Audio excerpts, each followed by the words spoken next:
Picture this. It's the year 2077, and humanity's existence is hanging by a thread. The virtual game Apocalypse? Yeah, it's not just a game anymore, it's become reality. Tornadoes of lightning rip through the skies and blood red-eyed monsters are descending from above, ready to wipe out everything in their path. But humanity isn't going down without a fight.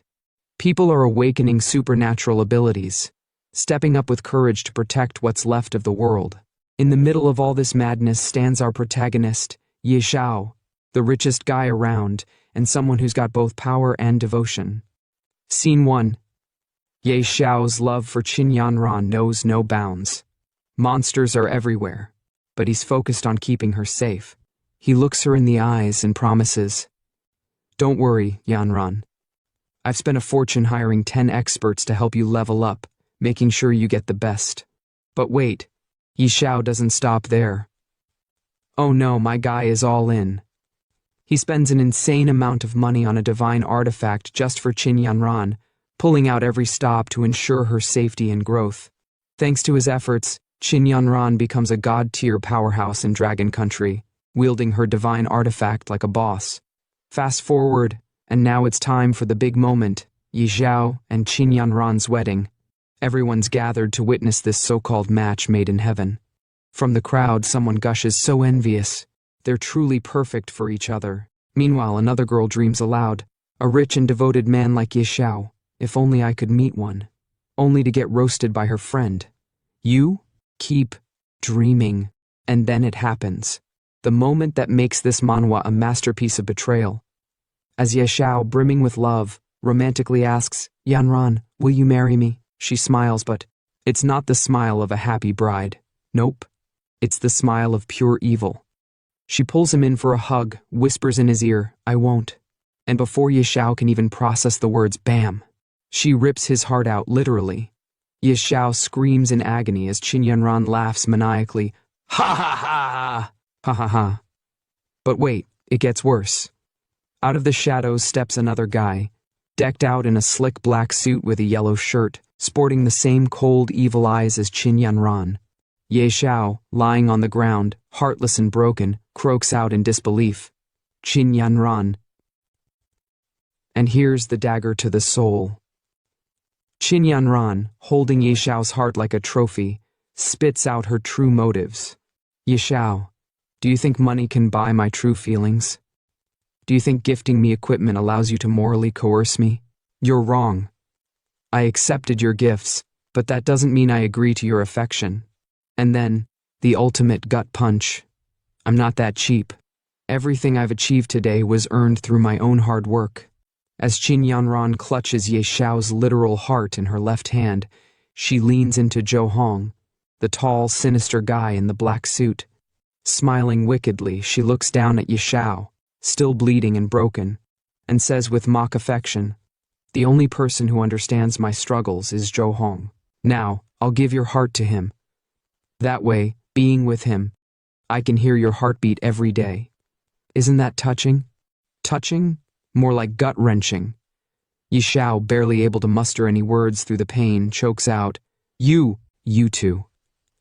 But before he can finish, Zhou Hong stomps on Xiao's face, sneering, "What? You? Go die, trash."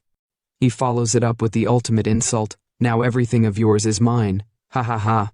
The scene shifts as Xiao is cast into a dark abyss, left to fall endlessly into despair. Alone in the void, he replays everything in his mind, the betrayal, the pain, the loss. Broken and grieving, he mutters, "Why? Qin Yanran. For you, I gave up everything wholeheartedly, only for you to betray me in the end." But even as he wallows in sorrow, a spark of rage ignites. Grinding his teeth, he growls, "No, I no longer have a heart, but I won't let it end like this. No way." That's when the transformation begins.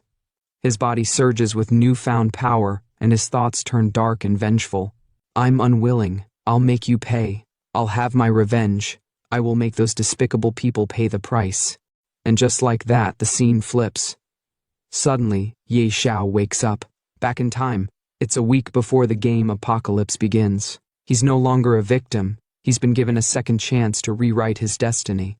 Looking around, he realizes the timeline and mutters, "Is this reincarnation? I remember now. It's a week before the game starts.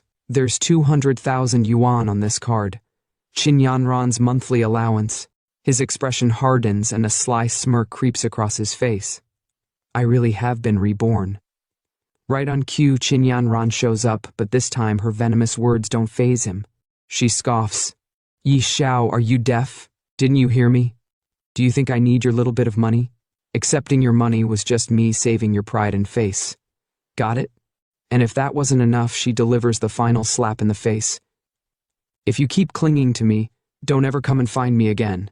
But this isn't the same Yi Xiao. No longer broken, no longer blinded by love, he looks at her with calm, calculated confidence. Qin Yanran notices his demeanor shift and sneers. "What? Regretting it already?" After her arrogant tirade, Yi Xiao cuts her off with a sharp, biting tone. "For my good? How about I go to hell instead?"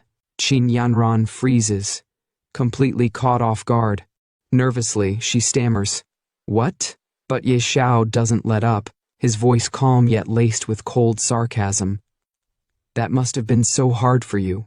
Don't worry, I'll make it easy. I'll never give you anything again." Her shock turns to rage as she shouts, "You, another one of your little tricks?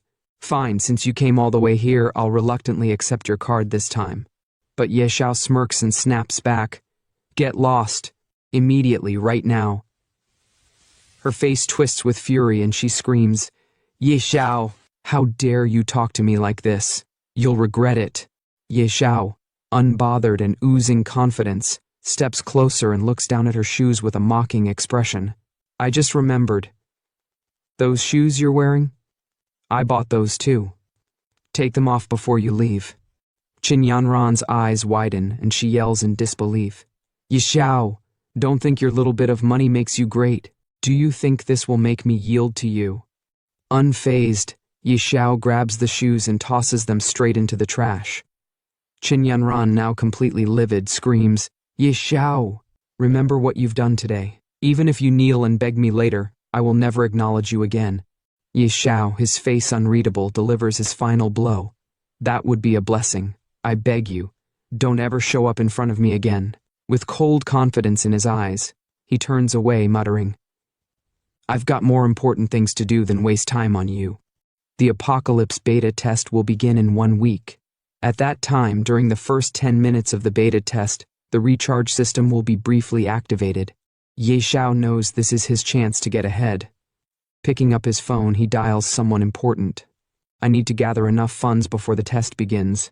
On the other end of the line, a sharp and professional voice answers, "Hey, isn't this the legendary romantic? Why the sudden call?" It's Yilin, a businesswoman known for her ambition. Ye Xiao doesn't waste time.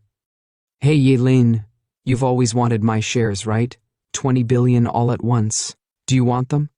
Yilin, stunned by the offer, nearly drops the phone. "What? Did I hear that right? You're selling your shares?" Without missing a beat, Yi Xiao replies with absolute certainty, 20 billion, not a cent less. Complete all the paperwork within 5 days and transfer the money to my account. With your skills, Miss Lin, that shouldn't be a problem, right? Yilin, ecstatic with her victory, smugly says, "Finally, Yi Corporation is mine, ha." But Yi Xiao shuts her down without emotion. "Cut the crap. Call me when it's ready." Hanging up the phone, Yi Xiao smirks to himself, the confidence in his voice unmistakable. "Next, I'll wait for the Apocalypse beta to arrive. This life, I'll climb the throne alone." A week later, the screen flashes with a dramatic intro. "Welcome to the game. This version of the game is in beta. Congratulations on gaining beta access. This test will last for 3 days. The public version will be launched soon." Ye Xiao, now fully immersed in the game, lands in a lush jungle teeming with danger. The wind rustles through the trees as he takes in his surroundings, a smirk forming on his face. That familiar feeling. This is it, the starting point of the Apocalypse game. The words on the screen boldly declare, "Apocalypse game begins." As Ye Xiao navigates the starting area, he spots a glowing interface in the air. Tapping it, he begins configuring his character. Nickname, Knight Xiao. As for my class, the scene cuts to a massive, majestic dragon breathing fire, scorching the battlefield. Beside it, a warrior wielding a divine artifact releases flames just as fierce. Ye Xiao watches with determination in his eyes. He recalls his past experiences and mutters, "Last time a guild was wiped out by a god-tier beast tamer leading a dark abyss dragon." Grinning confidently, he makes his decision. "This time I'm not lacking money or resources. Let's go with beast tamer." The screen flashes as Ye Xiao finalizes his choice. His expression shifts to one of absolute determination, and he clenches his fist with newfound resolve. "Ha ha!" he laughs, the fire in his eyes unmistakable. Now comes the most important moment. With a swift tap, Ye Xiao pulls up the recharge menu. The screen lights up with top-up options, and without hesitation, he selects the highest tier. Let's see who dares to stand in my way this time. The stage is set, and Ye Xiao's rise to domination in the Apocalypse game has officially begun. The screen flashes a congratulatory message. "Congratulations, your recharge was successful. 20 billion gold coins have been credited." As the coins and cash rain down around him, Ye Xiao's face lights up with excitement. "Haha, amazing. 20 billion in, and within 3 days. The value of these coins will multiply tenfold." But just as he's soaking in the glory of his newfound wealth, another message appears on the screen. "Congratulations, you're the first player to recharge over 1 billion. The system has unlocked a unique hidden profession reward." A new message pops up. "Hidden profession identified, automatically merging." Ye Xiao's excitement turns to confusion as he watches the screen. Huh? A dark figure with glowing red eyes appears before him. The screen flashes again. "Congratulations. You've obtained a second profession. Wealth." Ye Xiao stares at the message in disbelief. He then looks at his left hand, which is glowing with divine energy, and mutters, "What's this? A hidden profession unlocked by spending too much money? A hidden class? God of Wealth?" Suddenly a giant red frog materializes before him, causing Ye Xiao to freeze in shock. The frog in a booming voice says to itself, "I didn't expect that it would be a young brat to unlock me." Ye Xiao, nervous and puzzled, looks around. Where did this frog jump out from, he thinks. The frog glares at him and barks, "Insolent! I'm Ebisu, your wealth mentor. You're the 709th god of wealth under my training." Ye Xiao's mind races as he tries to process the absurdity of the situation. Ye Xiao stares at the red frog, his eyes sharp with disbelief. He mutters under his breath, "A toad as a wealth mentor? Do you think you're selling financial products?" The frog responds with a booming voice, "Beat, I'll show you what real wealth is." As the frog speaks, a series of messages pop up on the screen, each detailing Ye Xiao's new abilities. Innate talent. Wealth. Rolling in LV1. The most basic ability of the wealth god is to generate wealth. Gold coins you carry increase by 1% daily. Innate talent penny pincher, LV1. As a wealth god, you reject all losses. Upon death, your gold coins and items will not drop. Innate talent, extraordinary luck, LV1. They say money brings good fortune. You possess immense wealth and excellent luck. Innate talent, unmatched charm, LV1. Even the ugliest person becomes handsome with generosity. You are incredibly charming. Charm plus. Innate talent power of the wealth god, LV1. As a god you possess divine power. For every 1,000,000 gold coins spent on a random attribute point, up to 100 points daily. Ye Xiao is completely stunned by the overwhelming abilities. His eyes widen, and he exclaims, "What the heck?" After taking in the immense power he now holds, Ye Xiao begins to process everything. No wonder it's a hidden class, so many innate talents, but none of them seem offensive. The frog responds, "You just don't get it. Any one of these wealth god talents can bring immense riches." Ye Xiao ponders this as he looks at one of his abilities. Innate talent, wealth rolling in LV1. The most basic ability of the wealth god is to generate wealth. Gold coins you carry increase by 1% daily. Wealth rolling in? Gold coins. That means with my current wealth of 2.2 billion, I'd earn an extra 22 million daily. The frog adds, And with the power of the wealth god, you could earn 22 free attribute points daily. Do you realize what that means? The screen pops up again with another message. Innate talent, power of the wealth god. You possess divine power. For every 1,000,000 gold coins spent, plus own random attribute point, up to 100 points daily. Xiao, now fully grasping the magnitude of his new abilities, picks up the red frog with a confident smile and declares, "Damn, this wealth god class is too overpowered. In my last life, I spent all my money on Qinyanran. In this life, as a wealth god, I'll show the world the true meaning of money power." The frog, visibly angry, yells, "Beat! Put me down now." Xiao laughs and clicks the enter button on the screen. They both enter into the game area, and Xiao exclaims with excitement, "With this golden finger, why wait to grow stronger? Straight to the newbie village." As Xiao and the red frog land on the ground of newbie village flower plains, the frog lets out a loud "ouch" after hitting the ground. Xiao, still trying to get his bearings, looks around and says, "Looks like the server just opened. Not many people here. Perfect time to grow quickly." He takes a moment to check his profile in the game, studying the details of his abilities and attributes.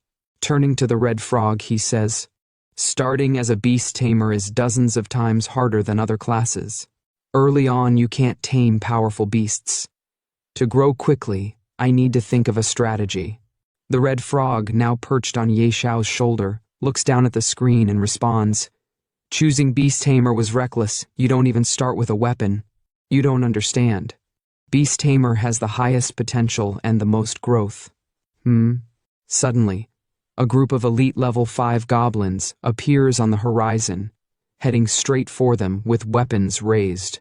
Xiao's eyes widen in shock as the goblins scream in unison, "Meat, the smell of human meat." For the first time, Xiao feels the weight of fear gripping him as he looks at the terrifying creatures charging toward him. Crap, a level 5 elite warrior. How unlucky can I get? Should I fight or flee? He wonders, his heart racing. The red frog, however, isn't waiting for an answer. It leaps off Xiao's shoulder and starts sprinting away in panic. Xiao watches in disbelief, muttering, "This toad sure runs fast." The frog, now in full-on panic mode, shouts back, "What's there to think about? You're practically naked, no weapons, and facing a level 5 elite. Run." With no choice but to follow suit, Xiao starts running, his legs pumping as fast as they can carry him. The goblins, relentless in their pursuit, yell after him, "Food, stop running!" In a moment of desperation, Xiao looks around, hoping for some help. "Crap, someone save me!" He cries out, but all he hears is the sound of the goblins' laughter echoing behind him. After narrowly escaping the elite goblins, Xiao and the red frog finally make it to the main city, both exhausted and gasping for breath. Xiao looks around, relieved to have made it this far, and mutters, "Finally made it to the main city. That was close. Almost died at the start. I've never suffered such humiliation." Meanwhile, a group of players nearby are gossiping about him, clearly amused by his appearance and choice of class. One of them remarks, "Huh? Someone actually picked beast tamer?" Another one snickers and says, "Yeah, unbelievable." "And their beast is... Your beast is a toad?" Xiao, already on edge, snaps back, "You are the toad. Your whole family are toads." He storms off to the side, but the insults keep coming. "Ha ha! This beast tamer is hilarious. Right?" And he tamed a toad. Trying his best to ignore them, Xiao marches forward, but the red frog on his shoulder, ever the troublemaker, says, "There are beast eggs for sale in the city. Go buy one, brat."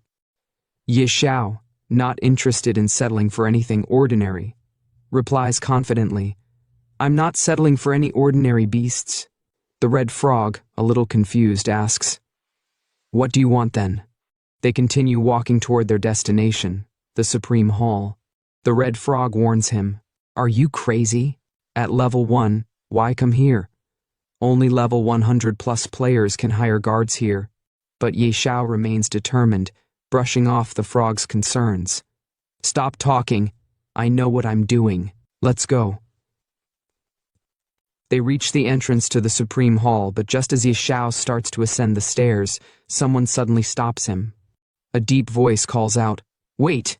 Xiao turns to see a grand archmage standing in front of him, blocking his path. The archmage, holding a divine artifact, looks down at Xiao and says, "Young man, this is not a place for you. Return when you've trained more. Only with the City Lord's recommendation letter can the doors to the Supreme Hall open for you." The archmage is level 80, a formidable figure, but Xiao remains unfazed, his confidence unwavering. No wonder this place is so grand. Even the guard is a level 80 archmage. With a grin, Xiao looks up at the archmage and says, "Honorable archmage, I don't have a recommendation letter." The archmage responds curtly, "Then leave. The Supreme Hall is the Empire's pride, not for someone like you." Unbothered, Xiao smirks and responds, "I don't have a letter, but I heard the archmage recently lost something. I've come to return it." The archmage, now suspicious, narrows his eyes and asks, "Something? What thing? Don't try to fool me." As the conversation between Xiao and the archmage continues, Xiao decides to demonstrate the power of his wealth. He casually points and says, "Archmage, look over there." The archmage turns around, confused, but his expression changes when he sees gold coins scattered near his feet. Xiao continues, "Archmage, over there too, behind you, more coins. Archmage, do you like them?" The archmage, his eyes wide with surprise and joy, bends down and scoops up the gold coins. He exclaims with delight, "Oh my!" With a wide smile, he looks back at Xiao and says, "VIP room at the War God Pavilion, Supreme Hall upstairs, please." Xiao, ever the cheeky one, smirks and asks, "Ahem, Master, I liked your fierce demeanor earlier. Can I bring it back?" The archmage, clearly flustered, coughs and avoids making eye contact, muttering, "Cough! Young man, go on up." Xiao grins. Now this is more like it. Ha ha ha." The red frog, observing the scene, thinks to himself, "Money really works wonders, huh?" They approach the Supreme Hall, its grandeur impossible to ignore. As they enter, Xiao notices two towering guards standing in front of it. One is a Supreme Hall Honor Knight Golem, level 100, and the other is a Supreme Hall Honor Knight Golem, level 80. The red frog, impressed by the sight, says, "The Supreme Hall really lives up to its name. A level 100 hireable guardian, equip this, and you can dominate the novice village, kid." Xiao, unfazed, shakes his head and replies confidently, "These don't interest me, they're beneath me." Just as they're about to enter, a giant figure emerges, its presence commanding attention. With a deep, booming voice, the figure asks, "Who let you all in here?" The screen flashes with the words, "Berserk Blood Warrior." Xiao, unbothered by the intimidating figure, responds calmly, "I need to hire a divine-level golem guardian."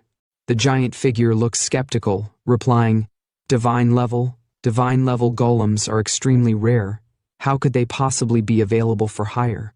The giant guard, still processing Xiao's request, shakes his head and speaks again. "Besides, looking at your stats, hiring an 80-level guardian is already more than enough. Hiring a divine-level golem isn't something you can afford." Xiao, unfazed, replies confidently, 1 billion per day. The giant guard, now utterly shocked, stammers, 1 billion? Well, technically it's impossible. Rules are ultimately set by people. By coincidence, I know a divine-level spellcaster who might help. Xiao's eyes widen as he ponders to himself. A spellcaster? That's a hidden class. He then continues, "Divine-level spellcasters are incredibly versatile. Protection, defense, offense, all in one package. Hiring them right from the start would be a great choice." "All right, let's go with that." The giant guard looks at him carefully and asks, "I can summon them any time, but first I need to confirm one thing. When will you pay the 1 billion? Xiao, with a confident smile, responds, "Let's sign the contract now, and I'll pay whenever needed." The giant warrior nods. "Then there's no issue. Once the contract is signed, I'll summon them right away." After signing the contract, Xiao exclaims, "Perfect, the sooner the better. I'm on a tight schedule." Moments later, a beautiful woman in a red dress, holding a divine artifact, materializes before them. Her presence is awe-inspiring, and she exudes a powerful aura. She introduces herself with a smirk. "Oh, it's a handsome young man. I'm Dolores, a divine-level spellcaster. According to the contract, I'll follow your orders for the next 24 hours. Xiao, visibly stunned by her sudden appearance, thinks to himself, her level's too high. I can't view her details at all. He then looks at her, trying to regain his composure, but his nerves show as he speaks. Nice to meet you, Senior. I've hired you mainly to tackle a very difficult. Dolores, amused by his nervousness, giggles and interrupts. Difficult? What hard dungeons could there be in the novice village? Goblin King, or maybe his entire family. All of them are a wave of my hand away from defeat. Xiao, now slightly embarrassed but determined, says, Let's not waste time, I'll leave this to you, Senior. Dolores smiles. Easy. Lead the way. The scene then shifts to a demonstration of Dolores's immense power. She effortlessly dispatches wave after wave of goblins, casting powerful fireballs that incinerate them with ease. As the goblins fall, a bystander watches in awe, thinking to himself, Whoa, are those damage values? Did someone just beat their enemies into revealing phone numbers? Another character, witnessing the destruction, screams, Destroy them! Take out all these goblins! They nearly killed me earlier.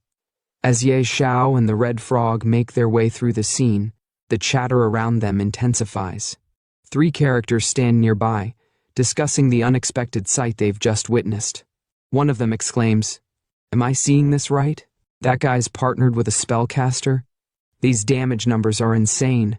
Another one, looking puzzled, asks, Doesn't seem like a spellcaster. They don't display a level. Is it a hack? The third character responds with certainty, There's no such thing as hacks. Must be a high-level NPC hireling. That spellcaster. Meanwhile, the system announces Xiao's progress with a series of level-up notifications. Ding! Congratulations. Your level has successfully risen to level 10. You've earned 10 attribute points for free allocation. Ding! Congratulations. You are the first player in Novice Village 9527 to reach level 10. You've earned an additional 10 attribute points. Ding! Congratulations. You are the first player worldwide to reach level 10. You've earned 50 bonus attribute points and the title Spend a Sender. The Red Frog, surprised, remarks, Kid, you've hit level 10 already? The highest among other players isn't even beyond level 5. The screen shifts to another system announcement. Ding! World announcement. Players successfully reached level 10, unlocking the level leaderboard. Night Sorrow has. Ding! World announcement. Player Night Sorrow. In the distance, characters watching the announcement react with astonishment. One of them exclaims, What the heck? It hasn't even been a full day, and someone's already level 10? Who is this Night Sorrow? Another player says, Seems like it's that person. They're absolutely overpowered. A crow, observing the announcement, wonders aloud, Could they be the game's GM, running tests? One player, eager to get close to the rising star, says, I need to go cling to their coattails. Is it still too late? A voice in the background adds, Doubt all you want. Of course you don't know yet. Soon enough, when the game Doomsday becomes reality. Then another voice confidently states, You'll realize that I am the true God. As Xiao processes the information, he mutters to himself, That should do it. With the level-up attribute points, and the 100% earned from spending 1 billion today via wealth power, it's about time to head to our true destination. The scene transitions to Xiao and the Red Frog heading towards an unknown location. The Red Frog, curious, asks, This is far. Is this the hidden dungeon you mentioned?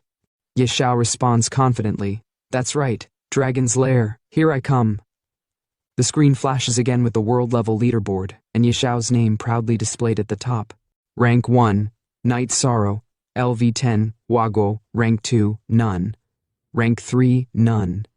Note, level 10 is the minimum for leaderboard entry. In the next scene, a stealth walker, level 3, is shown slaying goblins with swift precision, his weapon cutting through them effortlessly. He mutters to himself, I've been hunting elite monsters since entering the game, and I'm still only level 3. Someone's already level 10? Is there some exploit in the game? And Xiao. Never heard of that name before. His face twists into a sinister, villainous expression as he continues. Looks like there's another strong rival. This is exciting. The atmosphere darkens, and his words hint at a dangerous rivalry brewing. The scene then shifts, showing a map of Novice Village 9527, deep within Whispering Valley. Coordinates 1102, 254. Xiao speaks confidently. So this is the place. He approaches a stone, his hand glowing with divine power, and with a surge of energy, he shatters it. As the stone crumbles, the screen reveals a magnificent dragon kingdom. A warning appears. Ding! This area is extremely dangerous. Leave immediately. The divine spellcaster Dolores observes the scene with a mix of awe and concern. How is this possible? Such an overpowering aura. How could a dragon reside here? There's actually a hidden dungeon. Kid, how did you even find it? She pauses, clearly uneasy. If it's a dragon, I'm not confident I can handle it alone. Xiao reassures her, his confidence unwavering. I'm not dumb enough to fight a dragon. Let's go in and take a look first. As they enter the dungeon, Xiao begins explaining the history of a past adventurer. Years ago, a level 100 berserker accidentally triggered a hidden quest to explore the dragon's lair. He discovered the dungeon entrance was actually hidden in Novice Village. At the time, no one believed him. Everyone thought it was impossible for a high-level dungeon to exist in Novice Village, so he had to venture in alone. He never returned. The Red Frog, intrigued, asks, "So how did you know?" Xiao grins. "I bought his battle footage at a high price, and discovered there's a rare dragon egg inside this dungeon." The spellcaster grows nervous, her eyes widening in disbelief. Stealing a dragon egg? That's harder than slaying a dragon. Kid, are you messing with me? The frog echoes her concern. What? A dragon egg? Don't tell me you're actually planning to steal it. Despite their doubts, Xiao remains as confident as ever. Sister Tao, you're a god-tier sorceress. Don't be so modest. He gives his explanation. Look, it's just a dragon. Sister Tao, the great god-tier sorceress, could take it down in seconds. The screen flashes with a new skill. Skill, Holy Judgment Radiant Dragon Tier. The party gazes in awe at the sight before them, a massive dragon, lying atop a mound of gold coins, its eyes glimmering with power. The atmosphere is thick with tension, but Xiao's determination remains unshaken as they prepare for what's to come. The scene intensifies as the spellcaster, visibly terrified, gazes at the radiant dragon and says with a quiver in her voice, "A tier 5 dragon. Good thing I brought a teleport scroll." The Red Frog, equally anxious, quickly chimes in, "You go in first. I'll wait outside the cave." Xiao, ever the confident hero, looks to the spellcaster and asks, "Sister Tao, do you think we can manage?" She looks back at him with concern, shaking her head. A tier 3 dragon alone could destroy an entire guild. This radiant dragon is one of the top tier dragons. We have less than a 1% chance. But Xiao, unfazed by her words, maintains his focus on the dragon's egg. That sounds terrifying. This dragon egg must be even more valuable than I thought. I have to get it. The spellcaster, now clearly terrified, exclaims, "Not a chance, I'm out of here." Xiao, not backing down, tries to persuade her with an offer. "Sister Tao, I'll pay you double the commission." Her resolve doesn't waver, though, as she responds, "Even doubling the pay won't help. It's not that I don't want the commission, but we just can't beat it." Xiao, ever the strategist, insists, "We're not actually fighting it. Just buy some time." The spellcaster's expression hardens. There's no buying time. No one can withstand a tier 5 radiant dragon. Xiao, with determination in his eyes, raises the stakes. "Triple the commission." After a brief pause, the spellcaster reluctantly agrees, gritting her teeth. "Damn it. If I have to risk my life, I'll do it." The scene shifts as the spellcaster prepares for the fight of her life. "I'll go all out." 3 minutes. I can buy you 3 minutes at most, she says, drawing her divine artifact and focusing her power. Ye Xiao watches in awe, seeing attributes pop up on his screen as he gains buffs from the spellcaster's support. He looks impressed and mutters to himself, "Wow, master, so reliable. Buffs active. A little preparation is key to surviving in this world." The spellcaster shouts at him. "Buff duration is 3 minutes. The rest is up to you." Ye Xiao responds with admiration. "Incredible. As expected of a god-tier sorceress. Truly terrifying." The battle begins as the spellcaster faces the radiant dragon head-on. "Wretched beast. Normally I'd fear you, but for these 3 minutes even you will bow before me," she declares, her voice filled with defiance. With a swift motion, she unleashes a powerful skill, Ice Arrow, sending a chilling blast toward the dragon. The ice arrow strikes the dragon, momentarily freezing it, buying Ye Xiao precious seconds to carry out his plan. The fight intensifies, and the clock is ticking as Ye Xiao prepares to steal the dragon's egg, with the spellcaster doing everything she can to hold the beast at bay. The tension builds as Ye Xiao, holding his breath, creeps closer to the radiant dragon's egg.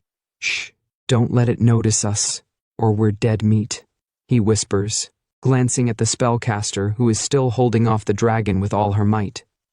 The spellcaster, panting, warns him, 1.5 minutes left, I'm running out of steam." Ye Xiao struggles with the egg, trying to lift it, but it's far heavier than he anticipated.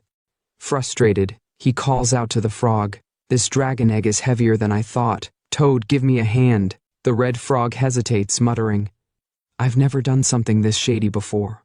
But before they can make another move, a loud thud shakes the ground, and the radiant dragon's piercing eyes snap open, catching them in the act. "Ouch!" the frog exclaims in panic. The dragon lets out a terrifying roar, sending shockwaves through the air. Ye Xiao and the frog freeze in fear as the dragon's fury ignites. "You useless toad!" Ye Xiao shouts. But the frog, equally terrified, retorts, "How dare you insult me like that, you brat? Run! Stop talking and move." With the dragon bearing down on them, Ye Xiao screams for help. "Sister Tao, help us!" The spellcaster, already exerting herself, responds with urgency. "Ice wall." She casts, trying to block the dragon's assault, but the ice quickly begins to crack under the dragon's power. It's not holding up. Then, with a flash of divine energy, she casts a more powerful spell. Skill. Dragon King's Breath. Her eyes widen as she sees the immense firepower about to unleash from the dragon. "Dragon King's Breath, run!" she yells, taking off. Ye Xiao, in disbelief, calls out, "Sister, why are you running too?" She glances back at him with exasperation. "Of course I'm running. What do you think I am, invincible? I said 3 minutes, didn't I?" The trio scrambles, dodging fireballs and the dragon's wrath, managing to escape just in time. They burst out of the dungeon, gasping for breath. "Gah!" Ye Xiao exclaims, still in shock. "That was close, but we managed to get it." The spellcaster, still breathing heavily, looks at the egg with a mix of awe and apprehension. "Kid, if this dragon egg hatches into a tier 5 dragon, it'll all have been worth it." She pauses, narrowing her eyes. "Don't forget my commission." Ye Xiao grins, trying to reassure her. "Don't worry, you'll get paid." Then, with a determined look, he says, "Now it's time to contract the bee-beast." The spellcaster, a bit more skeptical now, adds, "Let's hope it doesn't hatch into something strange. Otherwise, that 300 million will go to waste." Ye Xiao, annoyed by her negativity, retorts, "Shut your mouth, you jinx." He carefully places his hand on the egg, his eyes focused. Success or failure, it all comes down to this. Don't disappoint me. The egg begins to crack, and with a soft pop, a tiny dragon emerges.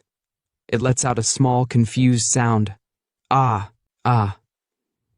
Ye Xiao stares at the baby dragon, his eyes wide with disbelief. "Huh?" The spellcaster leans in, scrutinizing the hatchling. "This doesn't look like a radiant dragon hatchling." Ye Xiao frowns. "Why does the color seem off?" The baby dragon, now fully out of its shell, blinks up at them. It scales a strange mix of colors that don't quite match the radiant dragon they expected. Ye Xiao and the spellcaster exchange uncertain glances. unsure of what they've just unleashed. Here's part 2 of the manhwa breakdown you've been waiting for. And seriously, a big shout out for all the love and positive vibes on the last video. Y'all are amazing. Keep smashing that like button and showing your support so I can keep bringing this fire content for you. Oh, and yeah, don't forget to obliterate that subscribe button and turn on the notifications. You gotta stay hyped and updated for what's next. And for those who haven't watched the previous video of this series, you can find the link in the description below or click on the eye icon at the top of the video. Now, let's dive into the juicy details of the latest chapter. No nickname yet. Type, Azure Sky Dragon, Mythical Tier. Level, 1 Zeroth, 000%. Base stats, Strength, 500. Constitution, 500. Agility, 500. Spirit, 500. Hold up, did you see that? 500 across the board. This dragon's a beast. Now check out the talents this thing's packing. Absolute suppression.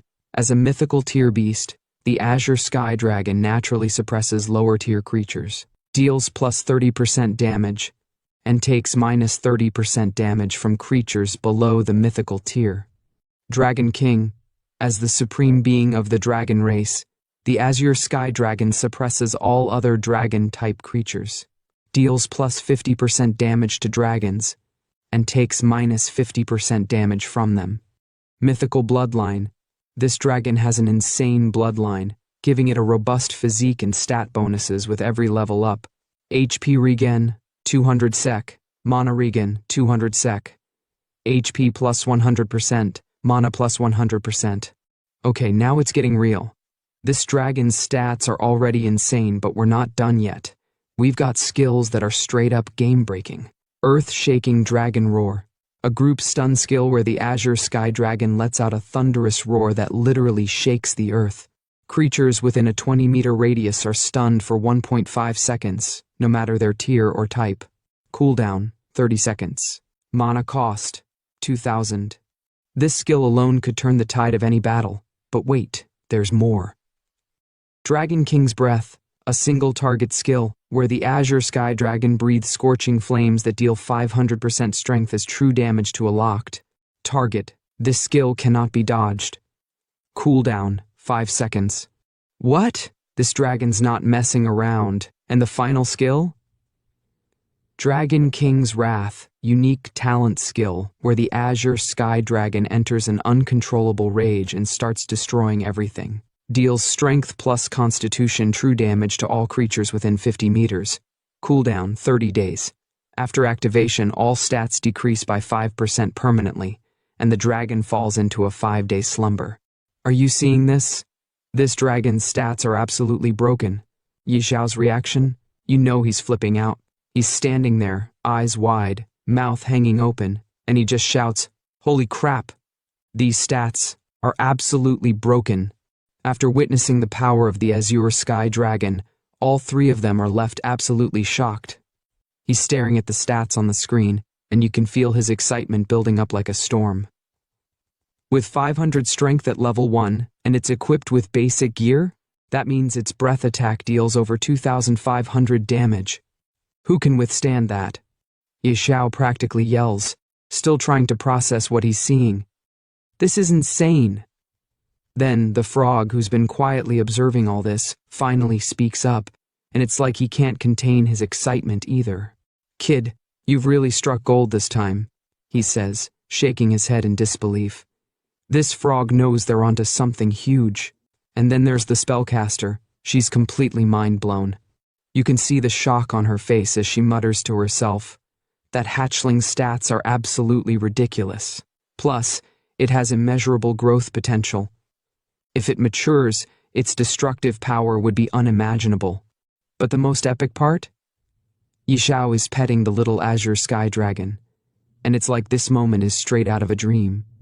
He's totally vibing with his new pet and says, "I didn't expect you to be this strong. You're all gray, so let's call you Little Gray." And guess what? Little Gray loves it. He roars in approval. Roar. You can practically feel the power in that roar, even if it's coming from a baby dragon. This is gonna be one heck of a team. As Xiao's petting little gray, he notices something in the red frog's hand. The frog's holding something shiny, something expensive looking, and it catches Xiao's attention instantly. "Huh, Toad, what's that in your hand?" Xiao asks, a little curious about the object. The frog, now called Weebis, snaps back with some serious attitude. "Brat, my name is Weebis, not Toad. He's not having any of that." Xiao, still puzzled, eyes the badge Weebis is holding, and you can see him squinting, thinking, looks like a badge? He touches his chin, deep in thought. And before Weebis can react, Xiao snatches the badge out of his hand, clearly surprised by what he's holding. "Toad, where'd you get this badge?" Xiao demands, his curiosity now at full throttle. Weebis, now looking even more defensive, shouts back, "Give it back, brat. I just picked it up from the dragon's nest." The frog's got some explaining to do, and it's clear this badge has some significance. The moment Xiao snatches the badge, the spellcaster is hit with a sudden realization, and you can see the gears turning in her head. She's staring at the badge like it's some kind of treasure, and then, bam, she finally connects the dots. Could this be the Calamity Tier mark of ferocity? She says, her voice full of awe and shock. And right after, the screen displays the features of the badge, and let me tell you, this thing is no joke. Mark of ferocity. Grade, calamity. Base stats plus 10%. All stats plus 10%. Ferocity's might unique passive. Bearer of the mark of ferocity gains unparalleled strength. All skills trigger critical hits. Base crit rate plus 20%. Crit damage plus 100%. Are you kidding me? This thing's insane. But wait, it gets even better. Ferocity Massacre activates the power of the Mark of Ferocity, instantly dealing 1000% spirit as true damage to a target. This has double critical hit chance, and if that exceeds 100%, the overflow converts to crit damage. 5% chance to trigger instant death. If target HP is below 20%, it guarantees instant death. Cooldown 10 days. Hold up, this badge is straight up broken. Xiao, still holding the badge, can't believe what he's reading. What? Calamity Tier? He mutters to himself, his mind absolutely blown by what he's holding. The spellcaster, who's equally amazed, confirms. Judging by these insane stats, it's definitely Calamity Tier. Yeah, no kidding. This badge is on a whole other level. But of course, the red frog, now known as Weebis, isn't having any of it. He wants that badge back and starts demanding, "Brat, give it back. I risked my life for this." And Xiao? He's not having it either. He's standing there shaking his head in disbelief, and then he drops the bomb. "You risked your life? We almost lost ours because of you. As compensation, I'll borrow this for now." Oh, Xiao's not playing games here. He's getting the badge for himself. But Weebis isn't backing down, and he's not going down without a fight. "Why should I let you borrow it? 10,000 coins a day or no deal." He snaps, trying to get some cash out of this situation. Classic frog move, right? Xiao, ever the smooth talker, turns on the charm. He gives his best sweet voice, trying to smooth things over. "Come on, old Weebis. Don't be so stingy. We're buddies, right? Why talk about money?" But Weebis isn't falling for it. "Stop with the sweet talk. When you need me, I'm old Weebis, but when you don't, I'm just Toad." He's got a point. This frog's got serious attitude. Then Xiao just laughs it off, knowing full well the power of this badge. Haha. With this badge, farming goblins will be like slicing through butter. He's got plans for this, and you know he's about to wreck some enemies. And with that, Xiao wears the badge proudly, ready to see what kind of chaos he can cause with it. The power's in his hands now. Out of nowhere, a hidden quest notification pops up on the screen like a bomb dropping in the middle of a peaceful moment. Ding! You have triggered a hidden quest, the Forbidden Adjudicator. The message flashes across the screen with a dark, mysterious vibe. The quest reads, "Although mighty, the King of Ferocity was consumed by the abyss. Bearer of the Mark of Ferocity, seek the truth. Objective, find the Fang of Ferocity." And just like that, everything stops. The room is dead silent, and all three of them are just staring at the screen, shaken by what they just saw. The red frog, clearly stunned, stammers out, "Huh? A hidden quest?" He's as surprised as anyone. Xiao, still processing everything, rubs his chin and mutters, "Seems like it. Find the fang of ferocity? What's that?" He's lost, but his curiosity is piqued. That's when the spellcaster, the walking encyclopedia, steps in to explain the mystery. "What? You don't know the fang of ferocity?" she says, as if she can't believe Xiao doesn't know about it. It's a god-tier assassin dagger, forged from the fangs of the abyssal beast. It's one of the most explosive weapons ever made. Looks like there's some connection between the mark of ferocity and the fang. As she's talking, the screen flashes a picture of a warrior holding the dagger. It's massive, gleaming with power, and there's a huge dragon looming in the background. This is some serious gear.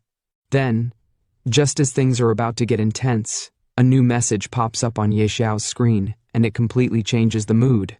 "Ding, player, Xiao, your daily game time has reached its limit. You will be forcibly logged out in minutes." Xiao's face falls. He's not ready to log out yet, but the game's got its rules. "Ugh, my time's up. Guess I'll have to log out," he mutters, clearly frustrated that he can't keep going. But the spellcaster, ever the professional, just shrugs it off. With a flick of her magic, she opens up a portal to exit.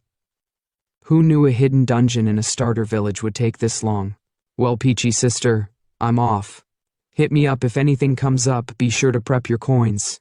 Xiao, smiling as always, gives a quick nod. "All right, brother Yi, later." And just like that, the portal closes with a flicker of light.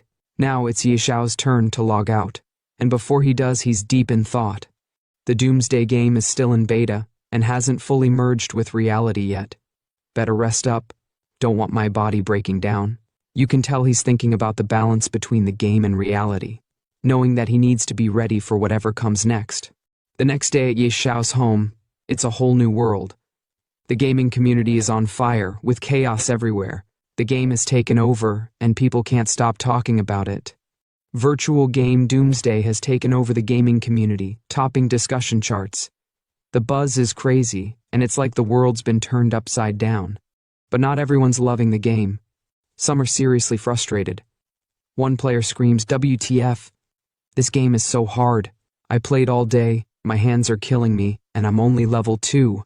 I died 3 times, and if I keep dying, my stats will reset." They're furious, and you can feel the frustration in their voice.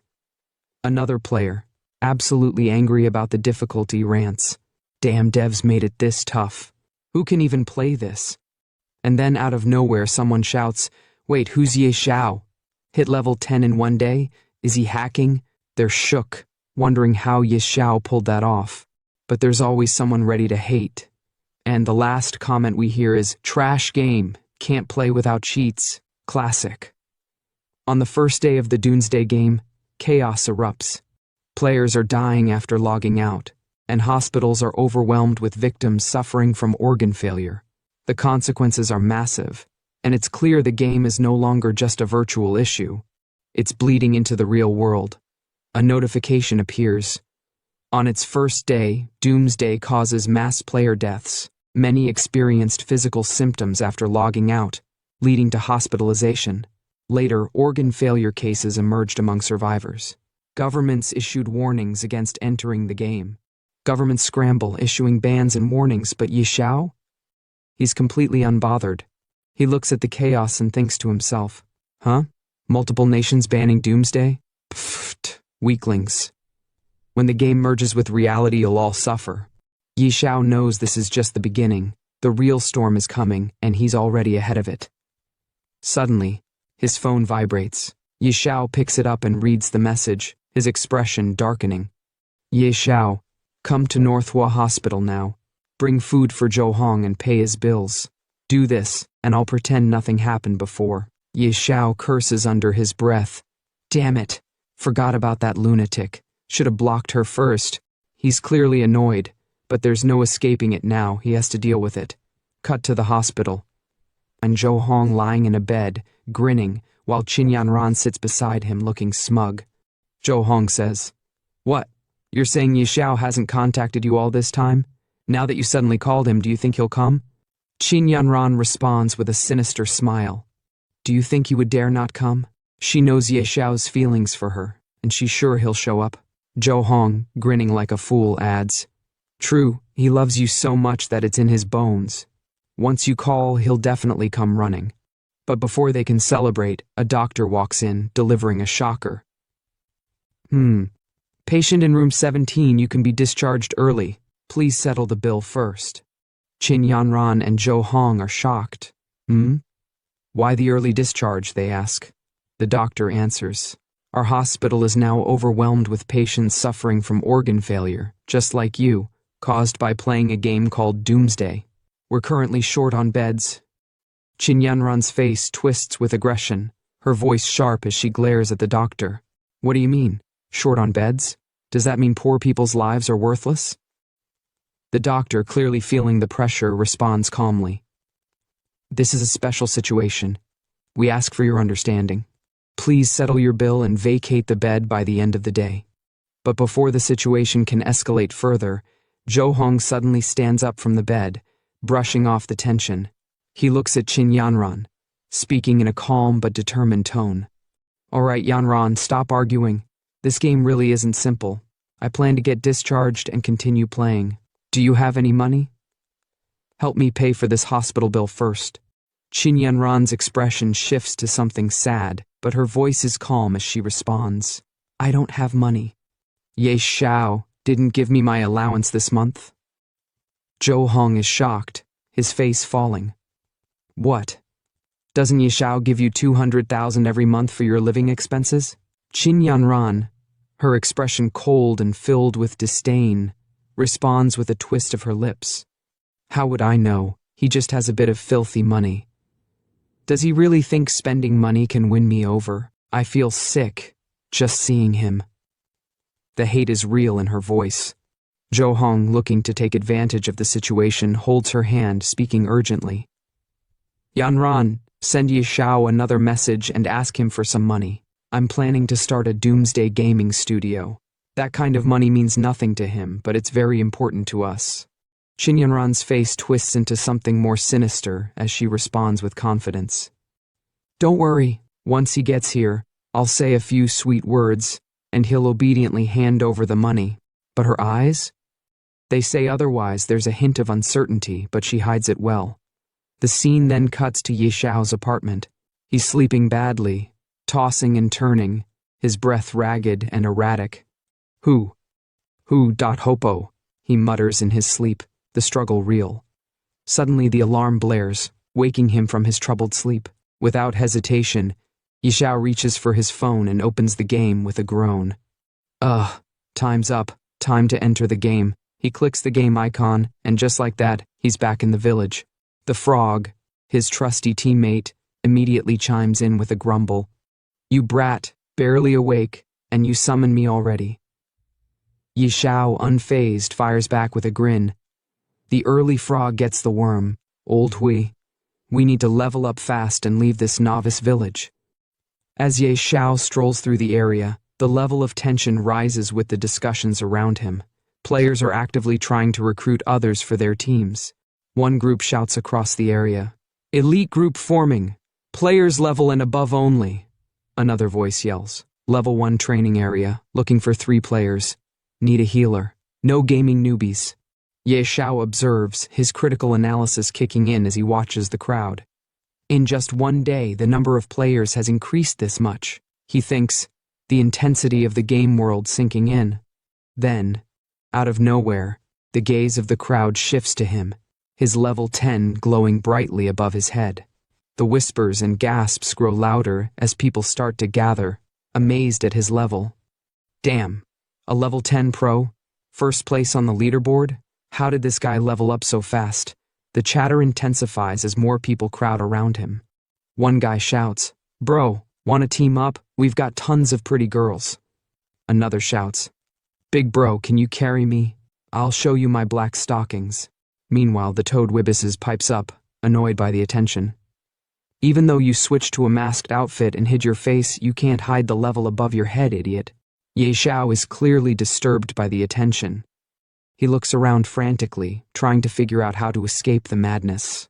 What should I do? He mutters, his nervousness mounting. And then, with a loud shout, Xiao turns and yells, "Run!" He starts bolting, dodging the crowd, trying to escape the sea of people who are now following him. The mob behind him shouts, "Follow the pro!" He must know where to level up quickly. Yeah, let's stick close to him. The chaos grows as Xiao sprints, desperate to find some peace and escape the horde of eager followers. As Xiao sprints ahead, desperately trying to shake off the growing crowd of players trailing him, Wibis calls out to him with urgent annoyance. "Don't slow down. Move faster, or they'll catch us." I didn't think this many people would be running. The tension mounts as Xiao pushes forward, the sound of his feet pounding against the ground growing louder.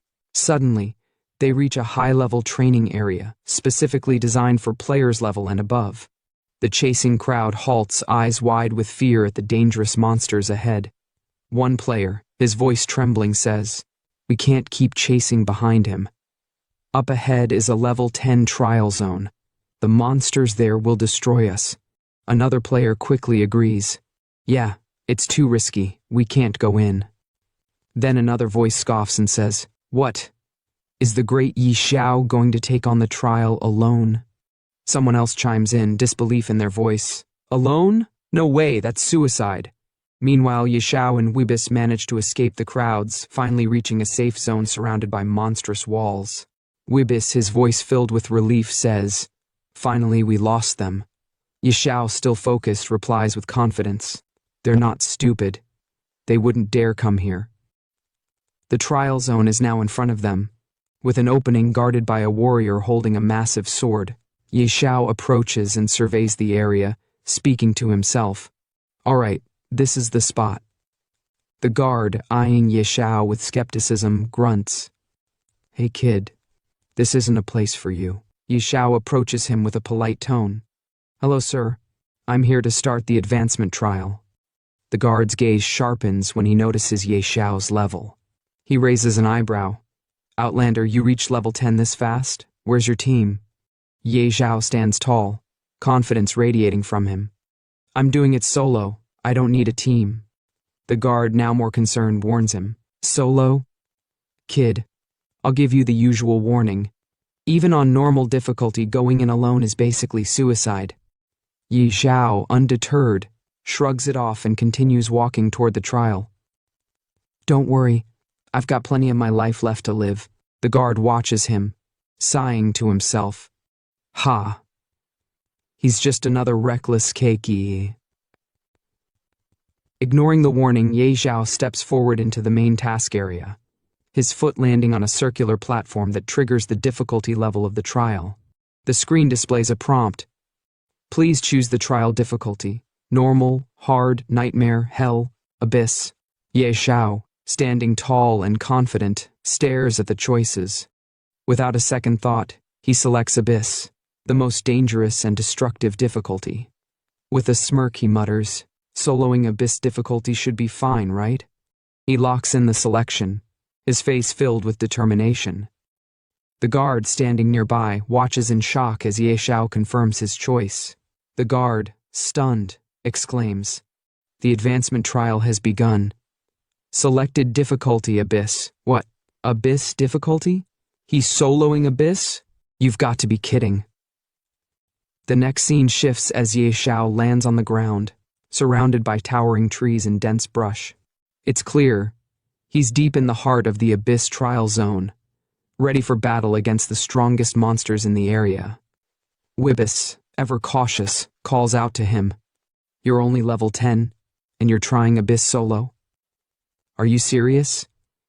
Xiao, with a smirk, responds, his voice filled with confidence. "You think I can't handle it?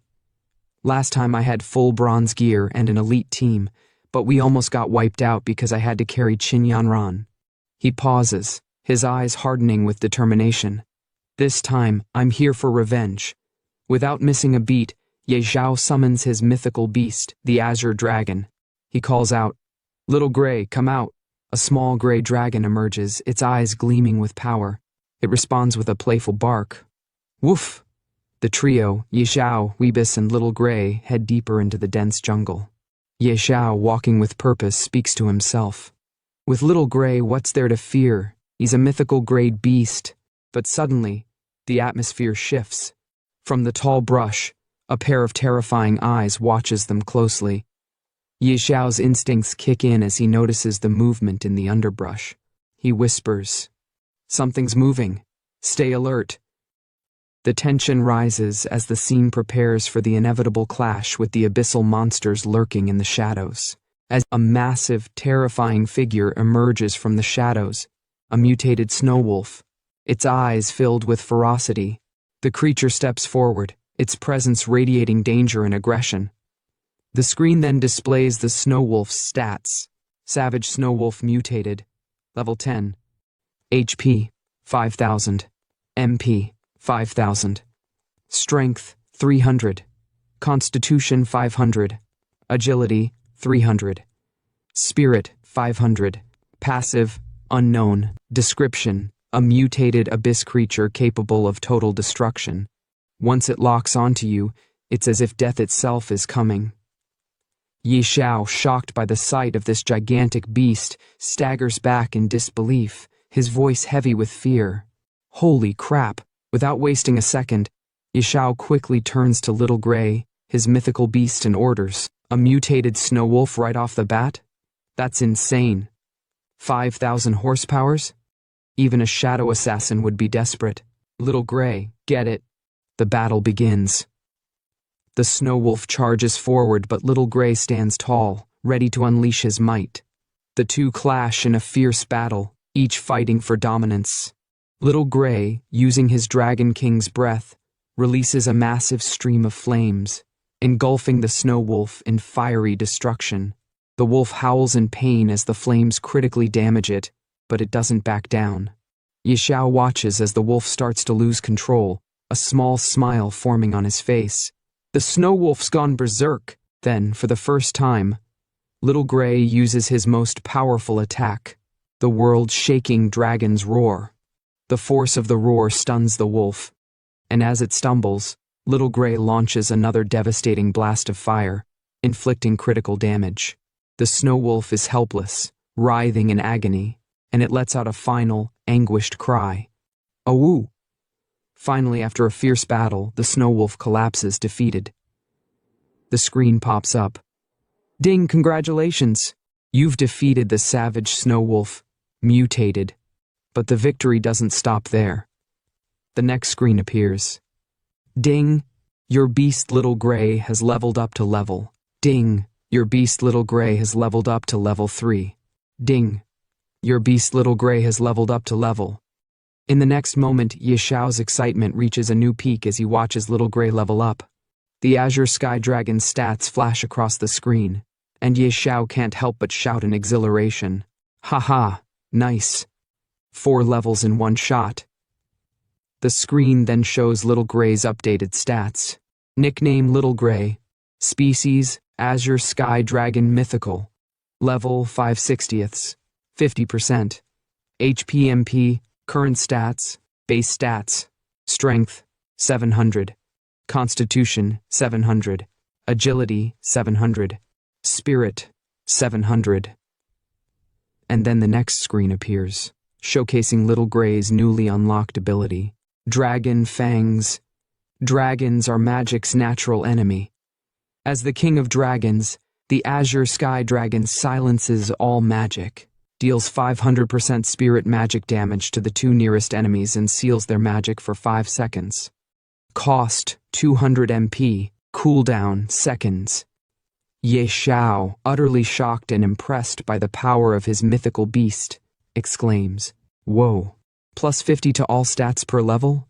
Mythical grade beasts grow insanely fast, and it even unlocked such a broken skill." As Xiao celebrates, the screen suddenly reveals 2 divine artifacts floating before him. His excitement builds even further as he asks the frog, "Old Hui, what loot did it drop?" The frog, ever the reliable companion, responds, 2 dark gold items. No surprise, mutated bosses drop insane loot. The artifacts displayed are Snow Wolf Bow, grade dark gold, effect unidentified, and Blood Wolf Fang Dagger, grade, dark gold, effect unidentified. Ye Xiao eagerly grabs the weapons, his happiness apparent as he touches them. Ahaha. This is amazing. This is so much better than my last life. Ha ha ha. But just as he revels in his victory, a dark figure watches them from the shadows, its presence ominous. Suddenly, a huge black tiger emerges from the darkness with a terrifying roar. The screen displays its stats. Abyssal Tiger Demonized.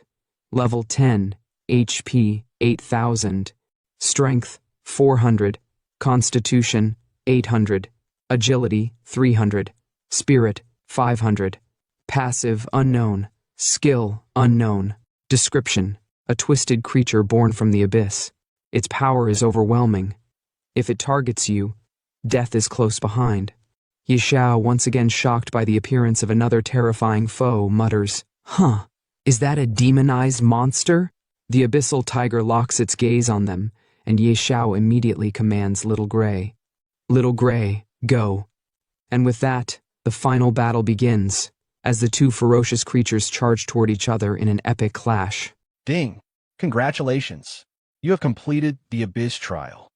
Congratulations! After an intense 1-hour battle, Ye Xiao slumped to the ground, completely out of breath. He let out a sigh and muttered to the red frog, "If I had known it would be this exhausting, I wouldn't have sold it. My legs feel like they're about to fall off." Hearing that, the red frog chuckled and replied, "Well, I've already picked up several pieces of equipment. Once I return to the city, I should be able to make a decent amount of gold." In front of them, a shield and a sword lay on the ground, glinting under the dim light. Ye Xiao stroked his chin, thinking for a moment, then smirked. "Who said we're heading back? Up ahead is where we can challenge the trial boss. I came here to take it down." The red frog's eyes widened in shock. "You're not joking, right? Even after all the monsters we've defeated, Xiao Hui is only level 7. Are you sure it can handle the boss?" Without hesitation, Ye Xiao stood before the boss's door, his expression unwavering. "Of course, it won't be a problem. In my previous life, this trial's final boss was only at the Lord level. Now, Xiao Hui can easily take down 2 demonic monsters. This will be a piece of cake." Ye Xiao stood in front of the massive door, extending his hand toward it while his pet dragon, Xiao Hui, circled above his head.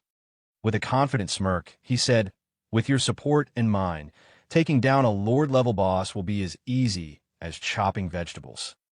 Just as those words left his mouth, a glowing blue circle appeared beneath his feet.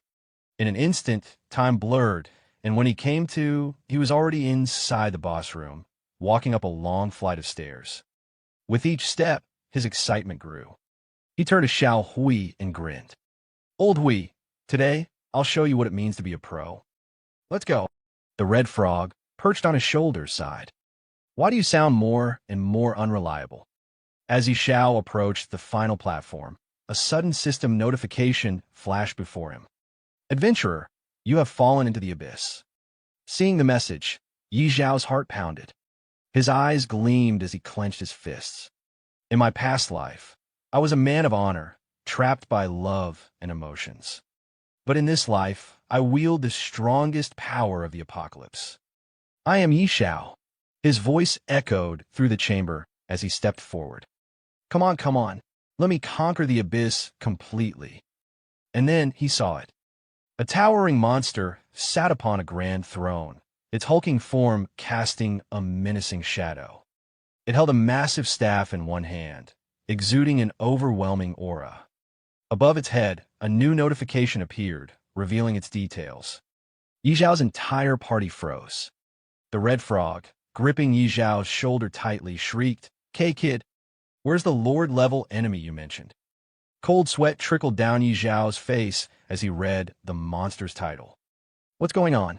In my past life, this was definitely a Lord-level boss. Why is it a King-level boss now?"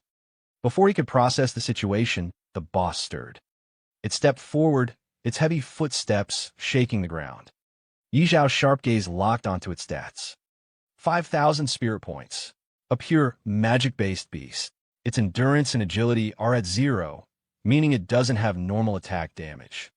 Its attack speed is extremely slow, but if it lands a hit, we're dead for sure. The red frog gulped. Kid, if you die, I'm not cleaning up your corpse. Xiao took a deep breath, pushing his nerves aside. A king-level boss, huh? No big deal. Xiao Hui, don't use your skills recklessly. Follow my commands. His voice turned firm. This big guy is slow. Keep switching positions and don't get caught in a prolonged fight. With a roar, Xiao Hui launched forward, unleashing a stream of fire breath at the monster while darting around the battlefield. Yi Xiao's excitement grew as he watched his dragon in action. Yes, that's it, Xiao Hui. Keep moving. Don't let it cast any skills. He clenched his fists. Hold on, we've almost got this big guy down. But then, just as he was celebrating, the boss's focus suddenly shifted. It locked eyes with Yi Xiao, unmoving. Yi Xiao's heart skipped a beat. Why? Why isn't it attacking? Something feels off. Is it looking at us? The red frog's face turned pale. Does that mean it's about to? Before they could finish the thought, the boss roared and began preparing a devastating attack. Dodge quickly, the red frog screamed. Do you even need to say that? Yi Xiao shouted back, already leaping away. Boom! A massive explosion engulfed the spot where he had been standing just moments ago. Yi Xiao barely had time to react before another attack came flying past him, shaking the entire chamber. His face was drenched in sweat. Why is this thing only targeting me? Desperate, he shouted at Xiao Hui. Hurry up and save me. The boss didn't let up, relentlessly pursuing him. As Yi Xiao dodged attack after attack, he gasped, I can't hold on much longer. Then, in the nick of time, Xiao Hui reappeared in front of the boss and unleashed another fire breath attack. The impact sent the monstrous creature crashing against the chamber walls with a deafening boom. Yi Xiao slumped to the ground, panting. If this thing doesn't die soon, I'm the one who's going to collapse from exhaustion. The red frog, still trembling, groaned. Next time you want to challenge a place this dangerous, can you not drag me along? As Yi Xiao caught his breath, a familiar chime echoed through the room. A new notification appeared before him. Ding! Congratulations! You have completed the Abyss trial. Congratulations! Your beast, Xiao Hui, has reached level 10. Congratulations! As the first adventurer to complete the Abyss trial, you have received a reward, +5 to all attributes. Yi Xiao, still drenched in sweat, stared at the panel before glancing at the red frog. With a teasing smirk, he said, Old Hui, I didn't expect you to be such a coward. The red frog scoffed. And you're not afraid of dying? Then why were you running so fast? Ignoring the jab, Yi Xiao approached the fallen boss's body and grinned. Finally done. Now let's see what loot we got. At the same time, outside the dungeon, a world announcement echoed across the game. System announcement. Player Yi Xiao from the Xiao Nation has completed the Abyss trial, becoming the first adventurer in history to pass it. He has obtained the legendary title Abyss Envoy. This is hereby announced to all players. The sudden announcement sent shockwaves through the gaming world. Players all over the world reacted in confusion and disbelief. Abyss trial? What kind of dungeon is that? One player muttered. Wait, someone actually cleared the Abyss trial? Isn't that supposed to be impossible? Another exclaimed. No way. This is a global first clear announcement, someone else shouted in astonishment. Meanwhile, in a small village, a crowd of players gathered in front of the world ranking board, their eyes glued to the newly updated rankings. A young man stared at the board before turning to his companion. A globally top-ranked player from our Xiao Nation? Beside him, a sharp-eyed boy, Xiao Qi, squinted at the leaderboard, then looked at his partner. And he's the only name listed here. This guy is no ordinary player. The first boy nodded. Xiao Qi, investigate him. Xiao Qi immediately responded, got it. Player for Beginner Village 9527. Based on analysis, he's likely from Jiang City. Hearing that, the boy's expression turned serious. Jiang City? Send someone immediately to investigate. A blonde-haired man standing behind them saluted. On it. At the same time, in front of another ranking board, a young couple stared at the leaderboard in shock. Someone's already level 10. And it's only the second day, the girl murmured. Her boyfriend scoffed. Not just that, he's from the same beginner village as us. That couple was none other than Yin Ran, Yi Zhao's ex-girlfriend, and her new boyfriend. The boy's eyes gleamed with ambition as he turned to Yin Ran. Yin Ran, if we can connect with this pro player and form a team, we'll definitely rise to fame. By then, even rich second-generation kids like Yi Xiao will only be able to look up to us. Yin Ran folded her arms, unimpressed. Do you really think being good at a game will help you reach the pinnacle of life? Of course, the boy insisted. You have to trust my judgment. His expression turned slightly panicked as he inched closer to her. By the way, didn't I ask you to invite Yi Xiao to join the game and help us level up? He's rich and a gaming expert. We'd skyrocket in no time. Yin Ran rolled her eyes and turned away. I'm not contacting him. If you want to go ahead. I'm not that shameless. Hearing that, the boy's expression darkened. Then what about your living expenses for this month? Then suddenly, our protagonist's ex-girlfriend shouts at Zhou Hong, stop bringing up Yi Xiao. It's so rare for us to have some time alone together. I've never played a game before, so come on and teach me already. Hearing her words, the boy starts sweating and quickly says, all right, let's figure out how to level up first. Inside the Abyss trial dungeon, our protagonist stands in front of the corpse of the boss monster, holding a blue crystal in his hand. He looks at it in disbelief and says, no way. After all that effort, this is all that dropped? Just a fragment. A system notification appears. Abyss stone fragment. Grade unknown, unidentifiable. Seeing the notification, he frowns. A fragment? I've never seen this thing in my previous life. Shaking his head, he turns toward the exit. Forget it. I'll find someone to appraise it later. The important thing now is that I've passed the trial. Leaving the beginner's village and heading to the main city is my priority. Let's go. Suddenly, he appears in front of the Abyss trial guard. The moment the guard sees him stepping out of the portal, his eyes widen in shock. Impossible. Absolutely impossible. Someone actually cleared the trial? And it was Abyss difficulty. Not wanting to waste time, our protagonist looks at the guard and commands, connect me to the main city now. I need to leave this beginner's village. The guard, still in disbelief, quickly summons a door in front of him and says, got it. Then, looking at him with admiration, he continues, respected warrior, congratulations on passing the trial. You are now granted a guide token, allowing you to freely enter and leave the main city. Hearing the guard's words, our protagonist responds respectfully, thank you. Much appreciated. The guard then hands him a box and adds, additionally, since you clear the Abyss level advancement trial, you are entitled to an epic item, Badge of Valor. Looking at the box, our protagonist's eyes gleam with excitement. Not bad, a commemorative item. He picks up the badge inside the box and examines it. All attributes enhanced. Not bad at all. A notification pops up. Badge of Valor. Description: proof of a hero. Only those who clear the Infernal level trial are qualified to receive it. This is the highest honor.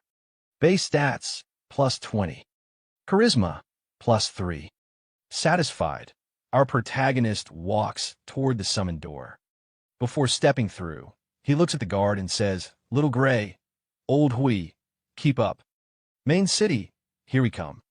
In an instant, he is teleported to Wild Leaf Main City, appearing in the middle of a quiet town. Looking around, he comments, wow, it's so empty. In my previous life, the job transfer square was packed with over 100 people. Coming early really makes a difference. At the same time, the red frog beside him speaks. So this is Wild Leaf Main City. Without wasting time, our protagonist starts walking and says, let's go. We need to find Beast Master Gyudel. Hearing that, the red frog looks confused. Beast Master? You already have a beta, so why look for him? Our protagonist laughs. You'll find out soon enough. He wanders through the city, eventually arriving at his destination. In front of a small house, a man sits on a chair. Looking at him, our protagonist smirks. Here it is. Approaching the man, he respectfully says, Respected mentor, I would like to transfer my job. Without even looking at him, the man scoffs.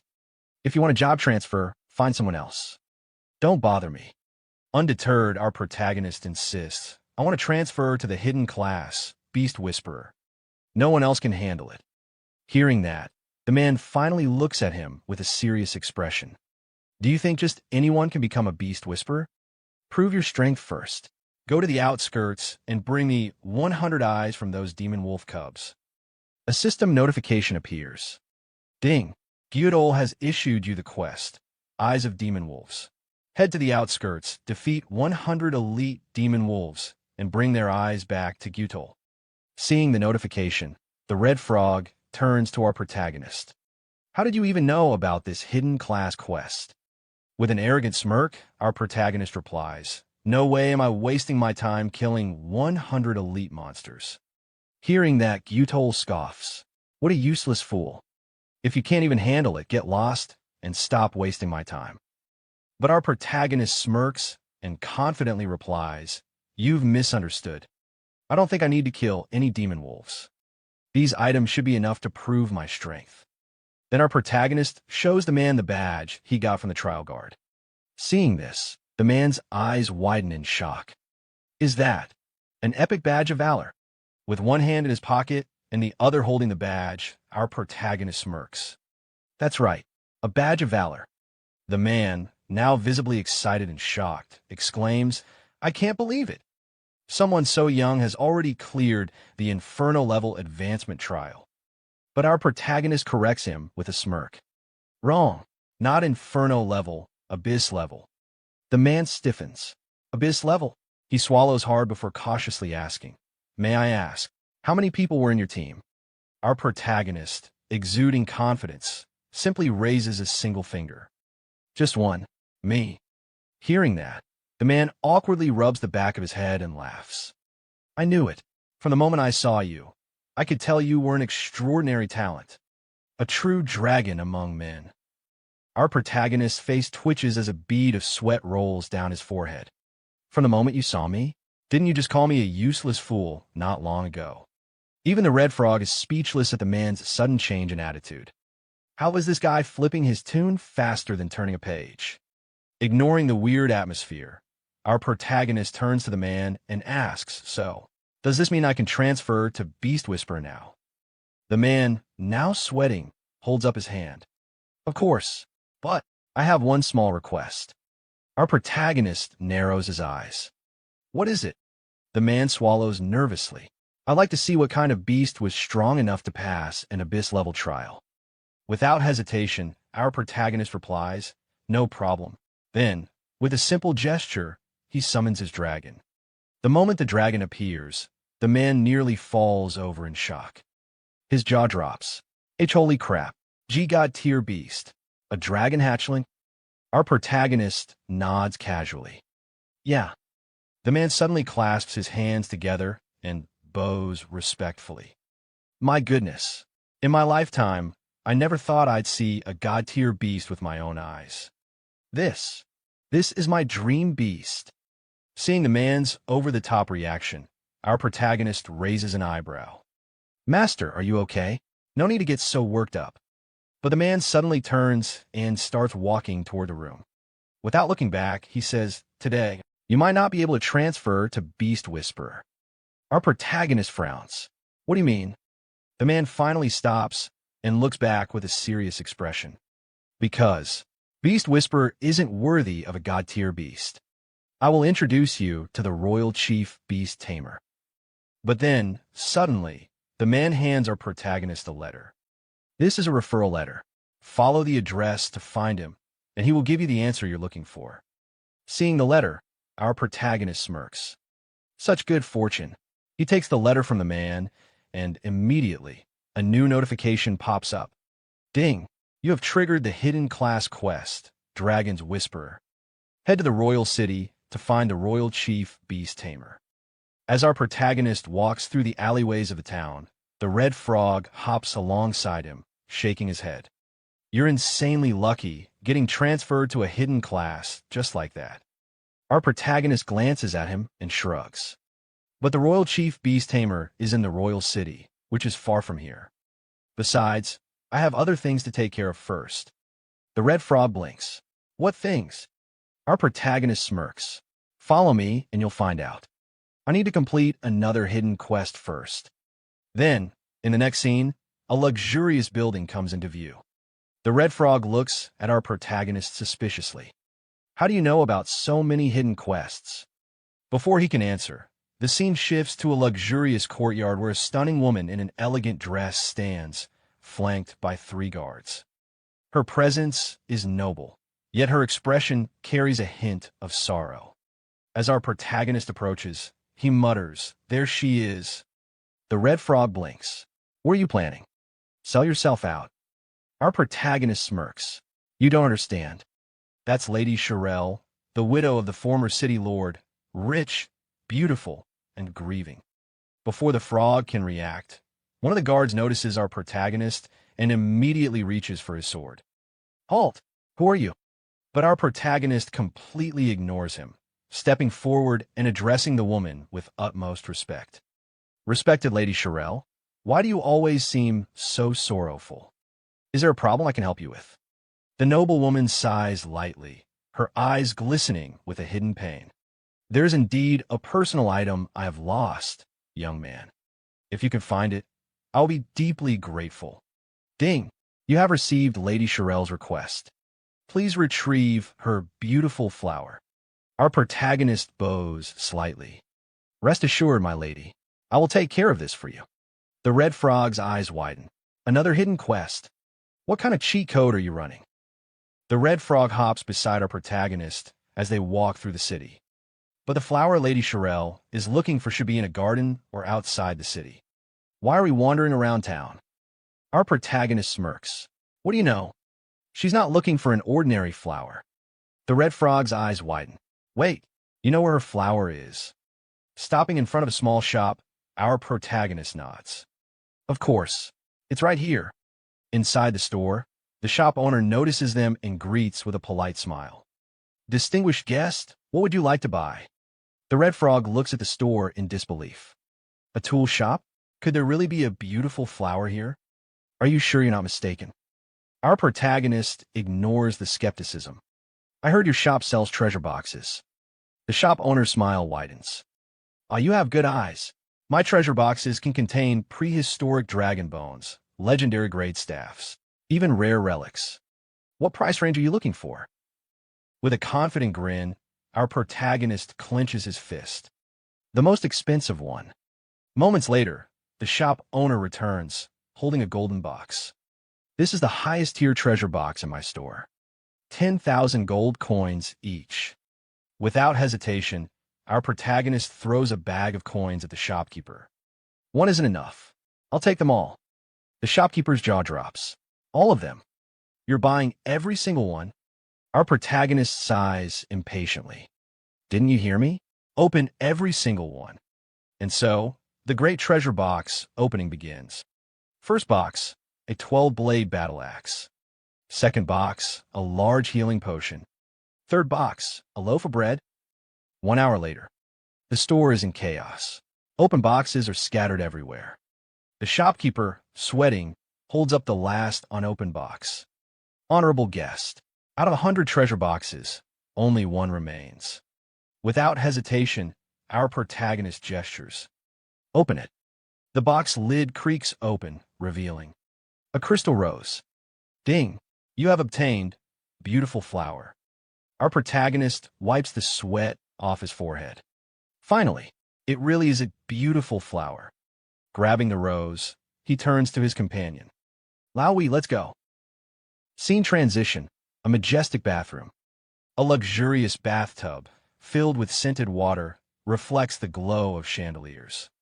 A stunning woman relaxes inside, rubbing her arm as steam rises around her. "Do you think someone will actually find that flower for me?" "Wait, what am I seeing here?" "My eyes. Don't stare too hard, or they might pop out." Ahem, back to the story.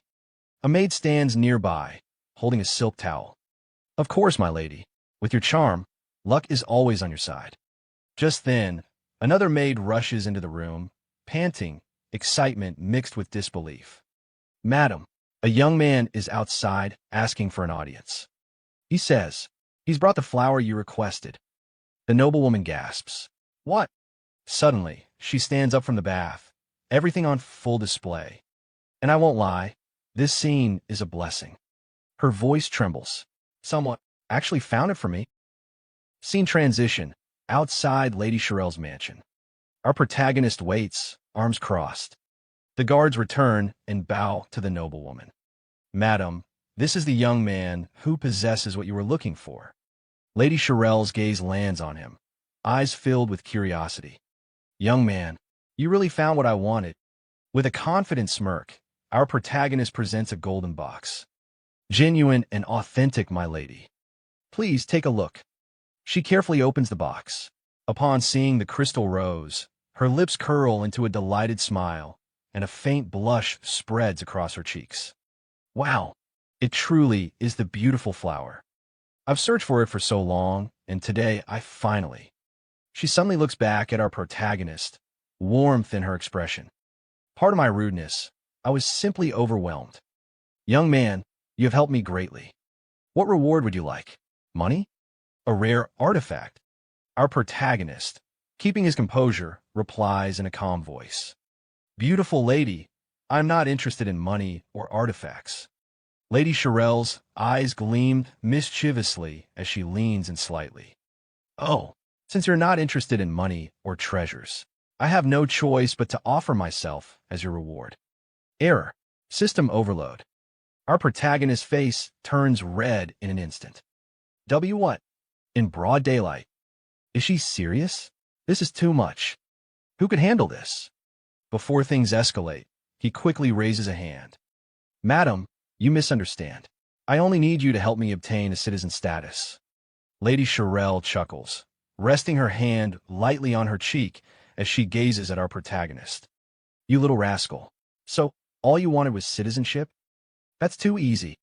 At the same time, a notification pops up. Ding. "Due to your noble actions and outstanding charm, Lady Shirel's favorability +20. With a satisfied smile, Lady Shirel turns to one of her maids. "Elisa, prepare the paperwork and bring my seal." The maid nods respectfully. "Yes, madam." Our protagonist watches with anticipation, then speaks up. "I have another request. I'd like to purchase property in Windleaf City and settle down." He hands Lady Shirel a map, and she raises a curious eyebrow. "Oh, buying property? So you don't want to wander around anymore? That's a stable choice." She studies the map, her eyes narrowing slightly as she spots the marked location. "Wait, the West District? You must be joking. That's not exactly a bustling area. Are you sure you want to buy here?" With unwavering confidence, our protagonist responds respectfully. "Esteemed lady, I am certain of my decision. I hope you can assist me in making the connections. I'd be very grateful." Lady Shirel sighs, shaking her head. "All right, I will arrange for someone to contact a real estate agent in the West District." Our protagonist bows slightly. "Many thanks, Lady Shirel." From his shoulder, the red frog snickers. "You brat, why aren't you buying in the prosperous East District? You're intentionally making a loss. That's not how you build wealth." Our protagonist smirks. "What do you know?" He then leans in slightly, explaining in detail. "Of course, you wouldn't understand. Soon, Windleaf City will be attacked by strange creatures. Under the assault of powerful beings, even the current city lord will fall in battle. The East District, being the wealthiest and most densely populated, will take the heaviest damage. But the West District, sparsely populated and overlooked, will suffer the least. After the chaos, it will become the most functional and valuable area in the entire city." The red frog blinks in shock. What kind of monster plans their real estate investments based on future destruction? Our protagonist just smirks. "How could I ever make a losing investment?" The scene shifts to a grand room where a man sits across from our protagonist. Lady Shirel stands gracefully beside him, watching with amusement. The man looks at our protagonist and says, "Lord Knight Xiao, the real estate contract for your purchase has been finalized. You have acquired 340 residential units and 184 commercial properties, totaling 1.2 billion gold coins. When would you like to make the payment? Our protagonist casually replies, I got all that for just 1 billion? I can pay right now. The man waves his hand with a satisfied smile. Pleasure doing business with you. He then walks away, leaving Lady Shirelle to hand over another set of documents. She smiles. Here is your citizenship document. Our protagonist reaches out to take it, grinning. So, I'm officially a citizen of Windleaf City now. But before he can celebrate, Lady Shirelle corrects him with a playful tone. Not just a Windleaf City citizen. You are now a first-class citizen of the Dragon Phoenix Empire. Sweat immediately rolls down our protagonist's face. Wait, what? The Dragon Phoenix Empire? The red frog jumps in, croaking in disbelief. No way. Even some of the most powerful people in the world don't have first-class citizenship in the Dragon Phoenix Empire. You hit the jackpot, kid. Our protagonist stares at Lady Shirelle in shock. Wait, could it be, madam, are you actually of royal descent? Lady Shirelle tilts her head with an innocent smile. What, I can't be royalty? Our protagonist gulps. No wonder. Madam exudes such noble and regal elegance. Then, as if suddenly remembering something, he asks, By the way, madam, do you know the royal beast tamer? At this, Lady Shirelle's playful expression vanishes, replaced by a serious one. You mean Uncle Stir? Why are you looking for him? Our protagonist nods. To be honest, I want to learn more about my Beastmaster profession and related missions. Lady Shirelle's lips curl into a soft smile again. Uncle Stir should be in the Imperial capital, but he's quite eccentric and unpredictable. I'll try to contact him for you. Hearing this, our protagonist suddenly turns into a smooth playboy, taking Lady Shirelle's hand and placing a kiss on it. Beautiful madam, I truly don't know how to thank you. I can only offer you my sincere kiss. Lady Shirelle blushes slightly, giggling. Please don't call me madam anymore. Just call me Sophia, all right. Our protagonist smirks. All right, beautiful Sophia. Just then, a flurry of notifications floods his vision. Ding! Due to your charm, Lady Shirelle's favorability plus 20. Congratulations! Great Xiao player, Knight Xiao, has obtained first-class citizenship of the Dragon Phoenix Empire. Prestige ranking has been unlocked. Great Xiao players can now check the leaderboard. Congratulations! Great Xiao player Knight Xiao successfully acquired real estate. The regional housing system is now open. All Great Xiao players' daily game time limit has increased by 1 hour. The red frog scoffs.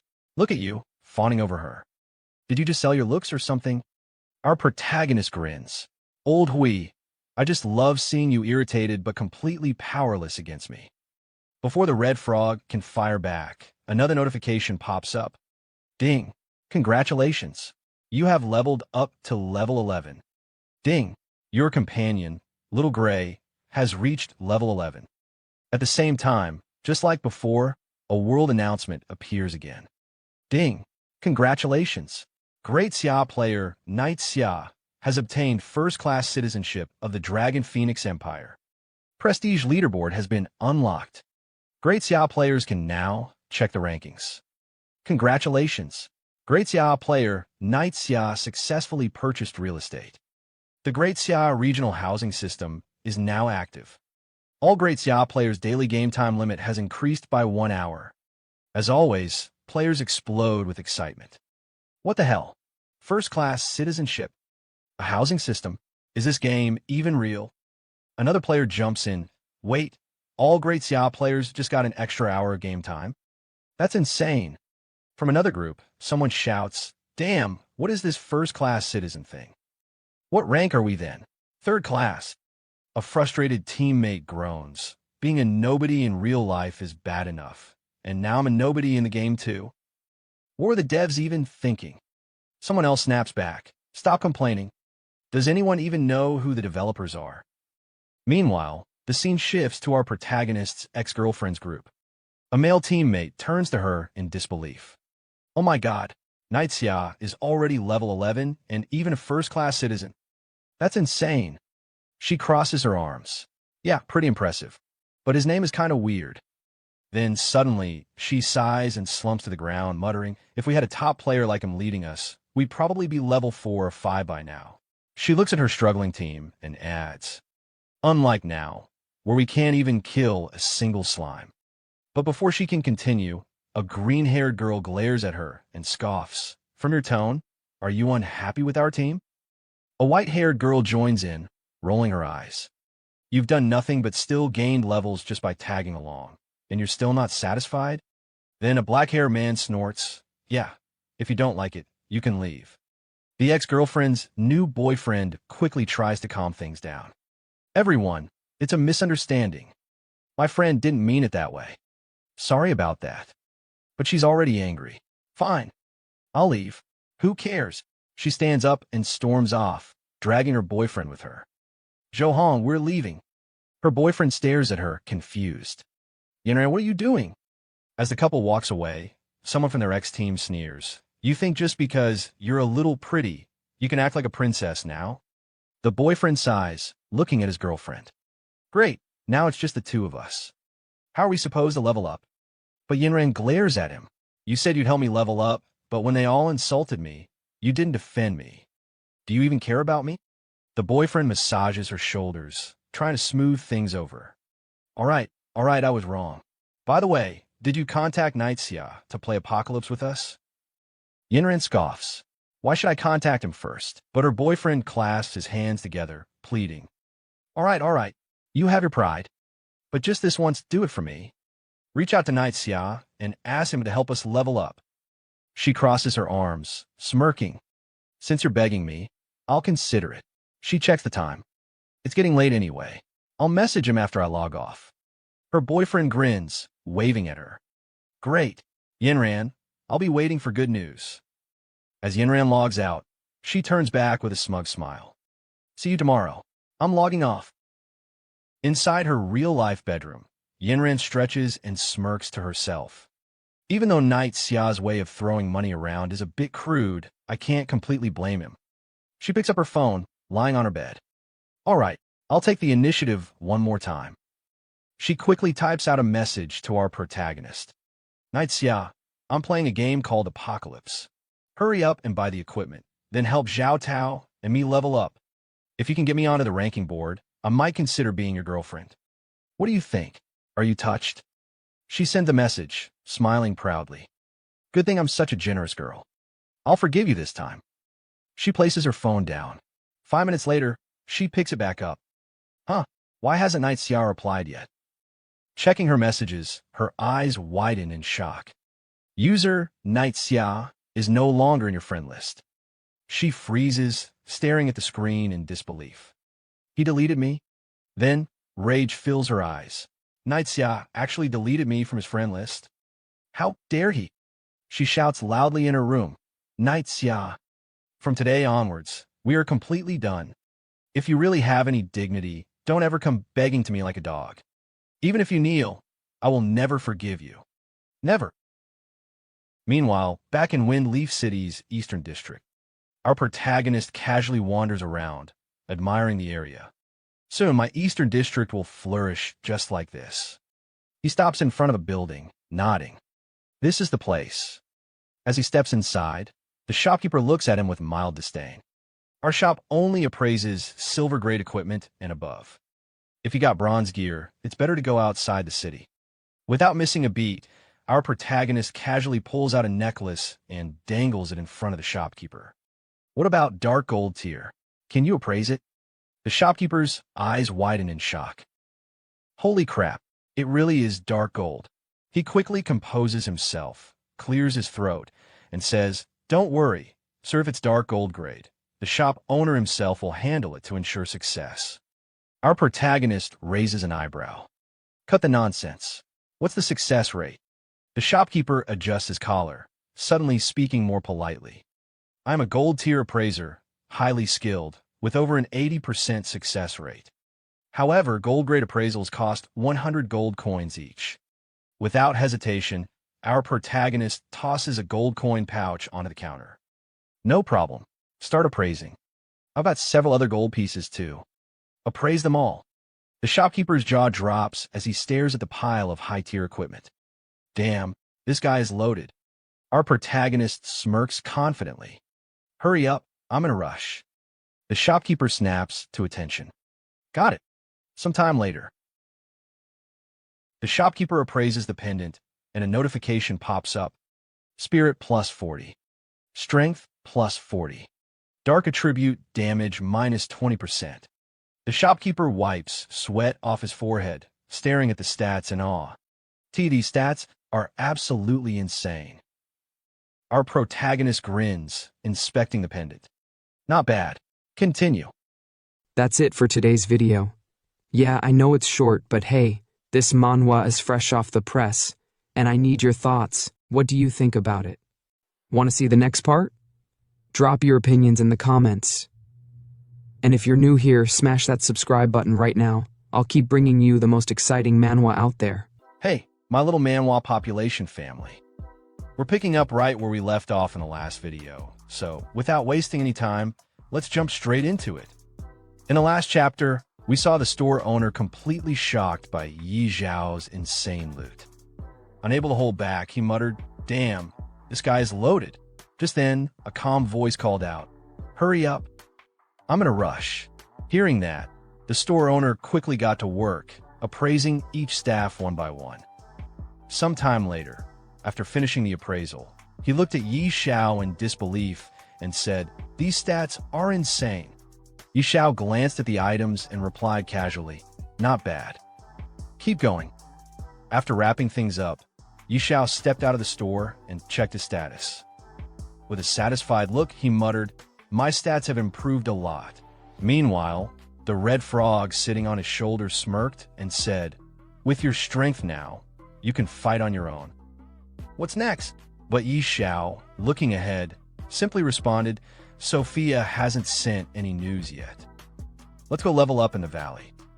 Sometime later, Xiao arrived in a desolate mountain range, surrounded by jagged, tooth-like peaks.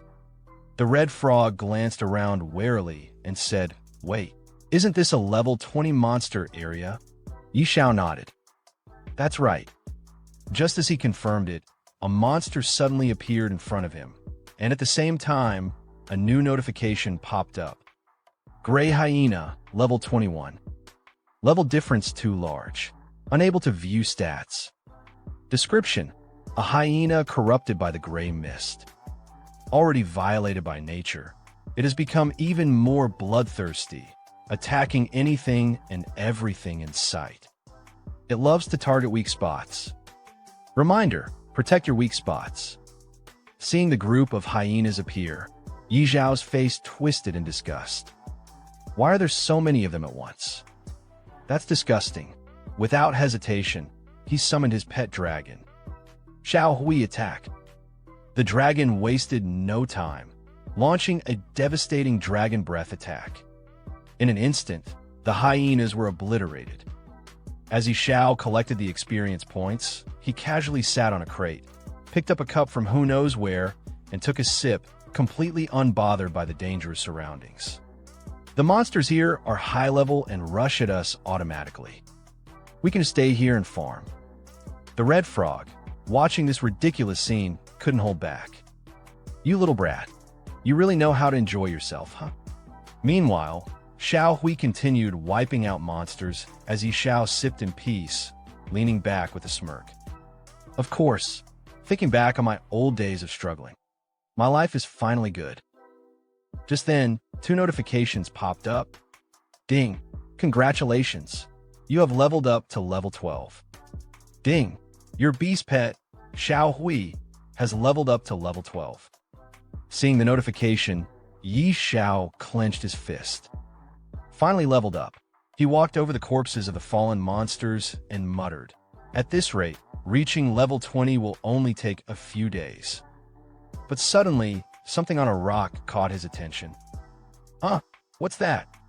Picking it up, he examined it closely, and a new notification appeared. Beginner scroll, Fireball. His eyes lit up with excitement. A fireball spell? Seeing Xiao so thrilled, the red frog looked at him with sheer disappointment. A beast tamer using fireball? Won't that look ridiculous? Yi Xiao activated the scroll in his hand, his confidence unwavering. What do you know? More skills never hurt. I'll learn it fast. A new notification appeared in front of him. Ding! You have successfully learned Fireball. Fireball proficiency, 0. Effect: condenses a fireball using mana. Deals 150% spirit-based magic damage to the target. Cast time, 1 second. Mana cost, 50. Cooldown, 5 seconds. Just as luck would have it, another hyena monster appeared right in front of him, perfect for testing his new spell. Excited, Yi Xiao launched his fireball attack. Let me show you my fireball. But to his surprise, the attack barely did 31 damage to the monster. His excitement immediately turned to disappointment. No way, this damage is humiliatingly low. The red frog, unable to hold back, burst into laughter and pointed at the monster. Ha ha, your fireball does less damage than Xiao Hui's fart. Even Yi Xiao had to admit, the frog had a point. Glancing at his system panel, Yi Xiao checked the time and muttered, "It's getting late. Time to log off. In 2 more hours, it'll be the 3rd day since Apocalypse launched, which means..." Clenching his fist, he declared with confidence, "The open beta begins." By then, everyone in the Xia Empire over the age of 16 would be forcibly pulled into this dangerous game. The world was about to change drastically. Suddenly, lightning cracked through the sky, and a system notification appeared before every citizen over the age of 16. Panic spread through the crowd. "What's happening? Is this an earthquake?" someone shouted. Another person looked at the screen in horror. "Entering the game? What the hell does that mean? Is this some kind of midnight prank?" one asked, only for someone else to shake their head. "No, this doesn't seem like a joke." One by one, people across the real world were forcibly transported into Apocalypse. "What the hell? I was just soaking a bathhouse and now I'm here," one man yelled in disbelief. Another man, still processing what had happened, groaned. "A game? Damn it, I was eating skewers. Where are my skewers?" Someone else clutched their head. "Holy crap, did I just get transported to another world? I knew it. I'm a chosen one." Amidst the chaos, a man suddenly recognized someone familiar. "Old Li, you're here too." Old Li turned around, equally shocked. "Old Wong, weren't you out dancing in the square?" Meanwhile, in another part of the game world, Yi Zhao's ex-girlfriend, Yin Ran, arrived in the game. Shocked, she looked around and exclaimed, "What's going on? Why did I enter the game automatically?" Her boyfriend, equally surprised, glanced at her. "Me too. This is weird. I was just out having late-night snacks with Wong and the others, and suddenly I got pulled into the game." Looking at each other, he sighed. "It looks like we're not the only ones forced into the game. Apocalypse really is changing the world." Then, turning to Yin Ran, he asked, "By the way, did you contact Yi Xiao? Ask him to help us level up?" The moment she heard Yi Zhao's name, Yin Ran's expression darkened. "Yi Xiao? He could go to hell. Even if he begged me, I wouldn't care about him anymore." Smirking, she added, "I'm planning to contact the legendary Yi Xiao in the game to power level me instead." Her boyfriend's eyes widened in shock. "Wait, you know Yi Xiao, the top player on the rankings?" With a confident look, Yin Ran flipped her hair and smirked.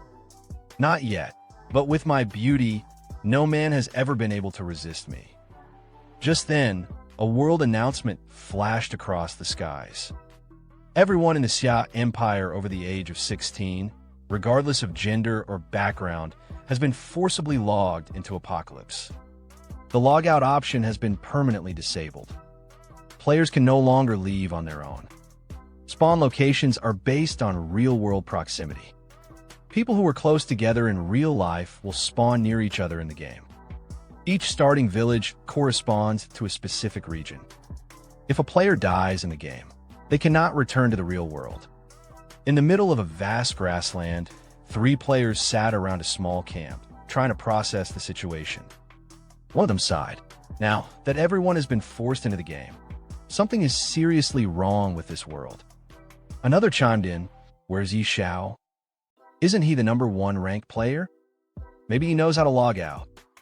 The third player nodded. "Yeah, he leveled up ridiculously fast during the beta test. Does he know something we don't? This guy levels up like he's cheating. Could he be a GM? We need to find him." Meanwhile, the scene shifted to Beginner Village 001. A man knelt on the ground in front of Budong Russian, someone who seemed to hold great importance in the real world. The kneeling man's voice was filled with unease.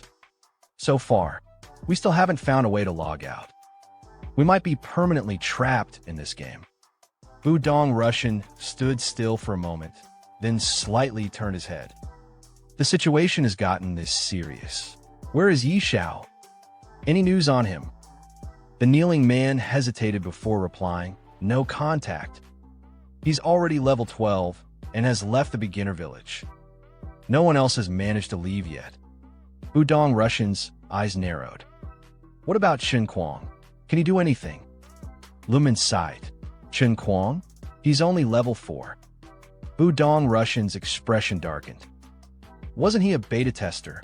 Why is he only level 4? The kneeling man quickly explained, "He's been leading a team and grinding levels, but Apocalypse is way too difficult. Most players are still stuck at level 2. Hearing this, Budong Russian turned around, his gaze sharp. "To think that Jiang City has someone like Xiao. He's definitely not ordinary." His voice was firm as he issued his command, "Spread the word. We must find him at all costs." The kneeling man bowed. "Yes, sir." Meanwhile, our legendary protagonist Xiao received a new system notification. Curious, he clicked on it. The message read, "Xiao, come to the Duke's mansion. We have news on what you were investigating." Seeing the message, Xiao muttered to himself, "Got it. I'm on my way." As he approached the same grand, cathedral-like building we saw earlier, he smirked. "I didn't expect news about the royal beast tamer to come this quickly. This is exciting."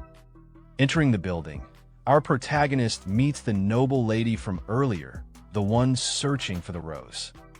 She's wearing an absolutely stunning dress, and I won't lie, she looks amazing.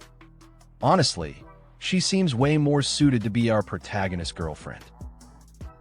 She smiles and says, "You're here. I missed you." Seeing her in that dress, even our protagonist gets a little flustered.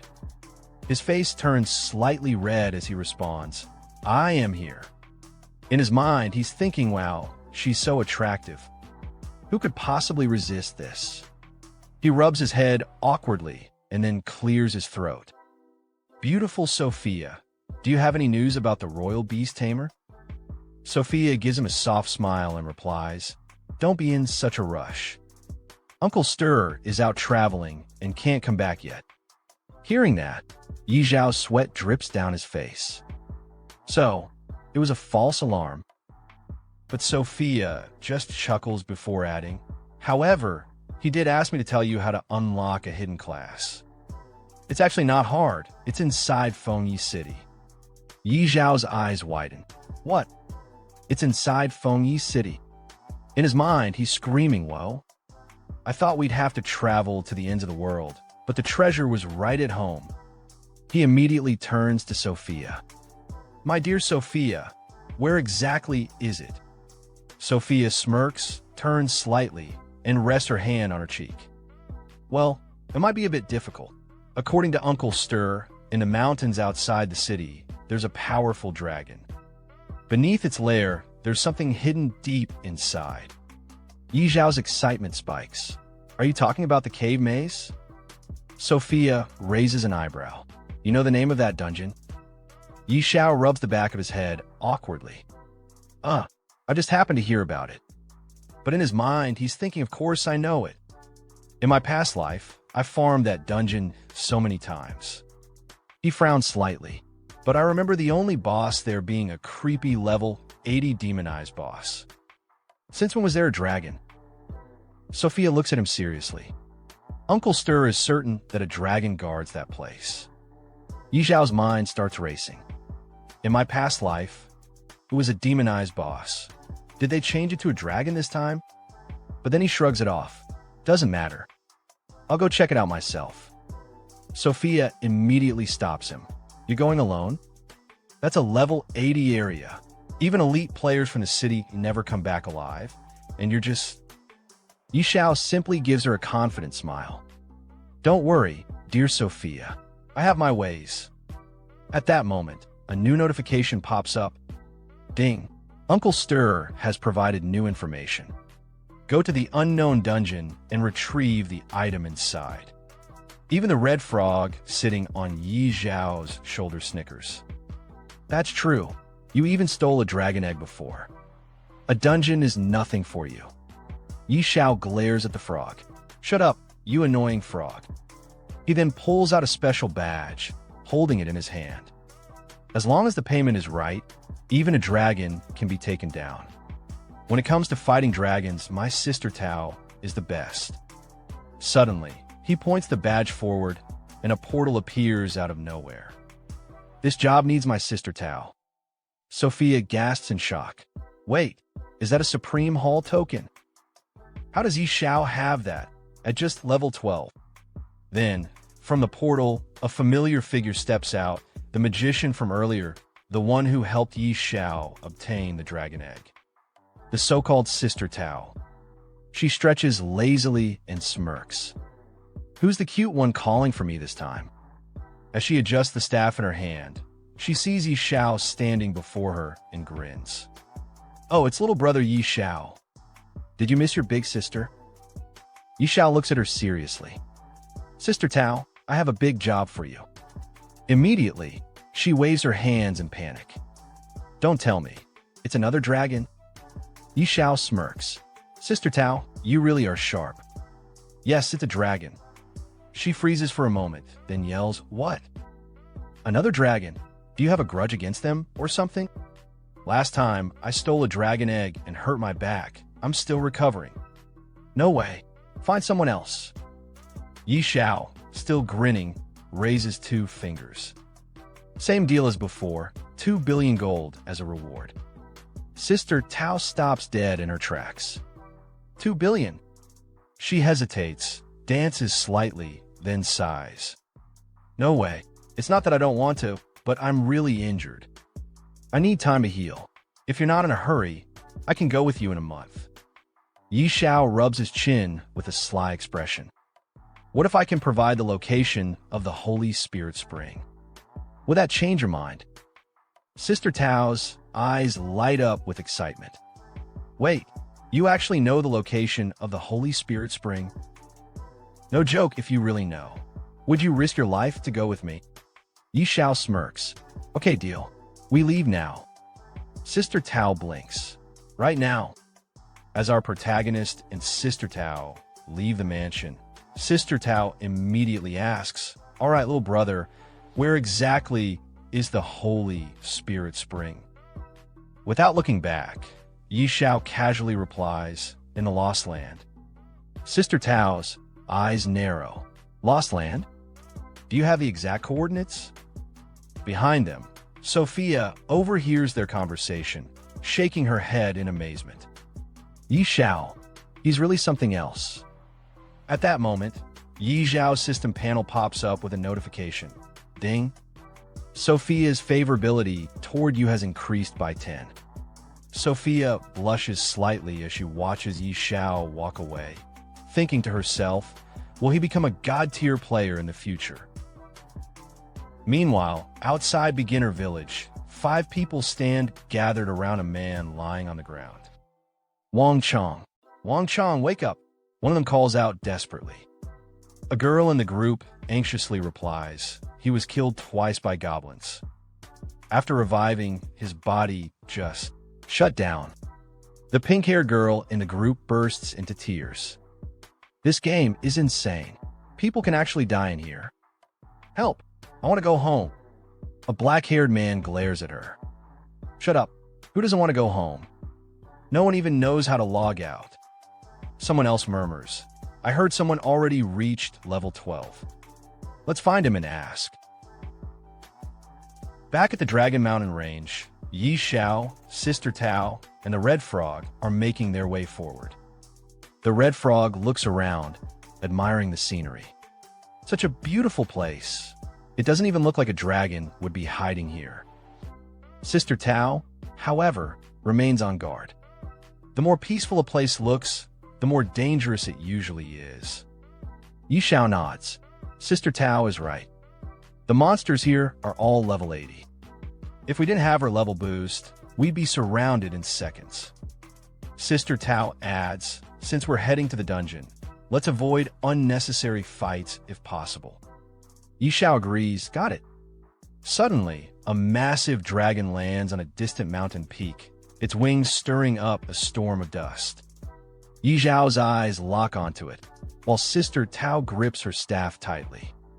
Kid, are you sure you know the entrance to this place? That's a tier 5 beast. I don't want to get noticed by it. Xiao walks ahead confidently. Don't worry, we won't be detected. The dungeon entrance is beneath that steep slope on a mountain. Sister Tao sighs in exasperation. You better not be wrong. If you are, you'll be dealing with the consequences.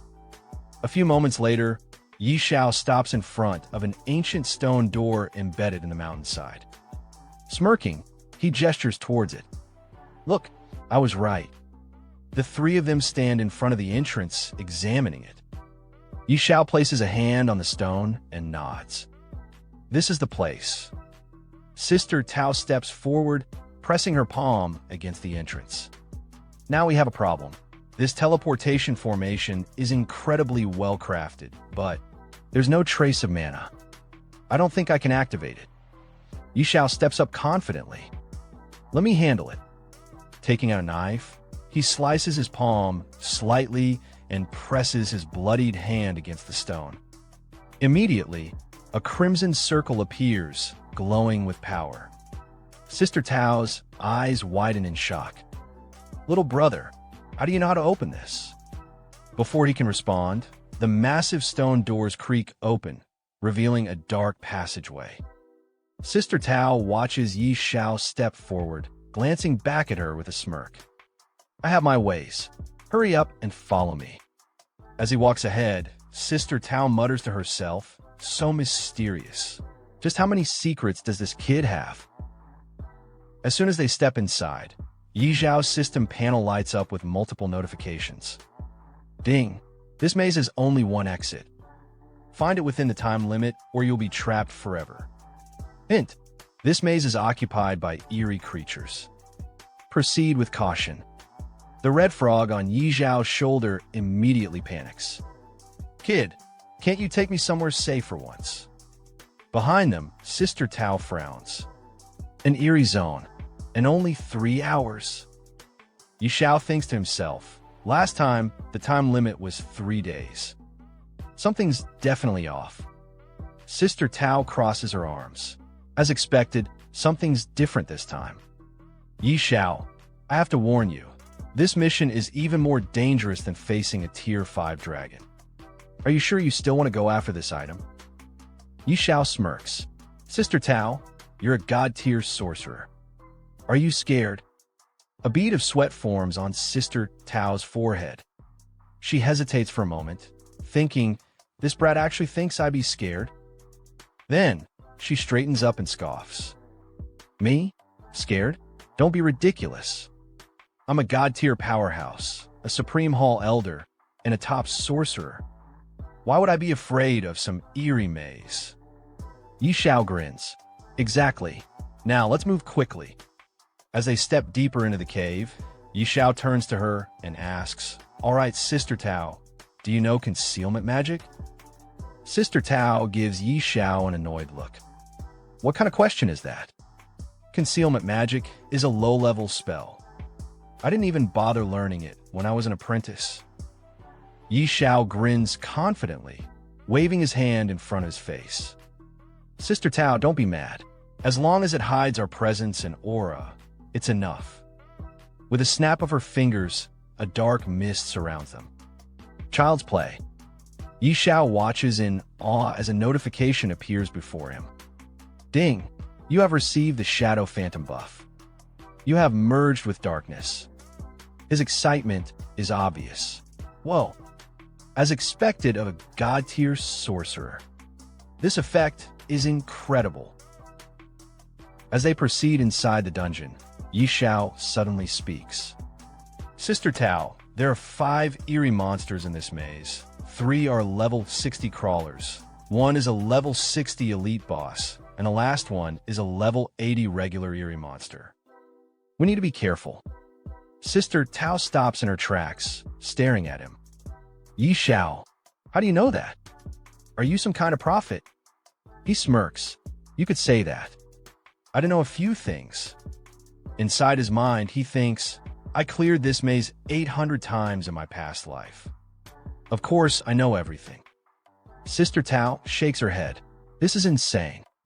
What else do you know? Yi Xiao shrugs with a mocking smile. Nothing.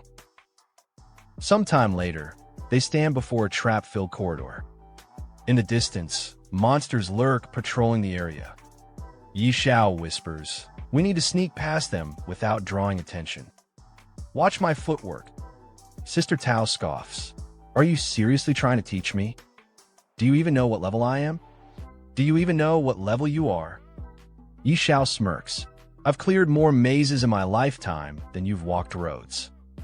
Without another word, he leaps forward, weaving through the traps with precise movements. Landing right near a level 60 elite, he swiftly avoids detection and keeps moving. Sister Tao watches in shock, sweat rolling down her face. What the? He just passed by a level 60 elite, and it didn't even notice him? She exhales in disbelief. I take it back. You're the master. Your whole family are masters. Following his lead, she mimics his movements, successfully crossing the traps. She approaches Yi Xiao, whispering, all right, what's next? Yi Xiao suddenly notices a monster standing guard over a treasure chest. Hiding behind a rock, he mutters, looks like this is it. As expected, things are different from my past life. His system panel flashes. Yi Xiao frowns. I can't see its details clearly. Sister Tao, can you? She glances at it. A level 100 Berserk Eerie boss. Pretty average strength. Yi Xiao grins excitedly. Then I'll go open the treasure chest. Sister Tao, get ready to strike. She nods. All right, I'll put an absolute defense buff on you. Yi Xiao then points at the red frog. Better safe than sorry. Lao Hui, don't move recklessly, or you'll alert the Een Spirit Beast.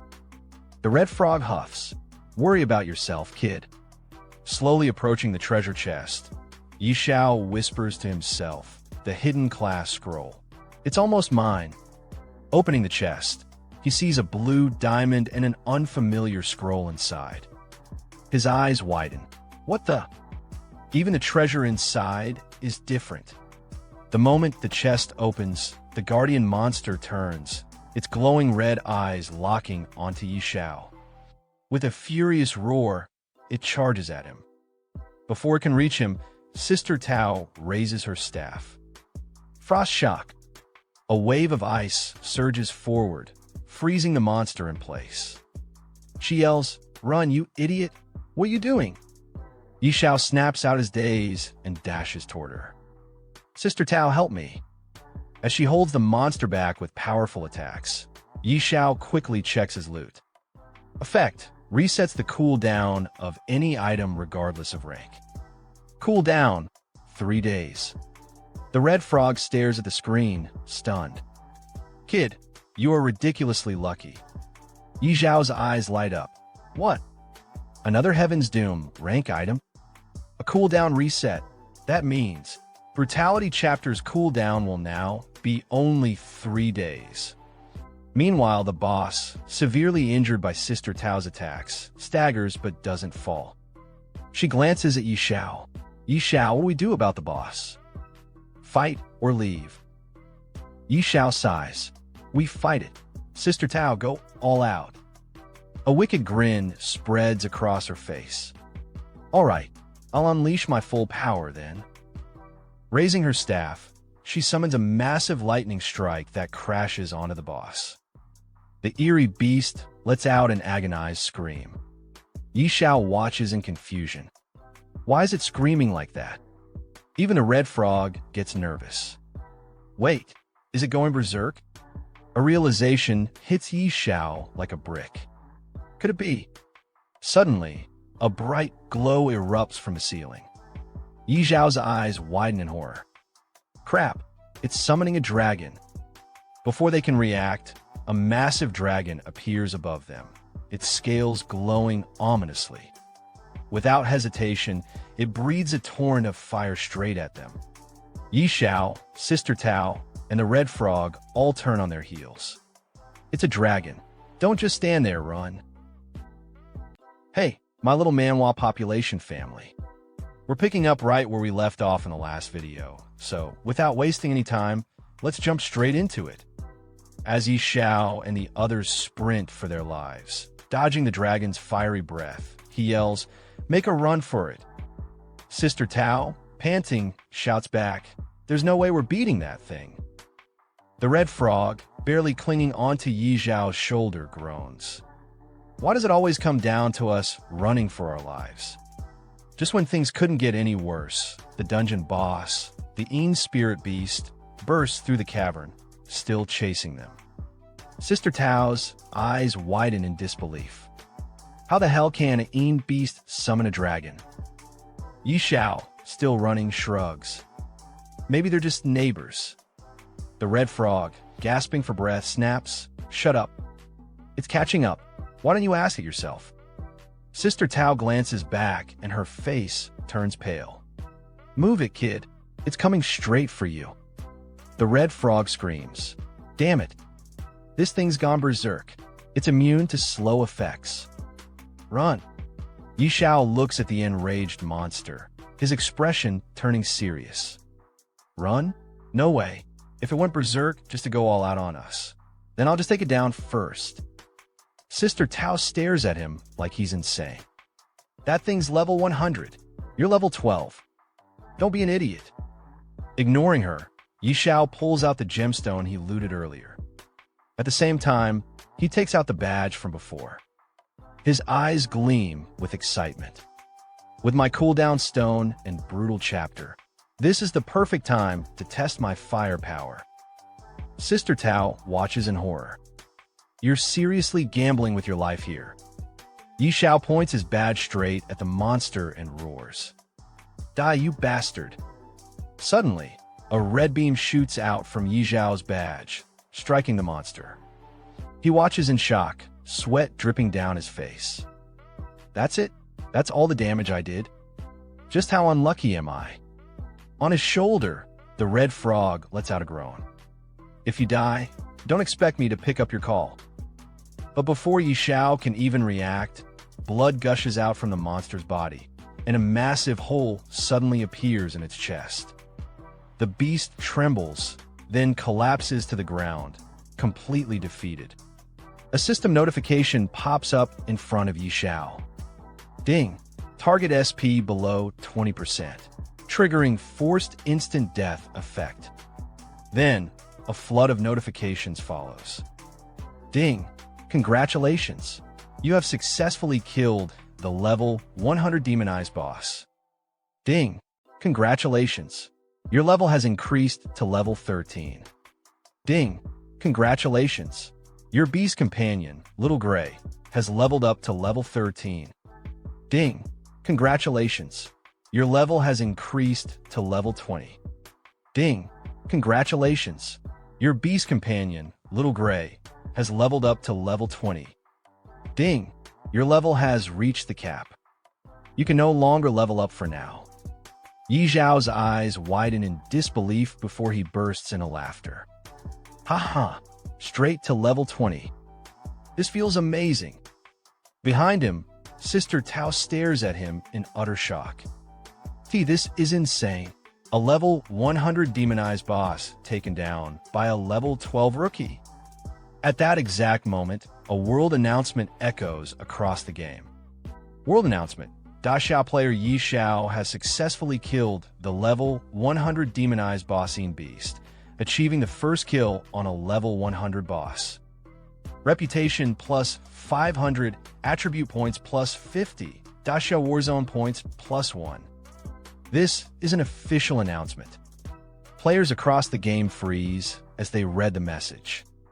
One player, dumbfounded, mutters, "A level 100 boss. Dead? What kind of bullshit is this?" Another one exclaims, "This is beyond crazy. Are we even playing the same game?" In another part of the world, a group of high-level players stares at the announcement.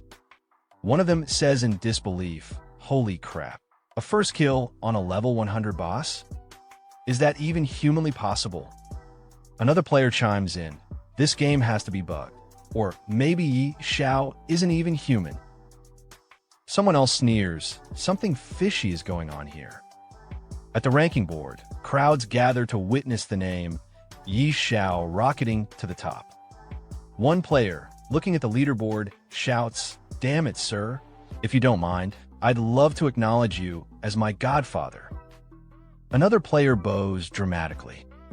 "I usually don't idolize people, but right now, I'm kneeling before Xiao and calling him daddy."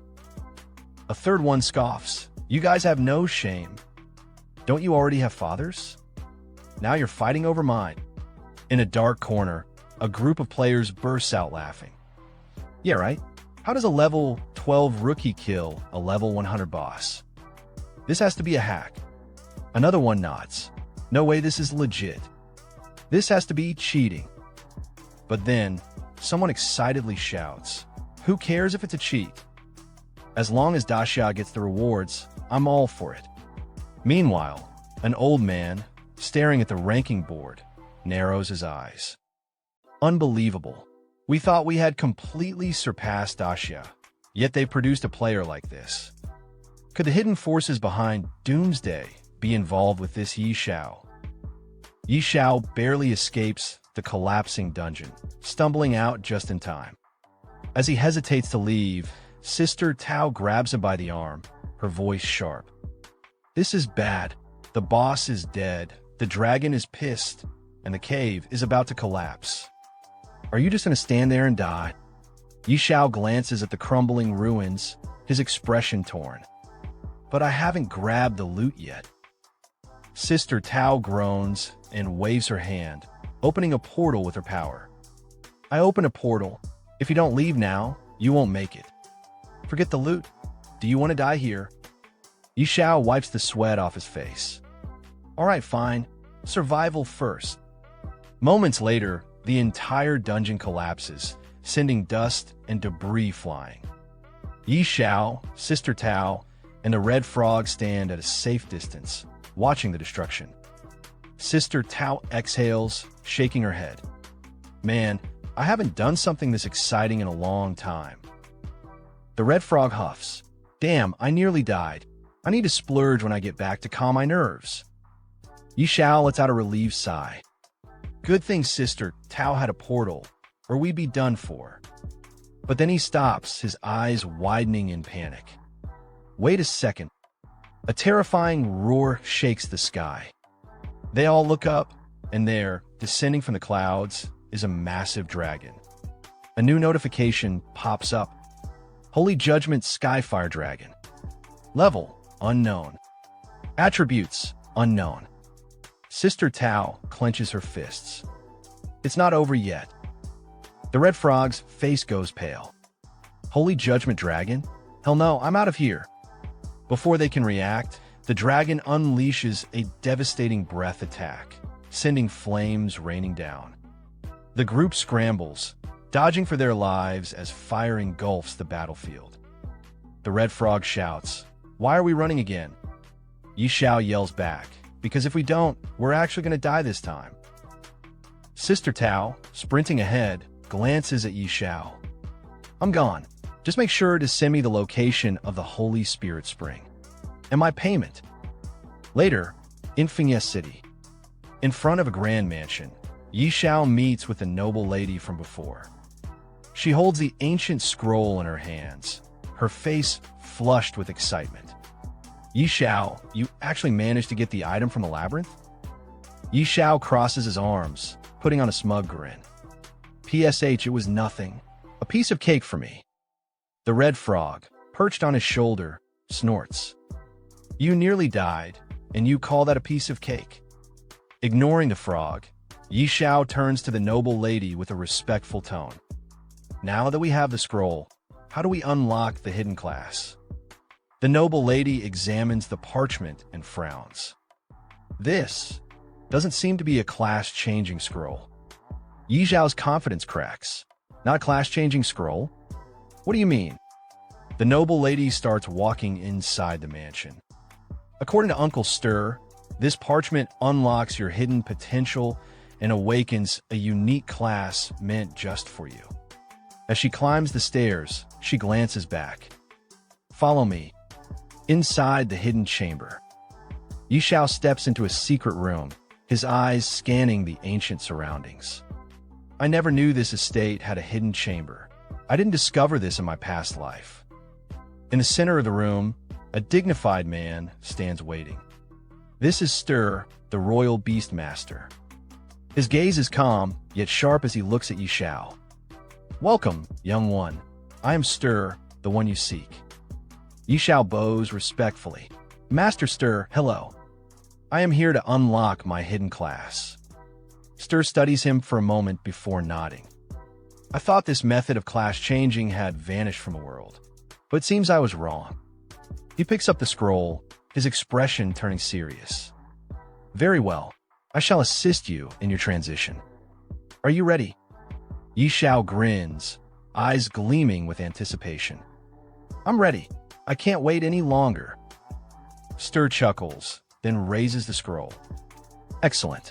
This parchment will awaken the deepest power within you. Follow your heart's guidance. Yi Xiao hears Stir's words and focuses his mind steady. Suddenly, 5 glowing orbs appear around him, pulsing with energy. Stir watches closely and speaks firmly. Stay calm. Don't panic. Don't resist. Yi Xiao nods. Understood. One by one, the orbs start glowing blue, their light intensifying. Stir's eyes widen in shock as all 5 activate at once. Impossible. All 5 crystal balls have been activated.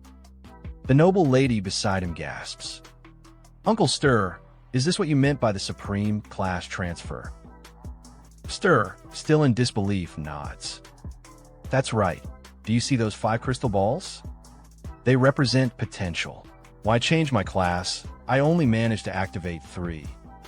Yi Xiao keeps his eyes closed, fully concentrating, not saying a word. Stir watches him with awe. This is breaking the limits of humanity. Activating all 5 crystal balls. Is this guy even human?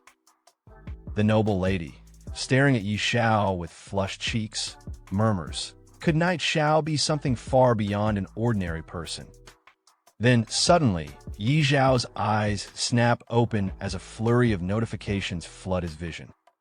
Ding! Congratulations! You have successfully completed the class transfer quest, Whispers of the Dragon. Ding! Your class has evolved into the unique hidden profession, Dragon Speaker. Ding!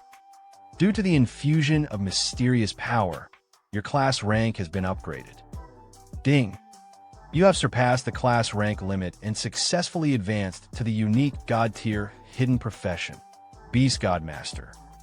Yi Xiao looks at the glowing orbs around his body and clenches his fists, feeling a surge of overwhelming power. As expected of a hidden profession, my body feels incredible. Another wave of notifications appears, detailing the insane talents and bonuses of his new class. Yi Xiao smirks confidently. Beast God Master, these stats are absolutely insane. Stir, still stunned, mutters, unbelievable. Someone actually unlocked the legendary Beast God Master class. That means mastering the supreme power of the Beast God and gaining 40 attribute points per level. Yi Xiao examines the scroll in his hands and nods. These stat boosts are crazy. And the God's Guardian set event even comes with a crafting blueprint. Interesting. Another notification pops up. Ding. New blueprint acquired. Beast God Claw rank. Epic. Xiao raises an eyebrow. Equipment that grows in power. And it starts at epic rank. He scrolls through the materials list and sighs. Figures. All the crafting materials are rare. Looks like I'll need to go monster hunting. He turns to Stir and bows slightly. Master Stir, the class transfer is finally complete. Thank you. From behind him, the noble lady speaks, her cheeks flushed. Knight Xiao, you are truly astonishing. Stir places a firm hand on Yi Zhao's shoulder. Young man, you've already stepped into the divine realm. Your potential is limitless. The red frog, sitting on Yi Zhao's shoulder, lets out a deep sigh. KH, you really are something else. Yi Xiao, brimming with confidence, grins. Haha, looks like I'm destined to reach the peak in this lifetime. But first, I need to craft the Beast God Claw. Scene shift, the Abyss Trial. In a dark, ominous chamber, a group of 3 adventurers stands before a towering guardian. One of them steps forward. Respected Guardian, I wish to challenge the Abyss Trial. The Guardian's glowing eyes scan them. The 3 of you seem well-equipped. What level of trial are you attempting? The group leader, a fierce-looking warrior named Tiger Unleash, steps forward with unwavering confidence. I'm going solo. Abyss-level trial. The Guardian lets out a low chuckle. Oh, another one daring to challenge the Abyss-level trial. Tiger Unleash smirks. I live for challenges. No regrets, even if I die. Seeing his determination, the Guardian steps aside, allowing him to enter. Before stepping through, Tiger Unleash glances back at his companions. One of them calls out, Boss. We'll be waiting outside for your good news. He chuckles, cracking his knuckles. Don't worry, you won't be waiting long. As he enters the trial grounds, the Guardian watches him disappear into the darkness and mutters. Tisk TSK, these visitors from another world really are built different. 5 minutes later, the leader of the group staggers out of the trial, covered in bruises and screaming for help. Help me. His companions rush toward him, eyes wide with shock. Boss, what happened? Tiger Unleash, gasping for breath, stumbles forward. It's terrifying. The monster mutated. Seeing their leader in such a sorry state, both of his companions grab him before he collapses. Boss is seriously injured. Quick, give him a potion. One of them, irritated and pained, grits his teeth. Damn it. So not just anyone can solo the Abyss, huh? World Chat, Great Reef, Level 20 Abyss Trial. Meanwhile, in the World Chat, players are buzzing about the game. Global Chat. Class? Is anyone else in the game? The school is taking attendance. Please respond. Just saw Zhou Hong and Qin Yinran. Looks like most of us made it in. Where is everyone leveling? Yi Xiao, sitting on a rock at the edge of a battlefield, watches the chat flood with messages. He sighs. I don't want them knowing my identity. Better to lay low and focus on leveling up. In front of him, his pet dragon, Little Gray, is locked in battle with a towering golem. Yi Xiao watches intently. Old Hui, let's get to work. Little Gray lunges, his claws glowing. A moment ago, he attacked with fire, but now he tears into the golem with pure brute force. The massive creature collapses, defeated. With a heavy thud, 2 items drop. Yi Xiao steps forward, scanning them. Rock Sword, Dark Gold rank, effect, unidentified. Rock-shattering Hammer Warhammer, gold rank, effect, unidentified. Yi Xiao grins. Good job, Old Hui. The Abyss Watcher King appears. Suddenly, a new notification appears before Yi Xiao. Ding. Warning. A powerful enemy has detected your presence. Yi Xiao frowns. Why is it that every time I get a good drop, a monster shows up? Looking up, his eyes narrow. A massive golem stands before him, its glowing blue eyes locked onto him. Ding. Enemy identified. Abyss Watcher King. Level 20. HP. Strength 3000. Constitution. Agility 2000. Spirit 3000. Talent unknown. Skills unknown. Xiao exhales sharply. A king tier boss. Good thing it's only level 20. He grips his sword and gives a command. Old Hui, you go first. I'll cover you. The red frog on his shoulder scoffs. As if I need your cover. Meanwhile, the failed Abyss trial group. Back at the entrance of the Abyss trial, Tiger Unleash lies on the ground, still covered in bruises. One of his teammates tends to him, while another stands in disbelief. The boss. The boss actually died in the trial. The other member, still stunned, shakes her head. Impossible. We followed Yi Zhao's exact leveling path. A blue-haired girl turns to a red-haired girl, suspicion in her voice. No way. If Yi Zhao cleared the Abyss trial, he must have found an exploit. The red-haired girl crosses her arms. Very likely.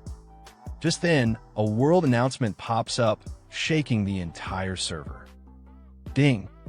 System announcement. Player Yi Xiao from the Grand Xiao Nation has successfully cleared the level 20 Abyss trial, becoming the first in history to do so. Reward. Epic item. Stone of Valor. Grand Xiao Nation prestige points. +1. This is an official announcement. The blue-haired girl freezes. This. Yi Zhao's victory. Back at the battlefield, Yi Xiao stands beside the corpse of the Abyss Watcher King, holding a glowing crystal in his hand. He frowns. No loot, just another Abyss fragment.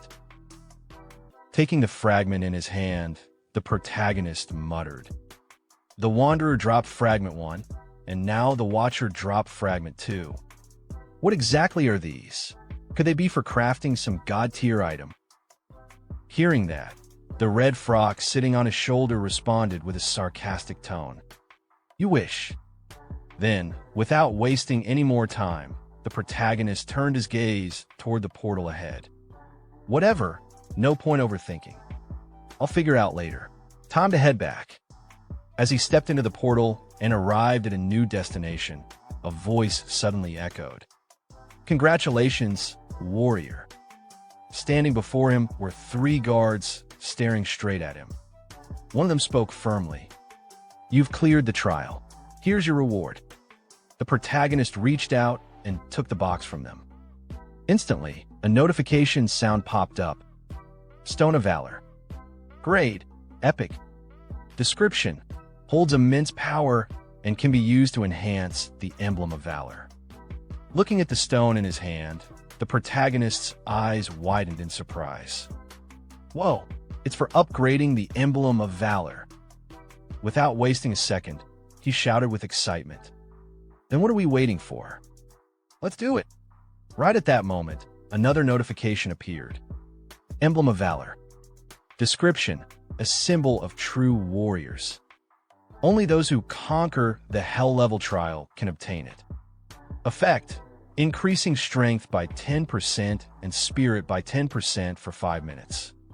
Seeing this, the protagonist couldn't hold back his joy. He laughed out loud. Haha, success. A legendary emblem. Looking over at his dragon companion, he grinned. With this, I will be unstoppable in the level 30 zone. Turning to the red frog, he shouted, Old Hui, let's go. But just as they were about to move, another notification suddenly popped up right in front of him. System maintenance. Logging out of the game soon. Looking at the message in confusion, the protagonist blinked. What's going on? Are we finally logging out and returning to reality? But it wasn't just him. This notification appeared in front of every player across the entire world. Everyone saw it. One player, staring at the message, shouted, System maintenance? Now of all times. Another one exclaimed in shock. So we can finally leave the game? Someone else almost cried out. I want to go home. I miss my mom. And another player cheered in excitement. This is amazing. We're finally getting back to the real world. And just like that, all the players from the old world started logging out, disappearing from the game one after another at the very same time. And our protagonist in his house watching the TV, and the news reporters say after Dacia, the United States has also fallen into doomsday. Experts predict that this supernatural game phenomenon will gradually spread worldwide. Falling asleep now means entering the game. Doomsday has become reality for all of humanity. What comes next? Player Ferocious Tiger Unleashed dies in the Abyss trial. Just how terrifying is the Abyss level trial? And what does this mean for ordinary players? Today, we have the privilege of speaking with high-level player Qingfeng Suju, who will share the latest updates on Doomsday and strategies for leveling up quickly. Player Qingfeng Suju recently led a team to clear the hard-level advancement trial. In today's livestream, he'll reveal whether dying in the game affects reality. And seeing the TVs with an annoying tone, our protagonist say Qingfeng Suju? Never heard of that name before. Interesting. Let's see what he's got. In the TV, the news say again Qingfeng Suju as the first to clear a hard-level advancement trial and the second to pass an advancement trial after night Xiao. What are your thoughts? Honestly, I was just lucky. And to clarify, I didn't do it alone. My team barely made it through. What do you think about the fact that players are automatically logged into Doomsday when they fall asleep? Even the officials can't explain Doomsday's existence. But surviving inside the game is far from simple. Also, we've learned that Knight Xiao is a fellow Dacia player. Not only has he cleared the Abyss trial, but he's done it twice. As a top player yourself, what's your opinion on this? Knight Xiao is on a completely different level. Even if you combined all the top-ranked players, they still wouldn't stand a chance against him. Then somewhere on a grand villa, a man, looking towards the TV, he say even all the top players combined wouldn't be enough? If I had someone like him in my ranks, I'd have absolute control over the Doomsday world. Then he looked towards his butler, and he say again, Fu Bo, use every resource available to dig up everything on this Knight Xiao. And the butler respectfully lower his head towards him and say, yes, young master. I'll get on it right away. And as for our protagonist, he also looking at the news, he say the game suddenly went into system maintenance and forcibly logged everyone out. So players can only enter by falling asleep now? Looks like the real-world invasion of Doomsday is happening slower than in my past life. But then our protagonist looked towards his computer again, and he think for a moment, and he say to himself, but this is the perfect chance for me to power level. For Beast Tamers, level 30 is a crucial milestone. That's when I unlock an extra pet slot. No point thinking too much. Let's just focus on reaching level 30 first. Then sometimes later in the level 30 zone, Grey Mist Valley. Our protagonist fighting with Ada Golem, he say look towards his dragon Old Hui. Use Stunning Shock Attack. And hearing our protagonist word that dragon uses Stunning Shock Attack. And from that attack, both Golem and get stunned yes. That's it. Old Hui, you're getting stronger. Huh. And after that our protagonist dragon uses Fire Breath Attack and defeating the golden monster and seeing get our protagonist with excitement, he say nice work. And at the same time, a new notification appear in front of our protagonist, and it says your beast Old Hui has leveled up to level 24. Congratulations, you have leveled up to level 24, and seeing that our protagonist with excitement, he say, haha, another level. Then in the bustling city, right in front of the towering world ranking board, a huge crowd had already gathered. Everyone's eyes were locked onto the screen, staring in disbelief. And right at that moment, someone shouted while pointing at the top of the rankings. Damn, he just shot up in levels again. He's now twice as far ahead as the second-ranked player. The world rankings were displayed brightly for everyone to see. World rankings. 1. Xiao. 2. Qingfeng Suizhu Honda. Seeing this ridiculous gap, another player shouted from the crowd, "If he's not hacking, I refuse to believe it." And right there, standing in the middle of the crowd, was the boy from the news earlier. His eyes were glued to the ranking board, his expression stiff as he muttered, "I thought leveling would slow down at higher levels so others could catch up. But instead, the gap just keeps growing." On the top, Xiao's name shined like a king standing above the world, while right below him sat the second-ranked player, Qingfeng Suizhu Honda, at only level 10. From beside the boy watching the ranking board, a blonde-haired guy turned to him and sighed, "We were never even in the same league, AS Night XIO. Boss, you're amazing." Hearing his words, the boy could only force a bitter smile, replying, "There's always someone better. But hey, second place isn't too bad." Then suddenly, another companion behind them jumped into the conversation proudly. "True. And we still control ranks 3, 4, 5, and 6. Meanwhile, far away in Novice Village now, 9527, Dragon's Nest, atop a rugged mountain, two colossal dragons stood facing each other. But these weren't ordinary dragons. They were holy judgment radiant dragons. The red dragon glared at the other and scolded, "That egg's been missing for days, and yet you're still just sleeping in this dark corner?" But the dragon he spoke to wasn't ordinary either. He was the Dragon Prophet. Calmly, the Dragon Prophet replied, "As the Dragon Prophet, you carry the fate of our race." Hearing those words, the red dragon narrowed his eyes coldly. "Can't you sense that human?" His presence disgusts us. Shocked, the Dragon Prophet stared back. "Are you talking about those wretched gods?" "No, impossible. A mere human worm couldn't possibly wield that kind of power." But with an annoyed snarl, the red dragon growled, "I am the Dragon Prophet. I see more than you do, and I am willing to entrust our race's future to this mortal." The other dragon's eyes widened in disbelief. "No, that's reckless." Then both of them spread their wings wide and soared into the sky, leaving behind the battlefield in an instant. The fierce winds howled in their wake as they shot through the clouds like crimson and black streaks, tearing across the heavens. While flying at high speed, the red dragon turned its head slightly, looking at the other dragon with a deep, serious tone. "There's no time left." High above the clouds, a red dragon sliced through the wind, his massive wings beating with rhythmic power. Beside him flew his companion, a black dragon, silent and watchful. The red dragon turned his head slightly, his voice booming like distant thunder. "Darkness will transcend space and time," he declared. "It will devour everything. This mortal is our last hope." With a powerful surge, he veered ahead. "Follow me," he roared. "I said this is our last hope." The black dragon hesitated for only a moment, his golden eyes narrowing as he kept pace. His voice came low and grim, carried by the wind. "Are we truly entrusting the fate of the dragon race to a mortal?" Far below, nestled in a vast valley surrounded by ancient trees, the city of Windleaf shimmered beneath the clouds.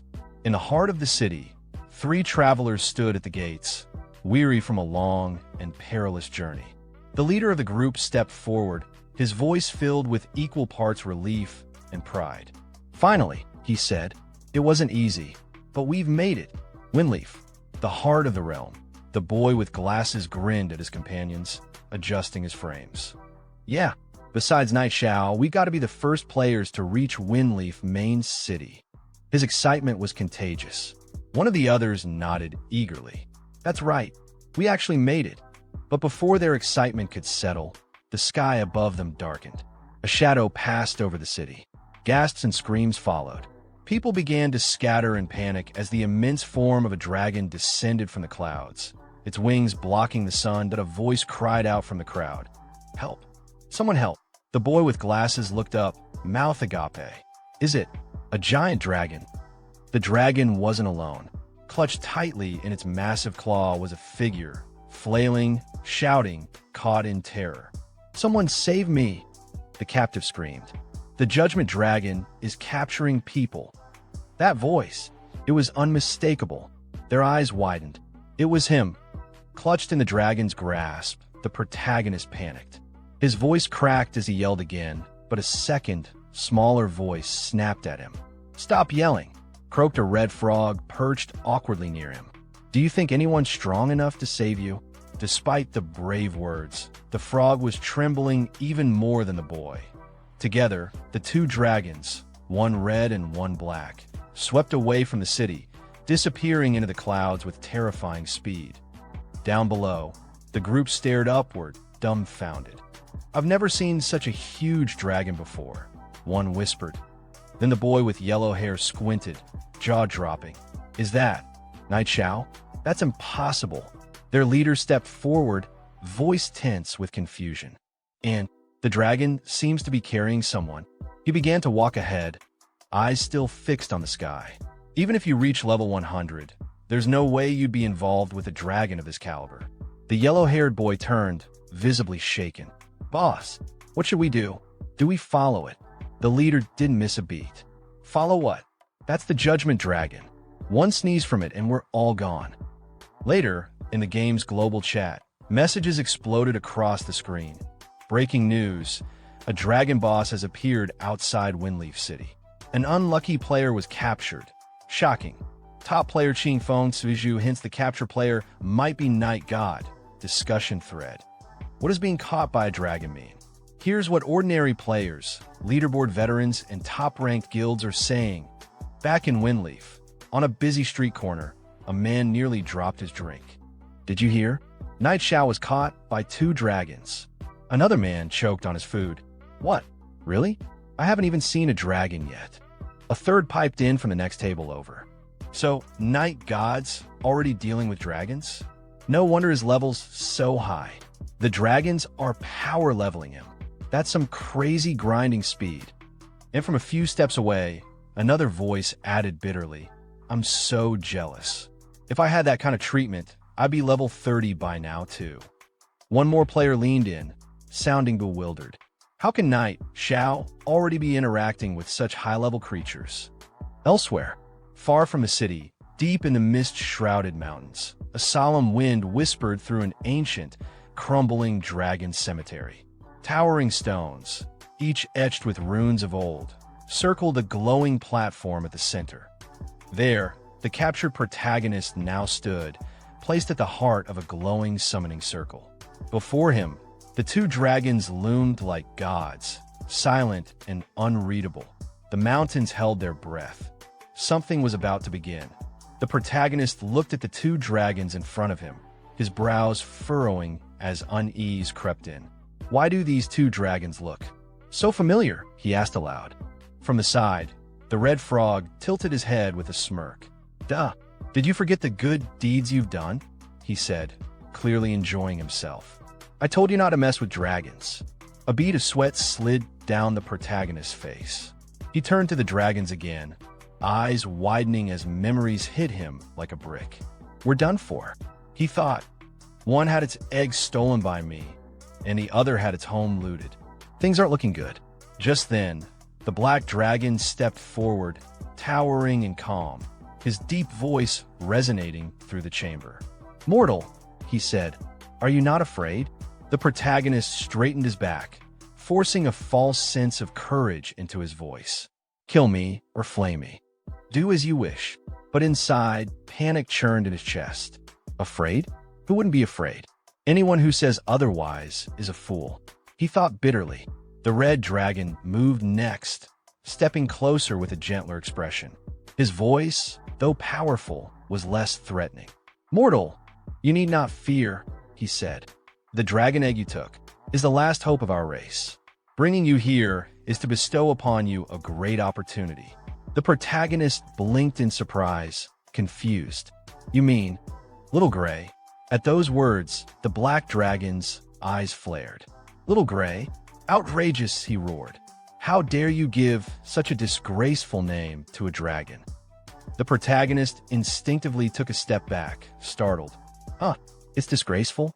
But Little Gray really likes the name, though. The red dragon turned toward his companion. There's not much time, he said firmly. Let's get down to business. The black dragon let out a breath, calming himself before giving a short nod. All right, both dragons began to ascend, their wings spreading wide as they lifted into the air above the temple chamber. The red dragon raised his voice first. In the name of the dragon god. The black dragon followed with a deep, commanding tone. In the name of the dragon god. Watching from below, the protagonist's eyes widened as he stared into the sky above them. Sweat slid down his face. What are you going to do to me? He stammered. I was just joking earlier. Just let me live. I'll do whatever you want. From below the altar, the red frog nervously chimed in, clearly trying to distance himself from the situation. I don't even know him that well. The dragon egg theft really had nothing to do with me. Suddenly, one of the massive dragon statues lining the temple walls stirred. Its ancient eyes slowly began to glow, reacting to the dragon's combined aura. A deep hum filled the air as a pulse of power rippled through the temple. Something was awakening. The two dragons hovered above, their wings spread wide, their eyes locked on the altar below. Then, in perfect unison, they roared, bestowal of the blessing of the dragon clan. As their voices echoed through the ancient dragon temple, a brilliant yellow light shot down from the mouth of the dragon god statue overhead, piercing the air like a divine spear. It struck the protagonist directly, engulfing him in radiant energy.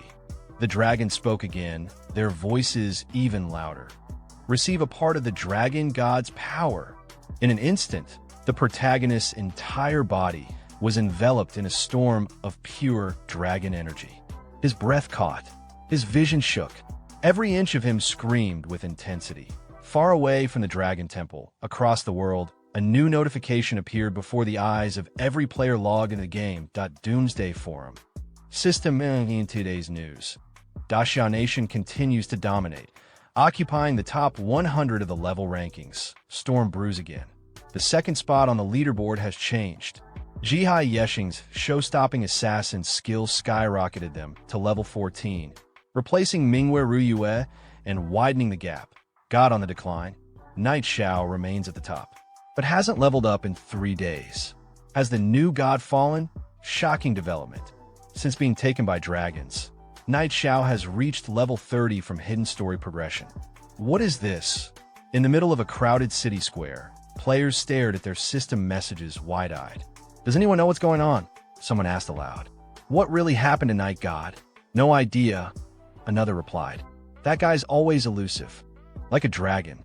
Someone else muttered thoughtfully, but judging from his usual pace. Something unexpected probably happened. From within a nearby group, one voice broke the tension with a half-joke, half-curiosity. Damn. Getting taken by a dragon.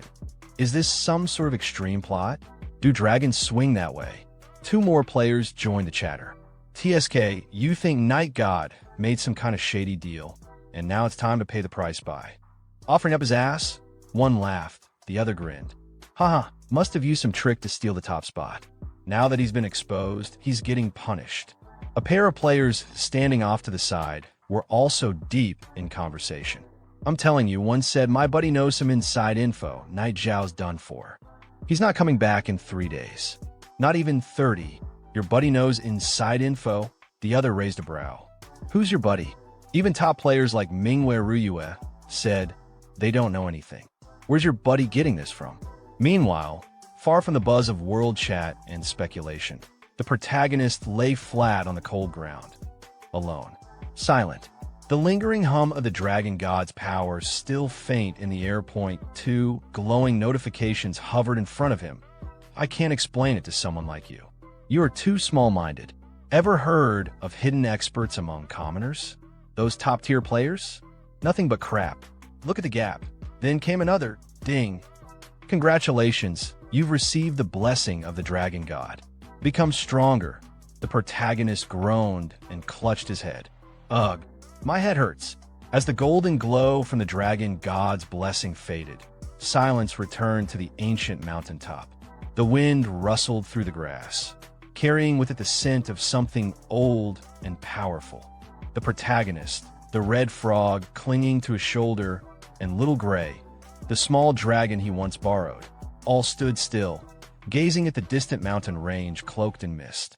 Wiping sweat from his brow, the protagonist took a shaky breath. "Where is this place?" he asked, eyes scanning the unfamiliar terrain. "This looks like a level 40 area." The red frog gave a small sigh. "Those two dragons are gone."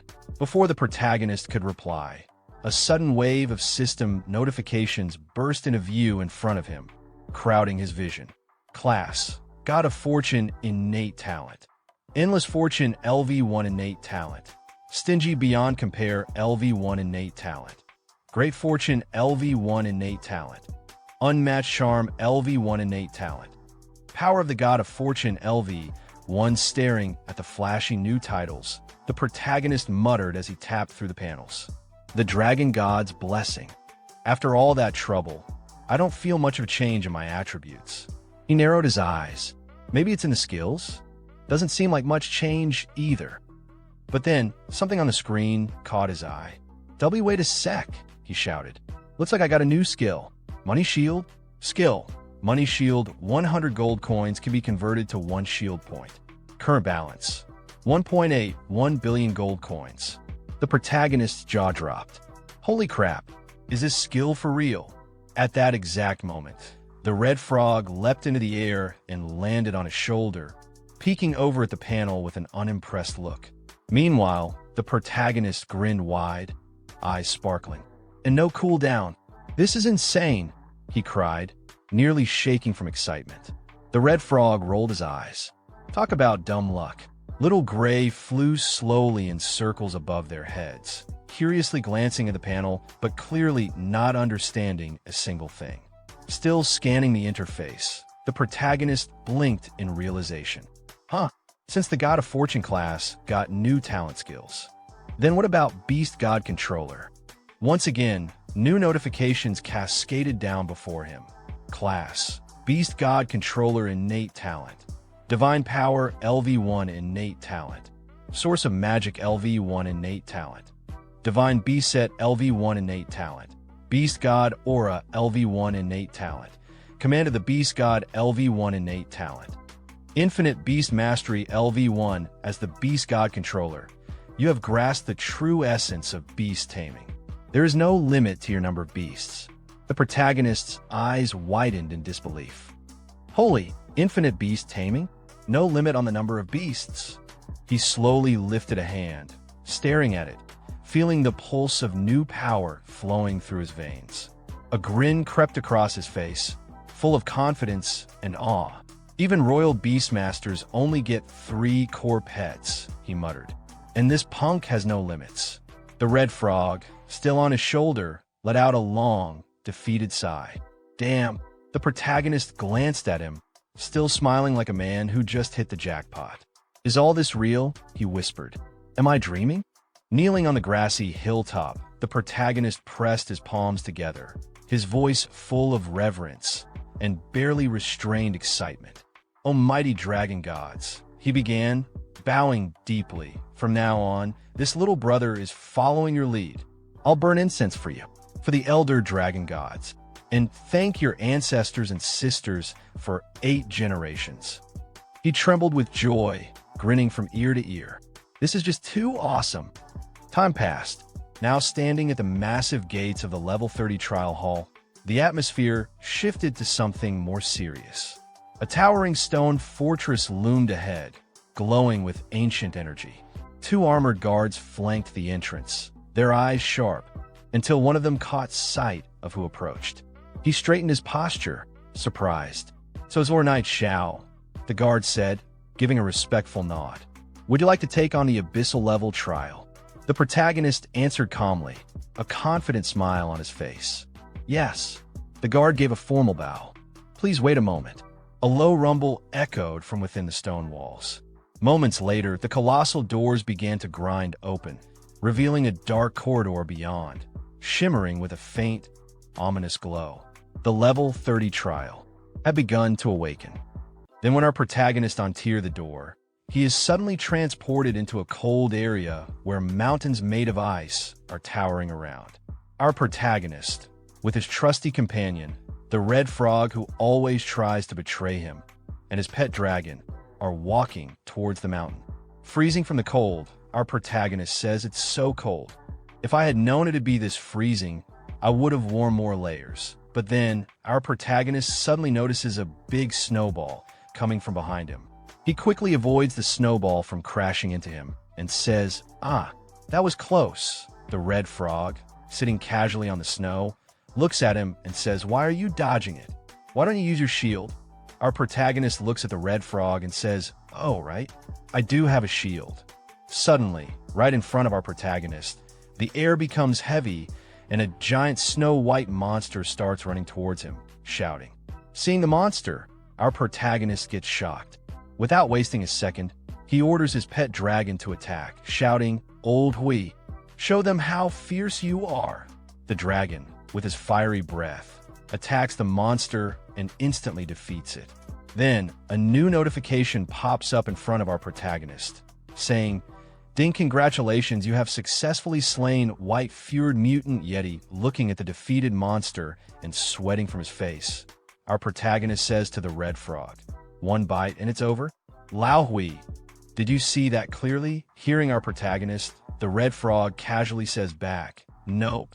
Then suddenly, right in front of our protagonist, some notifications appear. The first one says, "Talent. Absolute suppression as a great beast. The celestial dragon has an innate dominance over lower-tier creatures. After carrying the bloodline of the dragon race, it has grown even stronger. Plus 30% damage to mythical creatures, plus 50% damage to non-mythical creatures. Receive minus 50% damage from all sources." Then the second notification pops up, saying, "Nickname, Old Hui type. Celestial dragon, mythical grade level. 30 status base attributes. Strength, 70-66 Constitution, 69-75 Spirit, 75-89 Agility, 6-9-4-9 1x1. All the dragon's skills and characteristics scroll in front of our protagonist. Seeing all of that, our protagonist gets completely shocked. With a stunned expression, he says, "Old Hui is broken." But then, suddenly, out of nowhere, a huge number of monsters appear and start rushing towards our protagonist. Seeing them, our protagonist shouts, "Why are there so many monsters all of a sudden?" As the monsters charge, the pet dragon, filled with excitement, lets out a mighty roar.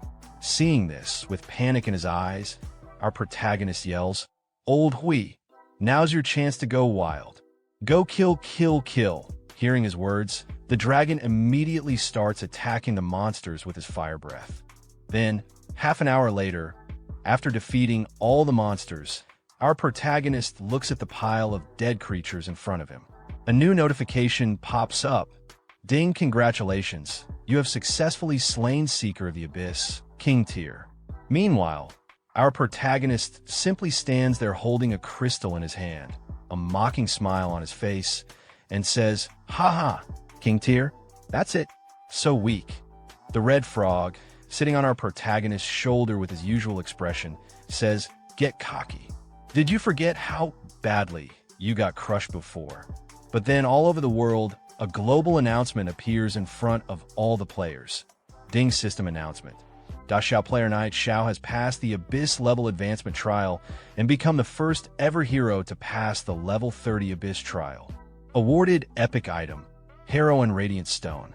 Plus 1 point to Xiao Warzone score. Announcement end. Looking at the announcement, some players react with shock. One shouts, "Holy crap, I knew it. Night God was preparing something big this whole time, and you didn't believe me. Our Xiao deity. Bow before him, Moda." Then, another player cuts in and yells, "Shit, how did this guy get taken by a dragon and still come back?" Xiao's advantage grows again, and another one bursts out, "You idiot, this is impossible." But then suddenly, in front of the city gates, two men are seen talking with each other. Both of them look strong. The man wearing red armor laughs and says to his companion, "Huh, I knew it. There's no way a character like him would die so early. Just as I expected, his companion, wearing a hood, looks at him and says from behind, even the level 30 Abyss trial could be cleared. This guy's potential really is bottomless. Both of them stand there in front of the city gate, looking at the bustling city. The man in red armor speaks again. Let's go back to the city. I want to meet this interesting fellow myself. Once I bring him under my command, that's when the real game begins. Hearing his words, his companion simply responds with one word, understood. Then, the scene shifts to our protagonist. He holds a stone in his hand and looks at it. A new notification appears in front of him. System message item description. Seeing the details in front of him, our protagonist says, third fragment already. Just how many are there? Then, holding a crystal in his left hand, he looks at it. As always, another notification appears. Heroic Radiant Stone Grade.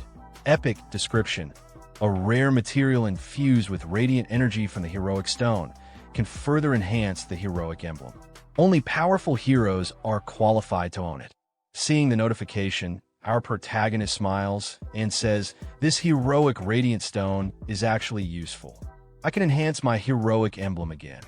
Then, as he walks away from the trial gates, the guard looking at him says, Lord Knight Xiao, take care. Waving his hand casually, our protagonist replies, all right, see you. Suddenly, the scene shifts to Fengye's main city. Wearing a hood and blending into the crowd, our protagonist looks around and says, seems like Fengye is getting crowded. Hearing that, the red frog sitting on his shoulder responds with a mocking tone, well, you were missing for several days. Then, our protagonist notices a huge crowd gathered in front of a shop. Seeing the scene, he says, come on, let's get this gear appraised. The red frog, still perched on his shoulder, adds, why are there so many people? But then, our protagonist notices an old man appraising items. Seeing that, he confidently steps forward and says, boss, appraise this gear. Above his head, his first-class citizenship sign is shining brightly. However, the old man doesn't notice at first and, without even looking, grumbles at him, get in line, don't bug me. But then the old man catches a glimpse of our protagonist's first-class citizenship and immediately gets shocked. In an instant, the old man's attitude completely changes. Showing full respect, he gestures inside and says, well, look who it is. It's the god of fortune. Come right in. All the players lining up for appraisal look irritated, glaring at our protagonist. One of them mutters, who is this guy? Another one quickly butts in, saying, a first-class VIP. Someone at the front of the line grumbles, just cause he's first class, he gets to cut the line. Then, our protagonist calmly shows a badge to the old man. Seeing the badge, the old man starts sweating a little and says, slightly panicked, wait, is that the heroic emblem? Hearing the old man's words, our protagonist casually says, help me enhance this first. The old man quickly gets to work, mumbling nervously, all right, enhancing now. This thing's so valuable. Tighten up. I'm ruined. Outside the shop, the crowd peeks in, watching the scene unfold. One person says, what a good item. Another one scoffs, doesn't look like much. Just a shabby emblem. Ignoring all the background chatter, the old man focuses entirely on enhancing the item. Then suddenly, a bright yellow light bursts out from the item, and a notification appears. Heroic emblem. Legendary grade description. Proof of a hero. Only those who pass the hell level trial are worthy. Ultimate honor of the Empire. After 2 equipment merges, it becomes even more powerful. Plus 100 base attributes, plus 5% all attribute resistance, plus 3 charisma, heroine power passive. Triggers when HP drops below 30%, granting plus 10% strength and plus 10% spirit. Seeing all that, the people inside the store are stunned. One of them gasps, that's legendary grade equipment. Everyone starts covering their eyes from the blinding light and shouts, my eyes, too bright. Meanwhile, our protagonist, holding the badge in his hand, looks unimpressed and mutters, another legendary item. Doesn't seem like a big upgrade though. From outside the door, some people notice him and whisper, the guy. Could he be the famous knight Xiao? Another one quickly adds, It must be. No wonder he could do an abyss-level trial. Then suddenly, the entire crowd waiting outside the store rushes in one by one, shouting, "Lord Knight Xiao, can I add you as a friend? Boss, carry me please. Fan for life. Super hot, like a school beauty tier. I can hook you two up. Name your price. Big bro. I'm your long-lost brother-in-law. My sister's wearing black stockings today. Add me, and I'll send you pics. If you don't like it, I'll wear them myself." The old man, panicking, tries to calm the chaos, shouting, "Everyone calm down. Don't disrupt the store's business." Meanwhile, our protagonist, holding a red dagger he picked up from the shop, sighs and says, "Staying low-key is so hard." Then he turns to the old man and says, "Boss, help me appraise these other items too." Hearing that, the old man looks at him and quickly responds, "Sure thing. Satisfaction guaranteed." From outside the door, the crowd watches excitedly. One of them exclaims, "Holy crap, they're all dark gold gear." Another one says, "My poor heart can't take this." Someone else, full of excitement, adds, "Boss, you probably won't use all that, right? Want to sell a few pieces?" Another man, practically begging, says, "Master, my dad owns 3 publicly traded companies. Money's no issue. Just sell me 1 or 2 pieces, I beg you." At that moment, the world chat exploded. Damn it, the great Yi Xiao has appeared in Fiancée City. Everything he just identified was dark gold rank. Every single piece. Everyone get over here. Worship the Grandmaster. Bring offerings. Offer your younger sisters if you have to. Is that info reliable, bro? Last time you said Yi Xiao showed up, I rushed over like a mad dog, and it turned out to be a fake. I nearly had a stroke from the rage. More real than pure gold. Look at these photos. Someone took them right on site at the appraisal shop east of the city. Coordinates are here. And there they were, several photos showing Yi Xiao in action, standing calmly as stunned players held glowing, newly identified dark gold items in their hands. Damn it, I'm heading there now. I'm turning around. I'm going back to the city. Inside Fiancée City, the streets were chaos. Players sprinted across alleyways, burst out of buildings, and flooded into every corner of the marketplace like a tidal wave. Where is the great Yi Xiao today? I must beg him to take me as a disciple. Disciple? Please. If anyone's going to be his disciple, it's me. Who do you think you are? God Yi, here I come. I want to have children with you. The world paused, and I really hope that one came from a pretty girl. Otherwise, we might be looking at the start of another catastrophe. Sometime later, Yi Xiao was seen crouching in the shadows behind a cluster of old merchant stalls, hood pulled low over his head. From his hiding spot, he peeked out cautiously at the chaotic city streets still buzzing with activity. "Ugh, looks like no one followed me," he muttered, letting out a long sigh. What now? Being the center of attention all the time is exhausting. But just as he was about to relax, a voice spoke behind him. "Are you Yi Xiao?" Yi Xiao froze. Slowly, without lifting his hood, he turned his head slightly, eyeing the stranger from beneath the brim. "And what do you want?" The man wasn't alone. Behind him stood a group, well-dressed, confident, and clearly used to getting what they wanted. The air around them was thick with self-importance. "Don't get the wrong idea," the man said, hands raised casually. "We don't mean any harm. We just came to talk business with you." Yi Xiao stepped forward slowly, his presence shifting in an instant. He looked the man dead in the eyes, a sly smirk curling on his lips. "A deal," he said, voice laced with mocking confidence. "You want to buy dark gold rank gear?" The man smiled back, clearly unfazed. "Yeah, something like that. Trust me, I can make you an offer you can't refuse." Yi Xiao laughed, low at first, then louder, until it echoed off the alley walls. "Haha, if you can pay hundreds of billions of gold coins for that dark gold gear, then I truly wouldn't be able to refuse." Hearing Yi Xiao's words, the man raised an eyebrow and let out a low chuckle, his expression dripping with mockery. "Hundreds of billions of gold coins?" he sneered. "Looks like your vision is still stuck inside the game." Yi Xiao's eyes narrowed slightly under his hood as he studied the man. His thoughts churned. And this guy, suddenly showing off more than I do?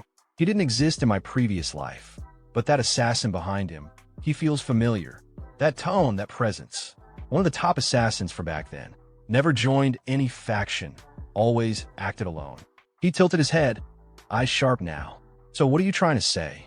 The man smirked, stepping forward slightly as if addressing an equal or a potential subordinate. To be honest, seeing you dominate the rankings like that, I think you've got real potential. You're not ordinary. I'm sure you'll achieve big things.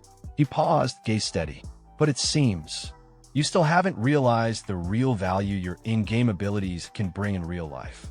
Xiao gave him a cool glance, nodding slightly. Keep talking. Let's see how far your little performance goes. He thought to himself, silently amused. The man smiled, wider now, his confidence turning to arrogance. I'm not here to sell you dreams. Money, status, women, whatever it is you want, I can give it to you. He stepped right in front of Xiao now, his group flanking him like a wall of silent pressure. His tone was smooth but soaked in challenge. So, make your choice. I hope you'll join us. Xiao slowly placed a hand on the man's shoulder, his expression suddenly calm and friendly. Brother, the fact that you came to me for cooperation means you acknowledge my skills. And I appreciate that. The man's smug smile returned, clearly pleased. Glad you understand. But before he could finish, Xiao cut him off. A sudden whoosh echoed through the alleyway as flames burst to life in Xiao's palm. Heat shimmered in the air, distorting the smugness off the man's face. But, Xiao said coldly, for someone so young, that cocky attitude of yours? I don't like it. He leaned in slightly, fire curling up his arm. So I'll give you a manual respawn, just to calm you down a bit. The man's eyes widened. What? You dare attack me? One of his underlings stammered from behind. Careful. If you do anything here, this is the main city. Too late. Xiao moved like lightning. With a flick of his arm, the flames surged forward, engulfing the man in an instant. Screams were cut short as the fire consumed him, and a burst of golden light marked his forced logout. Silence followed. Idiot, Xiao muttered, brushing off his hand. You talk too much. Gasps erupted from nearby players who had been watching from a distance. Word was already spreading. Did he really kill the young master? Is he crazy? That guy had a whole group with him. But before chaos could explode, one figure stepped forward from the crowd, the assassin who'd been lurking behind the group this whole time. Calm, dangerous, his eyes scanned the area with sharp precision. Don't move, the assassin said firmly, raising a hand. This is the main city. Killing is forbidden here. If this escalates, we won't be able to take responsibility for what happens next. The tension in the air grew thick. No one moved. All eyes were on Xiao. And Xiao, he just stood there, half smirking beneath his hood, flames still flickering faintly in his hand, utterly unfazed. Xiao slid his hand into his pocket and turned away, walking off without sparing them another glance. The money and gear on the ground, he said coolly. Consider it your compensation. His steps echoed as he walked further, leaving stunned silence behind. And with a last flat voice, don't follow him anymore. He has no future. The group stood frozen. One of them finally spoke, eyes locked on Xiao's retreating back. It's terrifying, killing someone in the main city. He's insane. But before anyone could respond, a sharp voice rang out behind them. Who's fighting here? How shameless! Everyone turned. One of the gang members paled. Sirens. It's the main city guard. From every street and rooftop, guards poured in, weapons drawn, armor gleaming. In moments, Xiao and the group were completely surrounded. A burly guard at the front stepped forward, voice booming through the plaza. Who dares to kill in the main city? Are you out of your mind? But our protagonist, without avoiding any questions, he simply replied to the guard it was me. Then another voice roared out, deep, gruff, and brimming with authority. The guard leader stepped forward, eyes locking onto Xiao with a scowl. You kill someone, and still stay this calm, he shouted. You've got some serious guts. The guard leader stared hard at Xiao. Then his expression twisted, not in anger, but in shock.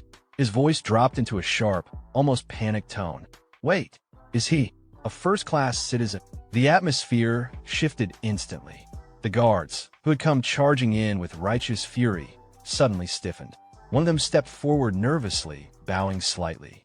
There must be some misunderstanding here, he said, voice shaky with forced calm.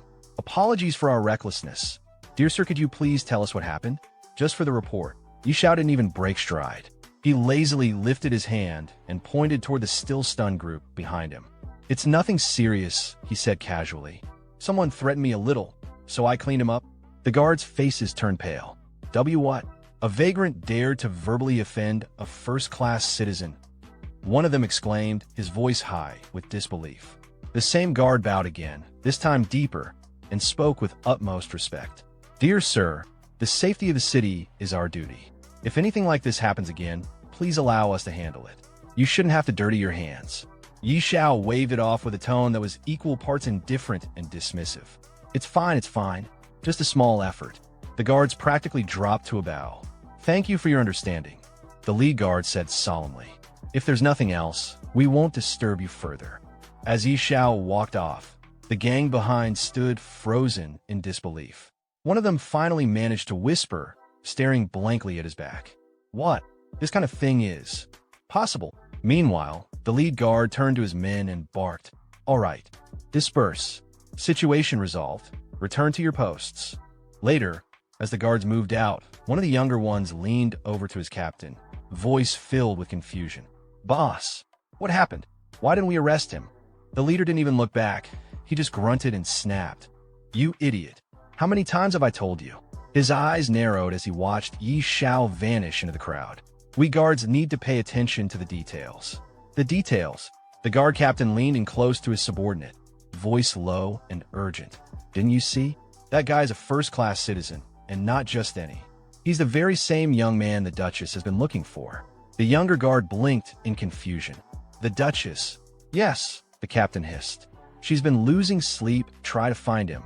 Word is, she's been tearing through the city looking for even a trace. Do you seriously think someone like him is the same as other first-class citizens?" He straightened, his eyes gleaming with ambition. "If we report this properly, we'll be promoted on the spot." "Got it." The younger guard finally caught on and nodded, eyes wide. "I see. No wonder you're the boss." Meanwhile, inside the Duke's mansion, in a richly decorated office lined with velvet drapes and polished wood, a noblewoman sat behind a large desk, her fingers tapping impatiently on the surface. Her eyes, sharp yet faintly anxious, stared at the empty space in front of her. "Good heavens," she murmured, brows furrowing. "Are you mocking me?" Her face flushed slightly, frustration showing through the composure. Her voice dropped into something almost vulnerable. Why are there still no updates on Xiao?"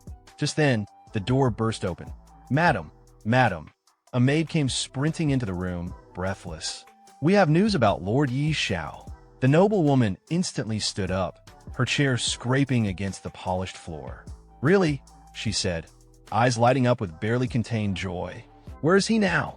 Cut to Resurrection Point, East District. 4 figures stood gathered beneath the dull glow of the respawn crystal.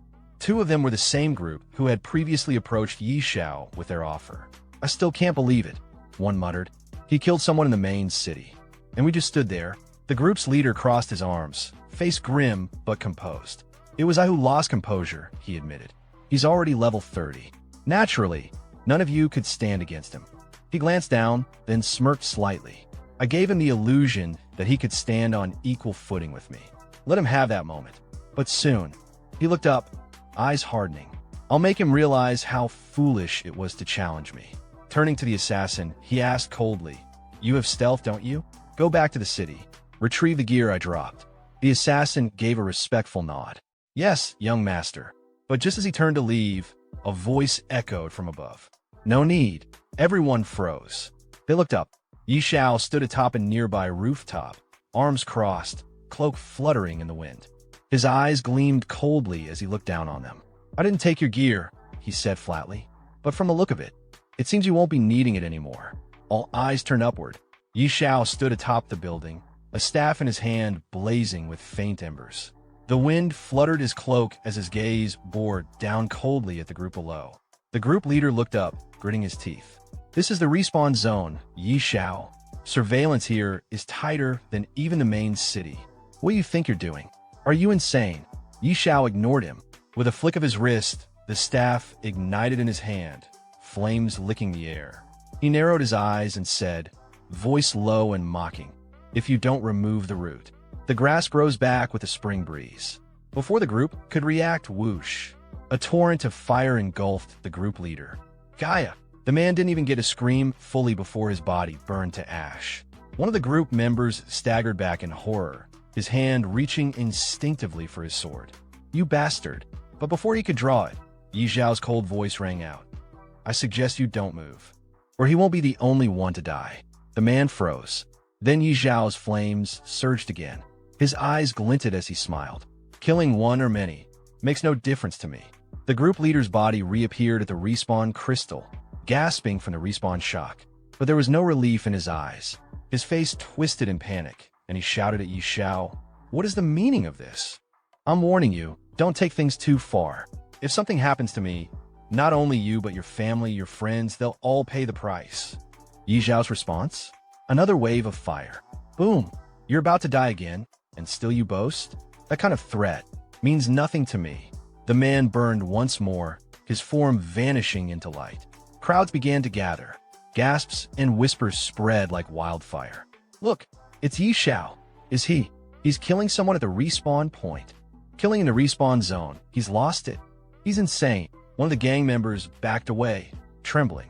He stared at his leader's scorched remains and muttered, "Why, young master? Didn't respawn. He was forced to log out." Then boom, a new group of city guards arrived, their armor darker, bearing a crest of black flame. At their head stood a tall, broad-shouldered man with a cloak trimmed in gold and crimson. His voice thundered across the plaza. "Who dares cause bloodshed at the respawn point?" The crowd fell silent. The assassin among the group narrowed his eyes and looked between Yi Xiao and the new guards. He muttered under his breath, "The black-robed judge. Even Yi Xiao won't escape his judgment. Now, he's really in trouble." Yi Xiao narrowed his eyes, scanning the black-robed commander and the elite guards behind him. He could feel the difference in aura, sharp, overwhelming. TCH. So he even alerted him. "With my current level, fighting that guy head-on would be a massive loss." With a controlled breath, Yi Xiao lowered his staff. He calmly stepped down from the rooftop, landing silently before the stunned crowd. Hands raised in a surrendering gesture, he spoke coolly. "I was the one who killed him. I'll go with you." The guard captain stared at him, suspicious at first, then surprised by the composure. "Humph. At least you're reasonable," the captain muttered. He turned to his squad. "Take him away." In the real world, within a grand estate, an elderly butler sat beside a young man lying unconscious on a luxurious bed. Young master, wake up," the butler said softly, worry in his eyes. Just then, the door slammed open. A stern-looking man in an ornate robe strode in. It was the young man's father. "What's going on?" he barked. "What happened to my boa?" The butler lowered his head, voice solemn. "Sir, the young master has been killed." The father froze for a moment, as if the words had struck him physically. Then rage overtook him. "What? Who? Who killed my boa? I want his entire family buried with him." Meanwhile, in the game world, inside the Dragon Phoenix Empire's prestigious court in Funya City, Yi Xiao stood calmly in the center. The judge sat high upon the bench, peering down at him with an unreadable gaze. "Yi Xiao, first-class citizen of the Dragon Phoenix Empire," the judge began, "why did you break the laws of Funya City by committing murder in the respawn zone?" Yi Xiao lifted his head with confidence and spoke clearly. "That person gathered a group to harass and threaten me. As a first-class citizen, I acted to protect my dignity. I had no choice but to kill him." Murmurs erupted in the courtroom. Among them, members of the group Yi Xiao had slain were present. One of them stood and pointed at him. He admitted it. "He blocked the respawn point and killed our young master 5 times in a row. That's insane. Not even the respawn zone is safe if you offend him. He didn't even give him a second to breathe." So that's Yi Xiao. Terrifying. If he wants you dead, you're doomed, even in-game. The judge slammed his gavel down, his face stern. "Silence," he shouted, then turned back to Yi Xiao. "For violating city law and committing mass murder within a restricted zone, and though this is your first offense, I hereby sentence you to lifetime exile from the Eastern District of Funya City." Yi Xiao opened his mouth. "Respected judge," about this. Before he could finish, a firm and elegant voice echoed through the court. "Judge Aiter, Yi Xiao only killed a vagrant who dared to insult and threaten him. Both morally and legally, his actions were justified." All eyes turned toward the entrance. "It's the Duchess," someone gasped. Layla, dressed in her noble regalia, strode in with calm authority. Her eyes scanned the room before resting on Xiao. Isn't this punishment a bit excessive, Judge Aita? She asked. The judge immediately stood, sweat beading on his forehead. Respected Lady Layla, Judge Aita greets you. Layla didn't acknowledge the greeting. Her tone was firm. This man is my friend. I won't stand by and watch him be punished unfairly. Don't you agree, Judge Aita? Yi Zhao's gaze softened slightly. Layla. Aita quickly nodded. Yes, of course. The lady is right. My sentence was hasty. According to Fiancée City law, if a vagrant offends a first-class citizen, he is to be executed on the spot. In that case, Layla replied, why don't you remove the restraints from Mr. Yi Xiao?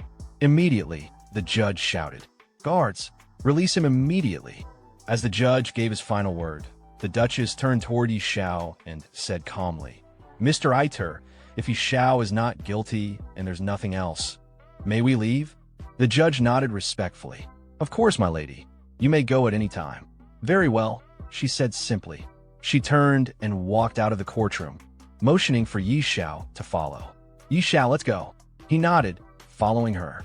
All right, Layla. Outside the court, Yi Xiao rubbed the back of his head a little awkwardly. Thank you, Layla. Really. At the same time, the red frog spirit chimed in arrogantly. Kid, you got lucky again. Barely slipped out of trouble this time. Layla, without turning around, replied lightly, it was nothing. But then, with a softer expression, she glanced at Yi Xiao and smiled gently. I heard you were captured by a dragon. I sent people all over to search for you.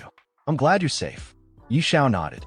Yeah, I was actually taken by 2 dragons. But it turned out okay. I even gained some valuable items. Then, without warning, he took her hand and kissed it respectfully. Layla's face turned a little red, but she smiled. Really? Then you have to come home with me and tell me everything. Yi Xiao smiled back. Sure, Layla. It's been a while. I've got a lot to share with you too. Layla's eyes lit up and she started to say something excitedly. This is seriously, but Yi Xiao interrupted her with a chuckle. Totally true. By the way, is Mr. Stir still at the manor? I wanted to ask him about the second-class mission. Second-class mission? Layla blinked, a bit surprised. You're already level 30? That's fast. Sometime later, in the main hall of the Duke's mansion, Yi Xiao and the esteemed lady stood before Mr. Stir. He looked at Yi Xiao confidently and said, wonder someone with enough spiritual power, 5 crystal orbs, level up so fast. I feel inferior. Yi Xiao replied respectfully. Master Stir, you are too humble. But about the second-class mission, I still need to consult you. Sweating slightly, Stir looked away and said, to be honest, when it comes to second-class missions for hidden professions, not just me, you could probably travel the entire continent and still not find a clear answer. The domain of the gods is far too mysterious. Another man nearby turned to the lady. She asked, so what do we do? Does that mean Yi Xiao won't be able to obtain his second-class mission?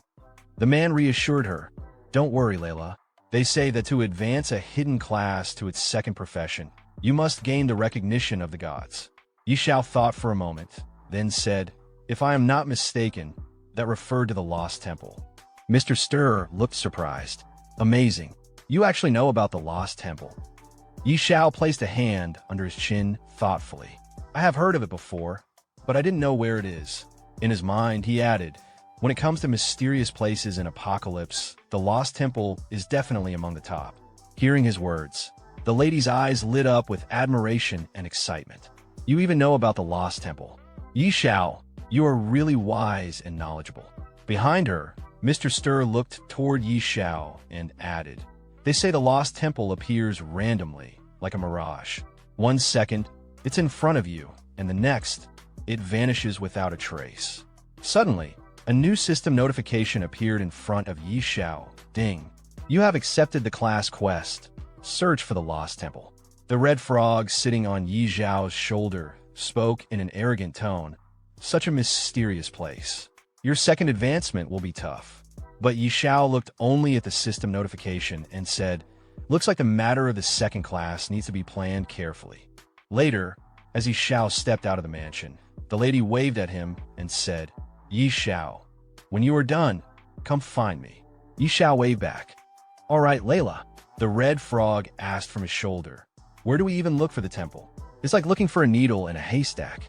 With confidence, Yi Xiao replied. Let's not search for the lost temple yet. There's something more important right now. The frog blinked.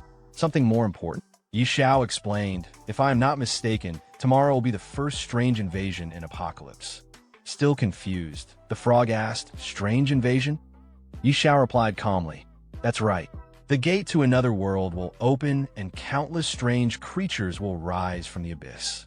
By then, all beings in Main City will be massacred, and every building in the city will be destroyed.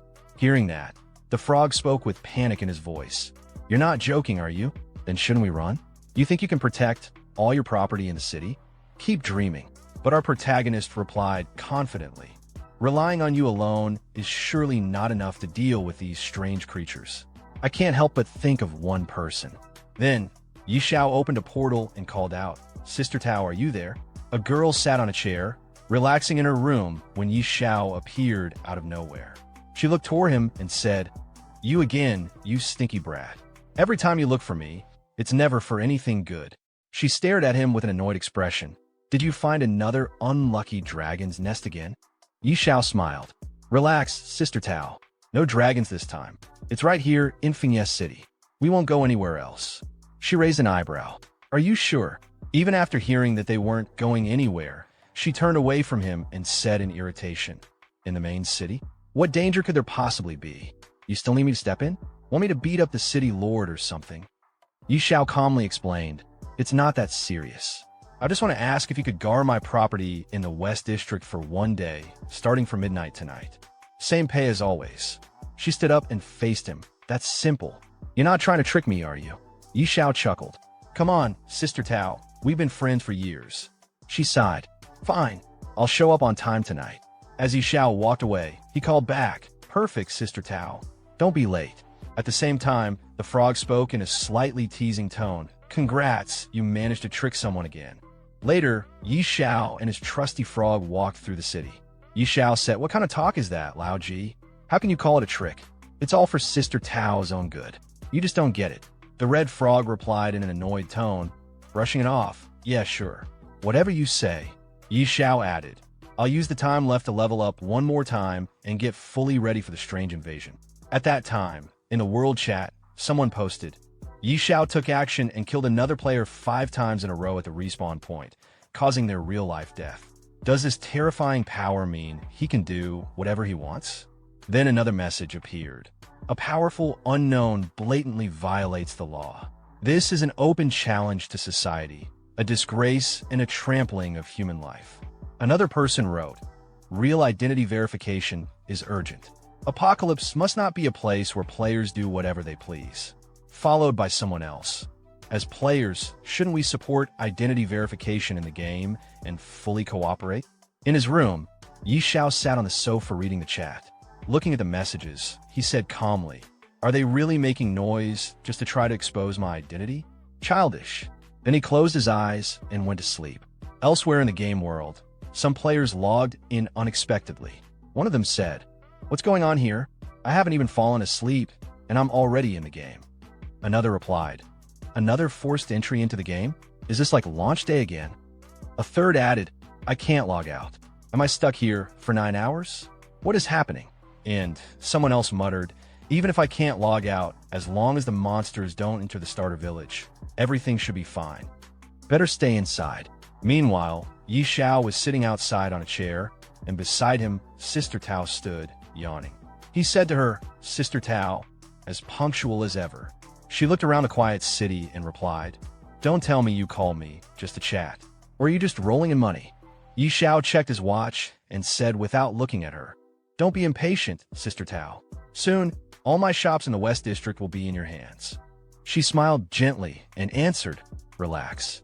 As long as I'm here, not a single stone or tile will be lost.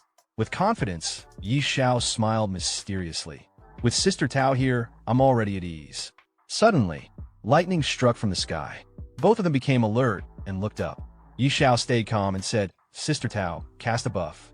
She didn't answer right away. Instead, she kept staring at the sky. What's this? Above, a crack opened in the sky. From it, a swarm of monsters began pouring into the world. Yi Xiao explained, It's the strange invasion. The creatures looked like demonic beasts. Elsewhere in the city, panic broke out among the guards. Invasion. There's an invasion. The whole city is under level 1 alert. No one is allowed to leave. Mages to the walls. Evacuate the people.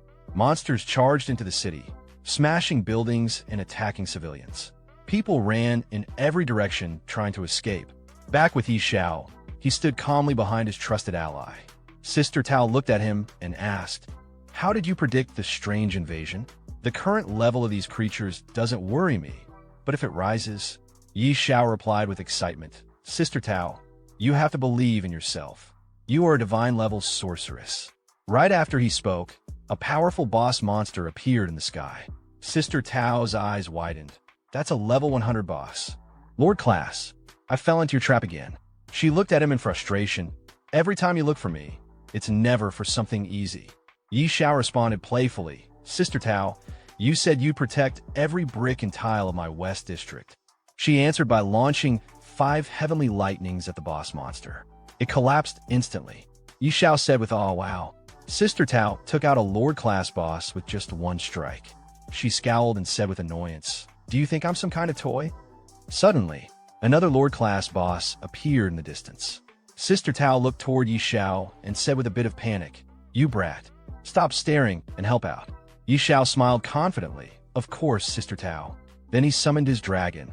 "Xiao Hui, it's your turn. Let's go." Some distance away from Xiao, chaos erupted along Fungi City's defense walls. A monstrous creature, its hulking form dwarfing the stone barriers, slammed clawed fists against the fortifications with a thunderous roar. Soldiers scrambled while magicians chanted spells, their attacks barely scratching the beast's hide. The city gods stood ready on the battlements, weapons drawn, as a nearby mage shouted urgent orders. "Hadi, don't let them get close." Another defender, muscles straining, cried out in desperation, "I can't hold on anymore."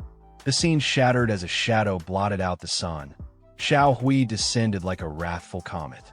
The dragon's fiery breath engulfed the monster in an inferno, reducing it to charred flesh before its massive corpse toppled onto a nearby shop, crushing the structure completely.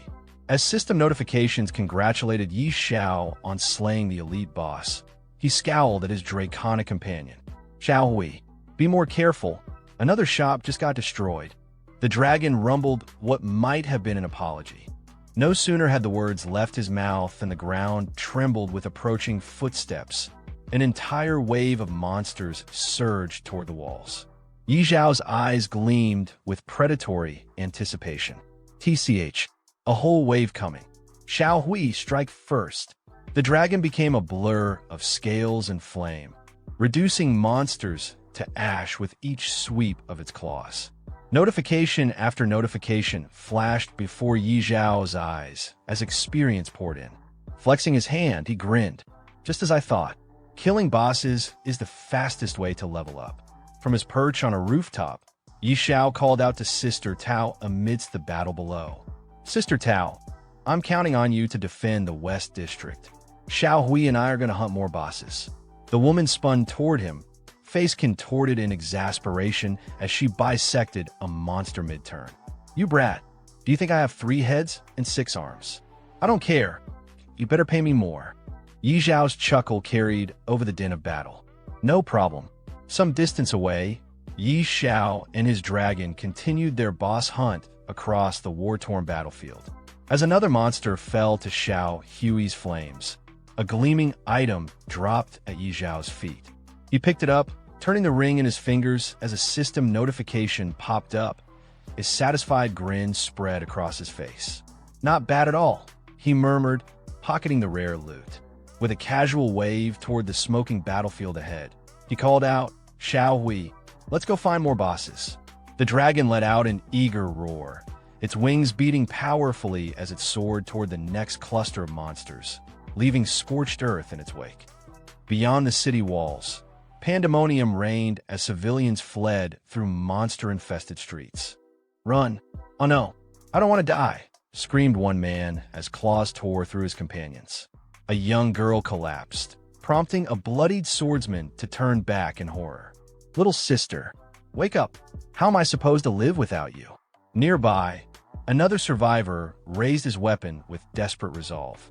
Damn monsters! If I have to, I'll take you down with me. A shield-bearing warrior intercepted a killing blow meant for the group, the impact rattling his bones. Boss, I can't hold on any longer. At the rear, a bespectacled man scanned their surroundings frantically. Look for a way to escape. Those bosses are too strong. We're no match. The shield-bearer glanced back at his trembling comrades, voice raw with urgency. Boss, go. Hurry up. Take Xiao and the others. I can only distract it for 5 seconds. The monster's next strike sent him flying, but even as he tumbled across the dirt, his final shout followed his fleeing friends. Boss, go. Don't worry about me. The glass-wearing man and his team stood frozen, watching in horror as their comrade Storm crumpled to the ground. Storm, are you okay? Storm, wake up! They cried out, their voices cracking with panic. The bespectacled leader stared at the advancing monster with widening eyes, his breath coming in short gasps. His remaining friends scrambled to drag their fallen defender to safety, but the creature was already upon them, its maw gaping wide for the killing strike. There's no hope, the leader whispered, his glasses reflecting the monster's glistening fangs. One of his teammates grabbed his arm desperately. Are we all going to die here?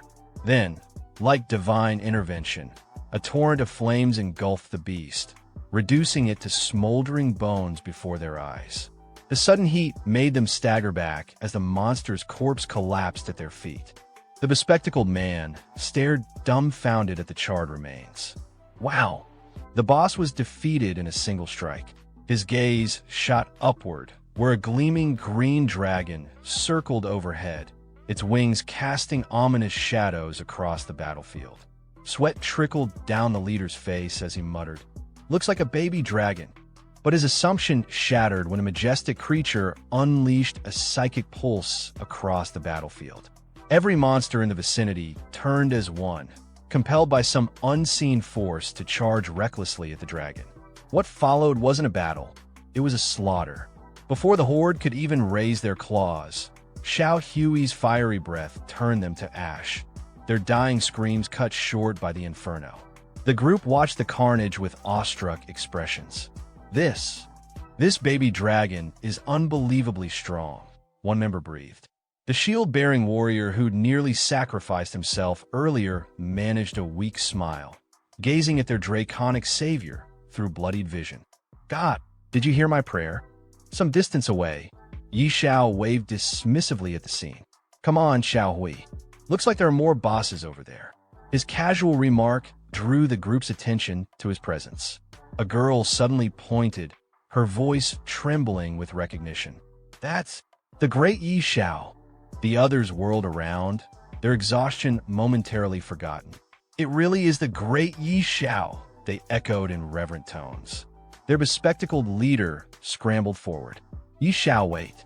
The renowned cultivator paused mid-step, turning with visible annoyance. You guys, what is it? Though his tone made it clear he wasn't interested in conversation, the group bowed deeply. Thank you for saving us just now, the leader said sincerely. Another member added with fervent respect. If you ever need anything, Grandmaster, we'll risk our lives to repay this debt. Yi Zhao's lips quirked in amusement. He gestured toward the city with a lazy flick of his wrist. The West District is relatively safer now. If you don't want to keep hunting bosses, you can head there. As the group murmured their thanks, the girl whispered dreamily to her companions. Yi Zhao is so cool. One of her friends chuckled. If I were a woman, I'd definitely have his children. She gave him a deadpan look. You're way too ugly for that. Their leader clapped his hands, snapping them out of their reverie. Okay, enough talking. Pick up the gear and items. We're heading to the West District. Meanwhile, Xiao was already moving toward the next cluster of monsters, watching as Xiao Hui reduced another wave to cinders. Killing these common monsters is just a waste of time, Xiao Hui, he remarked, though the dragon continued its relentless assault, bathing the battlefield in cleansing fire. Yi Zhao's gaze swept across the burning cityscape, flames licking at the night sky like hungry serpents. The acrid scent of smoke stung his nostrils as he tightened his grip on his weapon. "Come on, Xiao Hui," he muttered, his voice cutting through the chaos. "We should head to the city gates. That's the real battlefield of this strange invasion." The dragon gave a rumbling growl of agreement as they turned toward the heart of the inferno. The scene shifted to the smoke-choked streets where the rescued group staggered through the aftermath. The bespectacled leader wiped soot from his glasses, surveying the relatively intact West District. Just like the great Xiao said, "This area is much safer." But the girl beside him wasn't listening.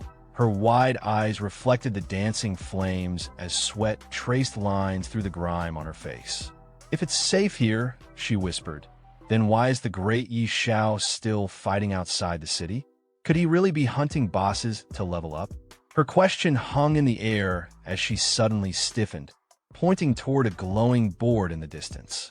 "Look, Xiao leveled up again." The group turned as one, their leader's glasses nearly slipping off his nose when he saw the ranking display. At the very top, Yi Zhao's name blazed brighter than the surrounding fires, the numbers beside it now reading. "W what? 35? The leader stammered, mopping sweat from his brow. Just yesterday, he was level 31. How many bosses did this man slaughter to... A deafening roar from above cut him off mid-sentence. The group barely had time to look up before a meteorite streaked across the sky, its flaming tail painting the smoke crimson. It struck with earth-shaking force somewhere near the main gates, the impact tremor making them all stumble. "What in the..." the girl shrieked, bracing against a collapsing wall. Their leader's glasses reflected the growing fireball as he whispered hoarsely. That came from the direction of the main city gate. Through the billowing smoke, they could just make out the crater's outline. The meteorite had landed squarely amidst the city's central buildings, its ominous glow pulsing like a diseased heartbeat. Xiao stood tall at the main gate of Fengye's central city, his gaze locked onto the ruined landscape before him. The scorched buildings, shattered defenses, and trails of smoke told a single, brutal truth. What had occurred here wasn't a battle. It was a massacre. Just then, a monstrous pressure surged behind him. A massive skeletal figure emerged, towering over the wreckage, cloaked in dread. System alerts flashed, Skeleton King, level unknown. Xiao turned around, narrowing his eyes at the creature's presence. This wasn't just any enemy. He recognized it immediately, a level 100 Lord-class boss. And, judging by its aura, this wasn't going to be a fight he could handle solo. Some distance away, atop the city walls, chaos erupted. A city guard rushed toward a nobleman draped in a decorated mantle, Lord Eider. The guard's panic was evident. The main gate's wall was obliterated. The archer squads were collapsing, healers barely clinging to their roles. They were at their limit. In desperation, the guard pleaded for an order. Should they abandon the front lines? Lord Eider didn't hesitate. He turned to the guard, voice stern and unwavering. He ordered a retreat. The magician beside him acknowledged instantly. But the skies had other plans. A thunderclap tore through the heavens. Lightning cracked downward, illuminating the burning city below with divine fury. Lord Eider froze, eyes wide as he witnessed the energy descend. Sweat rolled down his temples, not from fear but from awe. And then, with a sudden shift in presence, realization dawned upon him. Reinforcements had arrived. Not just any reinforcements, a divine-level expert. His composure flipped into excitement. With renewed spirit, he called out to his warriors to rally. Hope sparked in the inferno. Meanwhile, back near the gate, Zhao's ally, Sister Tao, landed beside him, irritation written all over her face. She had clearly been summoned in a hurry, and the presence of the Lord-class monster explained why. She questioned Zhao's intent. Surely, he didn't plan on taking down that level 100 boss himself? Xiao met her gaze with a teasing grin. Of course he did, but he wasn't going to do it recklessly. He hinted at a plan, one that required her help to get close enough. Tao's expression twisted between disbelief and exasperation. Even she wouldn't dare challenge a creature of that caliber so directly. Yet Xiao, with unshakable confidence, simply smiled back his resolve unwavering. With a resigned sigh, Tao raised her hand and snapped her fingers. A vibrant blue glow wrapped around Xiao's body, surging him with power. She grumbled as she cast the buff, annoyed but supportive. Xiao looked at his hands, now crackling with energy, exactly what he needed. He then turned his eyes toward the Skeleton King. The battlefield was still thick with enemies. It wouldn't matter how strong he was if he couldn't reach the boss. He glanced back at Tao with a challenging look. Wasn't it her job as a divine sorceress to clear the way? Tao didn't even flinch. She lifted her staff and stepped forward. If he had the guts to fight a Lord-class monster head-on, she'd return the favor by blasting the path wide open. With a swift gesture, Sister Tao raised her staff high, and once again, lightning tore down from the heavens. She continued channeling the energy, eyes locked on the towering undead figure as the storm above intensified. Still holding the lightning in place, she turned her head slightly, signaling Xiao to move in. Without hesitation, Xiao launched forward, darting toward the Lord-class monster with determination burning in his eyes. As he dashed through the scorched battlefield, he glanced back for a brief moment, flashing a confident grin. Her support, as always, was unmatched. Suddenly, Lord Eider emerged before Sister Tao, eyes filled with a rare mix of admiration and hope. He acknowledged her contribution with formal gratitude, knowing full well that her intervention had shifted the tide. But she didn't have time for praise. With an irritated expression, she sharply dismissed the pleasantries and barked out orders. He was to lead his forces to defend the north, while she and Xiao handled the front. Lord Eider wasted no time. He accepted her command and immediately turned back to his men, rallying them toward the northern sector.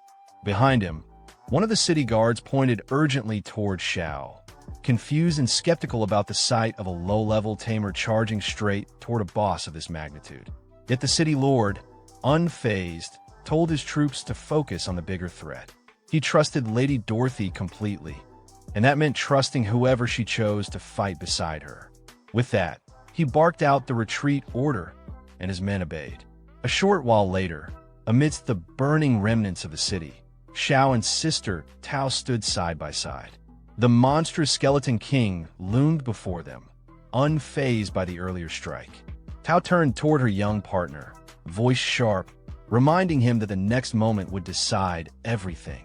Even the small red frog perched on Xiao's shoulder wasn't holding back its usual sarcasm. The creature gave him a mocking nudge, warning him not to get killed and leave it behind. But Xiao, undeterred, reassured them both. He wasn't planning to die today. This was his moment. With a deep breath, Xiao stepped forward. The Skeleton King raised its massive axe, both hands gripping the weapon as it prepared to obliterate everything in front of it. In response, Sister Tao raised a shimmering shield, her magic forming a barrier just in time to absorb the blow. Sparks and light clashed violently as the weapon struck the magical defense, but she held firm, shouting in frustration at Xiao to move already. Xiao calmly reached into his inventory and pulled out an epic badge, the gleam of power reflecting in his eyes. With unwavering confidence, he raised it up. He was done waiting. As the badge activated, Xiao unleashed its hidden command, Brutal Massacre. A blinding red beam erupted from the badge, slicing through the air like a divine lance. It struck the Skeleton King dead center, and in an instant, the colossal monster was frozen in place. A system notification flashed across Xiao's view, brutal execution, instant death. The massive creature began to tremble. Its skeletal frame cracked, joints loosening, and then, one by one, its bones began collapsing to the ground. It wasn't just defeated, it was annihilated. Xiao stood there, stunned and exhilarated, staring at the crumbling remains of the once invincible boss. A surge of satisfaction filled his chest. He had done it. Even the red frog perched on Xiao's shoulder froze in disbelief. It stared at the crumbling remains of the Skeleton King, utterly stunned. A moment ago, this had been a towering, indomitable Lord-class boss. Now its bones lay scattered like ashes. The frog's expression twisted in shock. Xiao had really taken it down with a single strike. Then came the global tremor. A world announcement echoed across every server and screen. World announcement. Chinese player Yi Xiao has successfully slain a level 100 Lord class boss. First Lord boss kill achieved. Plus 1,000 reputation, plus 200 tribute points. China War Zone, plus 1 ding. Congratulations to player Yi Xiao for reaching level 40. The virtual world erupted. From cities to dungeons, from battlefields to taverns, players everywhere were abuzz with shock and excitement. Confused voices rang out, trying to confirm the impossible. Players demanded to know where the boss had been, how it had been defeated, and, most importantly, who had the power to one-shot a Lord-class enemy. Elsewhere, a group of players, including a young man in glasses whom Xiao had saved earlier, stared at the notification with wide eyes. The realization hit him. Yi Xiao had just left the city moments ago. And now this? His teammates began to murmur excitedly.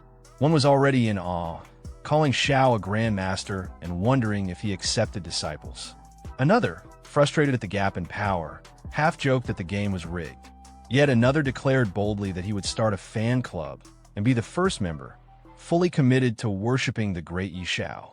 Back at the battlefield, the rewards began to drop from the fallen Skeleton King. Glowing items littered the area around its corpse. Xiao knelt down and picked one up, eyes lighting up as he examined the glowing text. Divine Protection Shield grade. Not yet identified. Freezing Stone grade. Not yet identified. Effect. Not yet identified. He smiled to himself. This was exactly what he'd expected. A boss of this level didn't drop ordinary loot. The rewards were on a completely different scale from anything he'd encountered before. He turned toward the red frog still sitting on his shoulder and asked if it had spotted anything valuable. The frog was already staring at a horn-shaped item buried among the drops. It recognized it immediately, an artifact. Xiao reached down, picked it up, and gave the frog a smirk. That sharp eye of its had paid off again. This item was definitely something special. He stood up, satisfied. These rewards weren't just good. They were beyond even what a legendary quest would offer. The invasion had turned into the greatest opportunity he'd ever seized. Just then, the battlefield changed again. All around them, the remaining monsters began retreating, slipping back into the swirling portals from where they came. Townspeople across Fengya shouted in relief and celebration. They had survived. The strange invasion was over. Their city stood. Cries of joy echoed through the streets. The monsters are retreating. We survived. It's over, we won. Victory. Within the governor's mansion, a soldier watched as the city's leader began to stir. As the governor opened his eyes, the soldier rushed to his side, helping him sit up. The governor, still groggy, tried to stand. He was adamant. They couldn't allow those strange creatures to breach Fengya's defenses. But the soldier gently informed him that he was too late. The invasion had ended over an hour ago. The governor froze in disbelief. He had been unconscious all this time. How could it be over so quickly? The soldier explained everything. While the governor lay unconscious, Lord Yi Xiao and Lady Dorothy had intervened, repelling the invasion and saving the city. Repairs were already underway. A look of amazement crossed the governor's face. He hadn't expected such a hero to rise, someone beyond even the already legendary Lady Dorothy. At the city's darkest moment, Yi Xiao had emerged and turned the tide. Without hesitation, he ordered the soldier to make arrangements. He wanted to meet Yi Xiao in person, to thank him face to face for saving Fengya City. The soldier saluted, acknowledged the command, and left the room to carry it out immediately. The next day, our protagonist Yi Xiao arrived at the city lord's mansion, accompanied by his sister Tao. They were warmly greeted by the city lord and the noble lady, Lady Layla. The city lord politely invited Yi Xiao inside. In response, Yi Xiao respectfully thanked him and stepped in. The city lord then extended his hand and, with genuine emotion, expressed his gratitude. He told Yi Xiao that if not for his brave efforts, Fengya City might not have survived the recent disaster. On behalf of all its citizens, he offered his heartfelt thanks. Lady Layla added her praise as well, calling Yi Xiao's actions yet another miracle. Standing behind Yi Xiao, Sister Tao addressed the governor and Lady Layla with humility, saying they were being too kind. She clarified that it was Yi Xiao himself who personally defeated the powerful Lord-level enemy. At that moment, a notification appeared before Yi Xiao. Favorability with Aaron has increased by 20. You have earned the respect and recognition of Fengye City's governor. New title acquired, Friend of Fengye. Yi Xiao glanced at the message and then bowed slightly to the governor, brushing off the praise with modesty. He told Sister Tao she was exaggerating again and that the invasion had just been a strange incident, not worth making a fuss over. Turning back to the governor, Yi Xiao gently suggested that they move on to the real matter at hand. Taking the cue, Sister Tao addressed the governor, saying that if there was nothing further, she would return to the Supreme Temple to handle other affairs. The governor promptly agreed and wished her well, addressing her respectfully as Lady Dorothy. Lady Layla then turned to the governor and asked if there was a particular reason he had called her there. The governor nodded and explained the situation. More than half of Fengye City had been destroyed in the battle. The East District was in ruins, and only the West District still had intact buildings. That's why he wanted to ask if she could provide some properties in that area to help with reconstruction.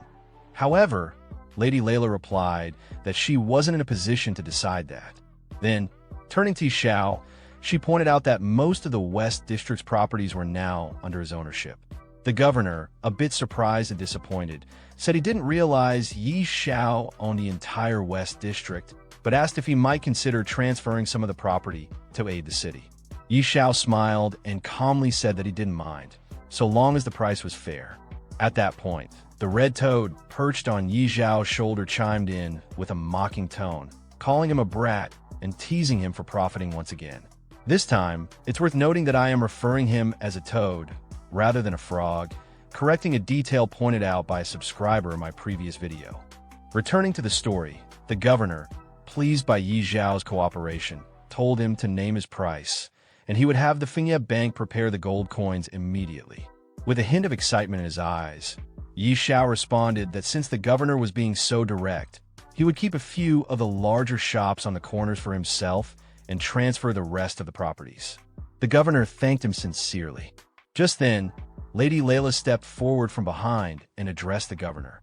She said there was one more thing she needed his support with. He encouraged her to speak. She explained that the incident in Fengye City had already been reported to the royal family, and Yi Xiao's contributions were witnessed by all the citizens. With that, she gestured toward Yi Xiao and declared her intention to request that the royal family grant him a noble title. Yi Xiao was stunned. In his mind, he thought, another piece of good news? The red toad on his shoulder gave him a side glance and quipped with a smug expression, "Title plate, you're really lucky, huh?" After hearing Lady Layla's suggestion, the governor turned to her and said he had no objections. He fully supported the idea. Layla's eyes lit up with excitement, and she turned to Yi Xiao, asking what he thought of the decision. Meanwhile, the governor quietly observed her expression. Looking at Layla and then at Yi Xiao, a fleeting thought crossed his mind. Who would have thought? The noble duchess seems to admire this young man. Could there be something more between them? But he didn't finish the thought aloud. In response, Yi Xiao gently took Lady Layla's hand and kissed it with sincere respect. He thanked her and the governor, genuinely moved. Layla, blushing slightly as she looked at him, softly replied that he had saved Fengye City. This honor was only what he deserved. Watching the two of them, the governor smiled warmly. He remarked that, in truth, it was he who should be thanking Yi Xiao on behalf of all of Fengye City. Sometime later, in the real world, inside an apartment belonging to Yanran, an emotional outburst shattered the quiet. Yanran screamed out, tears in her voice. "Zhou Hong, answer me. Stop joking." She sat on her sofa, eyes locked on her phone screen. Her hands trembled, and her expression was on the verge of breaking. Again, she cried, "If you keep this up, I'm really going to get mad." On the screen was an image showing her current boyfriend, Zhou Hong, along with other players, lying dead in-game. Tears streamed down her cheeks as she shouted, heartbroken and furious. "Zhou Hong, you're useless. I gave you the gear I bought with my entire savings, and you still couldn't defeat one strange monster." Her voice cracked. "What am I supposed to do now?" A wave of panic surged through her. Sweat began to roll down her face. She rubbed her cheeks with trembling fingers, trying to snap herself out of it. Her eyes sharpened with a mix of desperation and clarity. "That's it. I can still look for Yi Xiao," she exclaimed. Gritting her teeth, she continued, "That useless Zhou Hong. I was wrong to trust him. He's the one who led me astray. If it weren't for him, Yi Xiao and I wouldn't be like this now." She finally realized it. "Now I understand. Yi Xiao is the one who's treated me the best in this world. Yes, I can still find him." She stood up from the sofa, her mind set, and began walking briskly. Her voice, firm but emotional, echoed in the apartment. "Yi Xiao loves me deeply. If I just sincerely apologize, I'm sure we can go back to how things were." Her footsteps quickened. "This time, no matter what he wants, I'll give it to him. As long as I lower my head, he's sure to forgive me." Alone and full of urgent longing, she made her way toward Yi Xiao's apartment. "Yi Xiao, I'm coming to you," she whispered to herself. "Wait for me." Sometime later, inside the game world, a large number of players had gathered in the middle of the city, clearly discussing their next move. One of them loudly declared that starting tomorrow, he would find a way to transfer his character to Fiancée City. He believed the other regions had become far too dangerous, and only Yi Xiao could ensure their safety now. Another player quickly agreed and asked if anyone wanted to form a party for the journey, believing it would be safer to travel together. Others were offering to buy city transfer scrolls, even willing to pay high prices, open to negotiation, just to reach Fiancée City. Excitement surged through the crowd as more players ran around, scrambling to buy property in the city. Shouts filled the air, with players bidding higher and higher amounts for available houses, offering thousands, even tens of thousands of gold coins. Amid the chaos, Yi Xiao stood quietly, observing the commotion. He couldn't help but wonder why so many people were suddenly flocking to Fiancée City. It puzzled him, but instead of dwelling on it, he decided it wasn't the right time to take on new challenges. He figured he should focus on forging equipment first. With that thought, Yi Xiao made his way back to the blacksmith he had met earlier. Upon seeing Yi Xiao, the blacksmith respectfully asked what brought him back this time. Yi Xiao explained that he needed to forge and identify some equipment. However, the blacksmith regretfully pointed out that his shop had been destroyed and he didn't have the means to help at the moment. Yi Xiao then thought for a moment and told him not to worry. He could lend the blacksmith a forge and an identification device. This surprised the blacksmith, but he followed Yi Xiao without hesitation. When they arrived at a well-kept shop in the West District, Yi Xiao gestured for him to go inside. The blacksmith was stunned and tried to ask about the place, but Yi Xiao simply encouraged him to step in and see for himself. Once inside, the blacksmith was amazed. The forge was top-tier, clean, modern, and fully equipped with high-grade tools and even identification equipment. He commented on how luxurious it was and asked who the owner might be. Yi Xiao calmly explained that the shop belonged to him.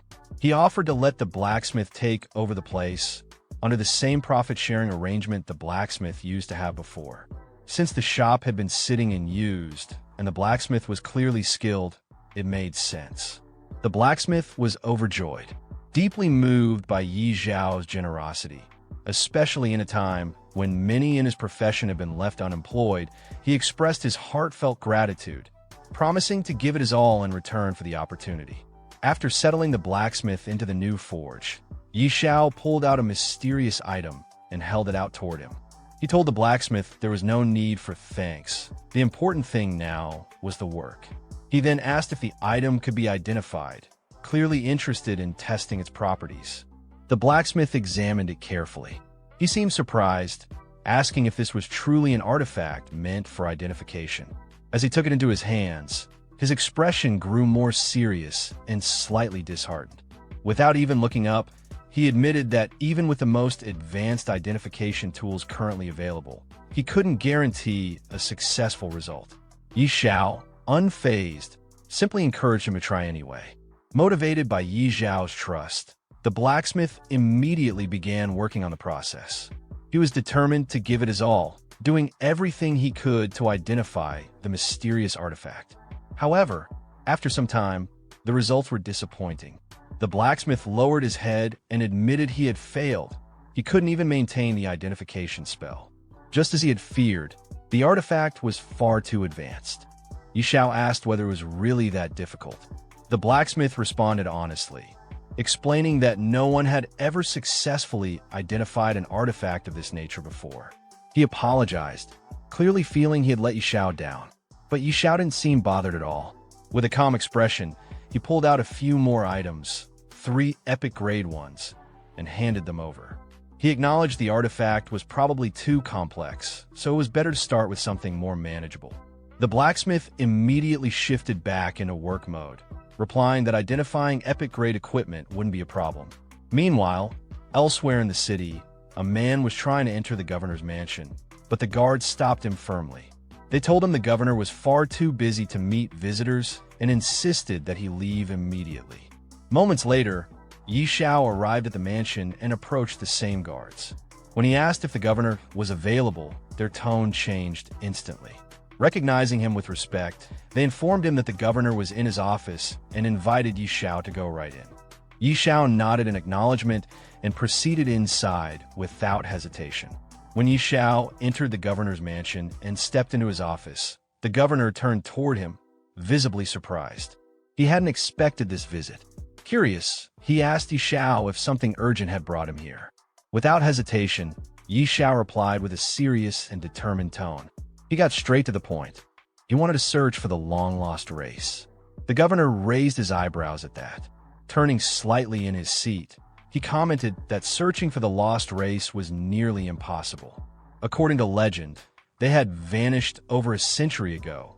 It would be like trying to find a needle in a haystack. But Yi Xiao didn't waver. He acknowledged the difficulty, but insisted that he still had to try. Impressed by his resolve, the governor asked what kind of support Yi Xiao needed from him. Yi Xiao then proposed something bold. He wanted the governor to issue a bounty. Anyone who could find the lost race would receive a massive reward, 5 million gold coins and 3 pieces of dark gold-grade equipment. Hearing the size of the offer, the governor's eyes lit up. It was an extremely generous reward, clearly indicating that this mission held great importance to Yi Xiao. He assured Yi Xiao that he would have the bounty posted right away. Yi Xiao gave him a brief but sincere thank you, and the governor responded warmly, saying there was no need for thanks. It was no trouble at all, especially for someone like Yi Xiao. The following day, an in-game global announcement was broadcasted to all players. As the notice appeared, it created immediate buzz among the players. One player excitedly shouted for everyone to take a look. Yi Xiao had leveled up again. Another chimed in, stunned that Yi Xiao was back to grinding levels. As more players read the update, they became increasingly shocked. News spread quickly that Yi Xiao had managed to pass the incredibly difficult level 40 Abyss trial. One player couldn't help but marvel at the feat, while another tried to rationalize it, saying that now that Yi Xiao had hit level 40, his pace of leveling would probably slow down, at least they hoped so. Meanwhile, deep inside the level 40 Abyss trial ground, Yi Xiao was engaged in a fierce battle against a powerful monster known as the Abyssal Guide. The creature let out a deafening roar and lunged at him with deadly force. But Yi Xiao held firm, raising a glowing golden shield just in time to block the incoming blow. High above the battleground, his loyal dragon companion, Xiao Hui, circled in the air. Without any command, the dragon unleashed a searing blast of flame, engulfing the monster and burning it to ash in moments.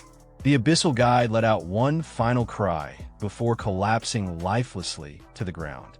Perched on Yi Xiao's shoulder, the Red Toad looked down at the defeated monster and remarked snidely that Yi Xiao would have been toast if not for the powerful shield, something only possible because he had money to afford it. Yi Xiao didn't bother to argue. Instead, he replied with calm confidence, pointing out that ever since Xiao Hui had received the blessing of the Dragon God, the dragon's stats had skyrocketed, making it much more powerful than before. Still airborne, Xiao Hui continued to glide above the battlefield while Yi Xiao bent down and picked up the item dropped by the fallen monster. Examining it, he immediately recognized what it was, another fragment, the fourth one so far. He muttered to himself, wondering just how many of these pieces were needed to complete whatever they were meant for. Just then, a message flashed before his eyes. It was from Aaron, Lord Yihan, asking Yi Xiao to come to his residence immediately. There was news about the lost race. The words hit Yi Xiao like a bolt. He was stunned. Could it really be true? Had there already been a discovery so soon after the bounty was issued? Far away in a distant region of the game world, 3 adventurers sprinted toward a nearby city in a frenzy of excitement. One of them swore that the small figure they had spotted, short in stature, stocky, and with unique facial features, looked exactly like a dwarf. They were convinced they had stumbled across a member of the lost race. The second adventurer practically screamed with joy, realizing what this discovery could mean. If this really was one of the lost race, then the rewards offered by Yi Xiao would change their lives forever. But the third wasn't about to lose the chance. He shouted at the others to back off, insisting he'd seen the dwarf first. They all sprinted faster, each trying to be the first to report to Yi Xiao and claim the bounty of gold and dark gold equipment. Meanwhile, back in Fengye City, Yi Xiao rushed to the governor's mansion. Entering the governor's office, he wasted no time. His expression was serious as he asked if the rumors were true. Had there really been news about the lost race? The governor turned to a heavily armored knight standing nearby and gave a simple instruction. He told him to go ahead and explain everything to Yi Xiao. Sometime later, just outside the governor's mansion, Yi Xiao was seen speaking with the armored knight who had been tasked with delivering the report. The knight greeted him respectfully, addressing him as Lord Yi Xiao, and explained that in the forest just outside Fengye City, he had spotted a group of strange, short-statured individuals. Their proportions and features didn't match any common race. They strongly resembled dwarves, likely remnants of the lost race Yi Xiao was searching for. Yi Xiao raised his hand slightly, gesturing as if to clarify something, then asked the knight if he was absolutely certain that such a group had appeared so close to the city. The idea that the lost race could be hiding right outside Fengye City was almost too convenient. The knight responded with full confidence. He swore he had seen them with his own eyes while hiding in the woods during the recent strange invasion. If not for Yi Xiao's intervention that ended the event, he admitted he might not have survived long enough to bring this news back. Yi Xiao cut him off mid-sentence, not out of rudeness but from urgency. He didn't need flattery. What he needed was action. He ordered the knight to take him to the forest immediately. The two of them quickly made their way outside the city gates, moving at a brisk pace. As they walked, the knight offered to summon additional soldiers to accompany them, concerned about possible danger. But Yi Xiao declined without hesitation, asserting that he could handle it alone. Meanwhile, deeper in the forest, a group of short, stocky individuals moved cautiously between the trees. Their faces were lined with weariness, and they carried hammers and crude gear. Anyone observing them closely would instantly recognize that they didn't belong to any common player race. They were something different, possibly something ancient. From behind the foliage, 2 players were crouched and spying on the group. One of them whispered eagerly that he needed to capture one of the dwarves alive. If he could bring one back, the reward from Yi Xiao would be massive. His companion quickly proposed they work together. He would claim the gold, and the first player could have the dark gold equipment. But the first player scoffed at the suggestion, teasing his partner to keep dreaming. Greed gleamed in both their eyes. Before they could make a move, however, one of the dwarves noticed them. With alarming speed, the dwarf hurled a hammer through the air.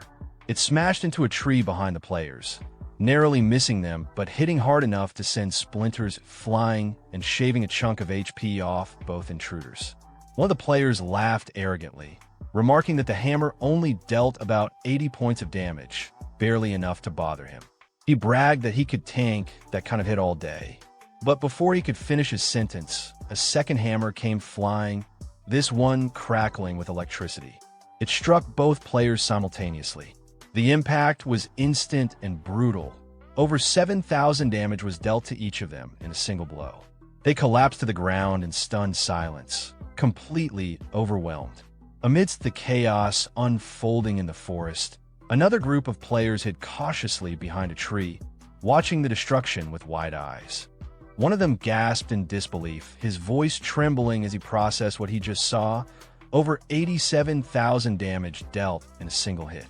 It was absurd. His companion, equally shaken, muttered that the dwarves weren't just strong, they were downright broken. Their power didn't seem remotely human. Meanwhile, the dwarves themselves had taken notice of this new group.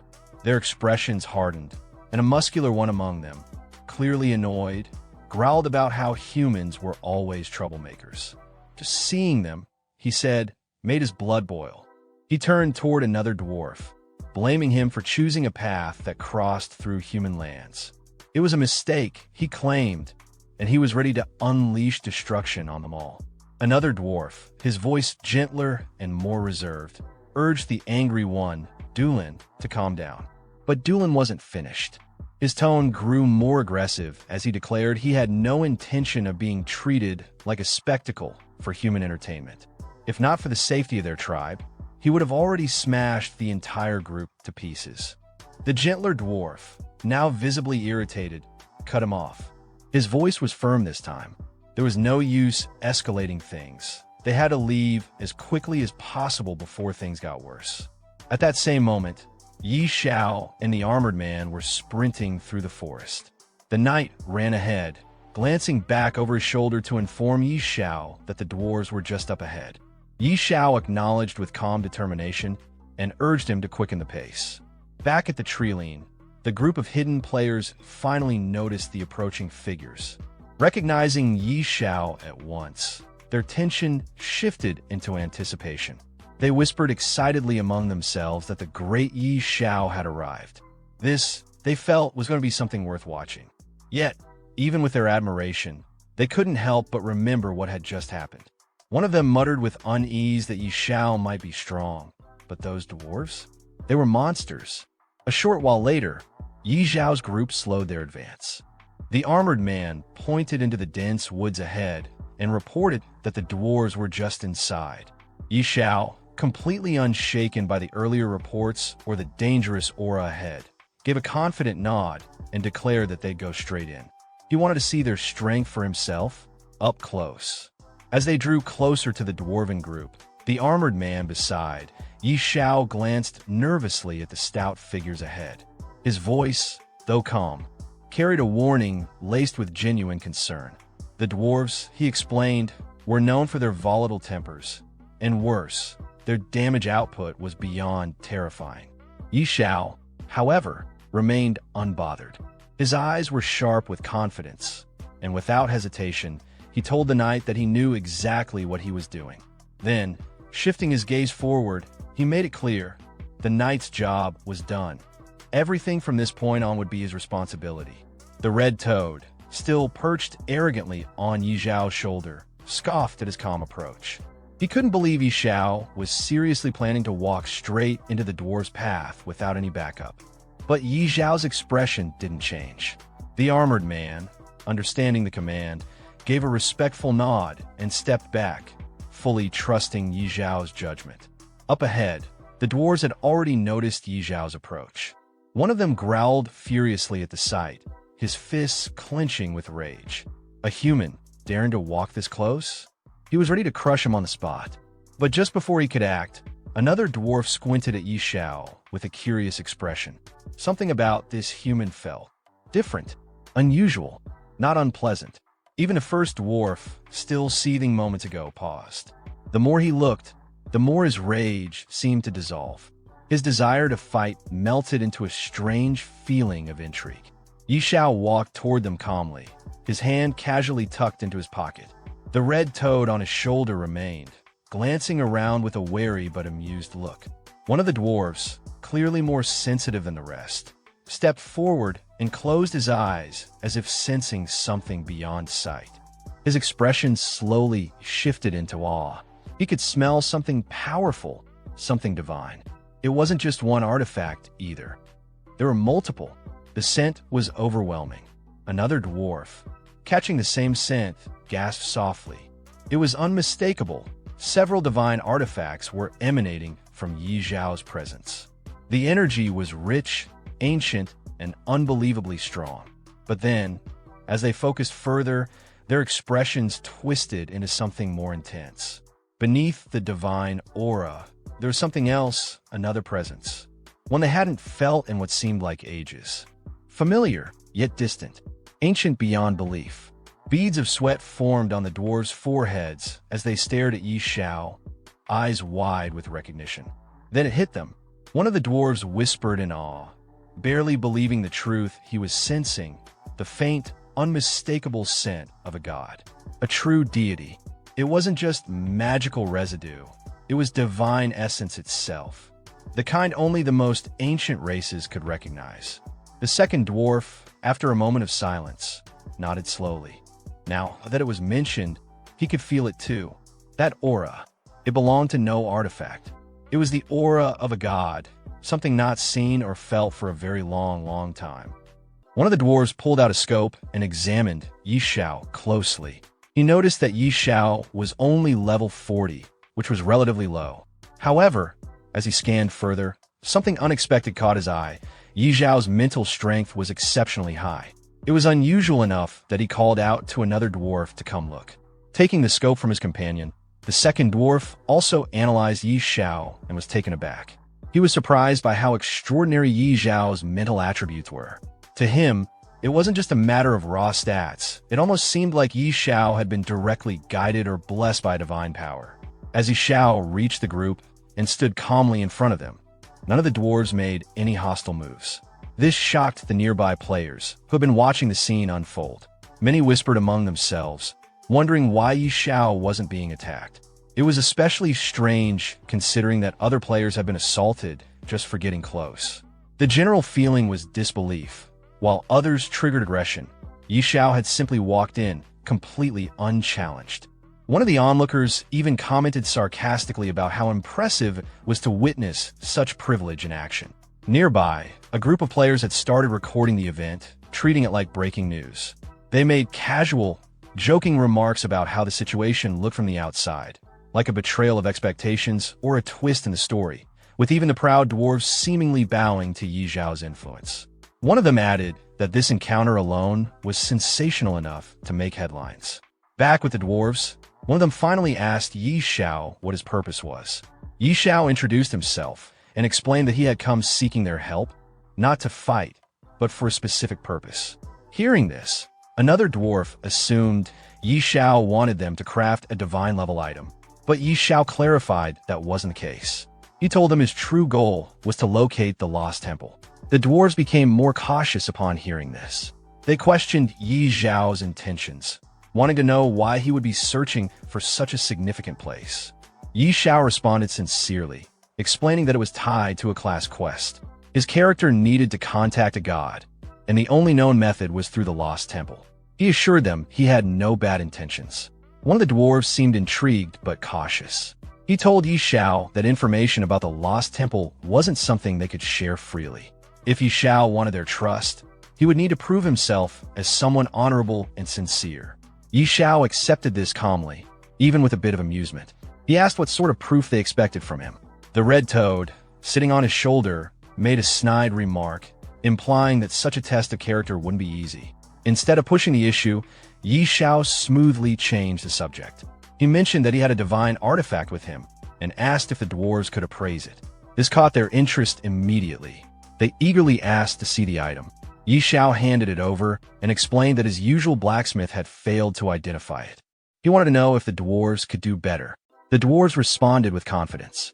They dismissed other forgers as amateurs, proudly stating that their own skills were on a much higher level. One of the dwarves took the artifact and studied it carefully.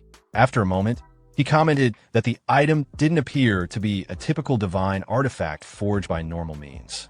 Yi Xiao, curious about this unexpected assessment, asked the dwarf what he meant by that. One of the dwarves picked up the divine artifact and examined it carefully. He remarked that the item showed no signs of being forged. It had no hammering marks or artificial refinements.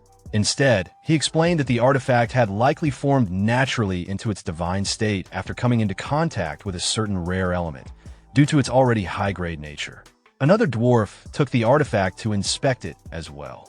After a moment of study, he concluded that it appeared to be the horn of the god of destruction. He speculated that it was either severed or had fallen off naturally at some point. Curious and cautious, the dwarves asked Xiao how he had come to possess such a rare divine object. Xiao casually replied that he had obtained it by defeating the boss during the recent bizarre invasion. That revelation shocked the dwarves. The idea that someone had managed to kill a Lord rank boss from the bizarre invasion seemed unbelievable to them. Some even questioned whether Xiao had actually ventured into the divine realm itself. Xiao, however, didn't elaborate further. Instead, he refocused the conversation and asked whether or not the artifact could be appraised properly. The dwarves affirmed that they were capable of appraising it, though they warned him that the cost would be very high. There was uncertainty in their tone, as if they doubted whether Xiao could afford it. Unfazed, Xiao responded with confidence, while the red toad, sitting on his shoulder, asked them directly for the appraisal fee. The dwarf held up 5 fingers, intending to suggest a number. At first, Xiao misunderstood and thought the dwarf meant power, but then the dwarf clarified he meant 500 gold coins. Both Xiao and the toad were stunned by the steep price. To them, it felt outrageous. One of the dwarves, seeing their reaction, tried to bargain a bit. He insisted that even 300 gold coins was the absolute minimum they'd accept, and if Xiao couldn't pay that, he would have to think of alternative solutions. But Xiao wasn't interested in haggling. He simply stated that if the appraisal was successful, he would reward them with 1 million gold coins. That left all the dwarves stunned and speechless. The thought of that much gold seemed unreal to them, an amount that could feed a tribe for generations. To prove he was serious, Xiao threw a bag of 1,000 gold coins down as a deposit. He promised to send even more supplies and food later. The dwarves were overwhelmed. Their excitement bubbled over as they hurried to begin the appraisal immediately. One of them became so eager, he shouted out that they should start at once. Not long after, the appraisal was complete. The lead dwarf proudly announced that they had succeeded. Xiao took the artifact back and studied its new stats with great interest. The results clearly confirmed that the dwarves' appraisal skills were top tier. The artifact's properties were extraordinary, so powerful that even Xiao began to suspect a deeper connection between this artifact and the gods.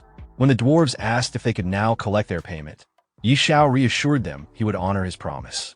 He instructed them to pack up and follow him to Windleaf, the human main city, where he would personally make sure they were paid in full. That suggestion surprised the dwarves.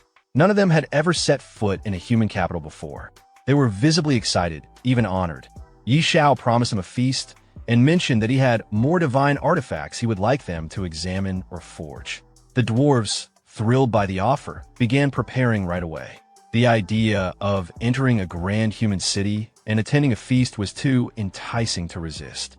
Sometime later, as Xiao and the dwarves walked into Windleaf City, onlookers stopped in their tracks. Players and NPCs alike stared, shocked to see dwarves walking side by side with a human, not as captives or enemies, but as honored guests. The murmurs among the crowd ranged from disbelief to envy.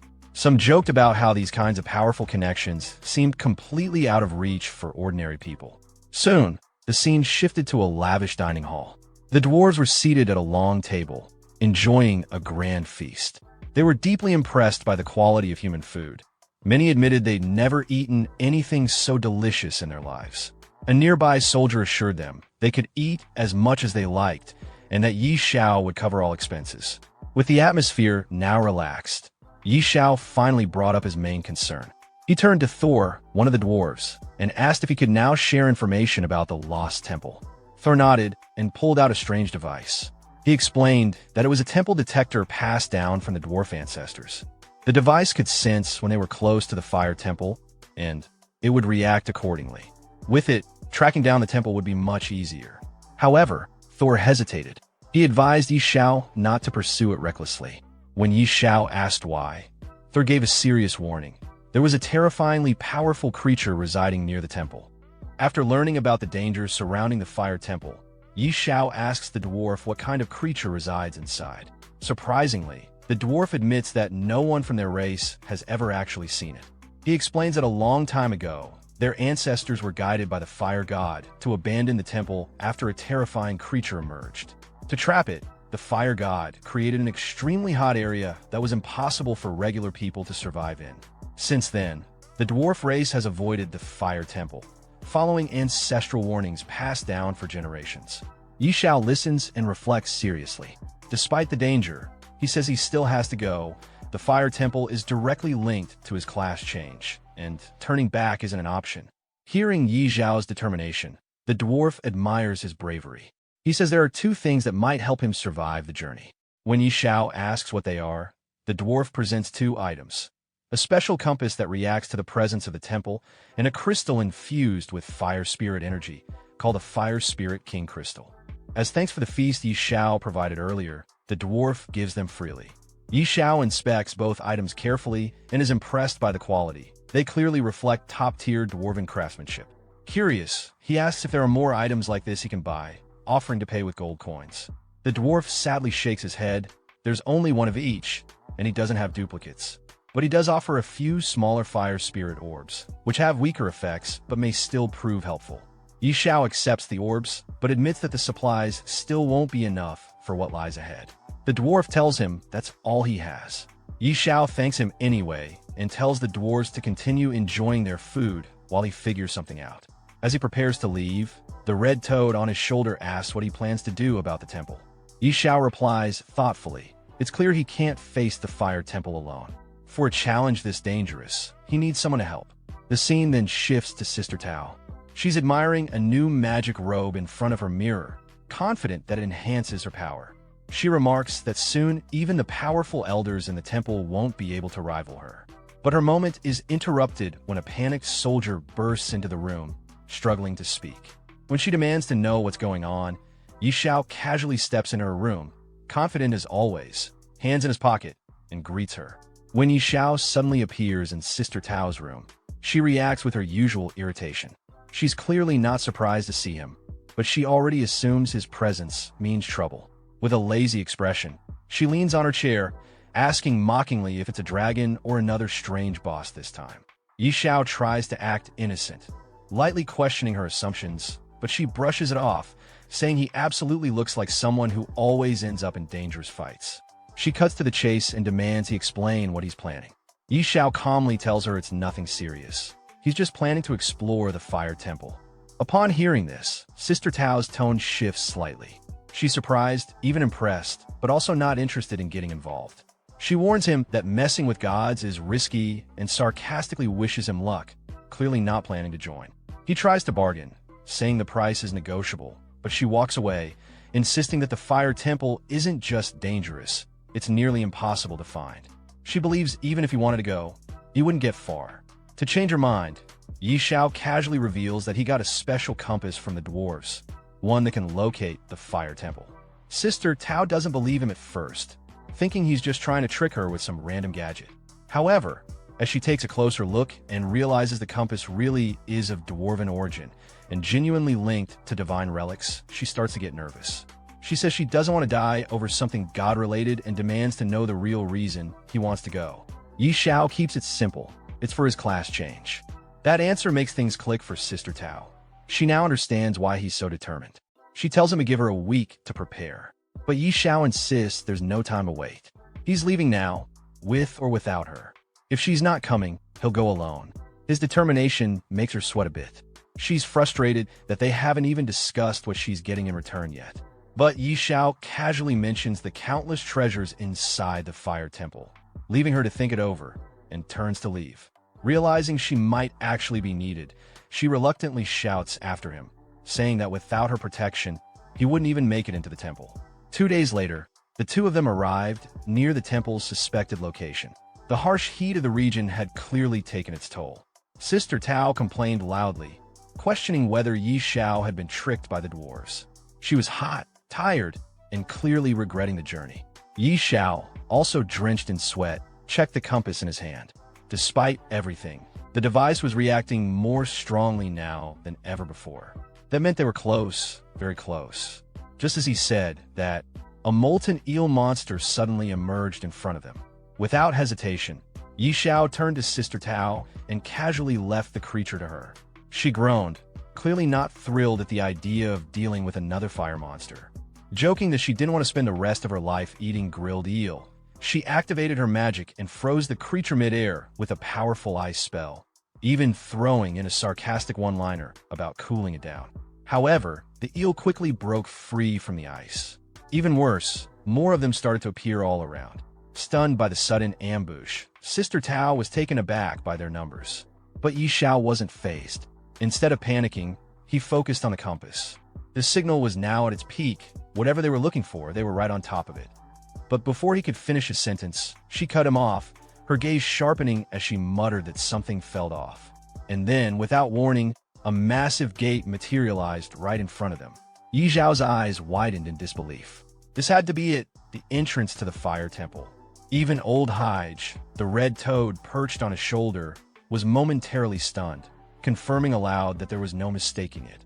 Sister Tao, equally taken aback, admitted that this was her first time seeing the place as well.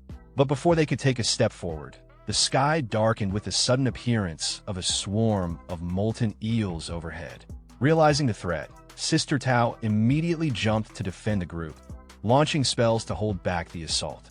At the same time, Xiao activated his money shield to absorb the incoming damage. Without wasting a second, he turned to old Hige, tightening his grip as he prepared to sprint toward the gate. Urging the toad to hang on, he called out to Sister Tao, asking for a speed buff and cover while he charged forward. With a smirk, she complied, of course not forgetting to remind him, even mid-battle, about her payment. Xiao burst forward, ignoring the fiery strikes pelting him. Flames scorched across his shield, the damage indicators popping up one after another. He was losing health rapidly, even without the fire spirit crystal. The pain was sharp, but he pushed through it, shouting over the roaring flames that not even the gods could stop him now. Old Hige grumbled sarcastically from his shoulder, complaining about getting scorched alive, but Xiao didn't slow down. He kept running, straight into the inferno. Finally, with one last stride, he crossed the threshold. Inside, the atmosphere shifted. The air was stifling, yet eerily still. The ancient temple stood silent and barren, filled with nothing but dust, heat, and mystery. Then, suddenly, a statue before him stirred, its stone eyes locking onto him. It addressed him in a deep, ancient voice, asking for his purpose. Xiao, slightly puzzled, replied that he had come to explore the ruins. The guardian statue let out a low chuckle and declared that if he wished to unlock his full potential, he would need its blessing. After Xiao questioned whether second-class change really required a blessing, the guardian statue responded by asking him to kneel, offer praise, and submit. The red toad on his shoulder found the statue's demand strange and mocked it lightly, while Xiao refused with confidence, wondering why a mere statue would expect him to kneel. The guardian statue became visibly angry and declared that it was a great honor to kneel before Hephaestus, the god of fire and craftsmanship. As the guardian spoke, the temple began to shake slightly, and it seemed like an attack might come at any moment. Xiao prepared to fight by summoning his divine artifact. But before he could act, his pet dragon, Ashi, unexpectedly exited the pet inventory on its own. Xiao was surprised and told it to return, but the dragon ignored him and immediately launched a fire breath attack at the statue, dealing heavy damage. The statue couldn't withstand the attack and broke apart into several pieces. As it collapsed, the guardian's voice warned Xiao that breaking it could cause a sealed demon to escape and accused him of making a serious mistake. It also said Xiao would pay for his arrogance. Shortly after that, beams of golden energy came down from above and began to strike around Xiao. He tried to avoid them, realizing that the attacks might be from a divine source. It became clear that damaging the statue had triggered a reaction from the gods. The attacks continued, and Xiao understood that things had escalated beyond what he expected. He started questioning whether he could handle the consequences of what had just happened. Suddenly, a mysterious voice echoed through the temple, angrily calling out Hephaestus' name and declaring that he deserved to die. Xiao, caught off guard, looked around in confusion, unsure where the voice came from. Right after that, the ground beneath him started to collapse. He fell through the broken floor as the structure shook violently, realizing it was likely an earthquake triggered by the destruction of the statue. While falling, golden beams, possibly divine attacks, continued to strike around him. To defend himself, Xiao quickly activated his money shield. However, each second of defense came at a steep cost. His gold coin balance dropped rapidly. Minus 18,637,291 minus 18,637,301 minus 18,637,311, and so on. In mere moments, he had lost a total of 5,823,742 gold coins before deactivating the shield upon hitting the ground. Still recovering, he slowly got up and looked around to assess where he had landed. What he saw was completely unexpected. A phoenix wrapped in thick chains, radiating an immense aura. Its appearance was imposing and otherworldly. Unlike usual enemies or beasts, all its stats, grade, level, and attribute were unknown, which instantly alerted Xiao to the danger. Recalling what Thor had mentioned earlier about a sealed demon, Xiao realized this phoenix might be the very creature the fire god had imprisoned long ago. It made sense now why the temple had such heavy restrictions.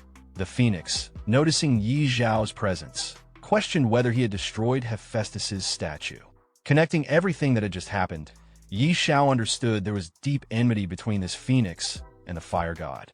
With confidence, he admitted to it. In response, the phoenix warned him to leave as soon as possible. If Hephaestus arrived, things would become much worse. Upon hearing the phoenix's words, Xiao's expression shifted in shock. He couldn't believe what he had just heard. Was that figure truly returning? The phoenix didn't hesitate. With a proud and powerful tone, it confirmed Xiao's suspicions. The statue had been broken, its power awakened once more, and soon it would shatter the last of its restraints. And before that moment arrived, that man, without a doubt, would return. As Xiao processed this, he clutched the chain in his hand and questioned the phoenix directly. If this creature had the power to break divine shackles, then why had it been imprisoned here in the first place? The phoenix responded almost immediately, flustered and furious.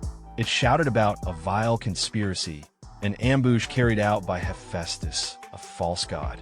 The attack had come at the worst possible moment, when the phoenix was weak and vulnerable after laying its offspring. That last word caught Xiao's attention. Offspring? Did that mean a phoenix chick existed somewhere?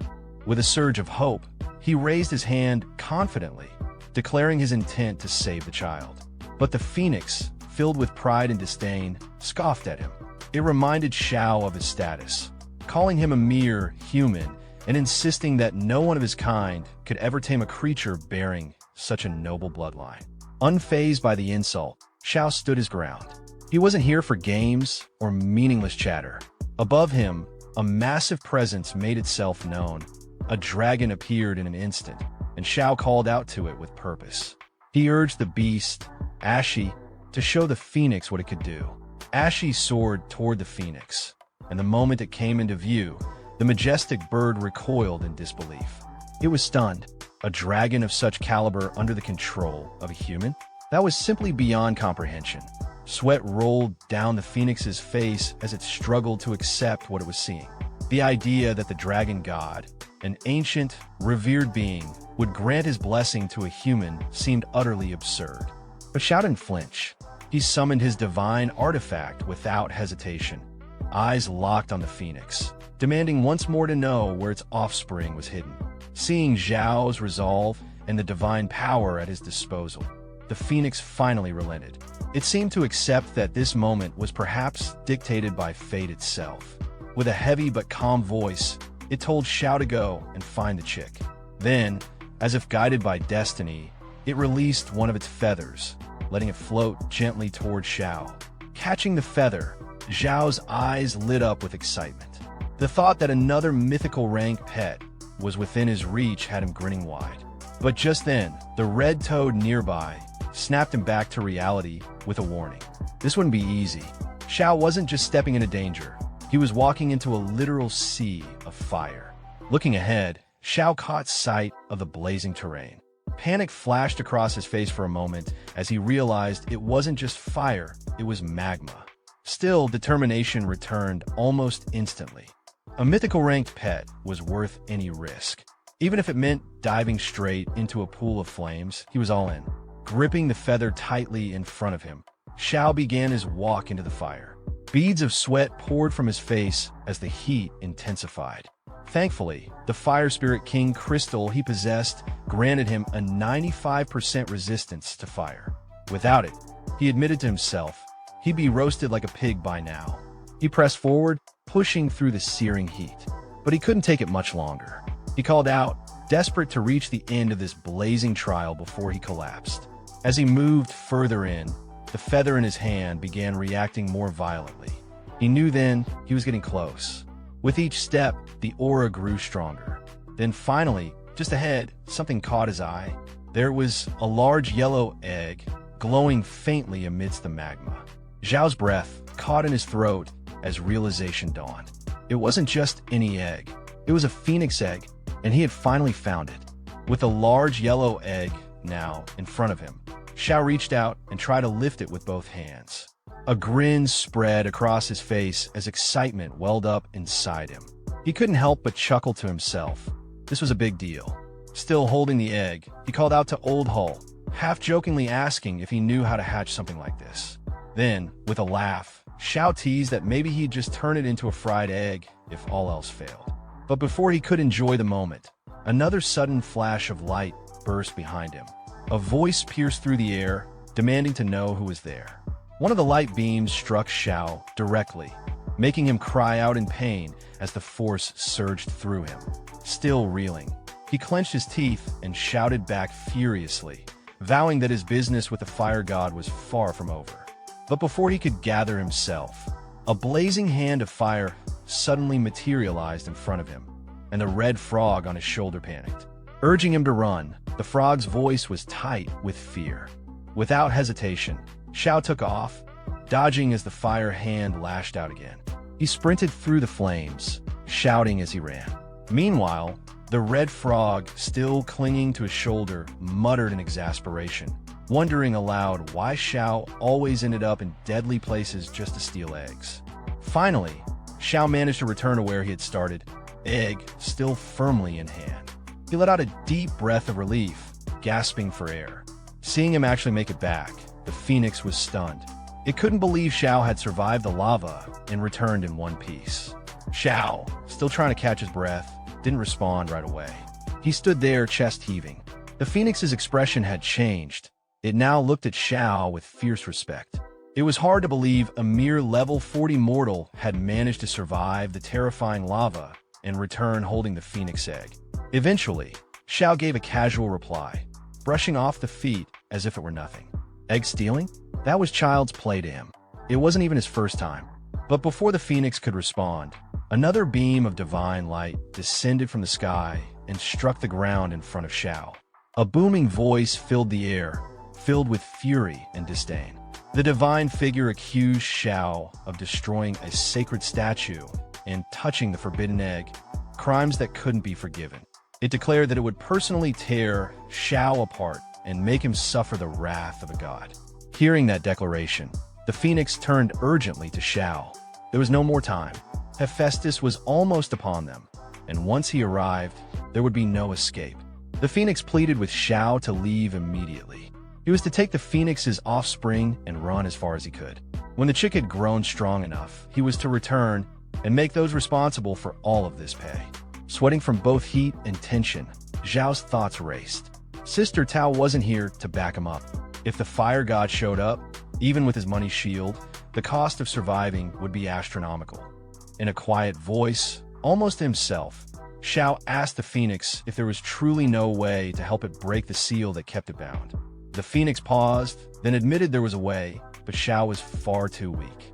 Even the strongest of humanity might not be capable of doing what was required. But Xiao wasn't discouraged.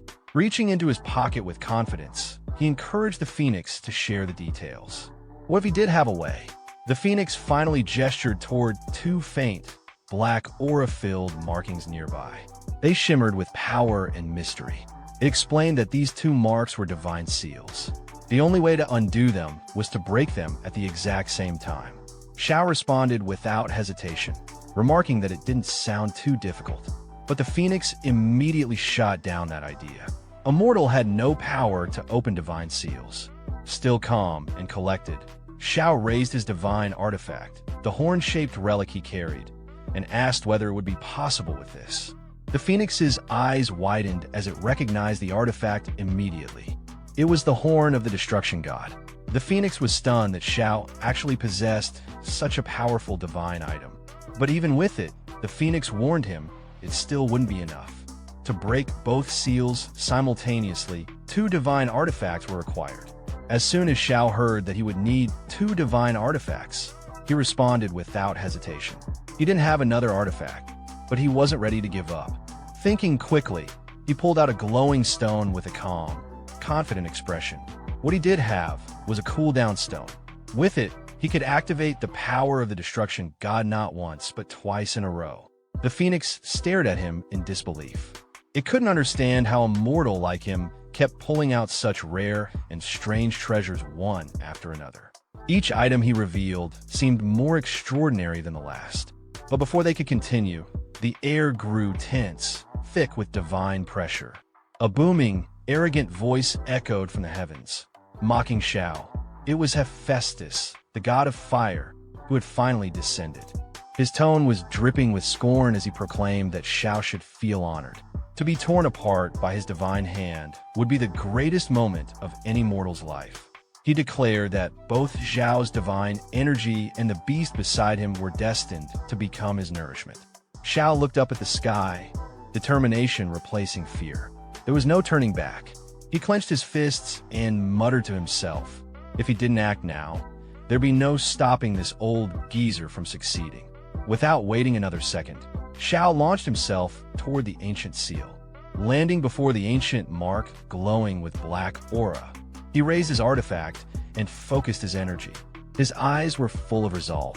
Then, with a powerful swing, he shouted out for the divine energy to taste the might of the horn of the destruction god, slamming it directly into the mark. But he wasn't done yet. He immediately brought out the cooldown stone, using it to activate the artifact once more. With another swing, he struck the seal again. A powerful rumble followed. The black aura that had once marked the seal began to vanish, its presence breaking apart under the dual blasts of divine power. Xiao stood tall and proud, defiant as ever. He shouted into the chaos with fiery confidence, proclaiming that he didn't care what kind of god he was facing. It was time to shatter. The phoenix, watching from behind, was wide-eyed with shock. This mortal had actually succeeded in breaking the seal. But just as things seemed to be turning, an enormous shadow loomed behind Xiao. A towering figure with a massive hammer stepped forward, none other than Hephaestus himself. He stared down at Xiao, his voice thunderous as he ordered the human to surrender his life. Xiao looked up, sweat beading on his forehead. The sheer size of the god stunned him. He couldn't stop himself from muttering in disbelief. This guy was way too big.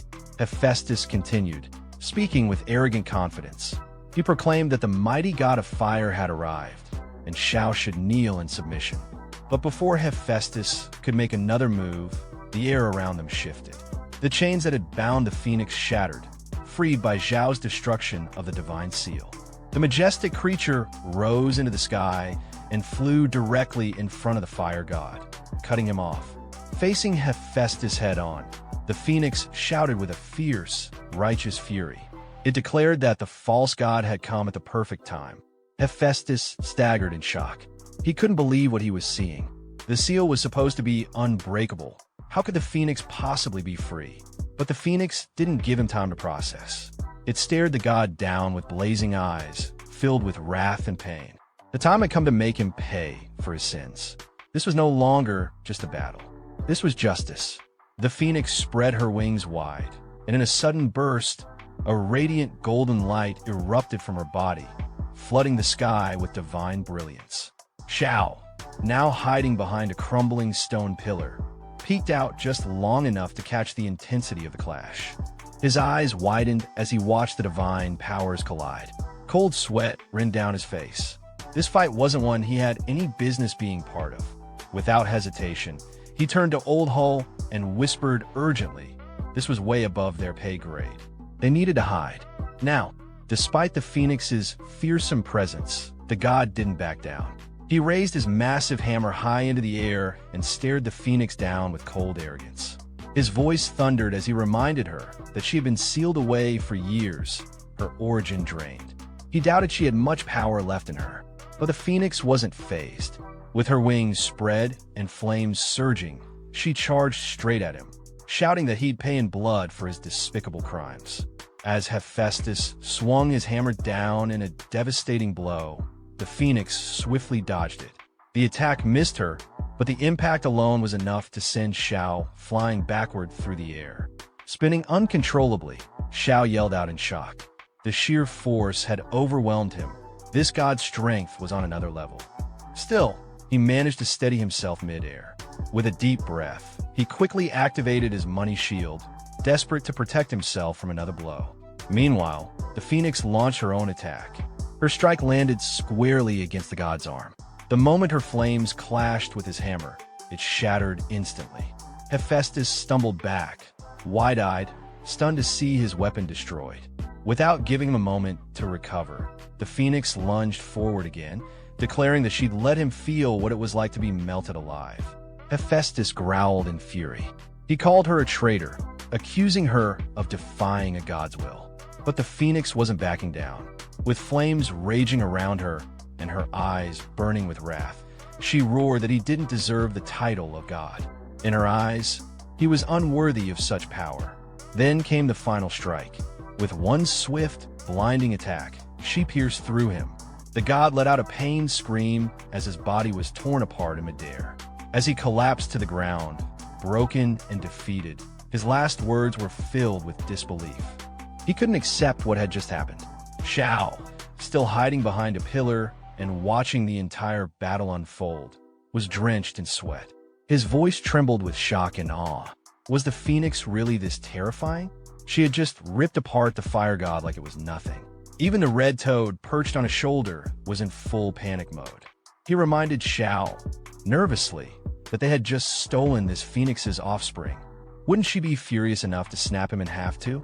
Hovering above the lifeless body of Hephaestus, the Phoenix spread her wings wide. Her voice echoed with divine energy.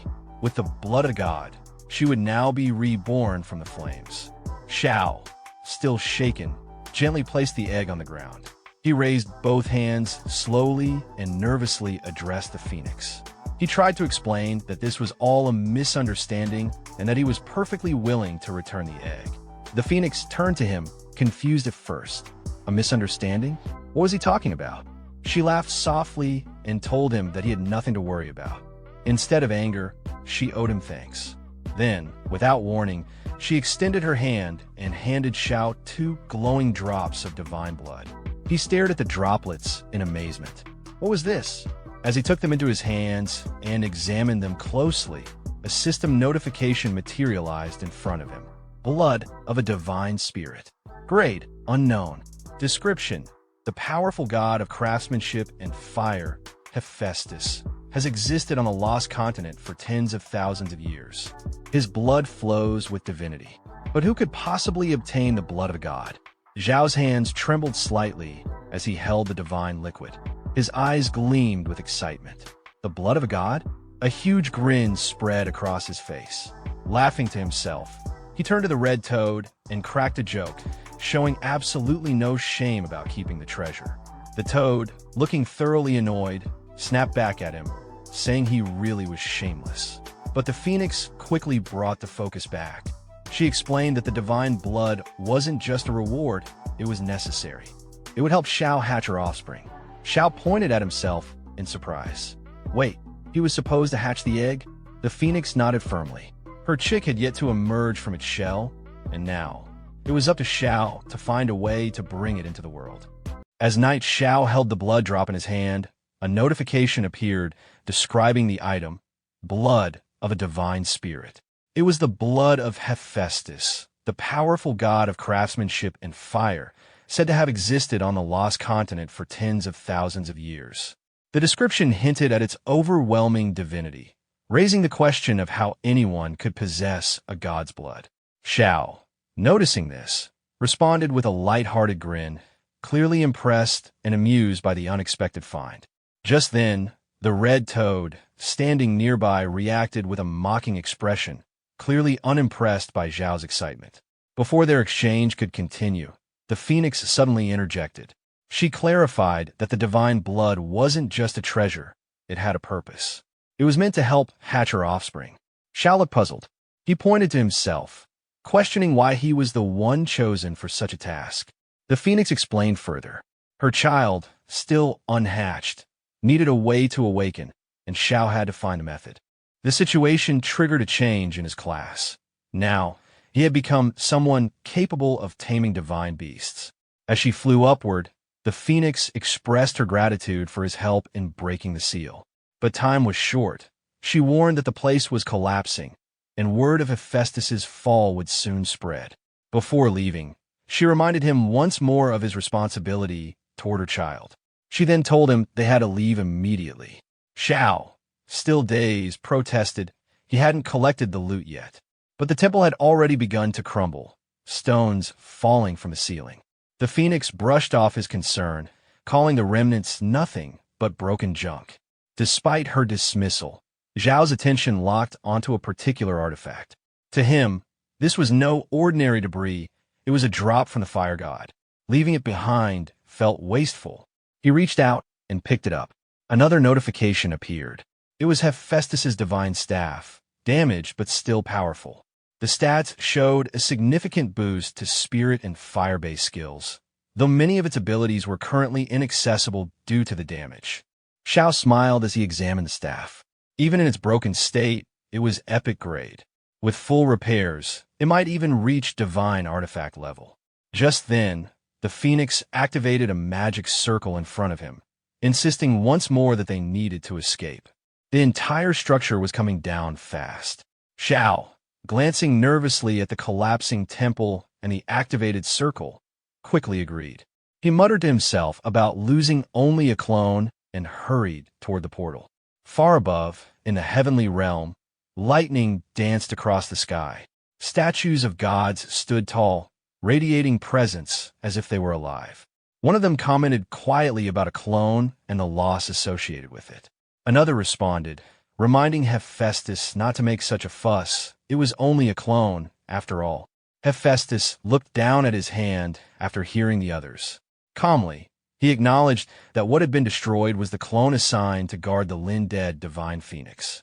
From what he could sense, that world had already collapsed. One of the other god statues responded with concern. The Lin-dead divine phoenix was crucial to their plans. They had sacrificed their divinity to seal it away, and now that world was gone? Another god joined in, pressing Hephaestus for an explanation. His tone was sharper, impatient. Then another statue, clearly angrier than the rest, accused Hephaestus of incompetence and even called for his death. The tension built until one of the god statues finally stepped in to stop the argument. He reminded the group that after so many years of extracting origin power, they had gathered enough. Now, the focus should be on identifying the root of the problem. The rest of the statues fell silent and nodded in understanding. Meanwhile, outside the fire temple, Sister Tao stood by the entrance, waiting. Beads of sweat rolled down her face as she glanced at the crumbling structure in front of her. She began to wonder if that brat had died inside. Then suddenly, Xiao appeared in the sky alongside the phoenix. She was startled to see him, shocked that he was still alive. As Xiao descended and landed in front of her, she couldn't help but blurt out her disbelief. Xiao, full of energy, responded teasingly, asking why she sounded so eager for him to be dead. Before she could answer, her attention shifted to the phoenix beside him. She was stunned. It wasn't just any creature, it was a high-level divine being. Her expression turned even more serious as she realized what Xiao had gotten involved with. At that moment, the phoenix spread its wings and released a warm aura across the area. It then took off into the sky, leaving behind a parting message to Xiao, telling him to take care of her offspring and that they would meet again. Xiao acknowledged the message casually. Sister Tao, still overwhelmed, tried to take it all in. She pointed out that not only had he survived, but he had also come out carrying a phoenix egg. She guessed aloud that he must be blessed with unbelievable ancestral luck. Xiao replied confidently, saying that maybe one of his biggest strengths was simply being hard to kill. Without wasting time, Sister Tao pressed him about what else he had picked up. She wanted to see more of the treasures he'd brought out. Xiao happily revealed a drop of divine blood, holding it up proudly. The moment Sister Tao laid eyes on it, her expression changed again. She immediately recognized it for what it was, blood of a god, and was stunned. Xiao, examining the blood, realized something incredible. It held real divinity, and both of his classes had advanced because of it. Above them, the red toad hovered in the air, congratulating Xiao. Since Xiao's God of Fortune class had advanced, the red toad, his companion, had also been upgraded. As Xiao checked the notification in front of him, he noted how powerful the class skills had become. One particular skill, Rolling in Riches, granted him a 2% daily increase in gold. He joked to himself that even someone like Warren Buffett would be jealous of that. The red toad couldn't contain himself after reading the skill details. He shouted about how overpowered it was. Xiao then brought up another talent, Infinite Beast Taming. With it, even a Lord rank beast could evolve into a mythical rank once it hit peak cultivation. It was clear he was proud of his newly strengthened potential. Sister Tao, watching all this, admitted that hidden classes really were frighteningly powerful. She even confessed a bit of envy. Soon after, Xiao placed the phoenix egg onto the magma surface. As he watched closely, the egg seemed to twitch slightly. He questioned whether he had imagined it, but it looked like the phoenix inside was beginning to hatch. He gently placed a hand on the egg. For what he could tell, it would hatch in 72 hours. He figured the enhanced divinity from his class advancement was what triggered the change in the egg. With that, he decided to wait. It was time to head home. Sister Tao looked over at him and asked if he was leaving already. She wondered if he wanted to explore the area more. Xiao didn't hesitate. He had no plans of returning to this place. Sister Tao, slightly disappointed, brought up her commission. Xiao reassured her without hesitation. That was a small matter, and he'd take care of it. Later, in Windleaf Main City, inside a building, someone suddenly shouted, telling others to leave and threatening violence if they returned. As the protagonist entered the building, he paused, raising an eyebrow at the noise. He looked toward the source of the commotion and, to his surprise, recognized the man shouting. It was none other than the city lord himself. At the same time, Sister Tao glanced at the person being scolded and recognized him too, Aaron. The city lord noticed the protagonist and greeted him casually, acknowledging his return. Still confused, the protagonist scratched his head and looked at the city lord's unusual outfit, asking what exactly he was wearing and what was going on. Before the city lord could respond, a soldier nearby stepped in, clearly nervous and sweating. He motioned the protagonist over and began explaining the situation. According to him, ever since the dwarves had settled in the city lord had been doing everything possible to get them involved in rebuilding the main city. However, the dwarves had proven extremely difficult to communicate with and completely ignored all attempts made by the city lord. Still puzzled, the protagonist asked how that connected to the strange clothes the city lord was wearing. The soldier explained that, out of desperation, the city lord tried to appeal to the dwarves' preferences. After hearing they had a particular fondness for rice, the city lord decided to dress up accordingly, hoping it would gain their favor. The protagonist, stunned by the logic, could barely process what he was hearing. Holding his face in disbelief, he questioned how anyone could come to such a bizarre conclusion. After a moment, he calmly turned to the soldier and instructed him to tell the city lord to change his outfit. He would personally handle the situation with the dwarves. Relieved, the soldier quickly agreed and left to deliver the message. As the protagonist walked toward the dwarves' location, he muttered about how stubborn they were. Suddenly, one of the dwarves, gripping someone by the collar, shouted in frustration, warning him not to come back or else face a beating, even if he was a friend of Xiao. Hearing this, the protagonist called out from behind, calmly revealing his identity. The dwarf, Thor, turned around in surprise. Seeing Xiao back so soon, He immediately asked if the fire temple had been found. The protagonist confidently replied that not only had he found it, but he had also entered it. Thor's expression lit up, and he eagerly asked if they could return to the temple together. However, the protagonist shook his head and explained that returning wasn't an option. When Thor asked why, the protagonist pulled out the divine artifact he had retrieved and showed it to him, revealing the fire god's divine staff. The temple had collapsed, and this was all that remained. Thor was visibly shaken. Seeing the staff, he immediately recognized its significance. The other dwarves, upon witnessing it, fell to their knees. To them, the one holding the staff was the chosen emissary of the fire god. With utmost sincerity, they begged Xiao to guide them as their emissary and to lead the dwarf race forward. Accepting the role, Xiao instructed them to stay in Windleaf Main City and assist in its reconstruction. The dwarves pledged their full support without hesitation. Thor, reaffirming their loyalty, said he would go and inform the rest of the clan immediately. Before he left, Xiao turned to him with a final request. He had a few more pieces of equipment that needed forging. After hearing the emissary's reassurance, the dwarf responded confidently, saying that any number of pieces would be fine.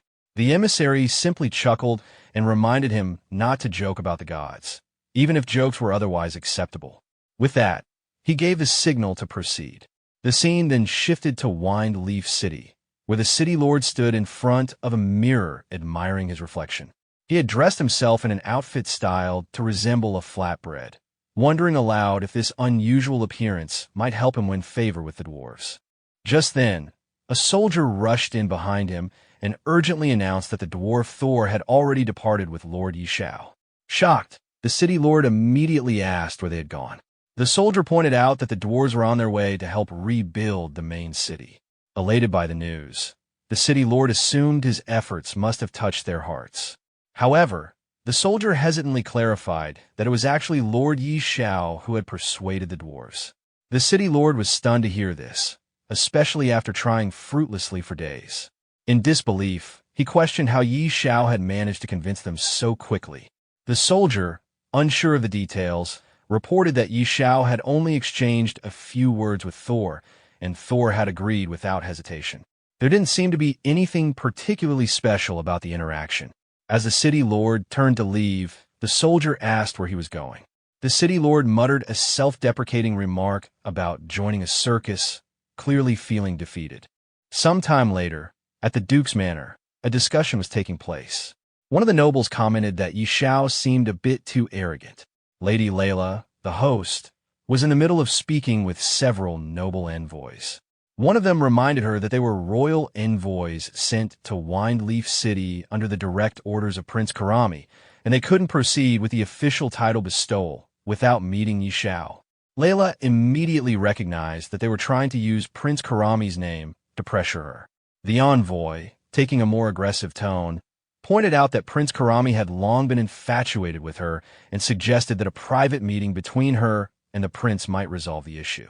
Unimpressed, Layla dismissed the idea and told the envoy to give up on such thoughts. The envoy, clearly frustrated, said that her attitude was putting him in a difficult position. At that exact moment, Xiao arrived and overheard the conversation. Without hesitation, he interrupted, voicing his displeasure at what was going on. Xiao returned, and Layla acknowledged his arrival with a calm expression. She welcomed him back, and Xiao responded casually. Their exchange was light, indicating familiarity and mutual respect. An envoy, clearly arrogant, stepped forward to confront Xiao. He mocked him for showing up late and criticized his appearance, implying that he was unimpressive and cowardly. He also compared him unfavorably to a certain Prince Karami. Layla immediately defended Xiao, firmly scolding the envoy for speaking so rudely, reminding him that Xiao was the hero who had saved Windleaf City. Xiao, however, stopped her from continuing and casually mentioned that he was in a good mood and felt like killing someone for amusement. The envoy reacted with disbelief and threatened him, questioning if Xiao understood the consequences of such talk and asking if he knew who he was dealing with. Ignoring the threat, Xiao walked up and punched the envoy directly in the face, knocking him down without hesitation. He then looked around and asked if anyone else had any objections. The other envoys quickly panicked and distanced themselves from their fallen comrade. They changed their stance immediately, saying that the envoy had brought it on himself by being disrespectful, and they praised Yi Xiao's decisive action. With that settled, Yi Xiao asked who among them was actually in charge and whether the issue of his noble title could be resolved. One of the envoys, who turned out to be the deputy, stepped forward and assured him that there would be no problem. The title would be granted, and the relevant procedures for territory allocation would be completed without delay. Yi Xiao looked at Layla, satisfied with how easily the matter was resolved once they became cooperative. Layla smiled in return, clearly used to his methods. Meanwhile, across the game world, players noticed a major development. Yi Xiao's promotion to nobility and the unlocking of the fief system caught everyone's attention. The increase in available playtime, both for his country's players and those in Wind Leaf City, was especially well received. Many players were impressed and expressed awe at how quickly Yi Xiao had risen through the ranks. They acknowledged that his achievements were far beyond what regular players could reach. Some began discussing how to take advantage of the extended game time to grow stronger. Others expressed a desire to join Yi Xiao's faction, now that he had territory and the ability to form a power base. Jokingly or seriously, some players went to extreme lengths to declare their willingness to follow him, showing how much his influence had grown. Inside the mansion, Lady Layla looked at Yi Xiao with a gentle smile. She acknowledged his achievement in persuading the dwarves to settle in the main city. As a result of this move, the value of his shops had skyrocketed, and now many people were lining up, offering huge sums of money to acquire them. She asked if he wanted to meet these potential buyers. Yi Xiao casually agreed, reasoning that if gold coins were coming straight to his door, there was no reason to turn them away. Meanwhile, the red toad perched on Yi Xiao's shoulder couldn't help but mockingly comment on how Yi Xiao was once again about to make a fortune, clearly pleased with having chosen to follow him. A short while later, when Yi Xiao stepped out of the mansion, he was greeted by a large crowd of eager buyers gathered outside. One man declared he had already prepared 40 million gold coins and was ready to trade immediately, reminding Yi Xiao of the shops previously promised. Others shouted over each other, trying to get his attention, one claiming to have 90 million gold coins, and another pushing to the front, stating he had reached his personal goal and needed to speak first. Yi Xiao responded with a calm smile, assuring them that he was open to selling the shops, but hinted that there was one condition. The crowd instantly grew quiet, and one of them urged him to name any price or terms he had in mind. With confidence, Yi Xiao simply told them they needed to increase their offers. This declaration left everyone stunned for a moment, but it quickly turned into a frenzy. One person blurted out that they didn't care how much more it would cost and was ready to buy it all, even offering a deposit on the spot. The rest quickly followed, shouting over one another, insisting they'd pay any price, some even offering to sell their own homes to raise enough funds. Each person tried to get their deposit into Yi Xiao's hands first, hoping to secure a deal before anyone else. At that moment, a system effect related to Yi Xiao's skill activated, causing his gold income to spike rapidly. Seeing this, Yi Xiao couldn't help but feel amused and satisfied, thinking to himself how easy it was to profit like this, and reassured that there would be plenty of wealth to go around. Later, back in the real world, Yi Xiao glanced at his phone and confirmed that the news of the dwarves' relocation to Wine Leaf City had already gone public. However, what caught his attention even more was the presence of foreigners, something he hadn't expected. As the protagonist glanced at the news on his phone, he realized that a world announcement had just been triggered. Almost immediately, a large number of people had rushed toward Jiang City. He noted how swift and organized they were in their response. Walking over to his window, he stared outside and sensed that this incoming group was targeting him specifically. However, they had no idea what was truly coming. Something significant was set to unfold that very night. Meanwhile, the scene shifted to the streets of the city. Chaos had erupted among the townspeople. Many were in a state of confusion and panic. Some had just been fighting monsters moments ago and were suddenly forced out of the game. Others felt an unfamiliar power coursing through them, unsure of what was happening. The protagonist examined his interface and understood immediately This was the moment when the virtual world and reality were beginning to merge. A new option appeared, giving him the ability to extract a skill. Without hesitation, he chose to extract Money's shield. The energy from the skill surged through him, and he felt its effects physically. Confidently, he confirmed what he already knew. Players who had reached level 10 and above could now extract one skill. The attributes from the game were now part of the real world. Pumped with energy, he threw a punch into the air, already thinking about the next set of stats he would need to configure. After just a moment's thought, he leapt out of his window, landing directly onto the street. For him, the true battle had just begun. Around him, panic spread even more rapidly. People yelled to each other, questioning whether the apocalypse had officially arrived. Some wondered aloud if the strange monsters from the game would now appear in the real world too. Amidst the confusion, a man declared that he had lived long enough and that he didn't care if the world was destroyed. He laughed as he thought about choosing a sneaky skill and taking revenge on his boss at work the next day. Another person was feeling a sudden rush of strength through his muscles. Flexing proudly, he exclaimed that he now had the power to take down a cow with a single punch. Down the street, a delivery man was speeding at incredible pace. Energized by his newfound ability, he joked that if he had wings, he could fly on the spot. He was already making plans to break all records by delivering over 1,000 orders in a single day. One man held a flame in his hand, visibly excited about his newfound ability. With a smug expression, he marveled at how he wouldn't need a lighter to smoke anymore. Nearby, another man had just made himself invisible. Taking full advantage of his power, he chuckled to himself about sneaking into the women's bathhouse without being noticed. The scene then shifted to the Yi Group Villa District, where the protagonist arrived and stood confidently in front of the door, confirming to himself that he had reached the right place. Suddenly, a group of men ambushed him. One of them, clearly expecting a victim, smirked and remarked how someone had finally taken the bait. They were hoping to make a fortune off him. Another member of the group, wielding a knife, stepped forward arrogantly and demanded that the protagonist hand over all his valuables. He threatened violence, making it clear that he would break the protagonist's legs if he refused. Among them was a yellow-haired youth who tried to intimidate the protagonist by boasting about his companion's strength.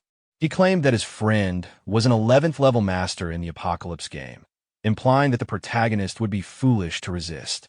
Unbothered by their threats, the protagonist calmly placed his hand in his pocket and sighed at how the world was still full of fools. His indifference enraged one of the thugs, who began shouting angrily, but before he could finish, the protagonist grabbed his throat with swift precision. The yellow-haired youth was stunned by this sudden move and broke into a cold sweat. In a panic, he lashed out, cursing the protagonist and trying to attack. But before he could get close, the protagonist landed a powerful kick, easily taking him down. A short while later, the protagonist stood over the defeated group, rubbing his hand nonchalantly. He looked at them with clear disappointment, remarking to himself how weak they were and questioning why such people even dared to commit robbery.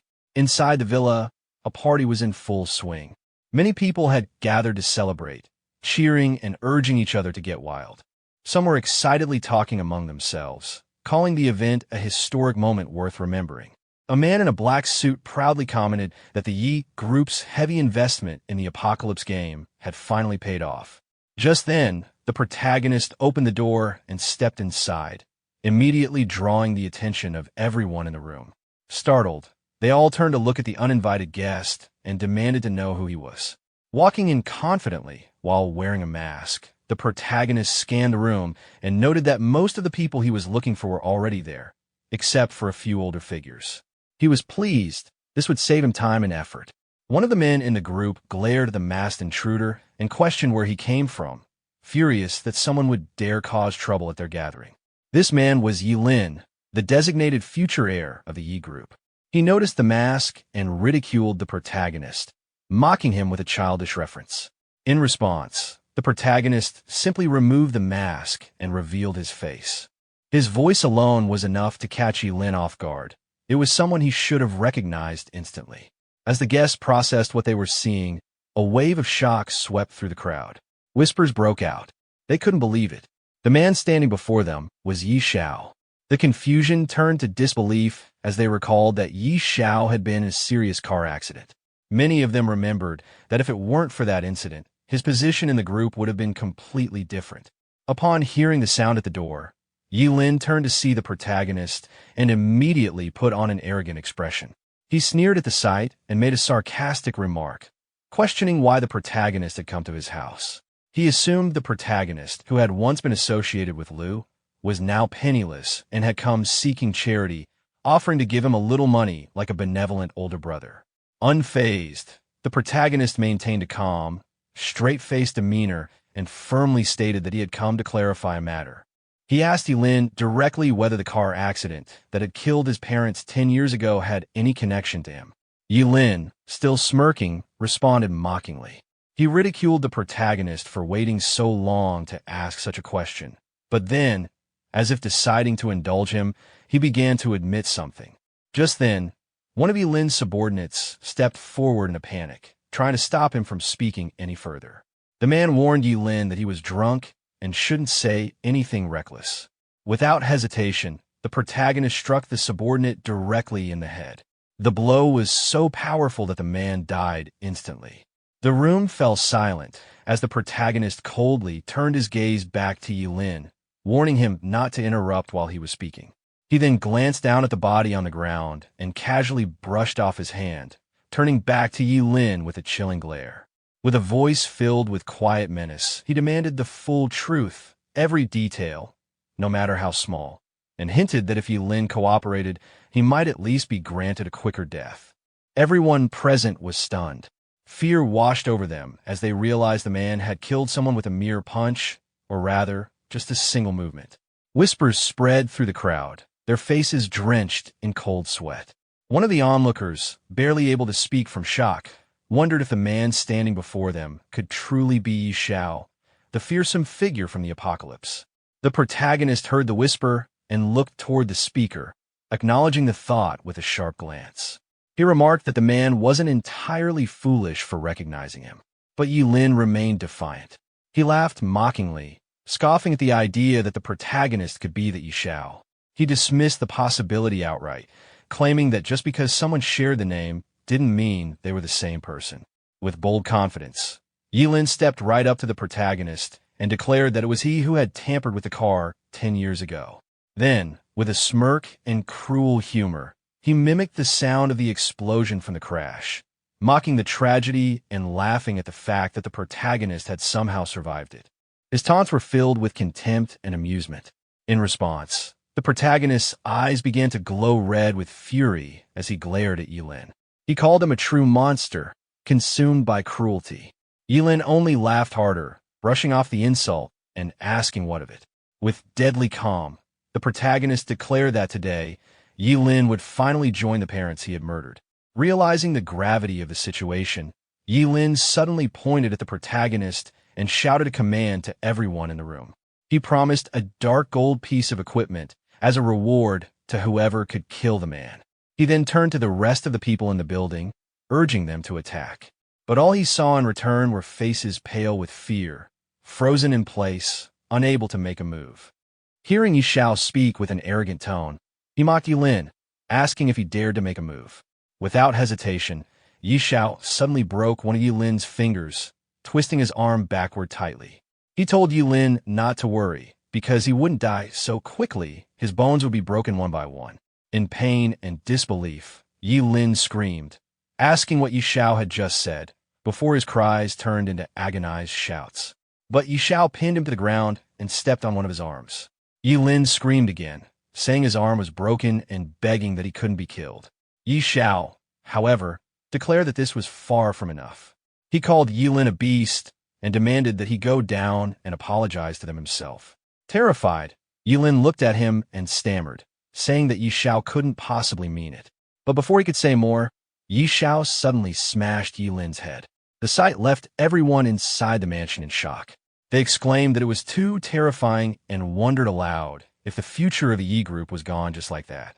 Some shouted that it was a good kill, calling Lin an animal worse than a pig or dog. Others recalled how Uncle Yi was such a good person, Ye had been killed by this beast. Many admitted that they had disliked Yi Lin for a long time and would have been the first to avenge Uncle and Annie had they known the truth back then. Their voices rose together, condemning him as deranged, someone who repaid kindness with enmity, and swearing that they had been wrong about him all along. But Yi Xiao turned toward them with anger and shouted for them to stop pretending. He declared that none of them would escape. As he attacked the people inside, he roared that all of them would die. Panic spread instantly. The crowd screamed that it had nothing to do with them, insisting Yi Lin was the one behind everything. They begged him not to kill them, crying out that Yi Lin was already dead and asking what more he wanted. Their screams for help filled the mansion, mixed with cries of murder and pain. Sometime later, when Yi Xiao had finished his vengeance, he walked out of the blood-soaked mansion, his body drenched in the blood of those he had killed. Speaking to himself, he declared that the vengeance for what had happened 10 years ago, spanning 2 lifetimes, had finally been achieved. The scene then shifted to another place, where a boy examined his new power. Looking at his hand, he laughed excitedly, saying that the power was incredible and that he was beginning to love the apocalypse. Another man beside him joined in, turning to their boss and saying that with their current stats, they could easily take on an entire armed company. Their boss, however, remained cautious. With confidence, but also warning in his tone, he told them not to celebrate too soon. Yi Xiao was already level 40, and he was very strong as well. Hearing this, the yellow-haired boy testing his power dismissed the concern. He asked what there was to be afraid of, saying that since there were 5 of them against just Yi Xiao, defeating him would be a piece of cake. Another one in the group supported the yellow-haired boy, agreeing with him and declaring that he would beat Yi Xiao until he knelt down and begged for mercy. But suddenly, a loud explosion shook the place as the wall burst apart, and Yi Xiao appeared. With confidence, he told them there was no need to wait, because he was already there. The boss, shocked at his sudden appearance, cried out in disbelief, calling Yi Xiao's name and demanding to know how he had found them. Yi Xiao wasted no time. Activating his power, he launched himself toward them, scoffing at the thought of just a few of them trying to backstab him in the real world. As he attacked, his words cut through the chaos, telling them that if they had any questions, they should go ask the King of Hell. Screams of pain and panic echoed as his assault tore through them. Moments later, another massive explosion erupted from the building, and Yi Xiao walked out, the structure crumbling behind him with a loud boom and rumble. As he continued through the town, he witnessed chaos everywhere, people fighting, some robbing, while others ran away shouting that the police had arrived. Suddenly, a large number of army soldiers appeared. In response, one defiant person screamed to kill them, boldly declaring that he wasn't afraid even if the army came. But as the soldiers moved closer, Yi Xiao noticed them approaching him. Narrowing his eyes, he asked who they were. From among the troops, a man in a suit stepped forward and introduced himself. He greeted Yi Xiao and revealed that he was Li Huan, the governor of Jiang City. He said he had come to ask for a favor and requested Yi Xiao to step aside for a word. Yi Xiao, not one to waste time, asked him directly what it was and told him to just say it. Pleased by his straightforwardness, the governor responded with a delighted, wonderful. He then explained the situation, pointing out that Jiang City was currently in a state of chaos. He expressed his hope that Yi Xiao could help re-establish order in the city and asked what he thought of the request. Yi Xiao, replying with confidence, stated that it wasn't impossible, but that he had his conditions. The governor, showing no hesitation, told him to feel free to state them. Sometime later, news broke out on the Apocalypse Forum.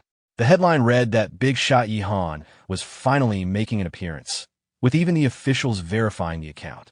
Excited users commented that a big shot was truly a big shot for a reason, and with someone like him watching over them, they doubted anyone else would dare act recklessly again. As people read the news on their phones, they remarked that the great Xiao would now become much more stable, saying this piece of news was extremely important.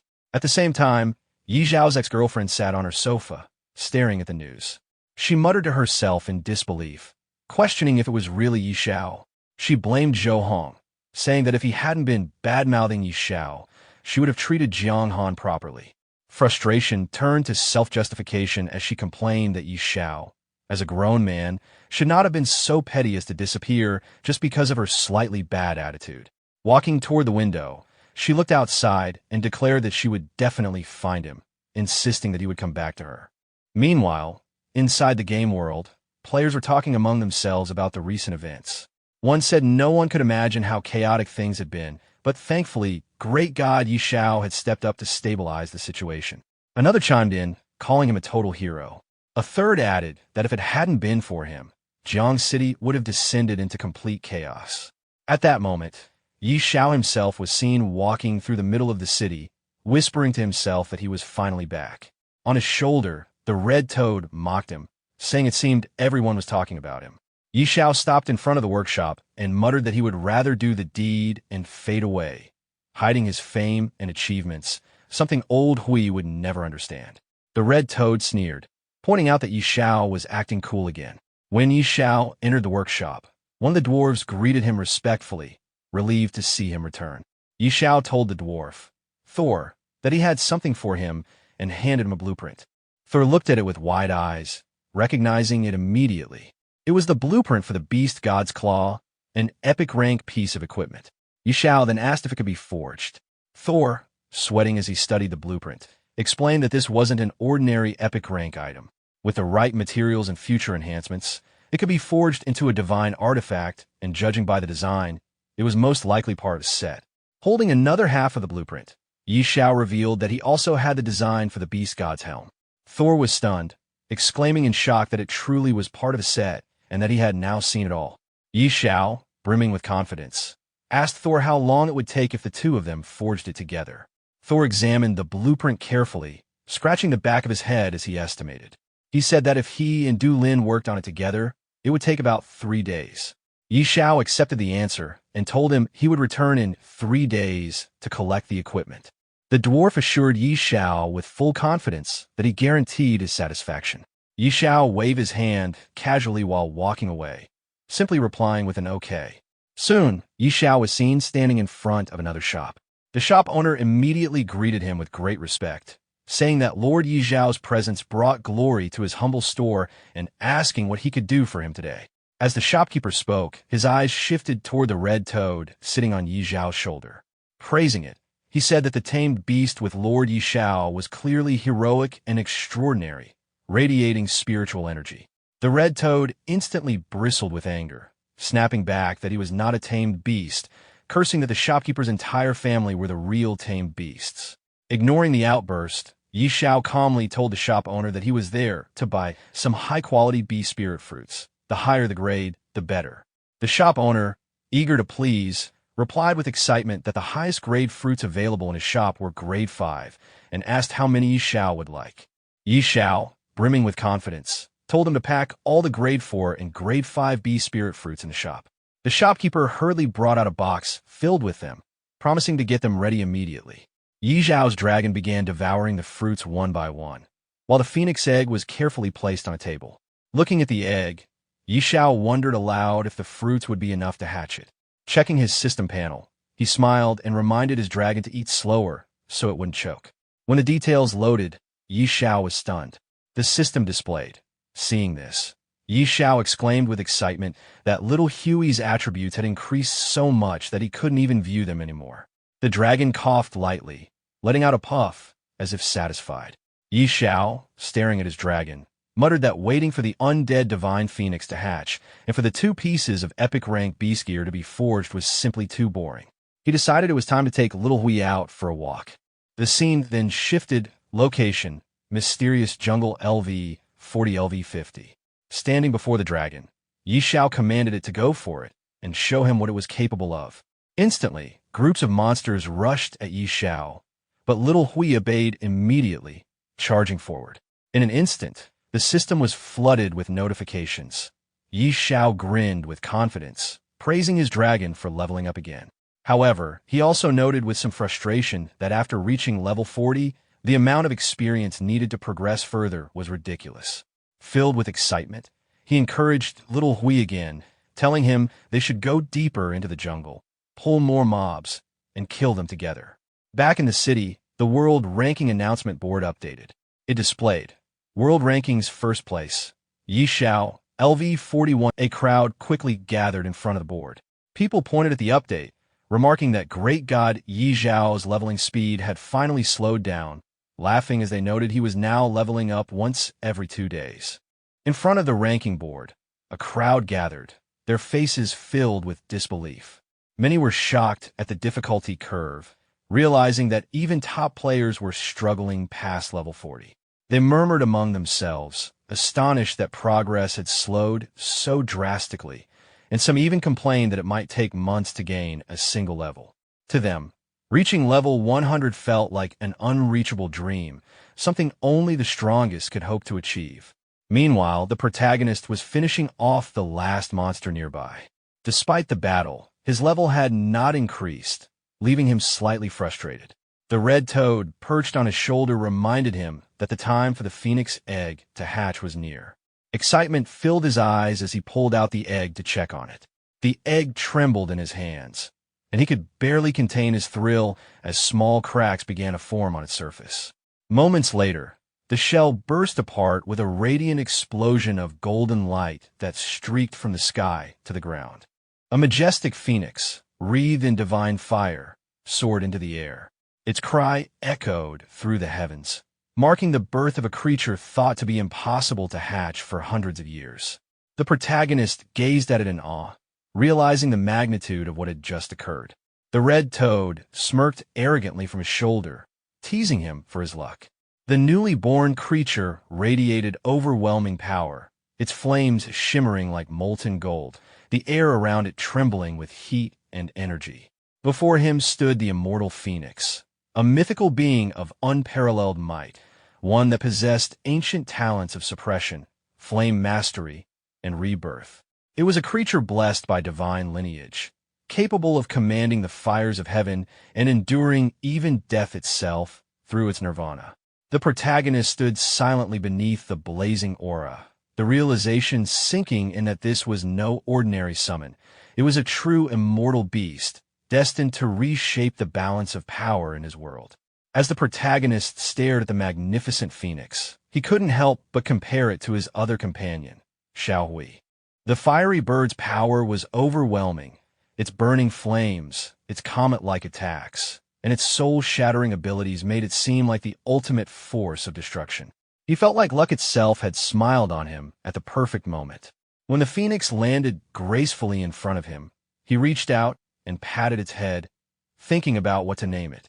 Remembering that the phoenix's father had once called it Luo Huang, he decided that name didn't sound quite right and tried calling it Xiaohua instead. The bird seemed unimpressed, so he tried a few other names playfully until he finally settled on Xiao Luo, a name the phoenix appeared content with. Just as he was enjoying the moment, he sensed something strange ahead, a faint, toxic haze spreading through the air. Realizing it was poison gas, he immediately became cautious. Out of the mist emerged a swarm of rats, their bodies twitching with venomous energy. He quickly recognized them as venomous rats, dangerous creatures capable of spitting poison that inflicted lasting damage. Before he could react, the horde rushed toward him. He shouted for Xiao Hui to retreat, realizing that direct combat would be risky. The rats multiplied rapidly, surrounding him from every side. Feeling cornered, he called out for Xiao Luo to attack. The phoenix responded instantly, unleashing waves of blazing fire that engulfed the rats. One after another, the creatures burned to ash as a flurry of notifications appeared before him, indicating his rising experience. The sight filled him with exhilaration. The entire battlefield lit up like fireworks, the explosions of flames reflecting in his eyes as he laughed in disbelief at the sheer power of his new companion. Xiao Luo then took to the skies, releasing another wave of devastating energy. The radiant flames covered the area in golden light, wiping out the remaining rats. More system messages appeared, confirming that both he and his beasts had leveled up multiple times. His excitement peaked as he saw the results. His own level had jumped rapidly, his beasts had grown stronger, and his attribute points had increased significantly. He could hardly contain his excitement, laughing breathlessly as he realized how fast his progress had skyrocketed. At the same time, across the world, players gathered around a ranking board in disbelief. His name, Xiao, had shot straight to the top of the world rankings, surpassing everyone else by multiple levels within minutes. People gawked as they watched the numbers rise in real time, unable to comprehend how anyone could advance so quickly. Soon, the news spread across forums and media posts, with comments flooding in from stunned players. Many couldn't believe what they were seeing, calling him a monster of leveling speed. Others joked that they hadn't even finished their daily routines before seeing him gain 5 levels. Some offered exaggerated admiration, while others could only sigh, realizing how impossible it would be to ever catch up to him. Yi Zhao's name now dominated every screen. His rise was nothing short of legendary. After finishing off the poisonous rats, the protagonist reflected on his progress. Clearing out every rat within a mile radius had only increased his level by 5. From this, he confirmed that monsters living in groups gave much less experience.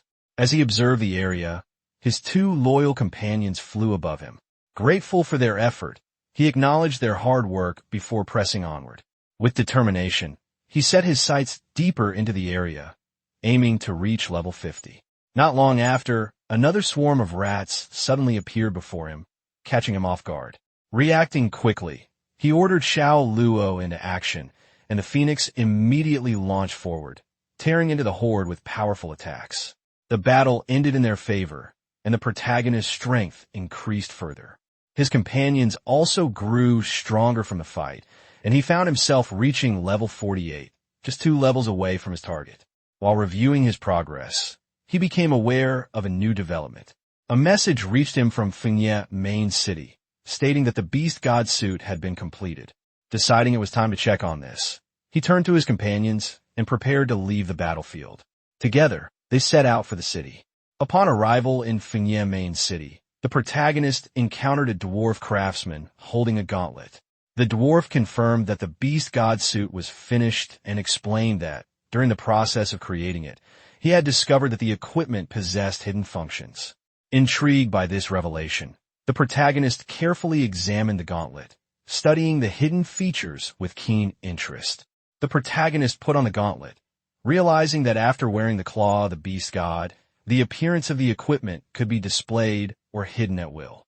The system provided detailed specifications, explaining the gauntlet's grade, its attribute boosts, its increase in attack speed, and even a passive effect that inflicted bleeding damage over time. It also hinted that the equipment could be further strengthened. Excited by these discoveries, the protagonist immediately wanted to test it out. The dwarf craftsman then revealed another piece of equipment, the Beast God helmet. The protagonist wore it, and the set attributes were activated. By equipping 2 pieces of the Beast God equipment, he gained increased final damage, damage reduction, and resistance across all attributes. Studying the effects carefully, he found the set's power to be overwhelmingly strong. His companion, the red toad, gave a blunt comment about how odd he looked in the helmet, while the dwarf countered with reassurance that it actually suited him. Smiling with confidence, the protagonist remarked that appearance mattered little compared to practicality, especially since he could hide the equipment whenever he wanted. Satisfied with the results, he prepared to leave. Thanking the dwarf for his hard work, he waved and departed, while the craftsman wished him well. As he walked through the bustling city, he overheard people gossiping. Many were whispering about troubling New Shuiwa City had been invaded. Their fearful discussions spread quickly, confirming that something serious had indeed occurred there. The red toad on his shoulder suggested gathering more information, and the protagonist immediately thought of someone reliable he could ask. The scene shifted to a quieter place, where Sister Tao sat on a bench reading through documents. A man entered and informed her that she had a visitor. Without even glancing up, she instructed him to say she was not there. But at that very moment, the protagonist appeared behind her, making his presence known, catching her completely off guard. When the protagonist appeared behind her, Sister Tao was startled. She had not expected to see him and felt uneasy, since trouble always seemed to follow whenever he arrived. After calming herself, she listened as he asked about the situation in Shuiwa City. She explained that the area around Shuiwa City was now being consumed by gray fog. If the trend continued, the fog would likely engulf the entire city. The protagonist was surprised to hear of this invasion and pressed her for more details. According to the information Sister Tao had gathered, the gray fog was connected to an evil god mentioned in the ancient records of the Supreme Palace. This god was said to spread plagues and viruses, so malevolent that no temple was ever dedicated to him. She revealed that his name was Sekhmet, then warned the protagonist not to get involved. Despite her warning, he showed confidence and declared his intent to go to Shueihua City. Sister Tao was shocked, but admitted that the Supreme Palace had also tasked her with investigating the matter, so she agreed to accompany him. Although she grew flustered when he teased her, she quickly told him to stop speaking nonsense and insisted they depart the following morning, as she needed time to prepare the teleportation array within the city. The protagonist accepted this arrangement, and the two reached an agreement. After leaving Sister Tao, the protagonist was soon bombarded by messages from the world chat. Players from across the lands were panicking, reporting that the gray fog around Shueihua City drained health rapidly, killing many instantly. Others claimed the city's NPCs were fleeing, while nearby forests were swallowed up by the spreading mist. Rumors spread about whether a great power had unleashed some sort of biological weapon. Reports also came in of disturbances in Shadow City, a glowing statue outside Silver Light City that was powerful enough to instantly defeat challengers, and strange boundaries appearing nearby city. Hearing all this, the protagonist began to think deeply. The scale of the gray fog invasion was far greater than he had realized, and now it seemed other major cities were also facing problems. Questions filled his mind as he wondered what the evil god Sekhmet truly intended to achieve. The next day, the protagonist met with Sister Tao. She explained that there was still a teleportation array left by the Supreme Palace in Shueihua City. Through it, they could travel directly to the outskirts of the city. Holding up a special artifact, she activated the array, and a glowing door opened before them. The protagonist felt reassured having Sister Tao with him, though she quickly reminded him that the portal was unstable and that they needed to move without delay. With determination, he stepped forward, declaring his intent to reach Shueihua City.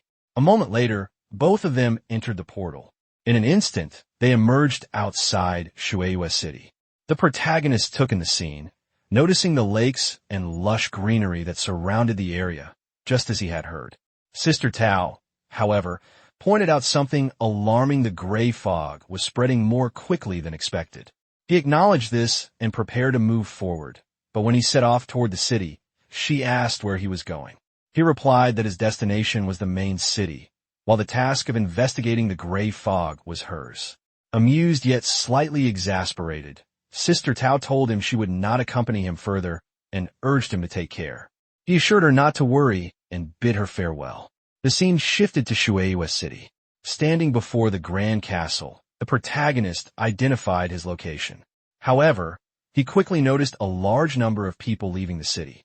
Confusion set in as he wondered why so many were fleeing. Listening closely, he heard groups of people talking amongst themselves. Some lamented their misfortune, saying they had just bought homes and were about to settle down, only to have disaster strike. Others blamed miners who had ignored warnings not to dig near Shueihua Lake, claiming their recklessness had angered the gods and doomed the city. Another voice mentioned that people had already died and that only a single young girl had survived, describing her as pitiful. Curious about this survivor, the protagonist approached a man with a long beard and asked who the girl was. The man, surprised by his interest, questioned if he was related to her.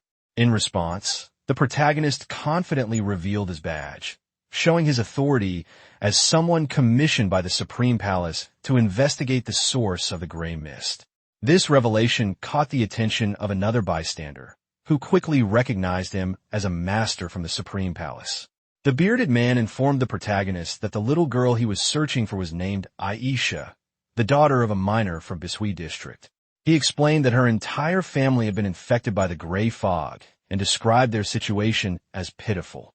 When asked about her whereabouts, he revealed that Aisha had been isolated by several adults in the church of Bishui City. As the protagonist processed this information, a blonde-haired man stepped forward nervously, warning him that once infected by the gray fog, not even the best healer in the city could provide a cure. The protagonist acknowledged the warning and expressed his gratitude, prompting the man to wish him well before departing. Upon entering the city, the protagonist fixed his eyes on a particular building and concluded that Aisha must be there, inside the church. However, when he attempted to approach, guards immediately blocked his path. They declared the place extremely dangerous and ordered him to leave, threatening to take action if he did not comply. The protagonist revealed his imperial status as a viscount, explaining that he had come to investigate the source of the gray fog. The guards, recognizing his authority, quickly shifted their attitude and escorted him forward. One of them reported his arrival to a red-haired woman named Lady Xena, informing her that the imperial viscount had come to investigate the matter of the gray fog. Surprised by the title, Lady Xena agreed to meet him. Soon, the protagonist stood before her and respectfully requested permission to examine the condition of Aisha.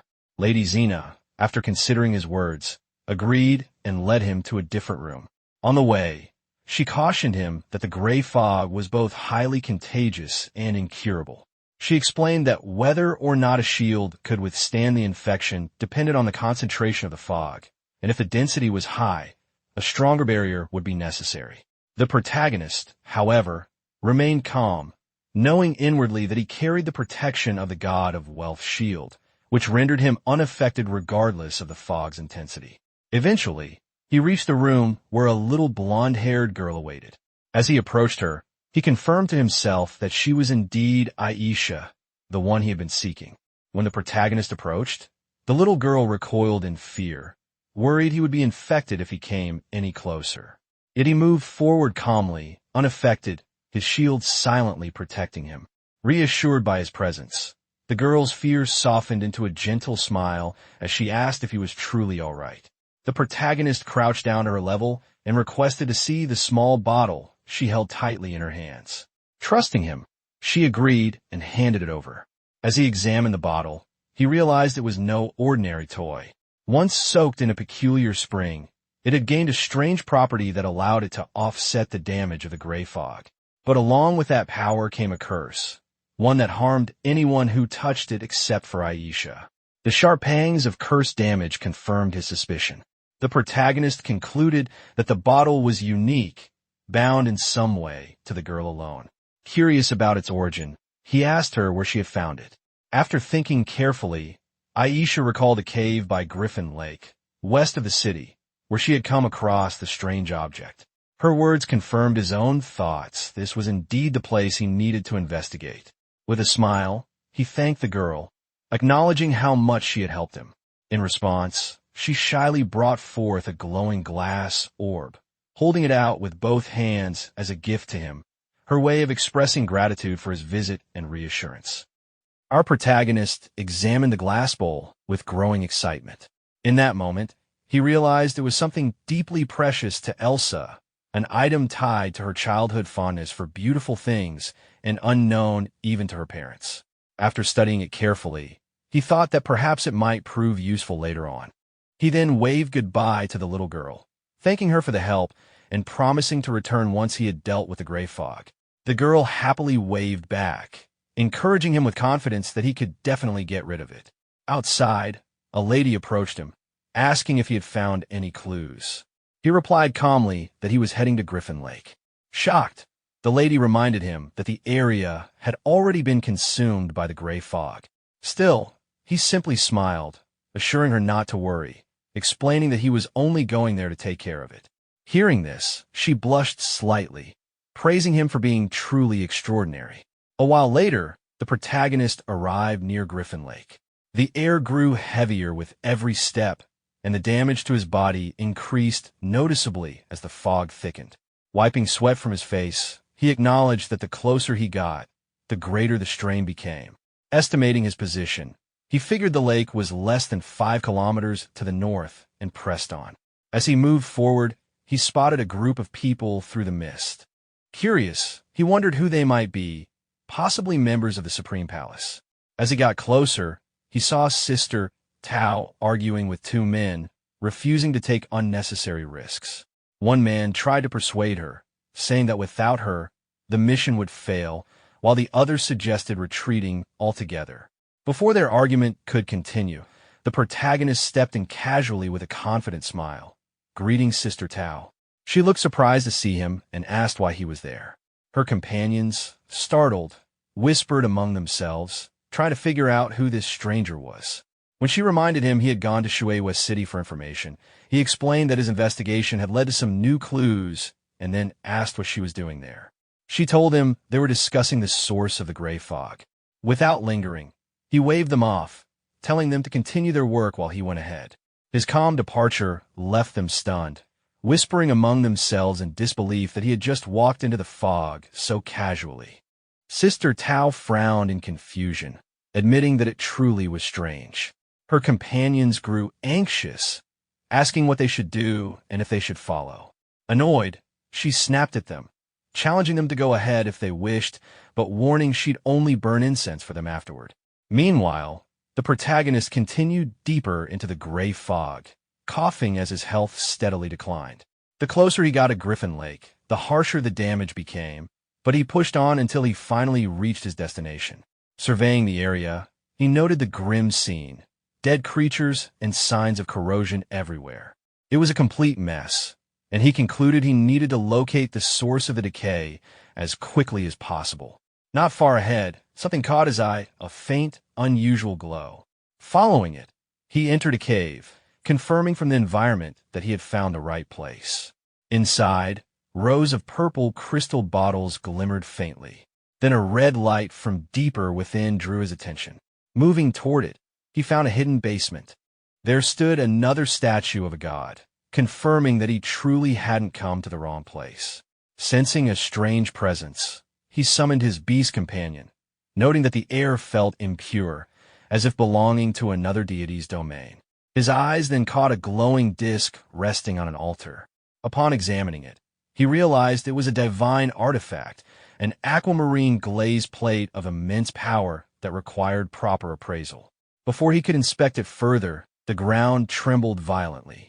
The statue suddenly spoke, addressing him as a visitor from afar and asking if he was prepared to begin the trial of the Holy Spirit. Startled and sweating, he barely had time to react before he and his red-toed companion were pulled into a portal. When they landed roughly on the other side, he realized they were standing inside a gladiatorial arena. As he groaned in pain, the toad muttered nervously about finding a way to escape later. Then a deep, resonant voice filled the air, announcing that a courageous visitor had entered the holy arena and that the challenge could only end in death. A towering figure appeared before him, the wrestling giant Abak, a warrior renowned for his 100 consecutive victories in the Holy Spirit arena. The opponent's immense power and lord-level status made even the protagonist pause in shock. Regaining composure, he summoned his dragon companion, recognizing the intensity of this fight would surpass any trial before it. The dragon appeared and unleashed powerful attacks from every direction, striking the giant repeatedly and dealing massive damage each second. Enraged, the giant roared, his defenses hardening as he entered a furious state. The protagonist, seeing this, realized the true scale of the challenge had only just begun. The protagonist gestured toward the giant and called Xiao Luo into action. In an instant, the phoenix dove, scorching the battlefield with a concentrated inferno that struck the giant with devastating force. The lord-level warrior collapsed almost immediately, and the field fell silent as the last embers faded. From a fallen foe came several valuable items, an imposing hammer, a sturdy shield, and a piece of dark gold leather armor, evidence that the victory had been significant and rewarding. The protagonist took a quiet moment to appreciate the haul, pleased by the rare finds. Hardly had he finished surveying the spoils than two figures emerged from the shadows of the subterranean chamber, acknowledging his triumph, but warning that the Holy Spirit arena's true cruelty had only just begun. Their words were scarcely finished before the altar itself summoned a new challenger. Alec, a swift and deadly giant famed for an unbroken string of victories. Her arrival raised the stakes instantly. Alec came forward furious, intent on avenging the fallen. With a practiced motion, she attempted to revive her fallen partner, activating an arcane resurrection rite. The arena trembled as the ritual began to take hold. The protagonist reacted without hesitation, ordering his beasts into a coordinated strike to interrupt the resurrection. Xiao Luo and Xiao Hui unleashed everything they had, flames and ferocious assaults that engulfed Alec. The giant fell beneath the combined onslaught, apparently defeated, and the arena stilled once more. For a breathless instant, there was relief. The threat seemed ended. That relief proved premature. From the wreckage, the defeated husband rose again, giant physiology and arena magics, granting him a savage, unnatural rebirth. He returned to his feet with fury in his eyes, demanding his warhammer and roaring his intent to fight. The couple's apparent immortality turned the battle into a whirlwind. The resurrected giant charged, the protagonist's companions answered with relentless strikes, and the arena filled with fire and clashing force. Then two new items appeared before the protagonist, followed by two glowing inscriptions showing their names and ranks. He examined them closely and found that one was a swift dagger of epic grade, and the other a dark gold light armor with yet-to-be-identified effects. Excited by the discovery, he picked up the dagger, admiring its gleaming surface and craftsmanship, clearly pleased with his find. Before he could study them further, the statue from earlier re-emerged, declaring that his will and strength had been recognized by the Holy Spirit, and that the road to sainthood would now be opened. As the ground trembled, a new statue emerged before him. He wondered what kind of unique mechanism was behind it, his eyes narrowing in curiosity. A yellow glowing disc appeared again, similar to before. As he lifted it, he noticed something unusual at its top and wondered if it could be a godly weapon. However, the statue suddenly warned him to put it down, saying he was not qualified to touch it. Confusion spread across his face as the gray fog returned, realizing the statue was behind it all. Without warning, his beast companion, the dragon, appeared and launched an attack at the statue. The creature's sudden aggression shocked him, but in an instant, the statue was shattered. As dust settled, he stood sweating and speechless. Soon, the air thickened again, and from the fragments emerged a corrupted divine presence. It was once a holy spirit, but had been contaminated, taking on a dragon's form resembling his own companion. He was shaken to see how similar it looked to Xiao Hui, with identical attributes and aura. The corrupted dragon spread a poisonous mist, draining his health every second. Acting quickly, he ordered his dragon to seal its skills, and the beast cast forbidden magic in response. The statue sneered, declaring that their trump cards were already exposed. Noticing the effects, he realized that even Xiao Hui's magic had been restricted.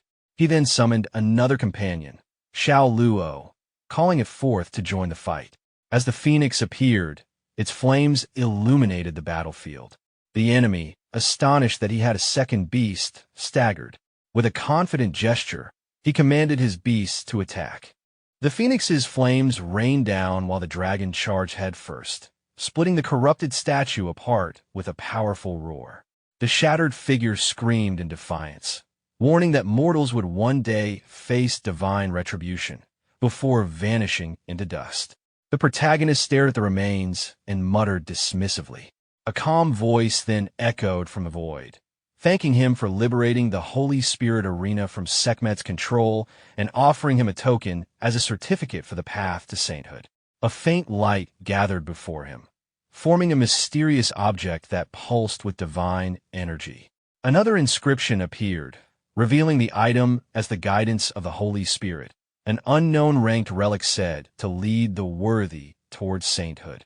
He smiled, pleased with the unexpected reward. Immediately after, more notifications appeared, announcing that he had triggered a hidden mission to search for the lost Holy Spirit and completed the Holy Spirit Arena Challenge. Before he could react, a portal opened beneath him, pulling him through. Emerging from the portal, he found himself back near Sister Tao's group, who were observing the gray fog. Her companions noted how dense and frightening it had become. Tao remarked that its density had increased, wondering what was happening inside. Another companion worried aloud that he might have been poisoned, but Tao scoffed, saying he was tougher than a cockroach. Soon, they noticed the fog thinning. As it began to dissipate, the protagonist appeared through the portal, calling out to them. Tao turned, relieved yet exasperated, admitting she knew he wouldn't die so easily. One of her companions was stunned at the sight. Seeing him unharmed, Tao demanded to know what he had done to cause the fog to vanish.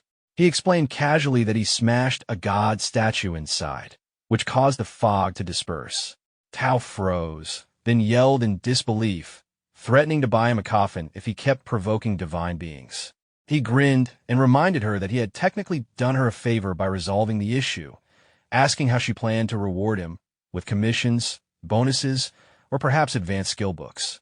Tao, clearly annoyed, accused him of trying to take advantage again. Opening a portal, she said she had to return to the main city to report and would deal with him later. He called after her not to run away, but she disappeared into the light. The scene then shifted to Shueihua City. Townsfolk gathered in the streets, marveling as the once toxic air cleared. They cheered, crying that the gray fog had finally dissipated, thanking the gods and rejoicing that they could return home at last. At the same time, in a majestic realm surrounded by swirling divine energy, a colossal dragon muttered to himself, his tone filled with greed and anticipation. He spoke of an immensely powerful god whose power, if consumed, could help him break past his current limits. His massive wings unfolded, tearing apart the outer shell of the roxel that had contained him, and as he ascended into the sky, he murmured that it was time to stretch his muscles. Before he could rise higher, an armored warrior appeared before him, confronting him with anger. The warrior accused him of abandoning his duty and called him foolish, warning that his recklessness would one day bring ruin to the world. The dragon stared coldly at him, stating that the Holy Spirit arena had already been liberated. This time, he would descend in his true form to restore balance. The warrior warned him once more, saying that if he went too far, his godly power would be stripped away. Ignoring the threat, the dragon soared upward, muttering that he would devour the ignorant humans and shatter his shackles, vowing vengeance on the one who had defied him. The scene shifted to Shueihua City Lord's Hall, where a red-haired lady bowed respectfully before the protagonist, thanking him sincerely for saving the city. He responded casually, saying it was just a small favor, then asked about Aisha's condition.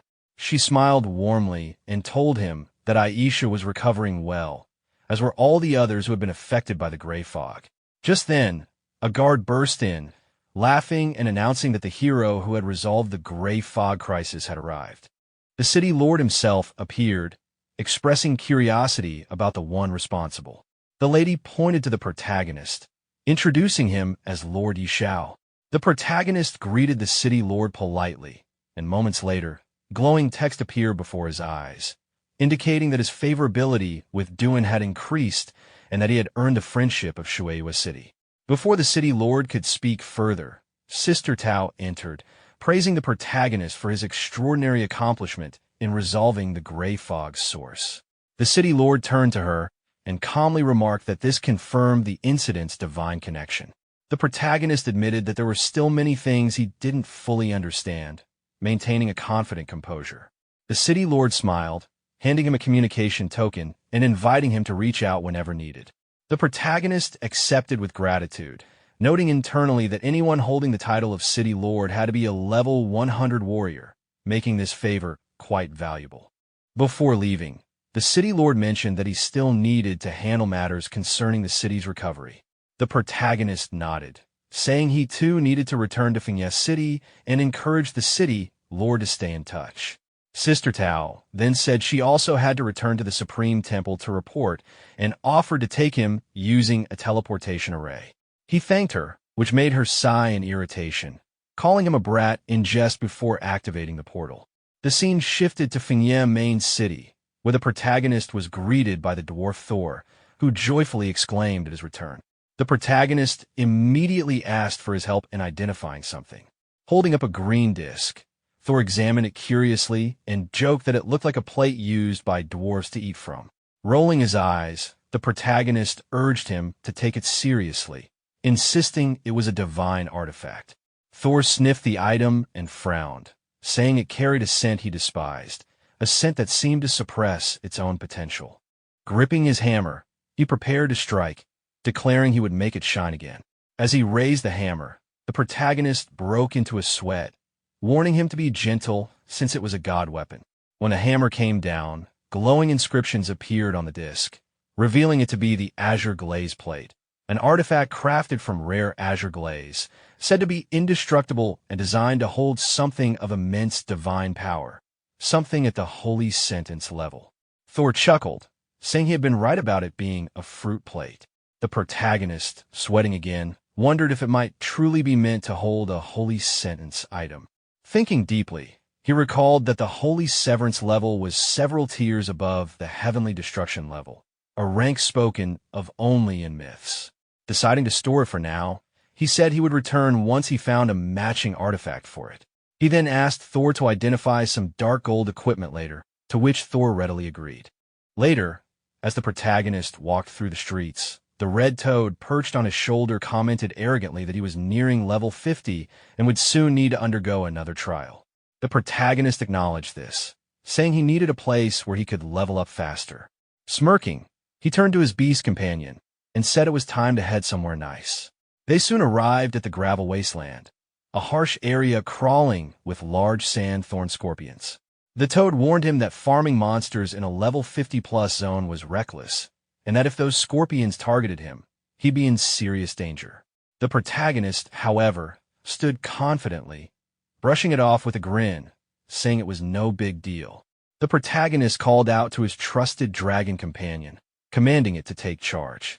Responding instantly, the dragon soared into the air and unleashed a devastating wave of dragon breath upon the swarm of scorpions, dealing massive damage and scattering them across the battlefield. Without wasting a moment, he summoned his phoenix next, entrusting it with the next attack. The phoenix rose high into the sky, its fiery wings glowing brilliantly before raining down blazing energy that wiped out countless scorpions in an instant. Seeing the overwhelming destruction caused by both his beasts, the protagonist felt genuinely impressed by the sheer destructive power of his team. Amidst the chaos, several notifications appeared before him. His level had increased to 50, bringing with it a significant rise in his strength, constitution, spirit, and agility. However, he had now reached the level cap and could no longer gain experience until he completed the special level 50 promotion trial.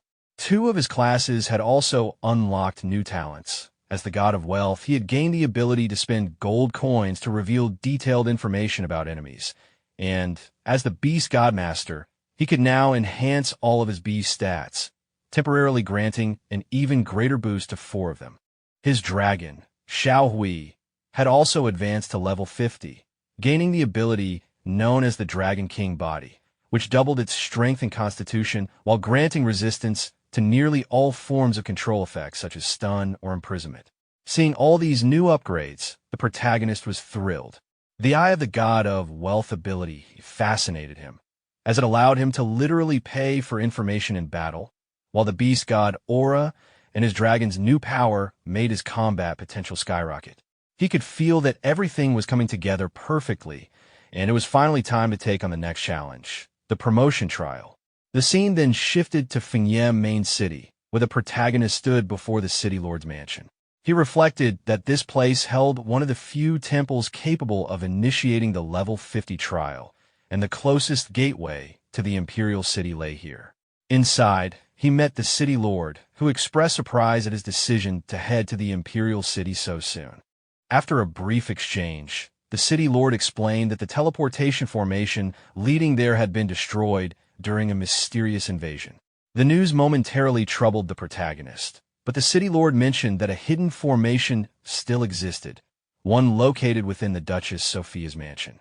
Recalling his familiarity with Sophia, the protagonist decided to visit her immediately.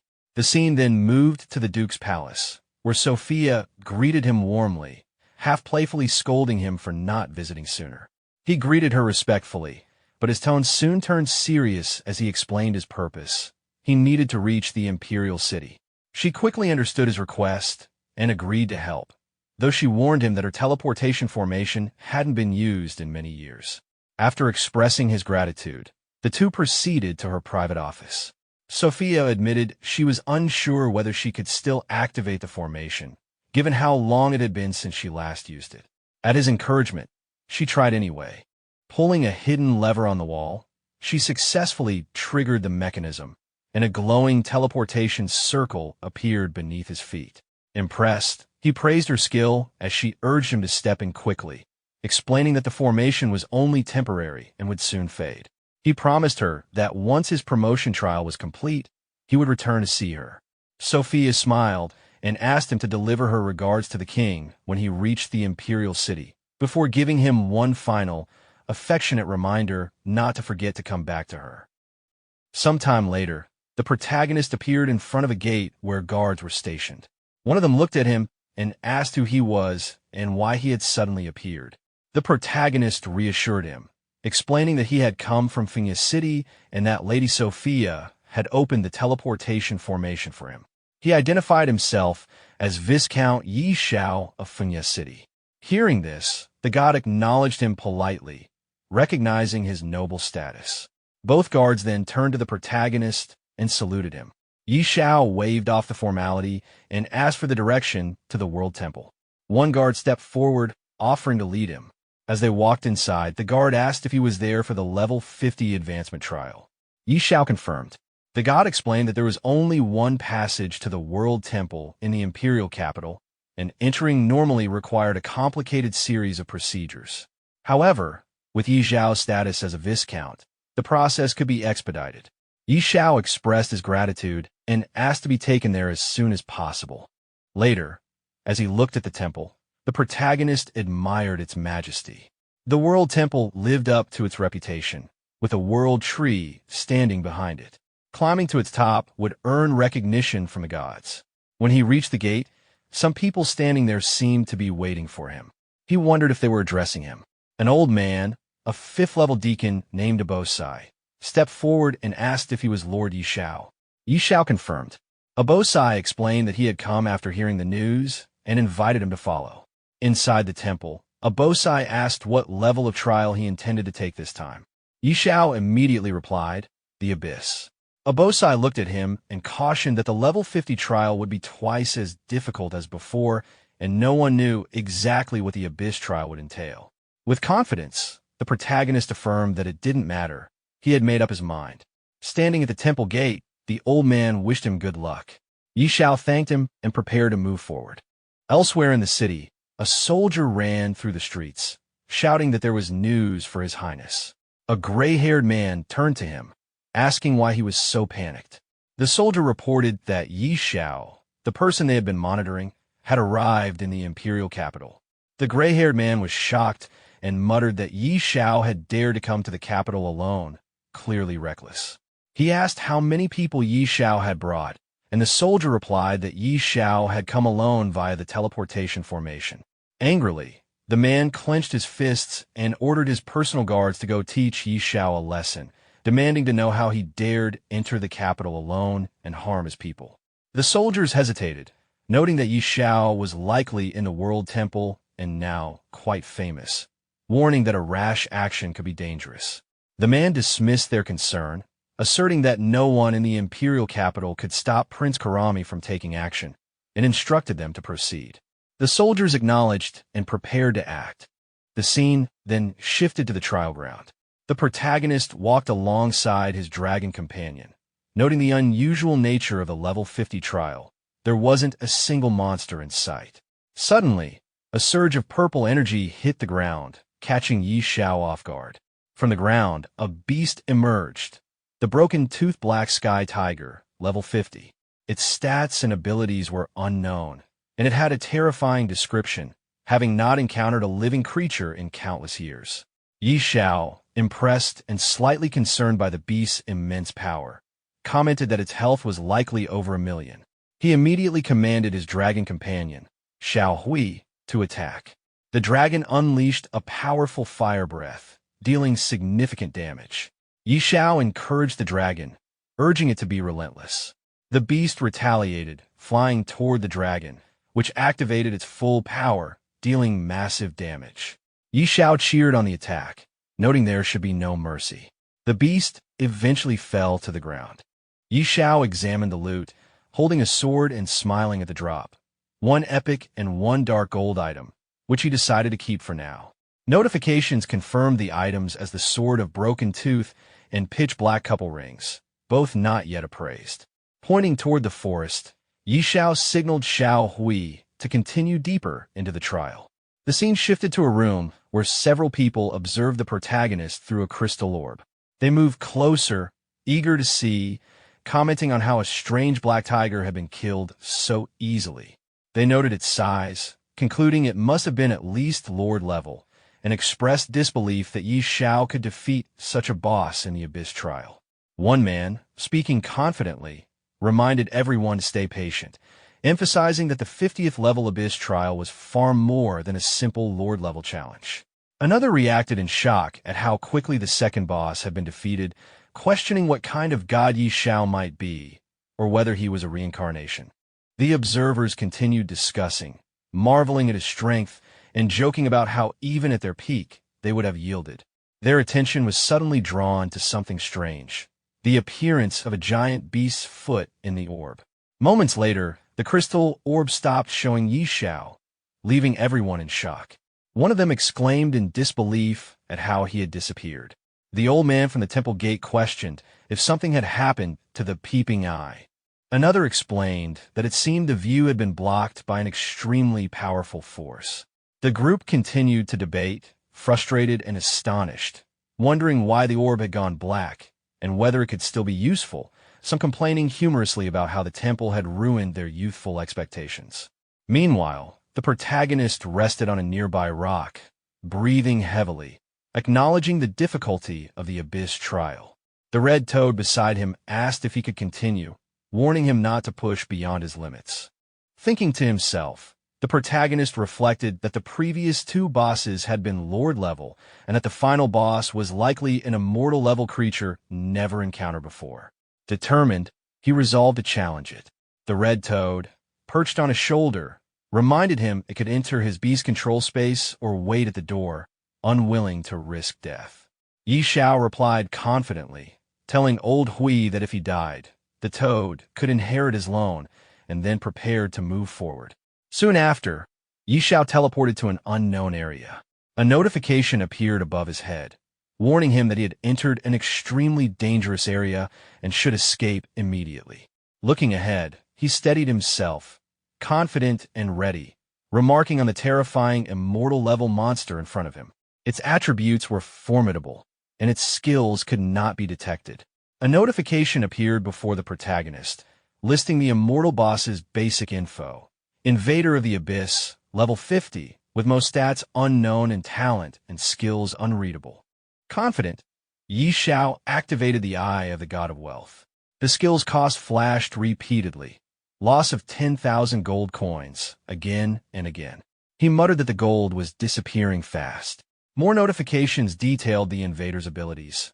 Innate immortal power that greatly boosted its damage and defenses, massive health and mana bonuses with continuous regeneration, immunity to many status effects, and a suite of terrifying skills, large area invasion force, defensive fell soul state, a single target corrosive abyssal surge that could not be dodged, an abyssal shield trigger to critical health, and a last resort ashes of the abyss that could sacrifice the invader to deal true damage in a huge radius. Xiao wiped sweat from his brow and acknowledged how terrifying an immortal-level boss truly was. The Abyss Invader warned that any intruder in the forbidden area would be reduced to ashes. Xiao responded with a brief, joking incredulity, then called for his companions. Xiao Hui and Xiao Luo appeared and launched an immediate assault, but the invader shifted into a translucent state and seemed unaffected. Xiao, startled, realized the beast had phased and exclaimed in surprise. The invader prepared a counterattack. Xiao shouted for Xiao Hui to get out of the way, but the dragon was struck and took massive damage.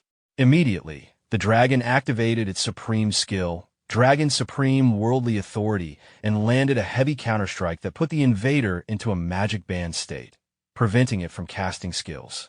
The invader roared in fury, vowing to crush the mortals before it.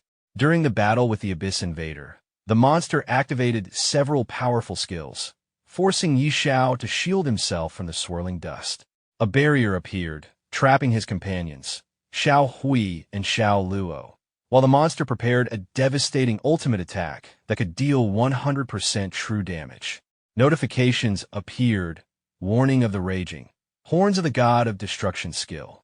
Yi Xiao activated his money shield and struck the barrier, but it held firm, and he bounced back from the impact. The monster then summoned a tornado, further attacking him. But with the effect of cooling stone, Yi Xiao broke the barrier on a second attempt, freeing his companions. He immediately ran with them towards safety. An explosion from the destroyed room threw him to the ground, and he realized the money shield had consumed over 10 million gold coins in one activation. Surveying the aftermath, Yi Xiao noted that the building lay in ruins, but the Abyss Invader had been defeated. No equipment dropped, but a blue crystal appeared, revealed to be the 5th Abyss Stone, confirmed as Abyss Stone, Fragment 5. Light emitted from the crystal, merging with other fragments in his possession. A notification confirmed the creation of a broken Abyss key, a key previously destroyed by an unknown force. Holding it, Yi Xiao wondered how it could open a door, even in its broken state, realizing it was a crucial artifact for future challenges.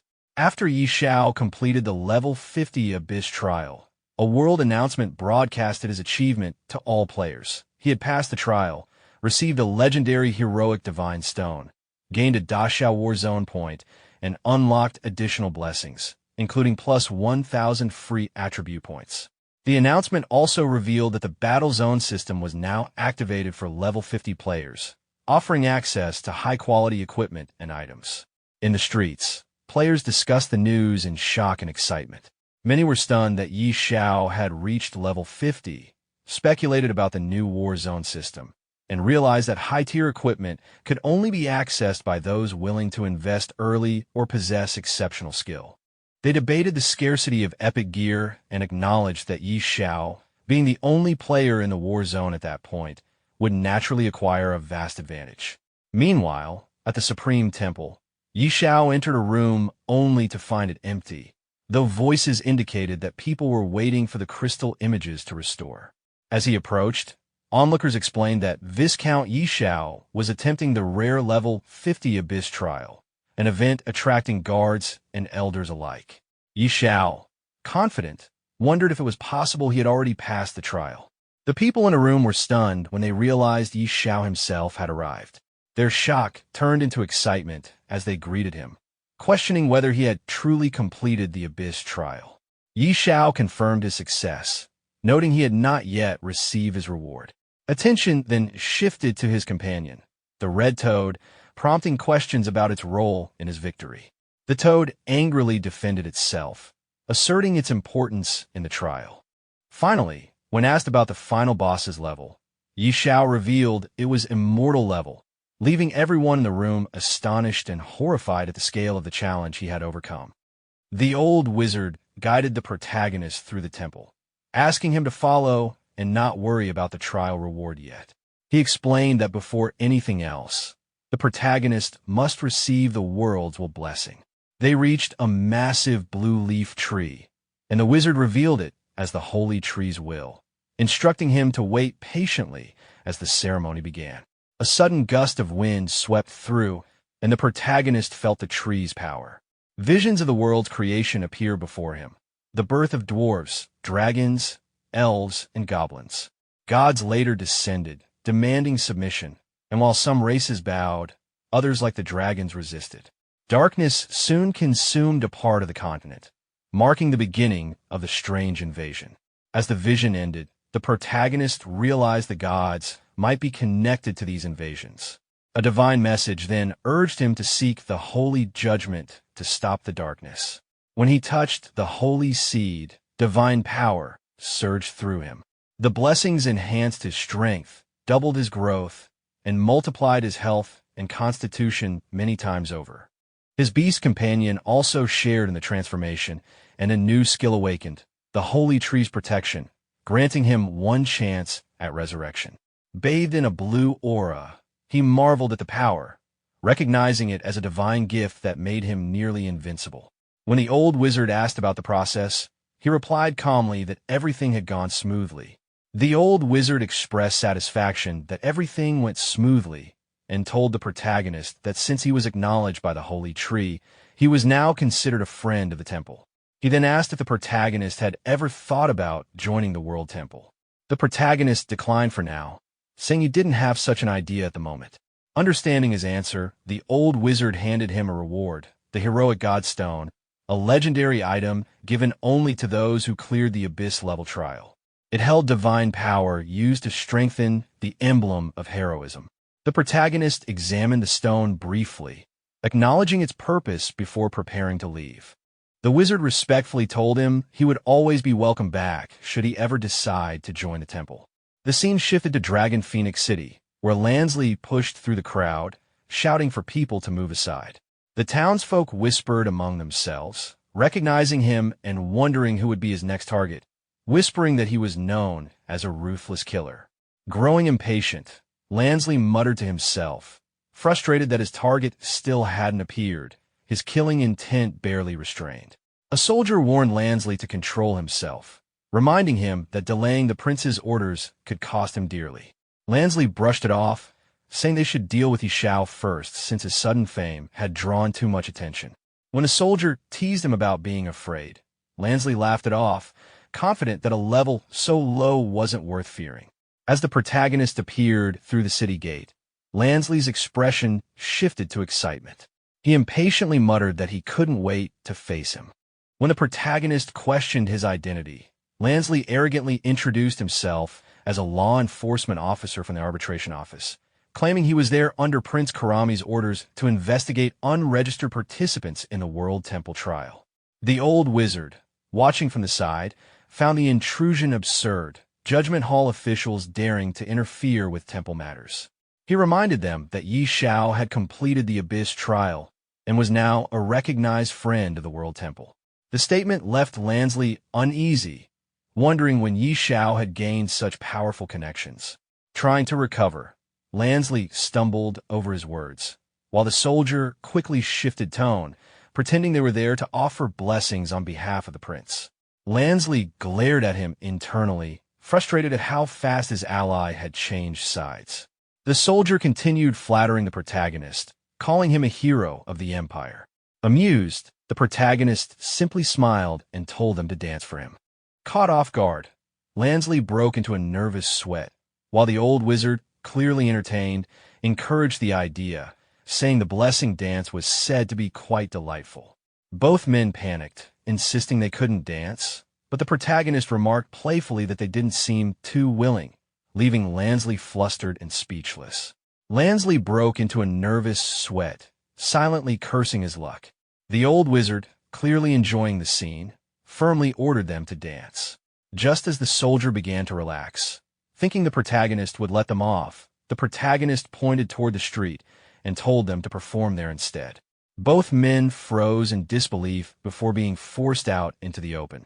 On the bustling streets, Lansley and the soldier began dancing awkwardly while onlookers laughed and mocked them, amused to see the once feared law enforcers humiliated. People whispered that justice had finally been served, while Lansley, burning with embarrassment, swore to himself that he would get revenge for this humiliation one day. Ignoring the chaos behind him, the protagonist walked toward a glowing portal, muttering that he had wasted enough time on such trivial people and needed to head to the battlefield. Perched on his shoulder, the red frog protested, warning that the battlefield was a dangerous place and that he wanted no part in it. The protagonist reassured him confidently, promising to pull him out if things got too risky, but the frog grumbled in disbelief, calling him a liar. With a teasing smirk, the protagonist told him to stop dawdling, and they stepped through the portal. On arrival, the scenery shifted. They had entered Realm City, the edge of the battlefield. The protagonist looked around in awe, taking in the war-torn landscape. An armored man approached from behind, noting that he seemed to be alone and asking if he had chosen a legion to join. The protagonist said he hadn't decided yet, so the man enthusiastically suggested joining the city guard, claiming it was the safest option and proudly showing off his level 50 golden armor. The protagonist glanced at the armor and asked if the legion truly was the safest. The man assured him it was, boasting that he had earned his gear in just a year of service without having to face real danger. Unimpressed, The protagonist simply replied that he didn't like safe legions and would rather operate alone. The armored man questioned if the protagonist wanted to be a lone wolf, to which the protagonist calmly confirmed before asking where the nearest forge was, mentioning his intent to learn forging. The armored man directed him west of the city wall, where an old blind man known for his swift fighting skills could be found. After thanking him, the protagonist set off. The armored man's companion remarked on how reckless it was for anyone to venture into the boundary alone, calling it madness. The armored man simply replied that the protagonist seemed capable and hoped he wouldn't die on the battlefield. The scene then shifted to a crowded area where the protagonist arrived, noting the large gathering and thinking it would be improper for someone of his status to cut in line. As he approached, people around began shouting angrily, accusing him of skipping ahead. Before things escalated, someone noticed the emblem on his chest and pointed it out. The crowd fell silent as a red-bearded man in a helmet recognized the emblem of valor, realizing the protagonist had passed the purgatory level trial. Impressed, the man offered to help strengthen the badge and requested a favor in return. He explained that his son, John, had gone missing in the Lord's forest at the primary battlefield and hadn't returned. If the protagonist could find him, he would be rewarded with an epic piece of equipment. The mention of the forest caused murmurs among the onlookers, who warned that even the Holy Legion avoided that area because of the many dangerous creatures within. Despite their concern, the protagonist accepted the mission with a confident smile and asked for his equipment to be upgraded quickly before heading out. The red-bearded man looked pleased and immediately began upgrading the protagonist's badge. The gathered crowd murmured in awe as a brilliant light filled the area, speculating that the equipment must be legendary. Once finished, the red-bearded man handed over the newly forged emblem of valor. The emblem now radiated divine energy, proof of bravery earned through the purgatory trial and strengthened by the heroic stone.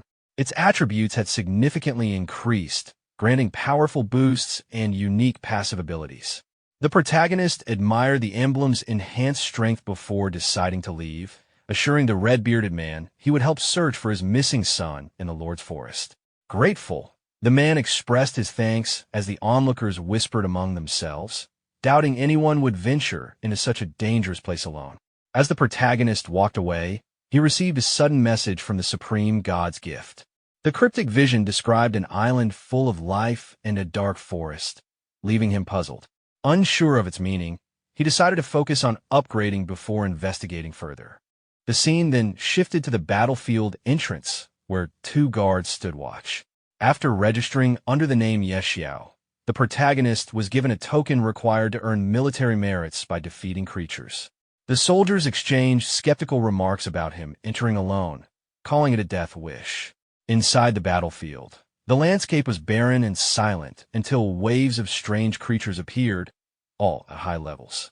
Realizing the danger, the protagonist summoned Xiao Luo and unleashed a fiery attack, earning a steady stream of battle merits from each kill. After several victories, he checked his record, over 500 merit points, but found the progress too slow. Scanning the area, his eyes lit up when an elite boss appeared, seeing it as the perfect chance to gain more merits. After Talvin defeated a massive beast, he burst out laughing, thrilled by his victory and the loot he'd earned.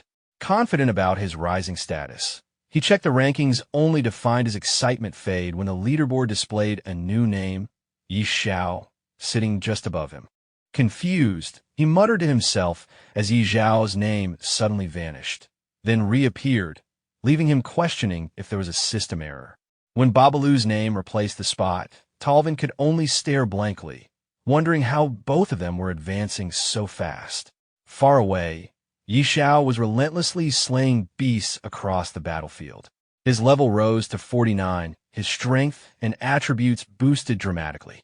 With nearly 100,000 battle merits earned, he grinned and urged his phoenixes, Xiao Luo and Xiao Hui, to continue the assault. Soon, a world announcement echoed across the realms. Xiao from the Great Xia Kingdom had broken into the top 100 of the battlefield merit rankings. Players everywhere were stunned. In nearby villages, adventurers whispered in disbelief, amazed by how someone could achieve over 100,000 merits in just half a day. Some speculated he might even break into the top 10. On the capital's Great Wall, his name appeared among the top contenders, right below Night Dragon and Ames. Citizens gathered around the ranking board, astonished by how quickly Xiao had risen. His growing fame spread through the main city, with crowds marveling at his permanent stat increase and unmatched pace.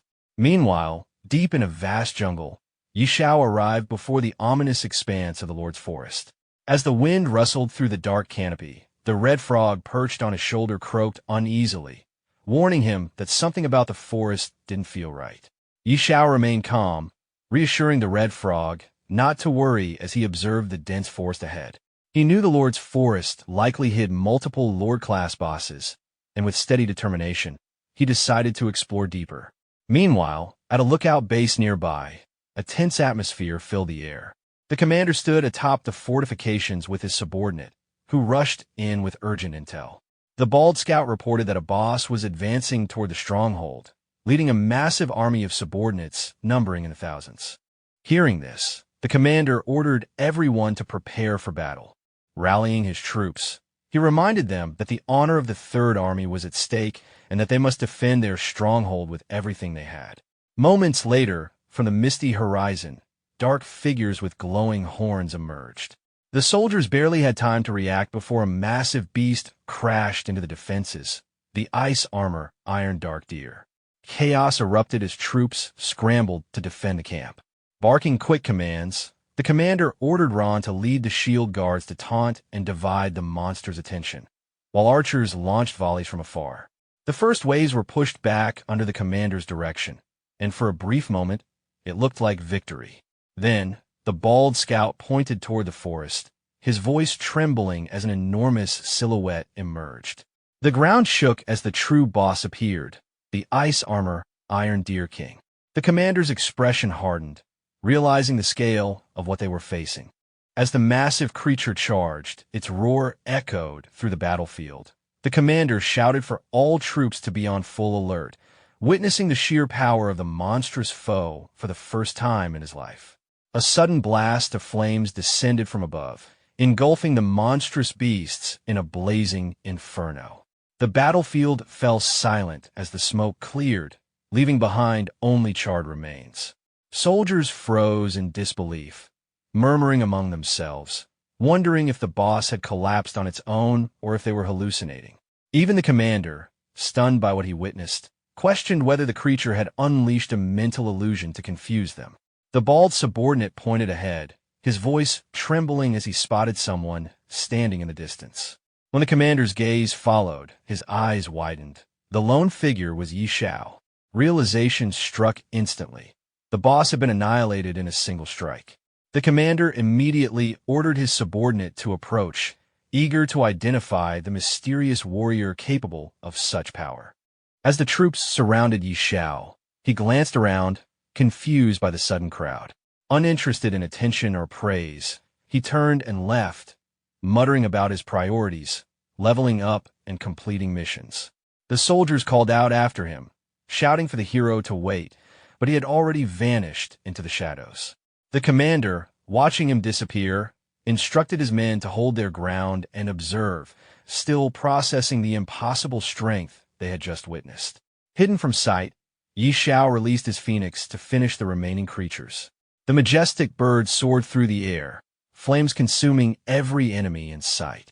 Notification after notification appeared as the system tallied his kills and announced his phoenix's new talent skill, Divine Phoenix Body. Xiao, pleased with the progress, admired the strength of his companion and pressed forward deeper into the battlefield. Meanwhile, far away in a fortified village, the old wizard and the Red Knight discussed Xiao's astonishing rise. His battle merits had skyrocketed beyond 5 million, a figure powerful enough to purchase an entire set of epic armor. Both were astounded by the rate of increase, acknowledging that even a veteran like the Red Knight couldn't match that killing speed. The old wizard, thoughtful yet uneasy, admitted that even for him, capable of taking down level 50 or 60 lord bosses with ease, the scale and speed of these kills were unnatural, something far beyond normal combat, or even large-scale forbidden spells. The Red Knight, eyes narrowing with interest, asked quietly if Xiao could truly be that strong. They always heard replies that if the boy ever grows up, he might achieve things no one has ever done before. The Red Knight questioned if the old wizard was referring to the hidden elders of the Empire, and the wizard confirmed it, expressing concern about how fast the eerie invasion was advancing. If it continued at this pace, the world might not last more than a few decades. The scene shifted to the Lord's Forest, where the commander and his subordinates discussed the chaos erupting there. They wondered if another wave of strange invasions was coming and debated whether to retreat or reassess. The commander explained that a powerful individual was currently purging the eerie phenomena and ordered each legion to cooperate with him. When someone questioned if the mysterious flames were connected to that person, the commander confirmed he had checked the battle merit rankings, where a new name, Yi Zayad, had appeared. He pointed to the blazing battlefield, saying it was Yi Zayad defeating a Lord-level boss. Shock spread among the soldiers as they realized he had slain multiple Lord-level bosses. The commander then urged everyone to seize this opportunity to counterattack, declaring that even death was worth it if they could break deep into the Lord's Forest. Fired up, other Legion members joined in, pledging to charge forward in the name of their legions, ready to die with honor. Suddenly, a massive blast echoed through the forest. The commander turned sharply toward the sound, realizing that the strongest being in the forest might have awakened. Meanwhile, deep within the blazing woods, the protagonist defeated another beast. Exhausted, he decided to rest under a tree trunk. Nearby, the red frog emerged, grumbling about being woken up and complaining about the heat. The protagonist lazily replied that he only wanted the frog to get something to eat. As he relaxed, a faint movement caught his attention. He looked up, sensing someone or something approaching. The red frog also noticed it, tensing up as it warned that something wasn't right. As the situation escalated, a massive dragon suddenly descended from the sky, charging toward Xiao with overwhelming hostility. It was identified as the Blood Rain Ghost Wyvern, a level 55 King-class boss with terrifying stats and immense health exceeding 3 million. Realizing the threat immediately, Xiao recognized it as a king-level enemy and ordered his dragon, Xiao Hui Xiao Luo, to engage without hesitation. The dragon responded instantly, surging into the air and launching in attacks. Dragon flames rained down, slamming the wyvern into the ground. After regaining altitude, Xiao Hui gathered power and unleashed an even stronger flame attack. The Blood Rain Ghost Wyvern, still recovering, was struck head-on and let out a painful roar as heavy damage was dealt. The wyvern retaliated at full power, releasing violent electrical storm, like waves toward both Xiao and his companions. The dragon moved to shield Xiao, using its power to block the incoming attack. Observing the exchange, Xiao acknowledged that this king-level boss was far more formidable than expected and warned his companions not to underestimate it. He then ordered them to attack together and prevent the wyvern from activating any more skills. At that moment, an unfamiliar presence emerged from the shadows behind Xiao. Sensing danger, he turned just in time to see a new beast reveal itself. A towering werewolf-like creature with glowing blue eyes stepped forward, roaring as its information became clear. It was the Ghostly Wolf, a level 56 Monarch-class monster with even higher health and terrifying combat potential. Seeing a second high-ranking enemy appear, Xiao began to tremble, realizing that he was now facing multiple Monarch and King-level threats at the same time. The scene shifted to the village, where players gathered around the ranking display. Xiao's battle merits were climbing at an alarming rate, rising again and again in rapid succession. The sudden surge left everyone stunned, with many struggling to understand what kind of monsters he could possibly be defeating. When his total battle merits crossed 10 million and secured first place, shock quickly turned into disbelief, as it became clear that he was overwhelming the battlefield at an unprecedented pace. Elsewhere, several soldiers stared at the scoreboard in silence, sweat dripping down their faces as tension and jealousy set in. The increase in battle merits had happened in less than a minute, suggesting the defeat of extremely high-level enemies. Even atop the palace rooftop, a knight and a wizard observing the rankings realized that Xiao had already surpassed previous records. From their perspective, it seemed increasingly likely that the level 50 battlefield itself might soon be completely cleared under his presence alone. The scene then returned to the battlefield, where Xiao remained in combat. Another enemy soon appeared, this time a demon bat-like creature descending from the sky. It was revealed to be the Dark Bat, a level 58 king-class monster with massive health and powerful attributes. Without hesitation, Xiao allowed his summoned companions to take the lead once more. Xiao Hui surged forward, unleashing intense flames that slammed the Dark Bat into the ground. Although the monster quickly recovered and retaliated by releasing powerful sonic waves, the attack only reinforced the scale of the threat rather than stopping the advance. In response, Xiao called in Xiao Luo. The phoenix ascended into the sky and released a concentrated, lava-like beam directly into the Dark Bat. The attack pierced through its defenses and detonated from within, causing the monster to explode midair. As blood and remains scattered across the battlefield, it became clear that yet another Monarch-class enemy had been eliminated with overwhelming efficiency. Despite the grotesque aftermath, the outcome was undeniable. Xiao continued to dominate the battlefield, dismantling even the highest-tier enemies with speed and control. When the Dark Bat was destroyed by the Phoenix's attack, its body shattered instead of disappearing. From the fragments, numerous smaller bats burst out and scattered across the sky. Xiao immediately realized that the monster had the ability to split into multiple entities, making the situation more complicated.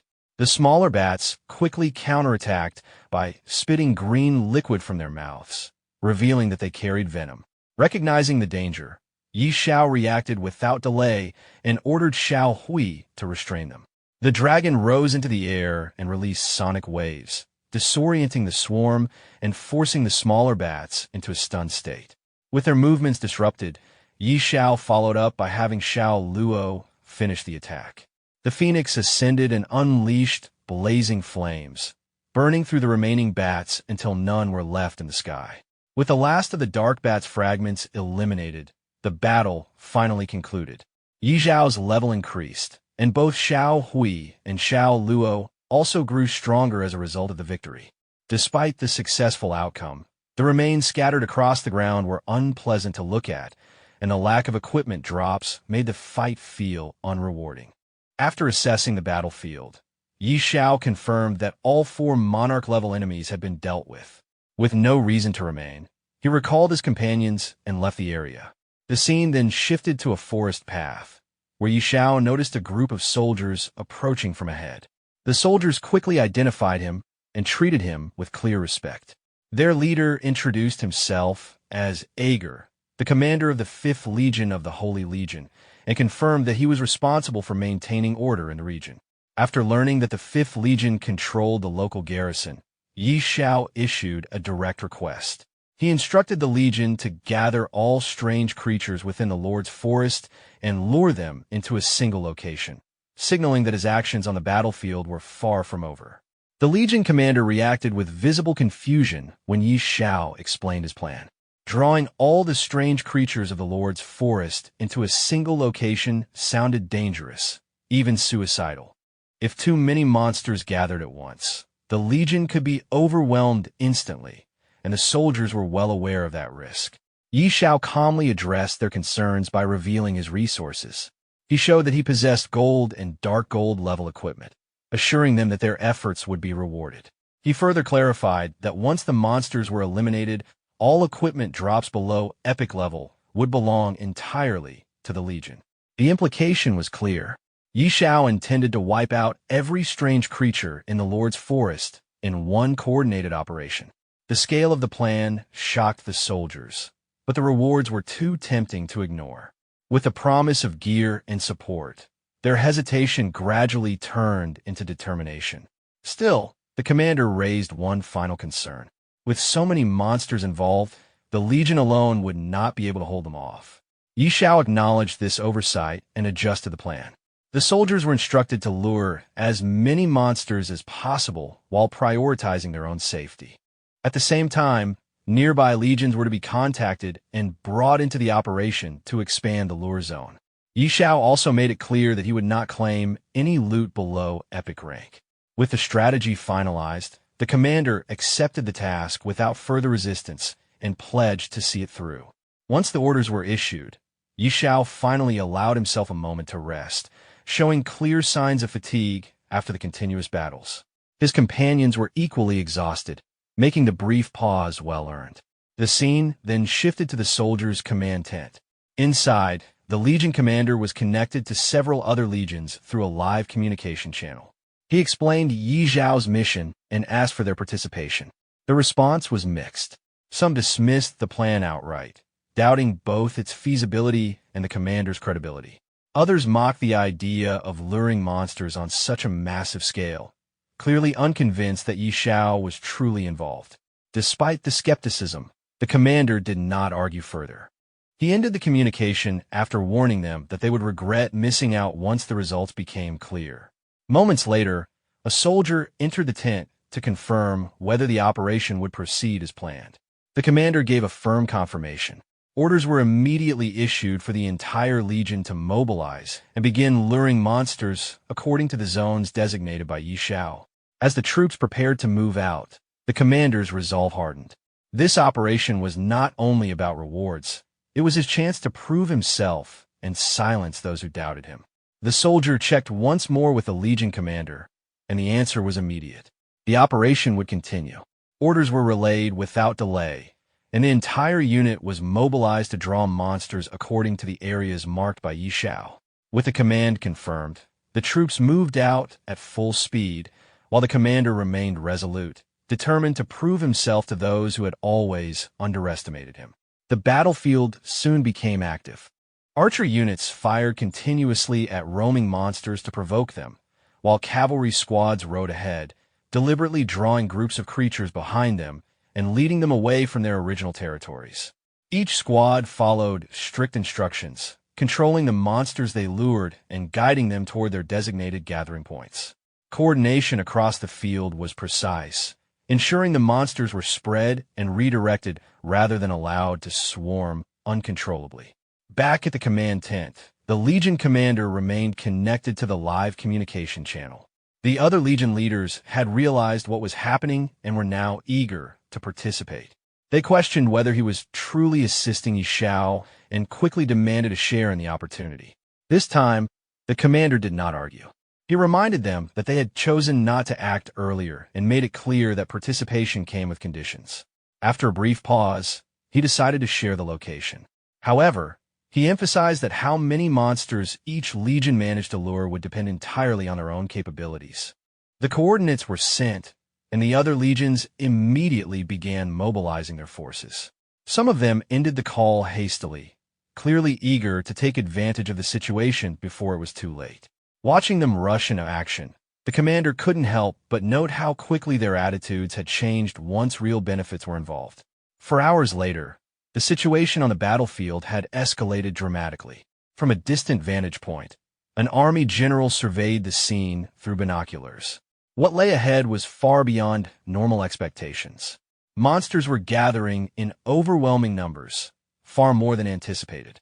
The battlefield had descended into complete chaos, with waves of strange creatures converging from every direction. What began as a calculated plan had now transformed the entire region into a massive convergence zone, signaling that something unprecedented was about to unfold. From the rooftop of a castle, the general and his companions surveyed the battlefield through binoculars. What they saw defied all prior experience. Endless waves of anomalous monsters surged forward, every single one at or above Lord level. Even seasoned veterans could not recall witnessing such a concentration of powerful creatures in one place. The scene shifted to the Legion commander, who questioned how such an overwhelming number had been gathered. His apprentice explained that anomalies now dominated the battlefield. Once the soldiers learned that all loot would belong to them, they stopped hesitating and actively dragged every monster they encountered back toward the designated zone. Soon after, a knight arrived on horseback, clearly proud of the number of monsters his own unit had lured. The Legion commander did not let him linger and ordered him to move directly to the assigned location. As the monster tide continued to swell, the apprentice voiced concern about whether Xiao could truly handle such numbers alone. The commander admitted his uncertainty. At this point, everything depended on Xiao's arrival. If he was delayed, the gathered forces would be facing annihilation. That worry ended abruptly when Xiao was spotted sitting calmly atop a massive stone in the forest. Relief spread instantly through the ranks. However, even Xiao was surprised by the sheer scale of what had been brought back.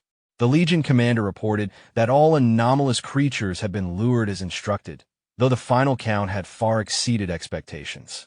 Xiao showed no concern. To him, the massive horde represented nothing more than an immense source of experience. He immediately summoned the Phoenix.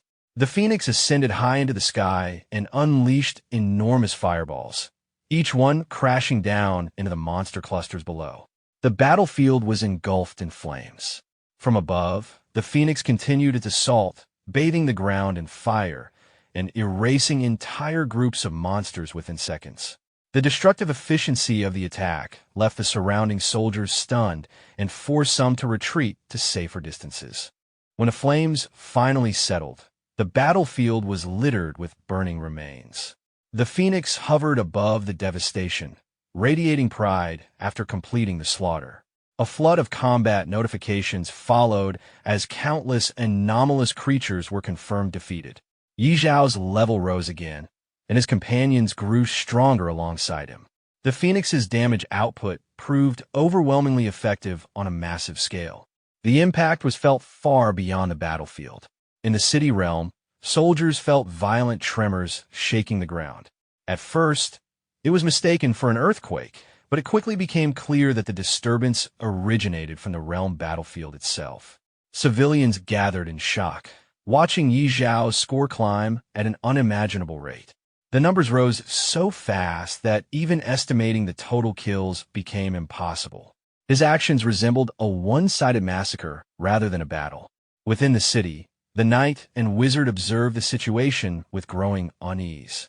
While the immediate pressure from the vanguard anomalies had been reduced, Xiao's growth rate crossed into terrifying territory. His level had already surged far beyond expectations, climbing at a pace that defied all known limits. As they continued to observe, both sensed something wrong. The anomalous aura lingering over the battlefield had begun to change. Something unfamiliar and dangerous was stirring beneath the burning remains, signaling that the chaos was not yet over. The battlefield had not yet settled when Xiao turned toward the Legion commander, sensing something was wrong, and asked what had happened. At the same moment, the ground beneath them trembled violently. The commander hesitated, unsure whether what they were feeling was an actual earthquake. The captain nearby felt it as well, but the sensation was different from anything he had experienced before. An eerie, oppressive atmosphere spread across the battlefield, pressing down on everyone present. Then it appeared. From deep within the battlefield, a colossal demonic giant emerged, its presence alone enough to make the air feel heavy. The monster fixed its gaze on Xiao and the surrounding soldiers, releasing a thunderous roar filled with hostility. The captain and his companions stared at the creature in disbelief. Judging by the aura alone, it was unmistakable, an immortal-level boss. The captain could not understand how such a being could exist within a level 50 battlefield. The level of abnormality was beyond reason. The soldiers were thrown into panic. Some struggled to comprehend what they were seeing, while others realized the horrifying truth. Beneath the Lord's forest lay a creature of legendary status. Immortal-level beings were not something they had ever expected to encounter firsthand. The captain hurried to Xiao, urging an immediate retreat. An immortal-level boss was far beyond what ordinary forces could handle. Xiao, however, showed no fear. He questioned whether an immortal-class enemy was truly that impressive. In his mind, he dismissed the monster's arrogance, recalling how he had already slaughtered multiple king-level beings in rapid succession. One immortal-level enemy was not enough to intimidate him. With calm confidence, Xiao summoned his dragon and ordered it to unleash its fury. The dragon charged toward the demonic giant and engulfed it in raging flames. However, the massive size difference became clear immediately. The attack barely scratched the creature. Xiao reinforced his command, urging the dragon to push harder. The dragon slammed into the giant with brute force, but even that failed to cause meaningful damage. Enraged, the demonic giant roared and gathered its power, forming a crackling sphere of magical lightning. It hurled the attack toward the dragon. The dragon barely managed to respond, releasing sonic waves in an attempt to deflect and evade the assault. Seeing his dragon struggle against the overwhelming enemy, Xiao immediately summoned his phoenix as well. Without hesitation, he ordered it to join the fight and unleash its flames. The moment the phoenix entered the battlefield, its fire surged forward, signaling the beginning of a direct confrontation against the immortal-level boss. Following Xiao's command, the phoenix bird unleashed a massive fireball at the demonic giant. At the same time, the dragon attacked in parallel, coordinating its assault as flames and power struck the monster from multiple directions. From a distance, the soldiers watched in stunned silence as Xiao's beast confronted the immortal-level enemy head-on. It was clear to everyone present that either the dragon or the phoenix alone possessed enough strength to wipe out an entire army in a short time. As the giant roared in fury, countless mysterious tentacles burst forth from its massive body. The sight was grotesque, and Xiao reacted with visible disgust. Without hesitation, he ordered the phoenix to intensify its flames. Multiple fireballs rained down, exploding upon impact and tearing through the giant's body. Simultaneously, the dragon launched its own attacks, ripping into the monster with overwhelming force. One by one, the tentacles were severed and collapsed to the ground. As the creature's body burned and fell apart, Xiao covered his nose, irritated by the stench of scorched flesh. Moments later, the giant monster collapsed completely, smashing into the ground and leaving the battlefield fractured beneath its weight. A world announcement followed immediately, confirming that Xiao had slain a level 60 immortal-level beast and secured the first kill of its kind. The victory triggered regional rewards, strengthened the Great Xiao War Zone, and permanently increased Xiao's base attributes beyond those of ordinary players. The soldiers erupted into excitement upon witnessing the confirmed kill.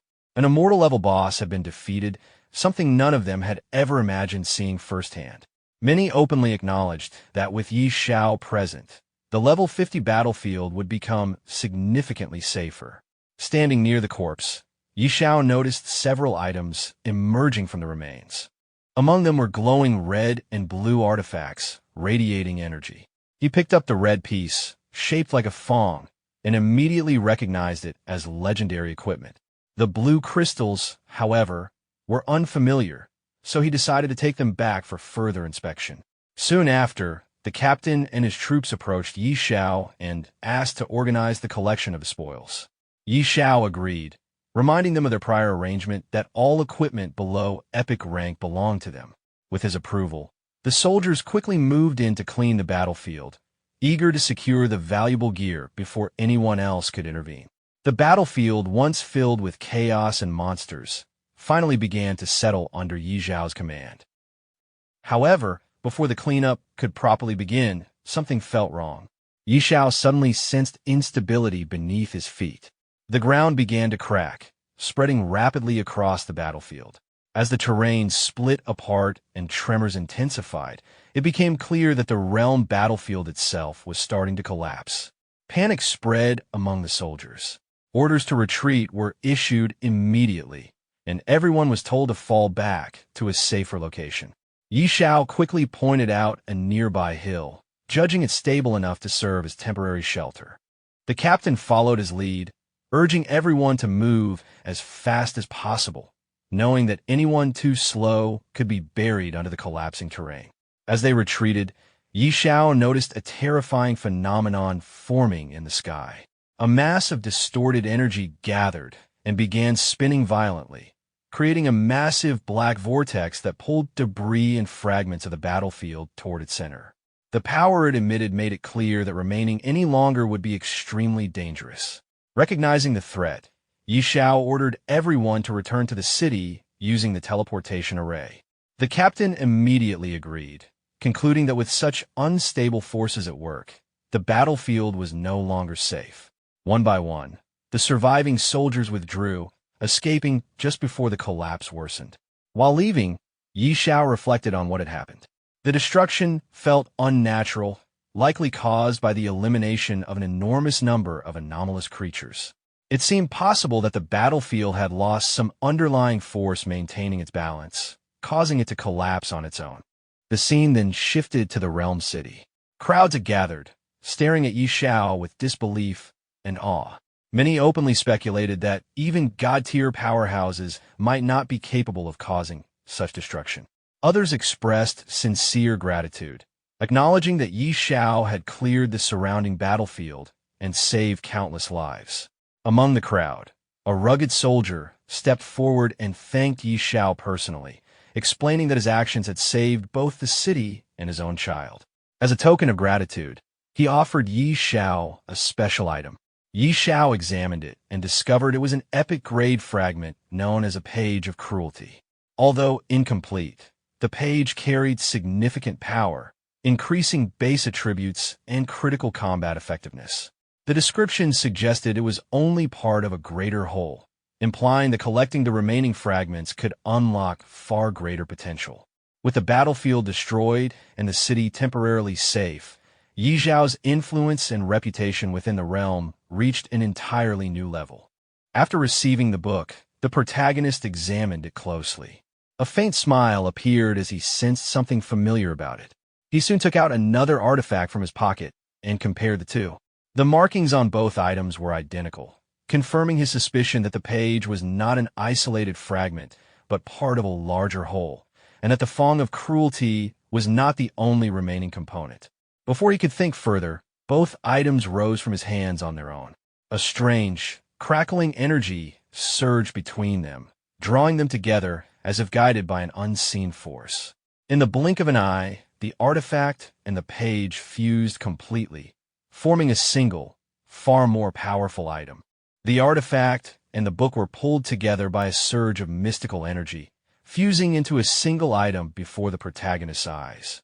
He quickly realized that the fusion had greatly amplified its power, far beyond what either item had possessed on its own. Afterward, he asked the barbarian soldier who had offered the book about its origin. From the explanation, he learned that the page had been found inside the cave of an anomalous creature. The mention of anomalous creatures caught his attention once again, reinforcing his suspicions about their growing influence. Acknowledging the value of the gift, he accepted it without further hesitation, and the soldier expressed his gratitude in return. With that matter settled, the protagonist turned his attention to a towering structure ahead, the War Merit Exchange Hall. Entering the hall, he immediately requested a full set of level 50 epic equipment suited for a beast tamer. He then inquired about beast taming eggs and was guided further inside. Inside the hall, the staff welcomed him and asked about his requirements.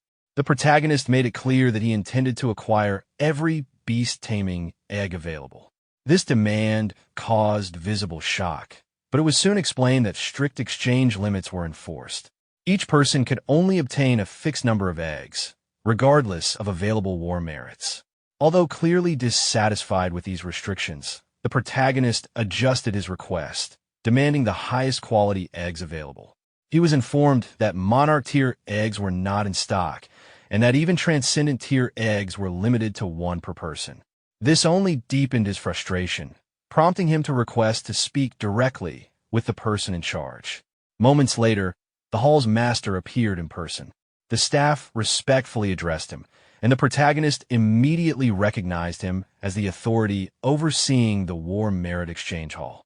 The hall master introduced himself as Hallen, stating plainly that all decisions within the hall were under his control. After greeting Hallen, the protagonist explained that he wanted to purchase beast eggs. Hallen listened calmly and stated that the hall needed to verify his funds before proceeding. In response, the protagonist displayed his gold coin balance, casually remarking that it was amusing to have his wealth questioned at all. The moment the balance appeared, Hallen was visibly stunned. The sheer number was far beyond ordinary expectations, forcing him to reassess the situation immediately. Without further delay, he ordered his servant to retrieve all available beast-taming eggs from storage. When informed that one extraordinary quality egg had already been reserved by someone else, Hallen gave a brief instruction to bring that one out as well. After the arrangements were made, Hallen expressed his thanks. The protagonist responded politely, returning the courtesy and wishing him well on the higher battlefield. Shortly after, the servant returned carrying a large box and reported that everything had been prepared. 3 extraordinary-level beast eggs and 1,040 commander-level beast eggs, along with the epic equipment. Hallen then raised a practical concern, noting that beast-taming eggs could not be stacked and asking how the protagonist intended to transport them. The protagonist assured him that storage space would not be an issue. With the transaction complete and the payment transferred, he left the hall, while Hallen could only watch in quiet amazement at the scale of his wealth. The scene then shifted to a new location, Dragon Phoenix City. The protagonist arrived via teleportation and briefly took in his surroundings. The capital was lively and crowded, far more bustling than most cities he had seen. His appearance quickly drew attention, and whispers spread among the people. Many surprised that he had returned from the battlefield so soon, while others speculated whether the reports about his movements had been mistaken. Soon after, the protagonist made his way to the World Temple. At the entrance, a guard stopped him and asked about his purpose. When questioned in return, the guard introduced himself as Lucas, the person responsible for managing the trial passage.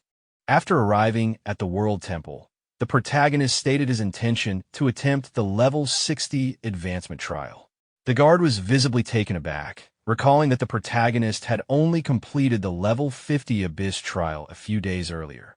After a brief confirmation, the guard realized that the protagonist had already reached Level 60. Though shocked by the speed of his growth, he immediately moved to arrange the trial without further delay. The news quickly reached the higher authorities within the temple. When the elders learned that the protagonist was once again entering an Abyss-level trial, they were momentarily stunned. Advancing 10 levels in such a short span was far beyond what they considered normal, yet the procedures were approved nonetheless. Soon after, the trial gate was opened, and the protagonist was sent into the Level 60 Abyss trial. Inside the trial arena, he surveyed the surroundings and found only minor monsters at first. Uninterested, he continued searching until a powerful presence emerged behind him. A massive abyssal creature revealed itself, identified as one of the corruptors of the Abyss. Finding a proper opponent at last, the protagonist acted decisively. His summoned beasts attacked together, quickly overwhelming the abyssal monster. Once it was defeated, a single violet crystal fragment was left behind. The protagonist picked it up, noting that only one fragment had dropped again, and chose not to dwell on it further. With the trial complete, he exited the Abyss.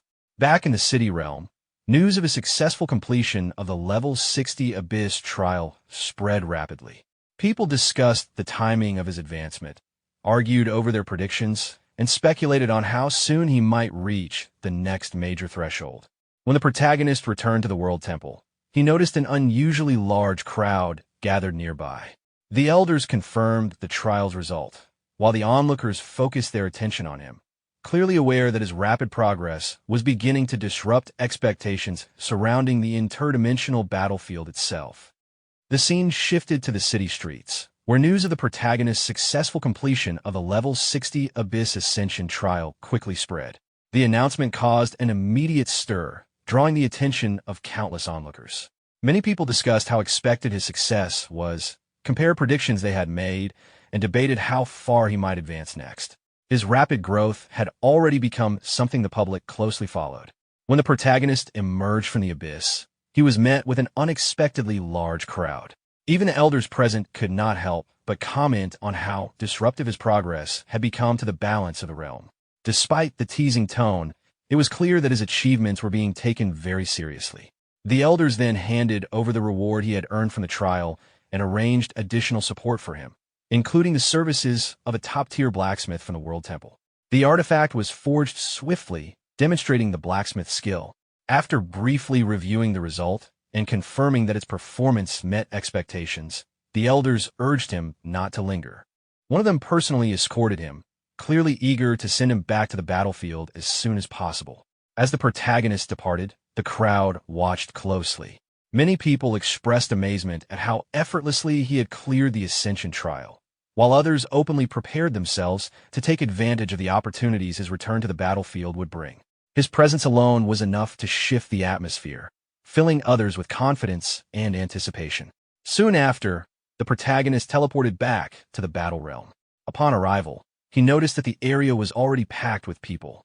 Various legions had gathered in advance, clearly assembling in response to his return. Their formation and readiness made it obvious that many forces were preparing to move, expecting that the next phase of large-scale monster hunting was about to begin under his influence. With everyone gathered, the protagonist briefly announced that it was time to begin. The assembled forces responded in unison before quickly dispersing to carry out their assigned task of drawing monsters toward the designated area.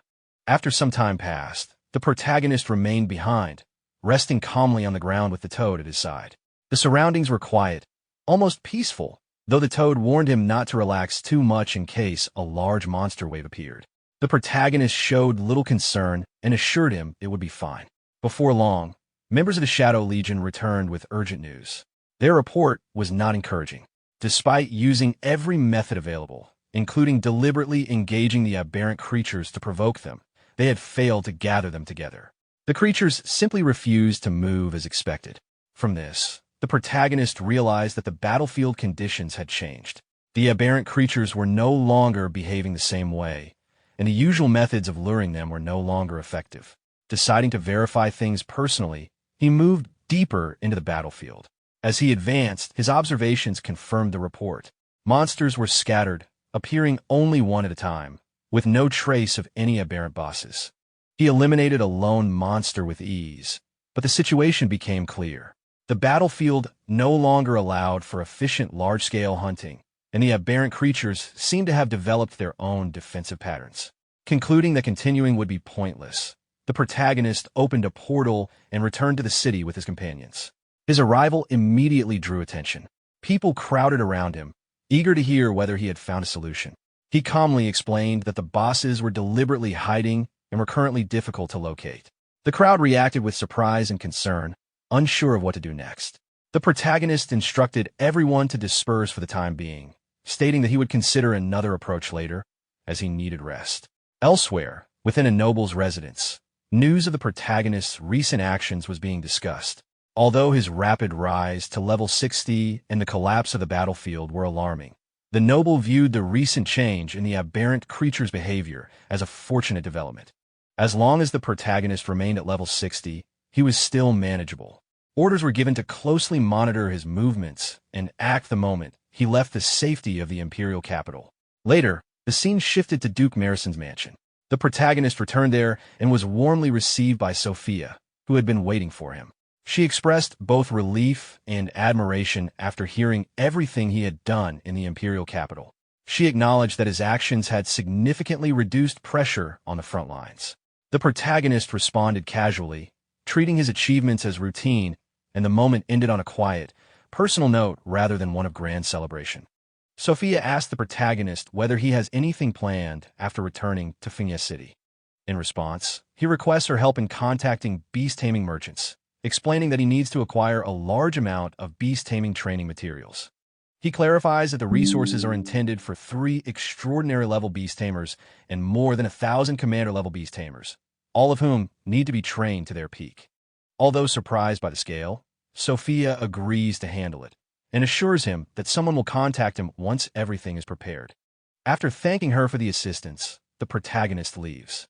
The scene then shifts as the protagonist approaches a brown building. Thor is visibly startled to see him return. The protagonist calmly states that he has something to discuss and proceeds to take out several swords and pieces of war equipment from his magical inventory. Thor immediately recognizes the items as an epic-grade set.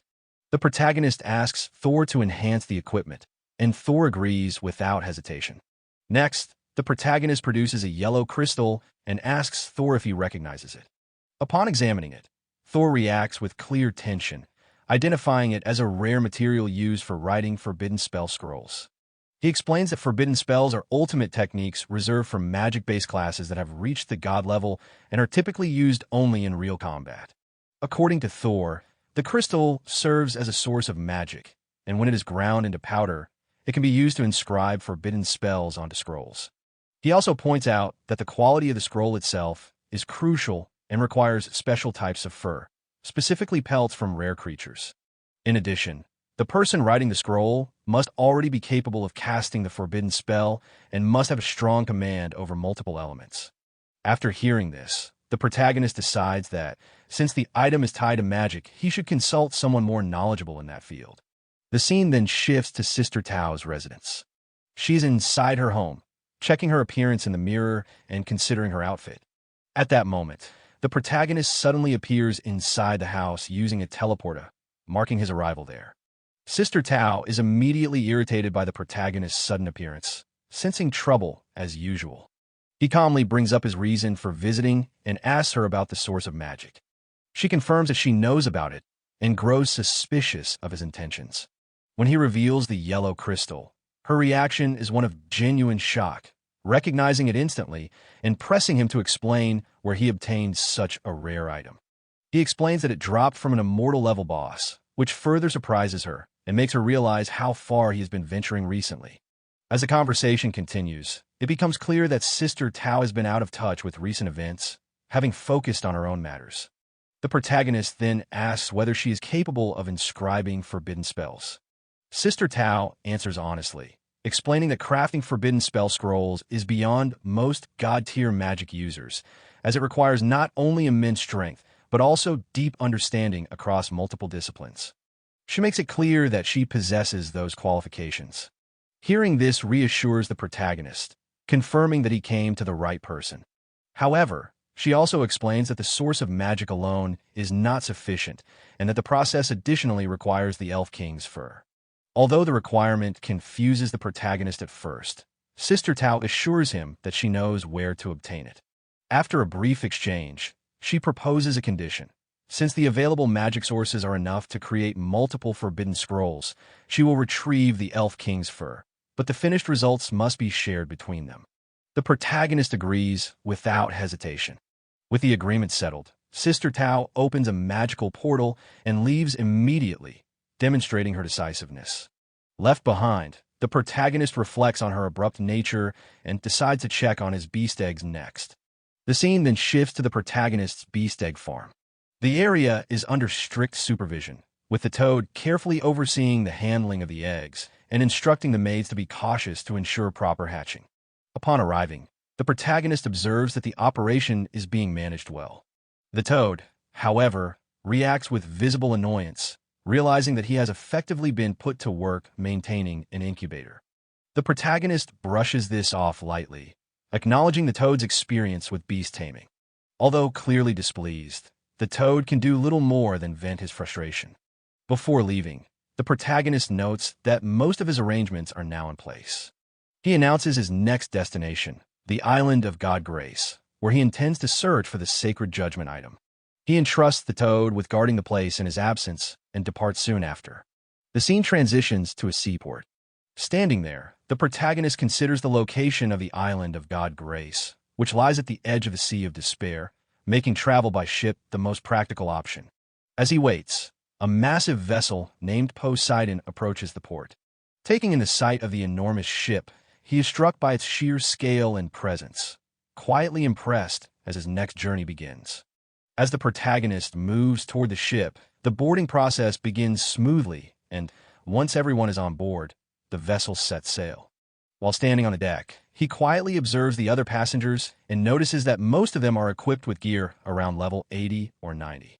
From this alone, he realizes that the island of God Grace is far from an ordinary destination.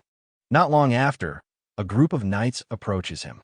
From their reactions and assessment of his appearance, they quickly identify him as someone likely belonging to a magic-based class. They explain that their team is currently missing such a role and attempt to recruit him, introducing themselves as members of the Conch mercenary group and emphasizing their reputation despite their smaller size.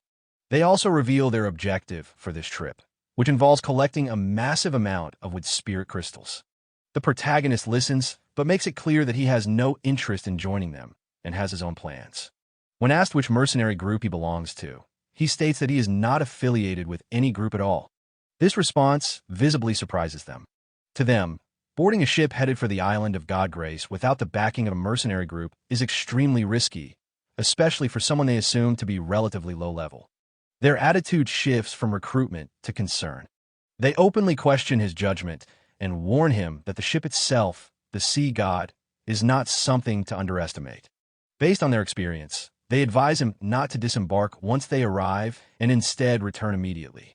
They also mention that the island of God Grace has been unusually unstable lately, hinting at growing dangers there. Hearing this, the protagonist becomes curious about the situation on the island, sensing that something significant has been unfolding beyond his awareness. The knight explains that, in recent days, the island of God Grace has been plagued by repeated unrest. Large numbers of strange creatures have appeared without warning, behaving violently and irrationally, and several experienced fighters have already lost their lives as a result. Despite the seriousness of the situation, the protagonist reacts with clear interest rather than concern, especially upon learning that these creatures are appearing in groups. The knight adds that both the island itself and the surrounding creatures seem to have undergone abnormal changes, almost like mutations. When asked about the timing, he explains that everything began roughly 2 weeks ago. This detail immediately draws the protagonist's attention, as it coincides with the gray fog incident in Watermoon City, leading him to quietly suspect a possible connection between the two events. With concern for his safety, the knight strongly advises him to turn back once the ship arrives, emphasizing that survival matters more than curiosity. The protagonist acknowledges the warning calmly and thanks him for the information before deciding to step away and rest. Before parting, names are exchanged, and the moment the knight hears the protagonist's name, the atmosphere shifts completely. Realizing he is facing the well-known Viscount Xiao, the group is visibly shaken, instantly understanding why he would dare to head to God Grace Island alone. They sense that something extraordinary is about to unfold there. Later, the protagonist settles down to rest, while the group chooses to stay nearby, believing his presence alone makes the situation feel safer. Shortly after, an urgent warning spreads across the ship as it enters the Despair Sea. The protagonist steps out to observe, finding the area intriguing rather than frightening. In contrast, the knights grow tense and anxious, praying silently for safe passage. Their fear proves justified when a massive deep-sea whale emerges near the ship.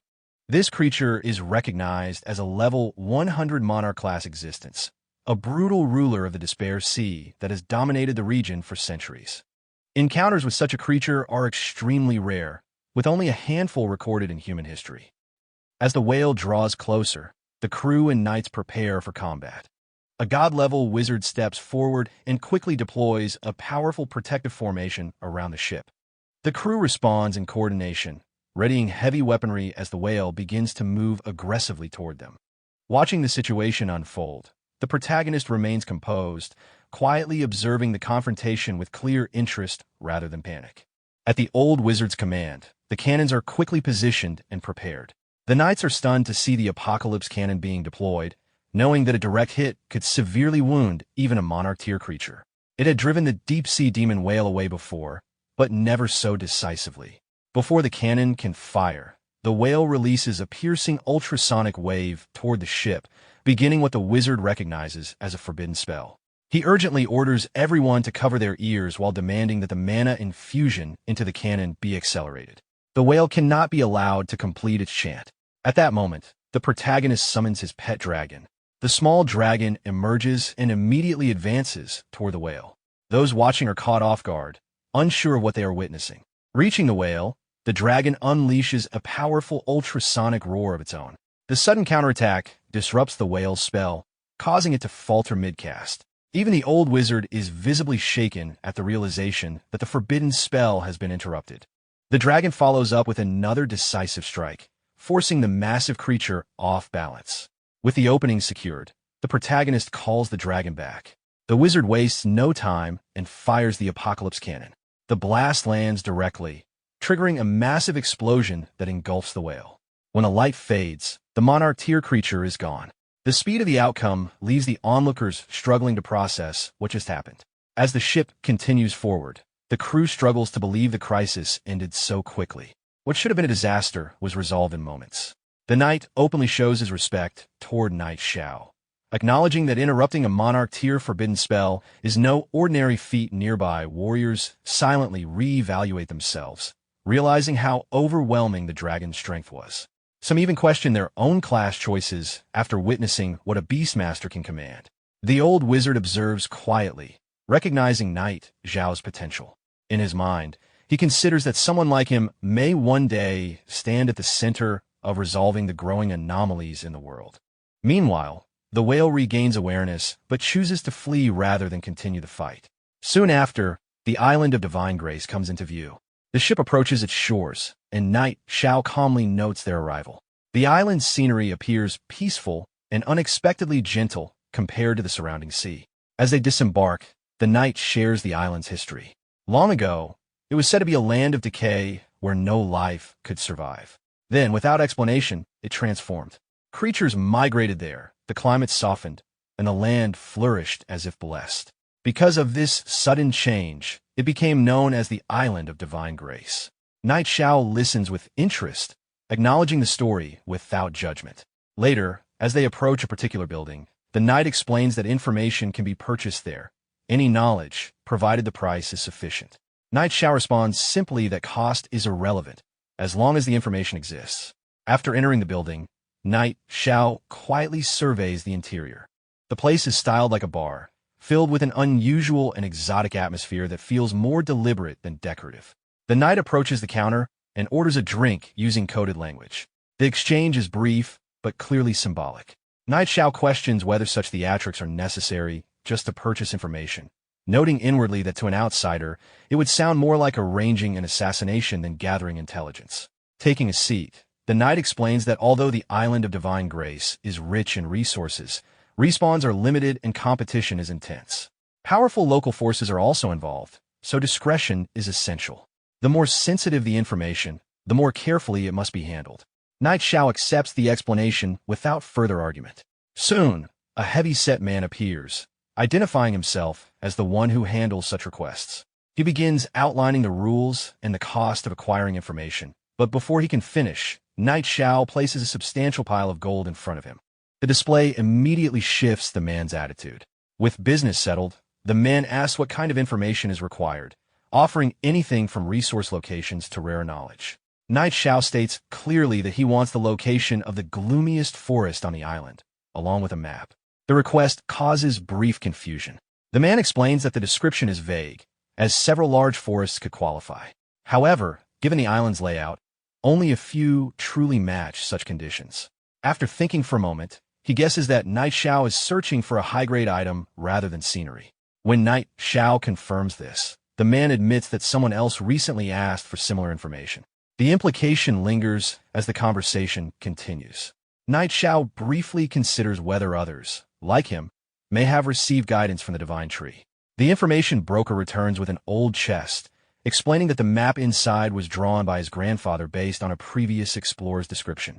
As it is opened, he adds that the location is said to be guarded by a powerful creature, which caused that earlier attempt to fail.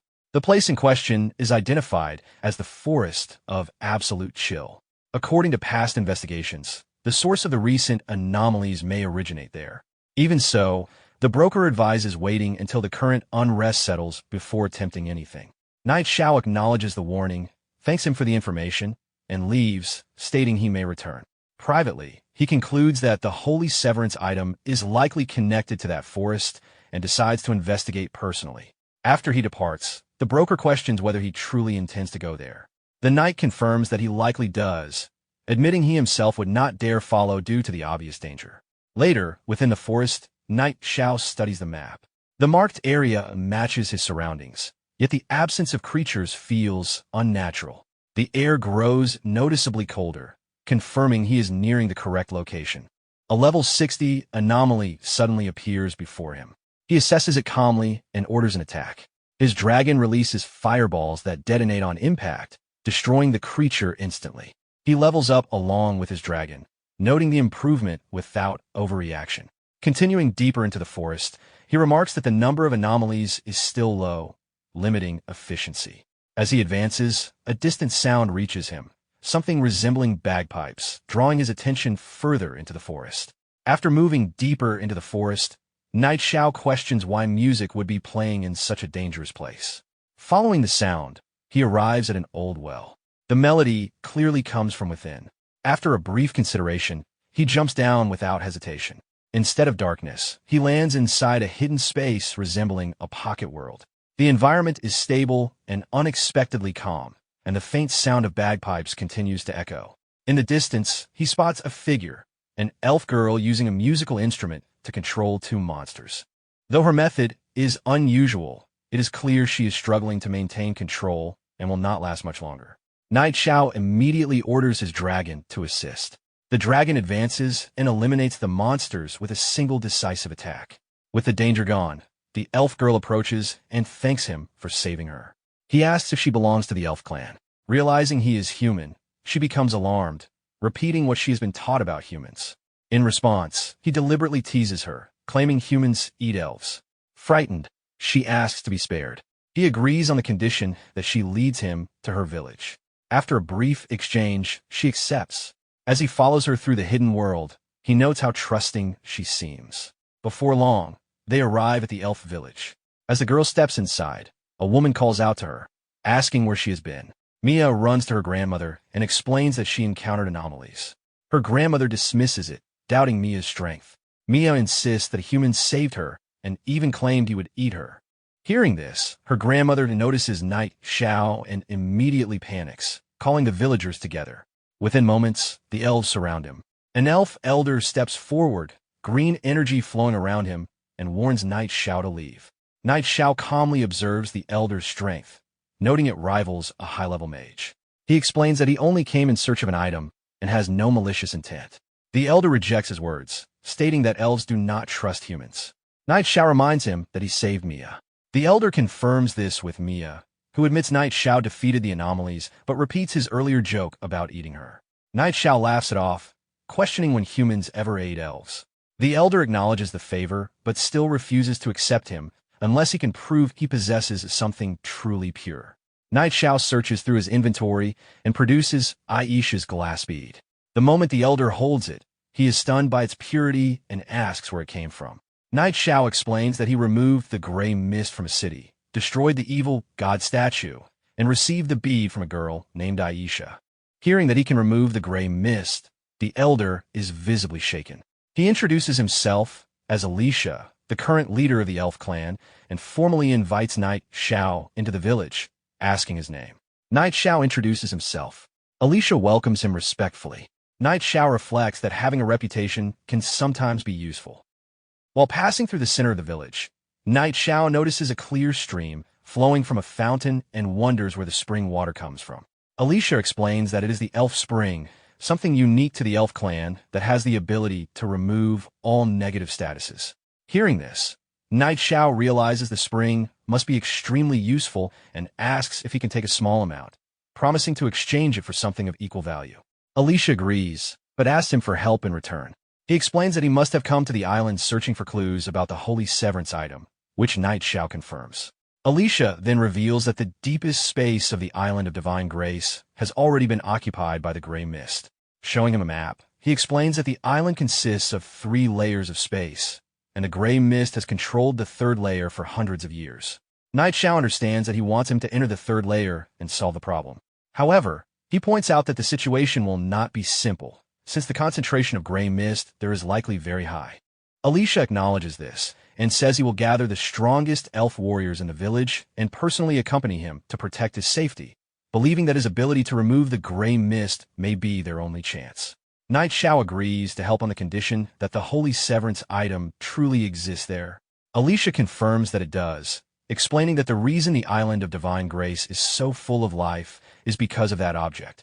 With no time to waste, they decide to depart as soon as possible while Alicia goes to gather the warriors. Before leaving, Knight Xiao scans the spring and confirms that the elf spring possesses the ability to purify unholy power and remove negative attributes after being consumed. He fills a mug with the water and drinks it, noticing that it tastes slightly sweet. Soon after, he feels a surge of energy as the effect of his experience penalty decreases, raising his experience gain speed to 105%. A short while later, Alicia returns with several elite elf warriors and informs him that the preparations are complete. Knight Xiao acknowledges it, and the group immediately sets out together toward their destination. The group soon arrives at the foothills of the Rootless Mountains. Alicia warns Knight Xiao to stay cautious, explaining that many strange anomalies lurk in the area.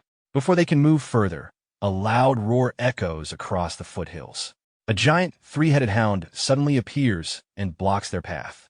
Seeing the opportunity, Knight Xiao calls out to his companion.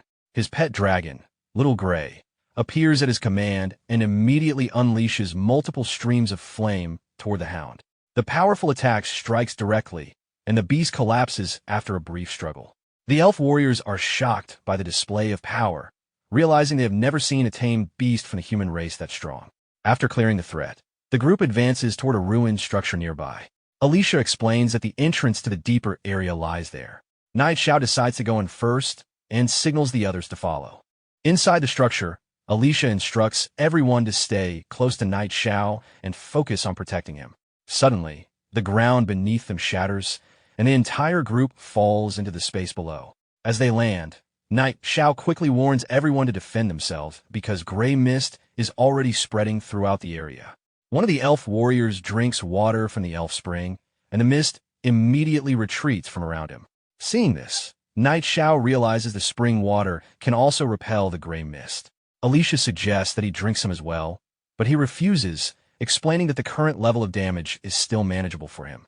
The group then moves forward cautiously in a defensive formation through the dark interior. The surroundings are completely pitch black, and Knight Xiao warns everyone to stay alert for sudden attacks. Moments later, flying eye-like demonic creatures emerge from the darkness. The elf warriors react quickly and eliminate them without much difficulty. Observing their performance, Knight Xiao notes that the strength of these warriors is quite impressive. As they proceed deeper, the gray mist grows thicker. Alicia suddenly notices something unusual ahead and points it out. A heavily armored warrior with dragon-like wings appears in front of them. Knight Xiao immediately recognizes it as a level 100 Lord tier boss. Before they can react further, two more powerful monsters emerge from different directions. Realizing the danger, Alicia panics as the group suddenly finds itself surrounded. Knight Xiao immediately warns everyone that the enemies ahead will not be easy to handle. Alicia quickly orders the elf warriors to form a defensive formation. The warriors raise their hands together and create a powerful magical shield that surrounds the group. One of the armored monsters launches a heavy strike against the barrier, but the attack fails to break through. Watching this, Knight Xiao notes that the elf clan truly lives up to its reputation as a high race, with combat strength that even surpasses the dwarves. At the same time, he quietly considers how valuable their support would be if they were ever brought to Windleaf City. During the battle, one of the warriors throws a restricting energy rope that successfully binds a bull-like monster. Alicia instructs everyone to trap the enemies first and exhaust their stamina. However, another red-colored anomaly suddenly escapes from the battlefield and disappears into the mist. Realizing this, Alicia becomes alarmed and orders the warriors not to let it escape, but Knight Xiao calmly explains that it is already too late. The gray mist is too dense, and visibility is extremely low. He points out that when a boss suddenly flees, it is often to report information. Alicia is confused by this explanation, but Knight Xiao reveals his concern that something even more dangerous may be deeper inside, possibly a level 100 monarch tier existence. The elf warriors are immediately shocked by the possibility. At that moment, the bull-like monster breaks free from the restraining rope, leaving Alicia stunned. Knight Xiao senses that something about the situation is unusual and that the anomalies are behaving strangely. To uncover what is happening, Alicia raises his staff and decides to use an advanced detection technique. A magical mirror forms in front of the group, and from it emerges a mystical creature known as the Serpent of Clairvoyance. Alicia commands the serpent to track the escaped enemy. As the creature moves, everything it sees is reflected directly onto the mirror, allowing the group to observe the path through the serpent's perspective while searching for the source of the disturbance. As the serpent of clairvoyance moves forward and its vision appears in the mirror, the group watches carefully. Suddenly, Night Xiao notices something strange.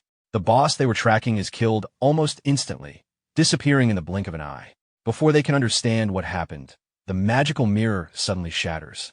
Alicia is shocked, realizing that something powerful enough to break the detection spell must be nearby. Night Xiao begins to consider the possibility that the creature behind this might not just be an ordinary boss that reached level 100, but a true monarch tier existence. Hearing this, Alicia immediately realizes how dangerous the situation could be and suggests retreating since they would have no chance of winning against such an enemy. At that moment, a loud sound echoes through the ruins. Night Xiao quickly understands what it means just as a massive dragon suddenly appears before them. A notification reveals the creature's identity, the immortal Dark Wing, a monarch tier boss that has been slumbering beneath the island of divine grace for a long time and possesses destructive power capable of devastating everything around it. Seeing the monster, the elf warriors are terrified. Alicia immediately orders them to retreat while he stays behind to hold the dragon back. The warriors hesitate, but begin moving toward the exit while the dragon advances toward the group. Night Xiao asks if Alicia can endure the fight, and Alicia urges them to leave quickly while he handles the situation. As the others retreat, Alicia launches attacks to slow the dragon down. In response, the dragon releases violent violet flames. Alicia forms a protective barrier to block the attack, but the flames shatter the defense and send him crashing onto the ground. Struggling to stand, he realizes the boss is far stronger than expected. The dragon leaps into the air and strikes downward with its claws. At the last moment, Alicia activates an instant teleportation spell, disappearing just before the attack shatters the ground where he stood.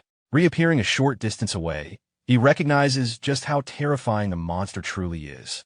Meanwhile, the warriors shout that they're almost at the exit and urge him to hold on a little longer. To buy more time, Alicia takes out a green crystal and throws it toward the dragon. The moment it strikes, the crystal triggers a massive explosion that momentarily halts the monster. Seeing this, Night Xiao realizes Alicia had a forbidden spell crystal hidden with him and asks what material it is made from. Alicia simply brushes off the question, implying that such preparations are exactly how he managed to become the leader of the elf clan. The warriors soon reach the exit and urge everyone to leave quickly.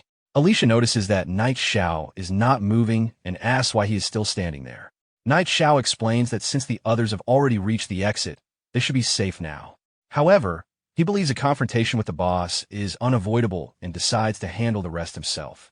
The warriors are shocked, realizing he intends to face the boss alone.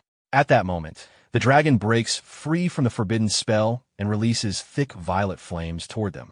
Alicia is stunned that the spell was broken so quickly and urges Night Xiao to retreat with them. Instead, Night Xiao summons his dragon, Little Gray, and sends it forward. The dragon releases powerful flames that collide midair with the enemy dragon's violet fire, canceling each other out. Immediately after, Little Gray unleashes a powerful roar that creates a massive shockwave. The attack strikes the dark-winged dragon and forces it down to the ground. The impact shakes the ruins, causing rocks and debris to fall from above. Realizing the structure is about to collapse, Night Xiao orders Little Gray to retreat immediately. The group quickly escapes the ruins and reaches the outside. Alicia asks whether the boss followed them, but Night Xiao observes that it does not seem to be chasing them. The warriors are still shaken by the encounter, admitting that the boss is terrifying and that purifying the gray mist may be impossible after all. Night Xiao, however, says it may not be hopeless. Alicia becomes curious and asks whether he has another plan. Although she respects his ability, she also warns him not to push himself too hard if there truly is no solution. Night Xiao calmly responds that if he really could purify the gray mist, then what would she say? Alicia answers that if such a thing were possible, he would become the savior of the elf clan and the one who delivers their entire race. Night Xiao admits he is not completely confident yet and will need time to plan a solution. Alicia accepts this and decides that it is safer for everyone to return to the village for now rather than remain near the dangerous area. Night Xiao agrees that the group should return to the village. When they arrive, the villagers are surprised to see them back so quickly. Some immediately ask whether the gray mist has been purified, Alicia instead orders everyone to begin preparing to leave, explaining that a terrifying existence lies deep within the gray mist. Many of the elves become distressed. Some say they have only just begun to adapt to life there, while Alicia's granddaughter sadly admits she does not want to move again. Alicia then reveals the truth to everyone, that a monarch-level boss exceeding level 100 exists within the gray mist, something the elf clan has no chance of confronting. The villagers are shocked, struggling to believe such a powerful being could exist. Others fear that even if the mist does not spread further, the monster might still come out and destroy them. Seeing their despair, Knight Xiao summons both of his companions, Little Gray and Little Luo. Looking at the elves, he remarks how pitiful their situation is and wonders if the two of them should help. Some villagers still believe it would be safer to relocate peacefully, but Knight Xiao quietly signals to his companions that he already has an idea. Taking out a glowing feather, he hands a task to Little Luo. The feather rises into the air, ignites with flames, and shoots toward the distance like a guiding signal. Alicia notices the strange scene, but Knight Xiao simply tells her to wait for the result. The flaming feather travels far away until it reaches a volcanic mountain. It descends beneath the volcano and arrives at a hidden cavern where another enormous phoenix resides. When the creature sees the feather, it immediately understands the message and rises into the sky, its body radiating immense flames. With excitement, it decides to respond to the call and heads toward the island.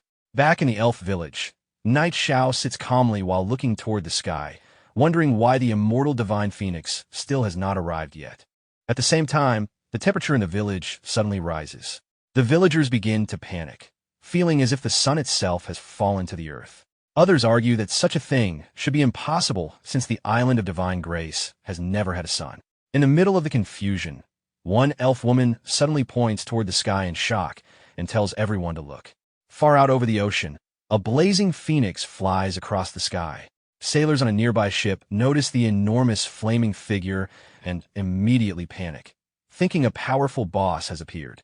Some even suspect it might be a tyrannical existence beyond the monarch level.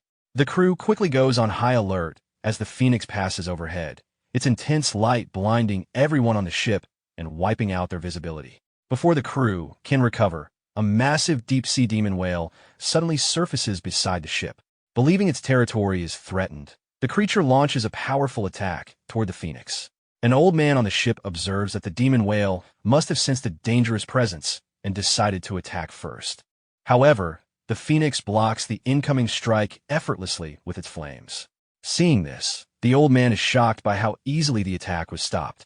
Annoyed by the provocation, the phoenix releases a small fireball toward the whale. The attack strikes the massive beast directly, forcing it to collapse back into the water and retreat into the depths. The sailors watch in disbelief as the terrifying demon whale flees. Realizing that a creature capable of driving it away so easily is heading toward the island of divine grace, the old man fears that a disaster may be approaching. The phoenix continues flying forward and soon disappears toward the forest of absolute chill, heading directly for the elf village. Back at the village, the intense heat and blazing light suddenly fill the sky as the phoenix approaches. The elves panic, believing the end of their clan may have arrived before they could evacuate. Some fear they were already too late to escape and think the heavens themselves are trying to wipe out the elf clan. Knight Xiao quickly calms everyone, explaining that there is no need to panic. The phoenix is a reinforcement he summoned, and it has come specifically to confront the immortal Darkwing, not to harm the elves. Alicia is surprised by this revelation and asks if it is truly the ally he called. Moments later, the massive phoenix descends into the village and lands in front of Knight Xiao. The creature fixes its fiery gaze on him and questions why it has been summoned again. Seeing the enormous phoenix standing before them, Alicia can hardly believe that this terrifying creature is truly the helper summoned by Knight Xiao. Knight Xiao calmly greets the phoenix as an old friend and explains that a complicated problem has appeared on the island. He briefly outlines the entire situation, the gray mist spreading through the island, the hidden depths beneath the rootless hills, and the powerful dragon that has taken control of the area. After hearing the explanation, the phoenix immediately understands. Without hesitation, it flies toward the rootless hills, dismissing the enemy as nothing more than a giant dragon and declaring that the matter will be resolved quickly since its time is valuable. Knight Xiao tries to stop it from rushing ahead, but the phoenix ignores him and speeds off. He can only chase after it while calling out that he cannot keep up with its pace. The nearby warriors are unsure what to do, but Alicia decides to follow them personally while instructing the others to remain in the village for safety. Soon they arrive at the rootless hills and enter the ruined structure leading deeper underground. Knight Xiao notices Alicia has followed and questions why he came, but he explains that the matter concerns the safety of the entire elf clan and he cannot abandon her responsibility. Before they can say more, flames suddenly burst from deeper within the ruins. Realizing that the phoenix has already started fighting the boss, Knight Xiao immediately rushes inside with Alicia. Within the ruins, the immortal divine phoenix and the massive dragon are already locked in battle. The scale of the clash is overwhelming, and Alicia is momentarily stunned by the sight. Knight Xiao quickly refocuses his attention, explaining that watching the battle is pointless. Instead, they should use this opportunity to move around the battlefield and search for the true source of the gray mist hidden within the ruins. Alicia recognizes the logic of the plan and praises his foresight as they move deeper through the structure. Eventually, they reach the far end of the ruins. There, standing calmly on a large stone block, is a mysterious figure who has been waiting. The figure reveals that he has finally found what he was looking for, the immortal phoenix and the human who carries more than one type of divinity gathered in the same place. The discovery excites him, and he begins laughing with clear anticipation at what is about to unfold.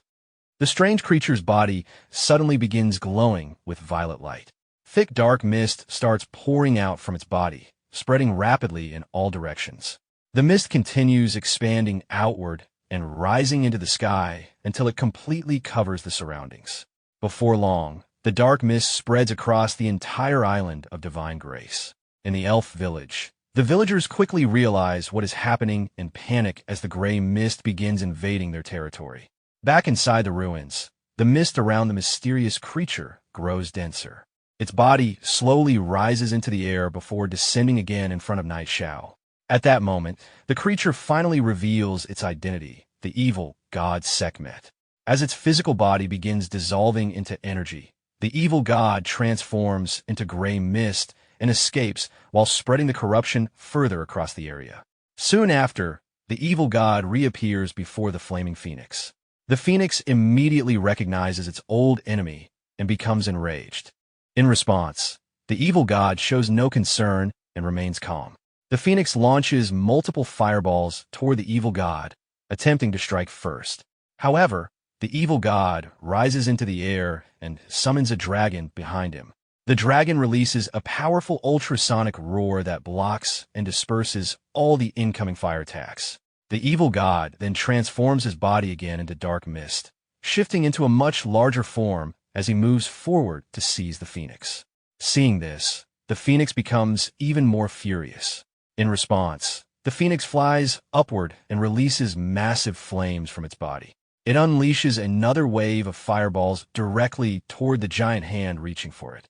The attacks strike the target and erupt into a series of large explosions as the battle between the two powerful beings continues. The evil god grows irritated, realizing that even after hundreds of years, the phoenix's power has not weakened as much as expected. In response, the dragon under the evil god launches another powerful attack, but the phoenix blocks it using a blazing fire shield, maintaining its defense while continuing the battle. At that moment, Knight Xiao and Alicia arrive near the battlefield. Alicia is overwhelmed by the sight, having never witnessed such a terrifying clash before. Despite the chaos around them, Knight Xiao remains focused and reminds Alicia that their real objective is to find clues related to the Holy Severance item. Seeing the scale of the battle, Alicia suggests retreating, believing the situation is far too dangerous to continue. However, Knight Xiao refuses to leave without locating the Holy Severance item and immediately moves deeper into the ruins in another direction. Alicia, unwilling to remain alone, follows behind him. After searching for some time, Knight Xiao discovers a fragment on the ground. Upon closer inspection, Alicia realizes that the fragment is a dragon scale. From this discovery, Knight Xiao concludes that they have reached the lair of the immortal Dark Wing. With this realization, he decides to continue searching deeper, determined to investigate the area further. They proceed into the cave and soon reach another section of ancient ruins. Knight Xiao notes that dragons are known to hoard treasures, Yet strangely, there is no sign of gold or valuables in the area. While observing the surroundings, Alicia notices something unusual and points toward a stone surface. Upon closer inspection, they find strange markings carved into the rock. Knight Xiao recalls seeing similar inscriptions before, particularly in the Holy Spirit arena, and begins to suspect that the markings may be part of a magical formation rather than ordinary writing. To investigate further, he takes out the emerald glazed glass from his inventory. Comparing it with the stone, he realizes that the inscriptions on the plate match those on the stone tablet. Soon after, he notices a gap in the stone that perfectly matches the shape of the emerald glass. Recognizing the connection, Knight Xiao places the emerald glazed glass into the gap. As soon as it fits into place, the stone begins to glow, signaling that the mechanism has been successfully activated. As the emerald glass settles into place, the stone releases an increasingly bright green light. The glow intensifies and spreads across the surroundings, quickly drawing the attention of the evil god. Noticing this sudden change, the evil god turns toward Knight Xiao in anger and immediately launches a powerful dark energy attack in his direction. The strike lands directly on Knight Xiao, dealing massive damage and throwing him violently onto the ground. Struggling to recover, Knight Xiao realizes just how overwhelming the evil god's power truly is. However, before anything else can happen, the stone begins glowing once again. This time, streams of green energy flow outward from the stone and move toward Knight Xiao, entering his body. As the energy merges into him, he's caught off guard by the sudden change. The evil god also notices this unexpected development and becomes shocked, realizing that a human of Knight Xiao's level has somehow uncovered the hidden secret of the Island of Divine Grace. In the next moment, Knight Xiao suddenly disappears from the area. Alicia is left stunned by his disappearance and looks around in confusion, unable to find any trace of him. Seeing this, the evil god becomes furious.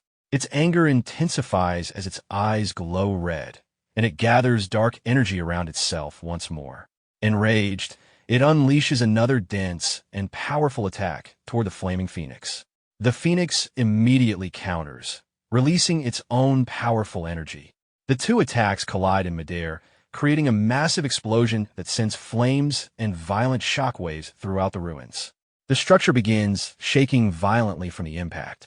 Alicia realizes that remaining there has become extremely dangerous as the environment continues to destabilize. At the same time, back in the elf village, the ground begins to shake intensely. Buildings collapse as the earthquake spreads across the Island of Divine Grace, forcing the villagers to panic and flee while the destruction continues to spread. Meanwhile, near the port, the ground begins shaking heavily.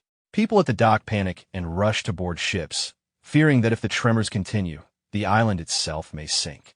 The scene then shifts to another city, where Knight Xiao suddenly reappears lying on the ground. As he regains consciousness, he feels disoriented and slowly sits up while observing his surroundings, trying to understand where he has been transported. While looking ahead, he notices a statue of a Qilin.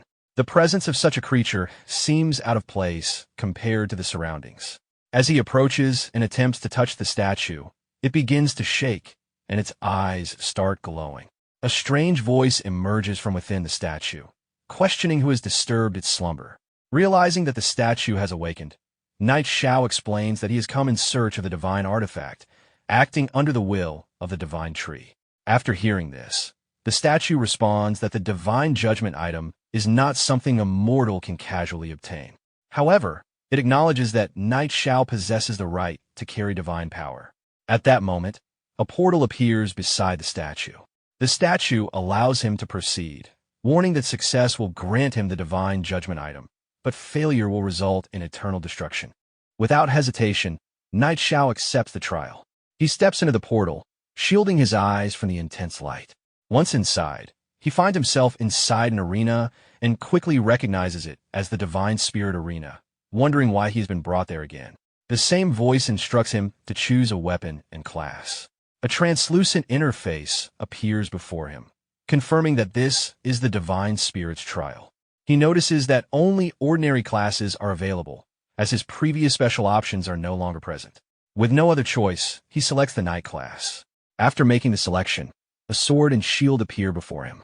However, upon picking them up, he realizes they are wooden weapons, giving him the impression that he has been reset to a beginner-level state, similar to returning to a newbie village.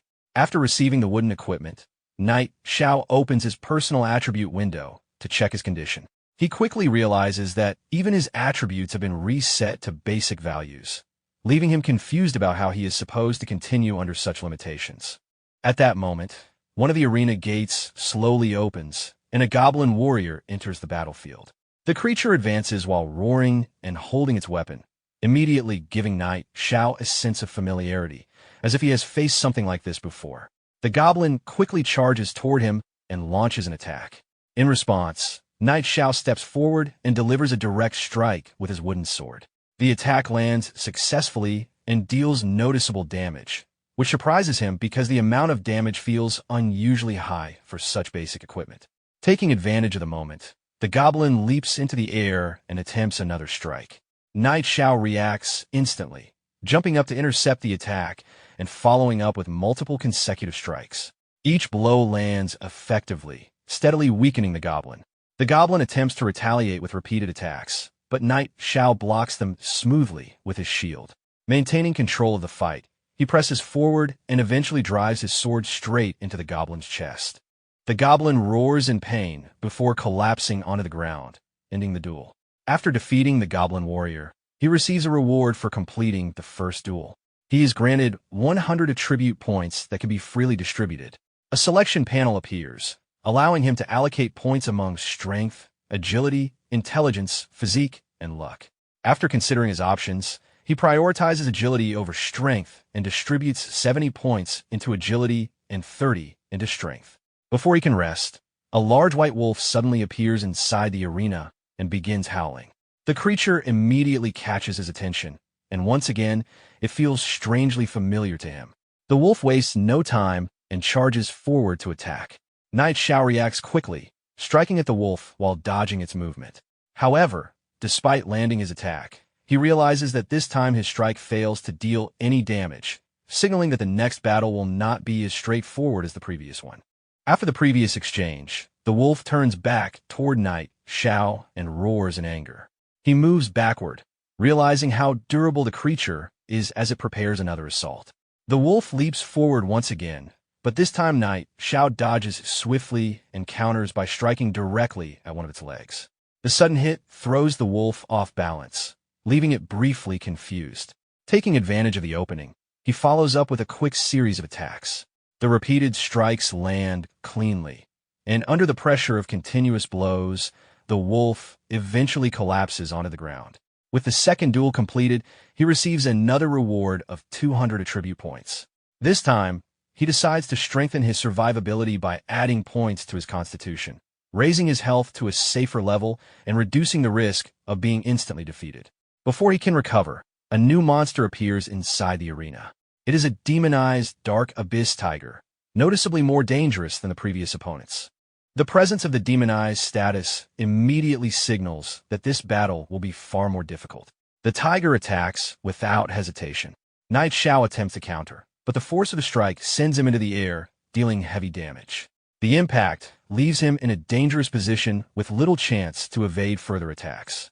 At that critical moment, a protective energy shield suddenly forms around him. He quickly realizes that one of his previously obtained abilities, the God of Wealth Shield, is still active despite the reset conditions of the trial. The tiger continues advancing slowly, maintaining pressure. Recognizing that his innate skill has been preserved, Knight Xiao understands that the trial may not be as restrictive as it first appeared, giving him a possible advantage. Elsewhere, the statue observes the battle through a translucent display, surprised by his actions and uncertain whether his approach is reckless or calculated. Despite the danger, Knight Xiao steadies himself, raises his shield and sword, and prepares to face the tiger head-on as it launches forward to continue the fight. In the next moment, the tiger launches another powerful claw strike, landing a heavy blow on Knight Xiao. As the damage hits, the protective shield activates again around him, absorbing the impact and preventing further harm. Seeing the shield appear once more, he realizes how effective the ability truly is. Soon after, the tiger's body begins emitting red energy, and a pair of wings forms on its back, increasing the threat level of the battle. Without hesitating, Knight Xiao steps forward, preparing to take control of the fight. As the tiger charges again, he moves first and unleashes a series of fast, powerful strikes. Each hit lands consecutively, steadily weakening the beast. Maintaining pressure, he continues attacking without giving the tiger time to recover. Outside the trial space, the statue observes the battle through a displayed projection and becomes increasingly surprised by Knight Xiao's performance. Recognizing the unusual level of skill and persistence he is showing despite the harsh conditions of the trial. Continuing the assault, Knight Xiao delivers a decisive stab that pierces the tiger, forcing it into visible pain. Moments later, the beast collapses onto the ground, marking the end of the third match. Immediately after the victory, he receives another reward, 200 attribute points that can be freely assigned. He acknowledges the reward, but before he can take a break, a new opponent suddenly appears inside the arena. This time, the enemy is far more imposing, a massive ironclad Rhino King at level 51. The sheer size and level difference make the challenge appear overwhelming, making it clear why the Sacred Judgment artifact have remained unclaimed for so long. Despite recognizing the extreme difficulty ahead, Knight Xiao steadies himself and prepares for the next confrontation, raising his sword and getting ready to face the enormous Rhino King as the trial continues. Knight Xiao immediately begins attacking the ironclad Rhino King, delivering several powerful strikes with his sword. However, none of the attacks leave any visible damage on the creature's thick armor-like skin. Realizing the toughness of its defense, he understands that defeating it will require far greater force. Before he can adjust his approach, the Rhino King charges forward aggressively. Using the full weight of its body, it slams into him with its head, launching him into the air and dragging him across the ground. Despite the heavy impact, he quickly regains his footing and prepares to continue the fight. Without backing down, Knight Xiao advances again and keeps striking the Rhino King repeatedly. Instead of trying to break through instantly, he continues applying pressure, gradually wearing the monster down through continuous attacks. Outside the arena, the statue watches through the display and becomes increasingly surprised. It realizes that the shield ability Knight Xiao is using is interfering with the arena's expected difficulty. Seeing his performance, the statue concludes that there is no longer a need to continue observing from afar and disappears from its position. Back inside the arena, after a prolonged struggle, Knight Xiao finally defeats the Rhino King. The massive creature collapses to the ground, lifeless. Just as the battle ends, the enormous statue suddenly appears behind him inside the arena. Knight Xiao turns around in shock and immediately recognizes the presence of the Holy Kirin, a mythical ranked being known for its immense power. Realizing the significance of the encounter, he suspects that this creature represents the final test of the trial. The Holy Kirin confirms that defeating it is not necessary and explains that passing the trial only requires gaining its approval. Knight Xiao asks how he can earn that approval, but before receiving a clear answer, golden energy suddenly surrounds his body. The force lifts him into the air without warning. A portal appears high above, and the energy propels him toward it before he has time to prepare. The Holy Kirin explains that even those who possess divinity cannot alter the rules of the arena. It reveals that the vessel of sacred judgment exists within the spiritual realm, and that retrieving it is the only requirement to complete the trial. As Knight Xiao passes through the portal, he is engulfed by bright golden light and transported into another realm. When the light fades, he finds himself standing inside a forest. After arriving, he quickly notices that the restrictions placed on him during the trial have been lifted, and both his profession and attributes have returned to normal. While observing his surroundings, he suddenly hears movement nearby. Sensing something unusual, he turns toward the source of the noise, preparing for whatever appears next. Inside the forest, Knight Xiao soon notices a mysterious creature hiding behind the bushes. When he looks closer, he begins to suspect that this small creature might be the vessel of the holy judgment he was sent to find. The creature suddenly notices him and immediately runs away. Watching it flee, Knight Xiao observes that it looks somewhat similar to a Qilin, making him wonder whether it could actually be a young descendant of that legendary beast. Without wasting time, he starts chasing after it. While running, he realizes that the creature moves extremely fast, strengthening his suspicion that this young Qilin-like beast might indeed be the true vessel of the sacred judgment. Eventually, The creature stops near a water body. Knight Xiao slowly approaches it and tries to calm the situation, but the creature keeps its distance and begins to move away again. To gain its trust, Knight Xiao takes out a golden pear used for cultivating beasts and tosses it onto the ground. The creature becomes curious and approaches the fruit. Seeing this reaction, Knight Xiao realizes that his approach is working and feels that the creature has likely been trapped in this place for a very long time. As the creature begins eating, Knight Xiao produces more spiritual fruits using his abilities and throws them onto the ground, allowing it to eat freely. Gradually, the creature becomes more familiar with him, and he even manages to gently pet its head, attempting to persuade it to follow him. However, just as he thinks he has gained its trust, the creature suddenly dashes away again at high speed. The sudden escape leaves Knight Xiao frustrated, realizing that the creature has taken advantage of the food and fled. Determined not to lose it, he summons both of his companions, the dragon Xiao Hui and the phoenix Xiao Luo. He immediately orders them to chase after the fleeing creature and prevent it from escaping. The dragon and phoenix rush forward at high speed, following his command, while Knight Xiao continues pursuing them from behind. After some time searching, he finally catches up to them. When he arrives, he sees both of his companions attacking the mysterious creature. In response, the creature creates an energy shield around its body to defend itself from the incoming attacks. Seeing the situation, Knight Xiao quickly tells his dragon to hold back, making sure the creature is not seriously harmed as the chase continues. As the chase continues, the dragon keeps releasing streams of flames toward the mysterious creature. Knight Xiao watches the pressure build while allowing his pets to keep attacking at a controlled pace, making sure the creature is worn down rather than instantly destroyed. Following his command, both the dragon and the phoenix launch their flames together. The combined assault becomes too much for the creature's protective shield. The shield finally shatters, and the creature is struck directly by the flames, leaving it badly injured. Unable to continue resisting, it collapses onto the ground in a partially unconscious state. Seeing that the creature can no longer escape, Knight Xiao considers the task complete and calls off his pets. With the situation under control, he prepares to return. Soon after, the scene shifts back to the city, where Knight Xiao reappears through a portal while carrying the unconscious creature. He places it on the ground before the statue, believing that he has completed the assigned task. The statue acknowledges that despite its earlier doubts, he successfully brought the creature out.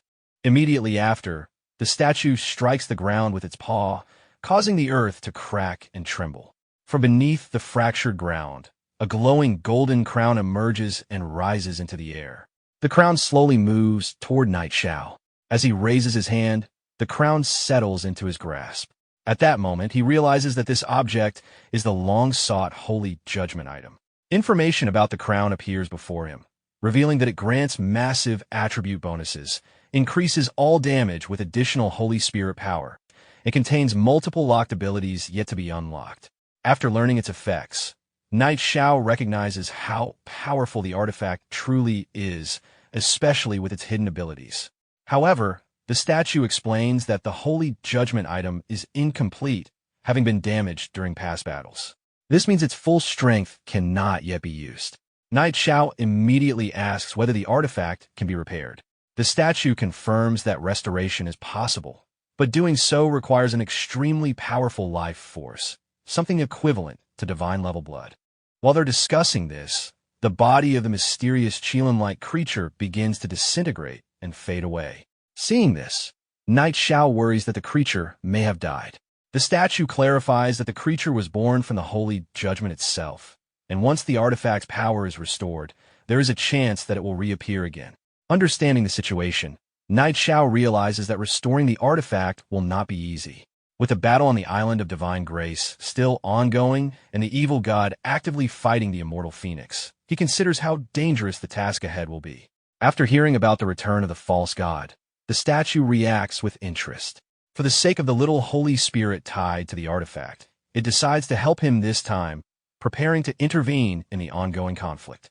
The statue's body soon begins to disintegrate, fading away piece by piece. Almost at the same time, Knight Xiao's own body also starts breaking apart and disappearing. Even as his form fades, he understands that with the immortal phoenix already pushing the enemy to the limit, The addition of a sacred Qilin would leave the evil god with little chance of survival. The scene then shifts deep inside the ruins, where the immortal phoenix continues battling the evil god. The phoenix unleashes two massive waves of fire toward him, attempting to burn through his defenses. However, the evil god calmly blocks the attack with an energy shield, showing little concern as he advances forward despite the ongoing flames. In the middle of the fight, a golden portal suddenly forms in the air above them. The immortal phoenix notices the immense power radiating from it and becomes cautious, sensing that something extraordinary is emerging from deep within the island. Moments later, the figure of the sacred Qilin statue steps out from the golden portal. The evil god is immediately shaken by its sudden appearance, clearly not expecting such a presence to emerge. In response, the Qilin radiates intense golden energy, its anger directed toward the false god who once tried to restrain it. Right after the Qilin's arrival, Knight Xiao also appears near the battlefield, placing himself directly in front of the evil god. Seeing him again only fuels the evil god's anger, as his previous plans had already been disrupted multiple times. Without hesitation, the evil god launches a violent strike of violet lightning toward Knight Xiao. The sudden attack catches him off guard, leaving him with little time to react. Just before the lightning can hit, the Qilin leaps forward and forms a powerful energy shield around him, completely repelling the incoming attack. The clash quickly escalates as the evil god charges directly toward the Qilin. In response, the sacred Qilin advances as well. Before the evil god can react, the sacred Qilin statue releases strands of golden energy that shoot forward like ropes. These glowing restraints wrap tightly around the evil god, binding his body completely and leaving him momentarily stunned. Before he can break free, a violent burst of energy erupts from the restraints. The explosion strikes directly against him, leaving him severely injured. His body begins to fall toward the ground, weakened from the sudden attack. However, before collapsing completely, he regains control and quickly retreats, choosing escape over continuing the fight. As he attempts to flee, the immortal phoenix moves ahead and blocks his path, preventing his escape. The evil god reacts with rage, trying to force his way through, but the phoenix immediately unleashes an enormous wave of flames that engulfs him entirely. Watching the battle unfold, Knight Xiao notices that the evil god's strength is clearly declining, especially with his allies already gone. The immortal phoenix presses the advantage, releasing another powerful surge of fire. This final attack overwhelms the evil god completely, and upon impact, the flames erupt violently across his body. Unable to withstand the damage, the evil god's body begins to disintegrate. Even as he fades, his resistance continues, but the defeat is unavoidable. His body then collapses downward as his remaining strength vanishes. At that moment, a brilliant beam of violet light descends from the sky and strikes the fallen body. Immediately afterward, blood-like rain begins pouring from the heavens, spreading across the battlefield. The energy impact creates a massive hole in the cave's roof, allowing the rain to fall inside.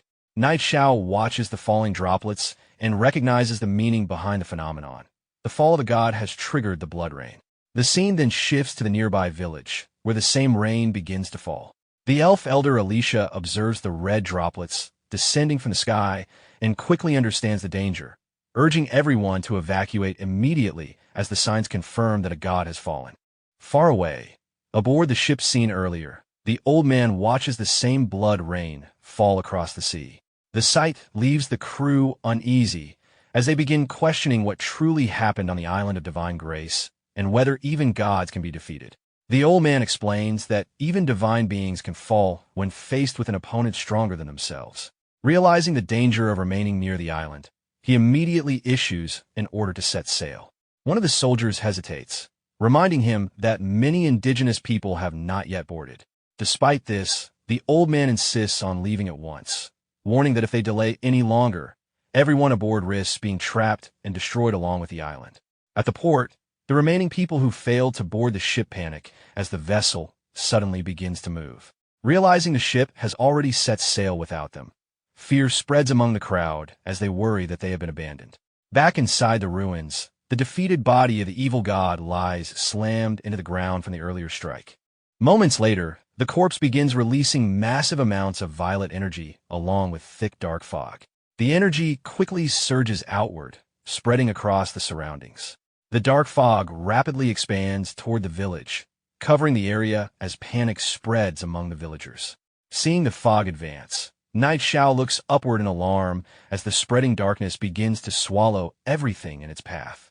At that moment, the sacred Qilin statue forms a golden protective shield around both itself and Night Xiao, keeping them safe in the advancing fog. The statue explains that beings like false gods transcend ordinary life, and once the gray fog disperses and the remaining divinity is released, the crown must be used to absorb it. Soon after, a massive violet vortex forms high in the sky. The swirling energy releases violent tornado-like winds that begin pulling everything toward its center, much like a collapsing space. Buildings, debris, and surrounding objects are torn apart and drawn inward. Even Night Xiao is lifted into the air as the powerful suction drags him toward the vortex.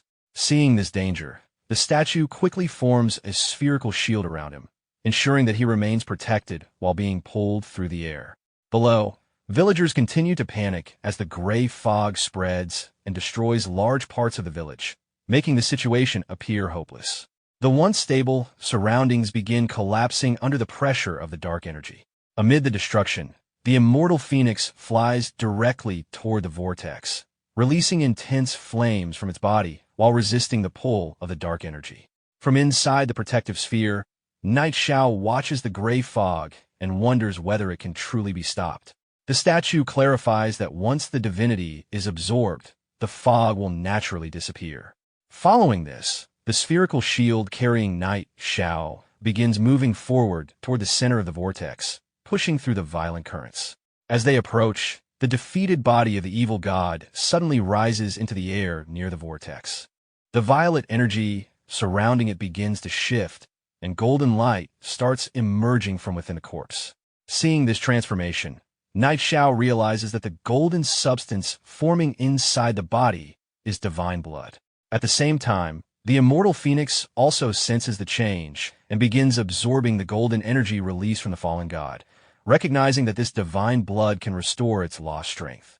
Night Xiao takes out the golden crown and watches as it begins absorbing the flowing divine blood. The crown steadily draws in the golden energy, confirming that absorbing the blood of gods can indeed repair its damaged power and restore the first level of its strength. While hovering in the air, the crown suddenly releases a strong golden glow. From within that light, a massive beast egg forms and appears in midair. Seeing this unexpected development, Night Xiao immediately focuses on the newly formed egg, realizing that it may be connected to the sacred Qilin. As he reaches out and touches the egg, he considers whether it could be a mythical-grade beast egg or possibly the rebirth of the Holy Spirit itself.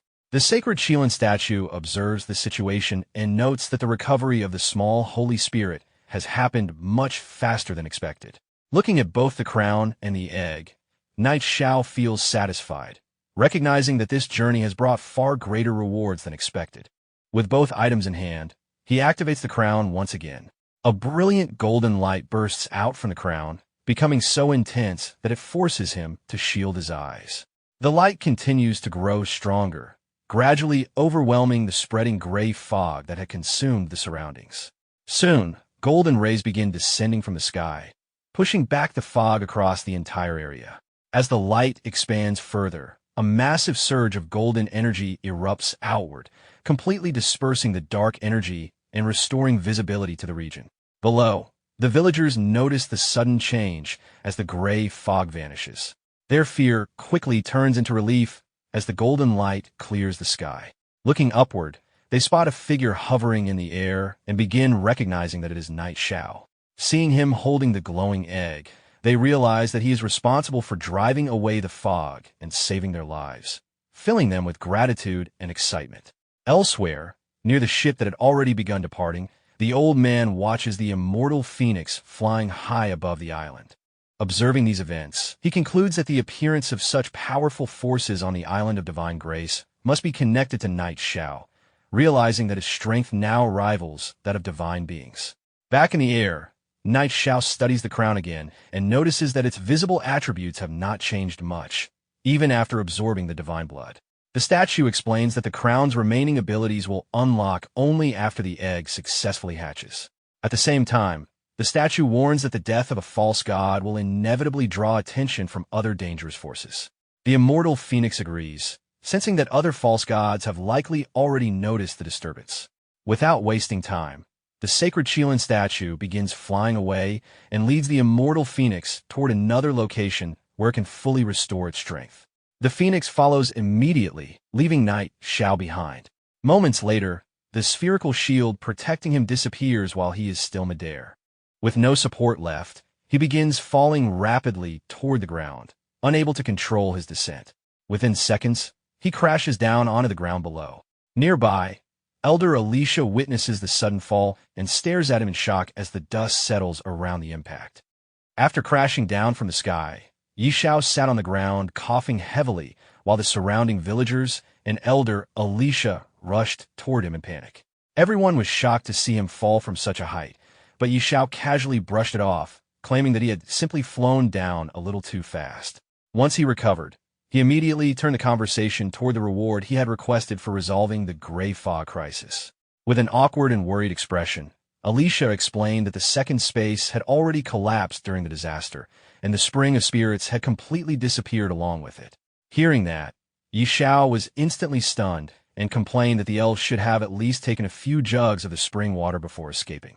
Unwilling to accept that all his effort would go unrewarded, he immediately began asking what other rare treasures the elf clan possessed. Alicia tried to calm him down and promised that the elf clan would definitely find a way to make amends, although it would take some time. However, Xiao quickly proposed another idea instead. He explained that he held a fairly high position among the human race and could easily arrange territory for the elves inside his main city. Although surprised, Alicia listened carefully as Xiao admitted that he could not bear seeing the elves continue living such a difficult life. In exchange, however, they would have to work under him to repay their debts. The proposal immediately caused discussion among the elf villagers. While they spoke among themselves, Xiao secretly felt satisfied, realizing that after recruiting dwarves previously, he was now about to add an entire clan of elves to his growing forces. Eventually, after discussing the matter thoroughly, Alicia returned and formally announced that the elf clan had agreed to serve Xiao. Although the agreement had been settled, another problem remained. The villagers worried because the Poseidon had already sailed away from the island, leaving them stranded. However, Xiao calmly pointed toward the distance where the ship was slowly returning. Seeing the Poseidon coming back, the villagers erupted with excitement and began praising Xiao like a divine being who could accomplish anything. Xiao modestly waved the praise aside and prepared everyone to depart from the island of divine grace. Inwardly, however, he was extremely pleased with the outcome of the trip, realizing that he had gained not only the holy judgment item and the beast egg, but also an entire elf clan willing to follow him. Meanwhile, aboard the returning ship, the old captain reflected on everything that had happened. From the first moment he met Xiao, he had sensed there was something extraordinary about him, and now he felt completely proven right. Even the crew members agreed that following Xiao had been the best decision they had ever made, believing they would have all died on the island otherwise. To them, Xiao had fully lived up to his reputation as someone capable of standing alongside gods. At that moment, one of the workers approached the old captain of the ship and informed him that a large group on the shore wanted to board. As the crew looked toward the island, they quickly recognized Xiao among the crowd, along with a strange group accompanying him. Some of the sailors were surprised to see him return safely, while others were confused by the appearance of the elves traveling beside him. The worker nervously asked whether the boarding passage should be opened and how they would collect tickets from so many passengers. However, the captain immediately scolded him and ordered the passage to be opened at once, making it clear that charging Xiao and his group was out of the question. Deciding to personally welcome them himself, the captain approached the shore and was stunned when he realized the strange companions were actually elves. With great respect, the captain personally invited Xiao and the elves aboard the ship. As the elf villagers boarded, the sailors could not hide their amazement. Many of them had only heard stories about elves in books and legends, so seeing the race with their pointed ears and elegant appearance in person completely shocked them. Once everyone had boarded, the ship finally departed from the island of divine grace. During the voyage, Yi Xiao began asking Alicia about unlocking a third profession. Alicia explained that such knowledge was connected to ancient secrets involving elemental balance. According to records from the elf clan's ancient books, individuals who possessed 3 professions once existed on the continent of the Remnant Abyss. Hearing this immediately reminded Yi Xiao of the Forbidden Judge quest and its connection to the brutal Feng located on the Abyss continent. Yi Xiao then shifted the discussion toward forbidden spell scrolls. Alicia revealed that the elf race specialized in creating the mediums required to craft such scrolls. However, high-level scrolls required extremely rare materials, including pelts from level 100 mutated bosses, emerald sprouts, and seeds of life. Hearing this, Yi Xiao became excited because materials and money were the least of his concerns. He immediately planned to have the elves help him create forbidden spell scrolls after reaching his city. 2 days later, the group finally arrived at Fenya, Yi Xiao's main city.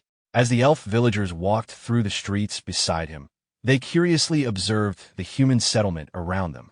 Meanwhile, the citizens of Fenya were completely stunned after seeing real elves walking openly through the city. Many quickly recognized Yi Xiao and began praising him once again for bringing not only dwarves, but now even elves into the city. Yi Xiao reassured Alicia that he would first arrange a proper place for the elves to settle down and that they would gradually adapt to human society over time. The elf villagers thanked him sincerely for his help and hospitality. Meanwhile, far away in the southern woods, Sister Tao was struggling through the forest in terrible condition. Exhausted, injured, and barely able to stand, she angrily complained about her situation.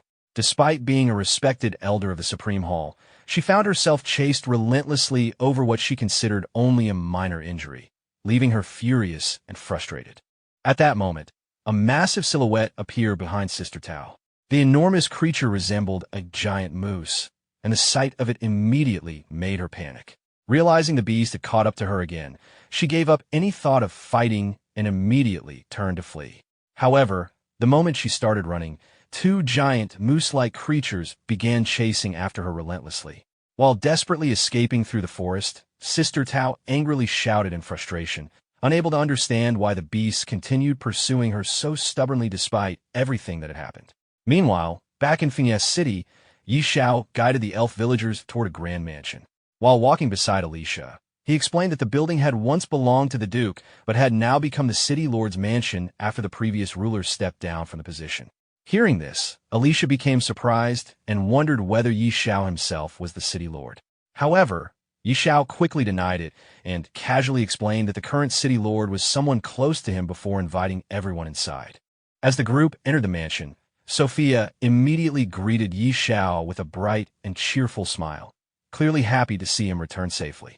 Yi Xiao proudly introduced the elf villagers to her, causing Sophia to become completely amazed after realizing he had actually found and brought back real elves. Yi Xiao then jokingly expressed how much he had missed her before immediately asking for her help in arranging accommodations for the elves. Holding his hands, Sophia shyly agreed and happily accepted the responsibility. Afterward, Sophia warmly welcomed the elf villagers on behalf of Fenya City and politely guided them further inside the mansion.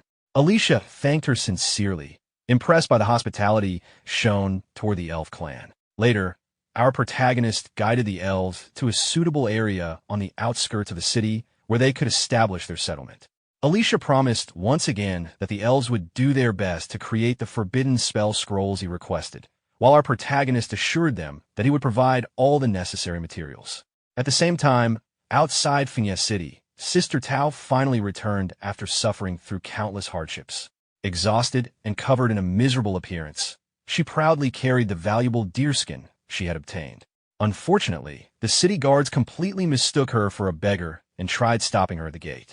Furious, Sister Tao revealed her Supreme Hall identity and angrily mocked the guards before entering the city. While walking through the streets, she contacted our protagonist through a communication device, demanding that he come welcome her personally after all the trouble she had gone through collecting materials for forbidden spell scrolls. However, our protagonist casually informed her that he was currently busy in the elf territory outside the city and told her to come directly there instead. Offended by his attitude, Sister Tao angrily headed toward the elf settlement while complaining the entire way. Upon arriving, She became confused because the settlement looked nothing like a dwarf district and instead resembled ordinary human architecture.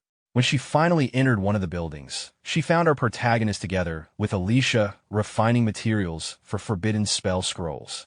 At first, she thought he had simply hired some strange helper, but the moment the scroll neared completion and released an incredibly pure, magical aura, she immediately realized the truth. To her complete shock, the person assisting him was actually a member of the ancient elf race. Sister Tao could hardly believe that within only a few days, Xiao had somehow managed to discover and recruit such a legendary race once again.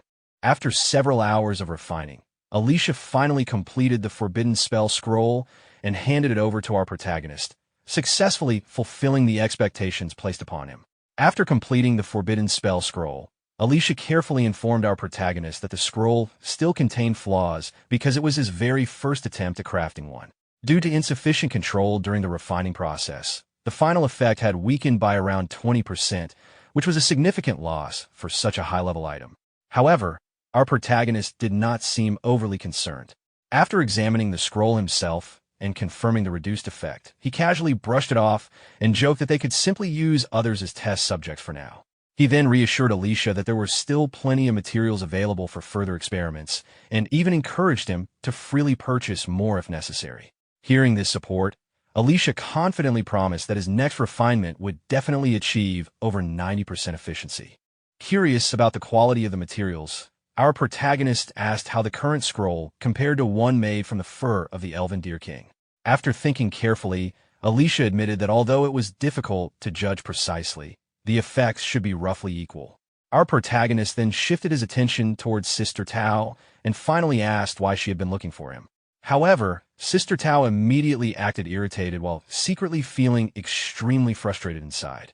After suffering countless hardships to obtain the Deer King's pelt herself, she could not believe Xiao had casually recruited an elf capable of producing similar results so easily. Still unwilling to lose face, Sister Tao proudly handed over a piece of the Deer King's fur she had managed to obtain during her travels. She claimed that its quality could definitely rival the high-level scroll they had just created. When our protagonist noticed how disheveled and exhausted she looked, he innocently questioned whether her so-called vacation had actually been enjoyable at all. Embarrassed and annoyed, Sister Tao immediately shut him down and told him to stop asking questions about a beautiful woman before focusing on the fur instead. After receiving the deerskin, our protagonist passed it to Alicia for inspection.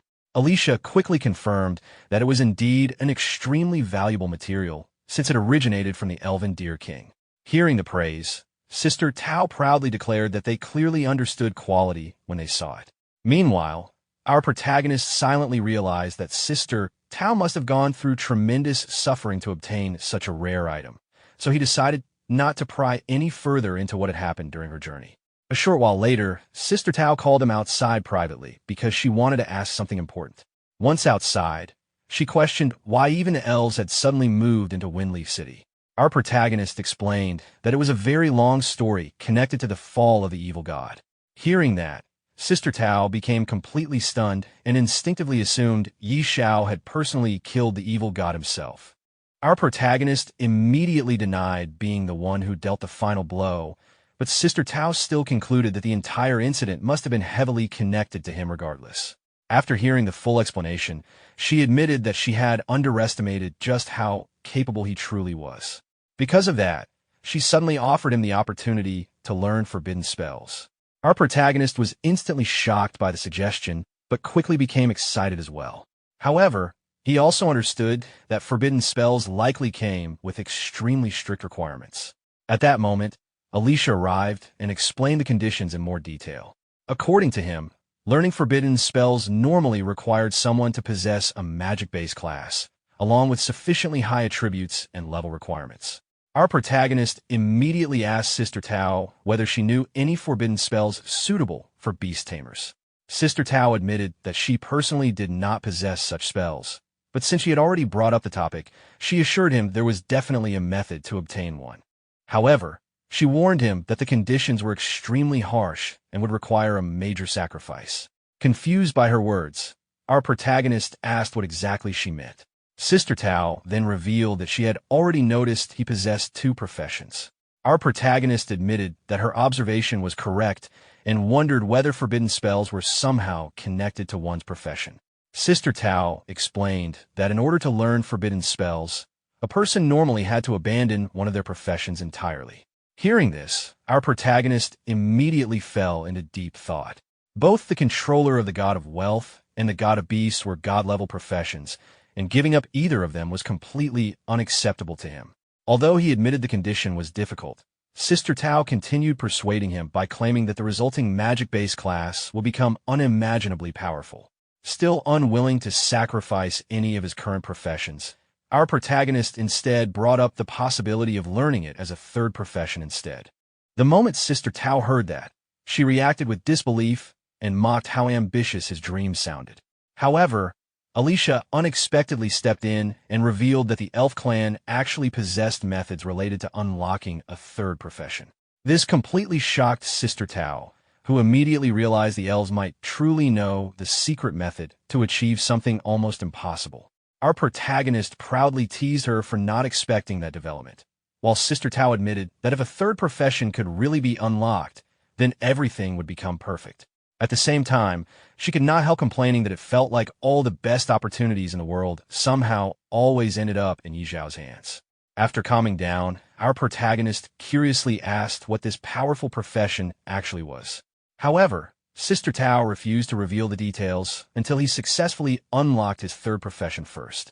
Instead, she shifted the conversation toward the type of forbidden spell scroll he wanted. She listed several categories, including defensive, offensive, and healing forbidden spells. Without hesitation, our protagonist chose a single-target offensive type. Hearing that, Sister Tao jokingly accused him of probably planning to steal another boss again. Our protagonist immediately acted innocent and denied being that kind of person. Soon afterward, Sister Tao opened a portal to leave. Exhausted from her recent journey, she declared that she was finally returning to rest properly. Our protagonist bid her farewell while reminding her to take care. Later that night, our protagonist met with Alicia on top of a tall building to begin learning flight techniques. Confused, he questioned why the training had to happen at night, but Alicia explained that nighttime flight training was excellent for sharpening night vision. Afterward, Alicia handed him a scroll containing the basic principles of flight and instructed him to begin with the foundational stage. The moment our protagonist touched the scroll, he instantly acquired the flight skill. Before Alicia could even finish explaining the key principles of the technique, our protagonist recklessly jumped straight off the building. Instead of crashing, he successfully glided through the air and immediately became excited by the sensation of flying. Meanwhile, Alicia panicked because his explanation had not even been completed yet. While hovering in the air, our protagonist suddenly noticed the direction of the beast taming incubation base. Remembering the Holy Spirit egg he had recently obtained, he became curious about its condition.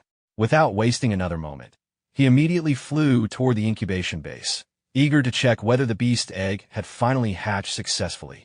Inside the incubation center, several maids were carefully maintaining the hatching process when Yi Xiao arrived to check on the Holy Spirit egg. Old Hui immediately complained about how exhausting the process had been while Yi Xiao eagerly asked whether the hatching had succeeded. As he placed his hand on the egg, cracks suddenly spread across its surface, and the same mysterious runes from the Divine Spirit Arena appeared once again. A brilliant light burst out from the egg, forcing Yi Xiao to shield his eyes. Moments later, a small mystical beast finally emerged while crying out loudly. Immediately after its birth, a series of system notifications appeared, informing Yi Xiao that the Holy Spirit had already recognized him as its master because of its strong dependence on him. The system then allowed Yi Xiao to choose the Holy Spirit's initial type between beast taming and mount. After briefly thinking about it, Yi Xiao selected the mount option, unable to resist the idea of owning a mythical beast mount. As he touched the Holy Spirit's head, a massive amount of information appeared before him. The creature was revealed to be a mythical-level Holy Spirit with overwhelming support and enhancement abilities. It possessed enormous bonuses against mythical and lower-ranked creatures, along with exceptional survivability, regeneration, and attribute boosts. The Holy Spirit also possessed several extremely powerful talents and skills. Its abilities included creating powerful shields, removing negative combat effects, restoring health and mana, greatly strengthening allies, and unleashing divine radiance that massively boosted the attributes and final damage of everyone affected. Its body itself was described as a special life form with overwhelming physical power and resistance against control abilities. After reading through the Holy Spirit's overwhelming abilities, Xiao was completely stunned. He realized that the creature was far beyond an ordinary mount and was practically a god-tier support beast. Its abilities combined crowd control immunity, shields, healing, buffs, and massive combat enhancements all at once, instantly multiplying overall battle strength several times over. What shocked him even more was that such an adorable creature could also function as a flying mount. Filled with excitement, Xiao immediately activated its mount form. In the next moment, the small Holy Spirit transformed into a massive mystical beast. Seeing the giant form left him completely amazed, and without hesitation, he climbed onto its back. He decided to name the Holy Spirit Xiao Sheng and excitedly took it out for a flight around Fengye City. As Xiao Sheng flew through the skies, Xiao was overwhelmed by the speed and freedom of flying on a mythical mount. He even started questioning why he had bothered learning flight techniques in the first place when a mount itself could fly so effortlessly.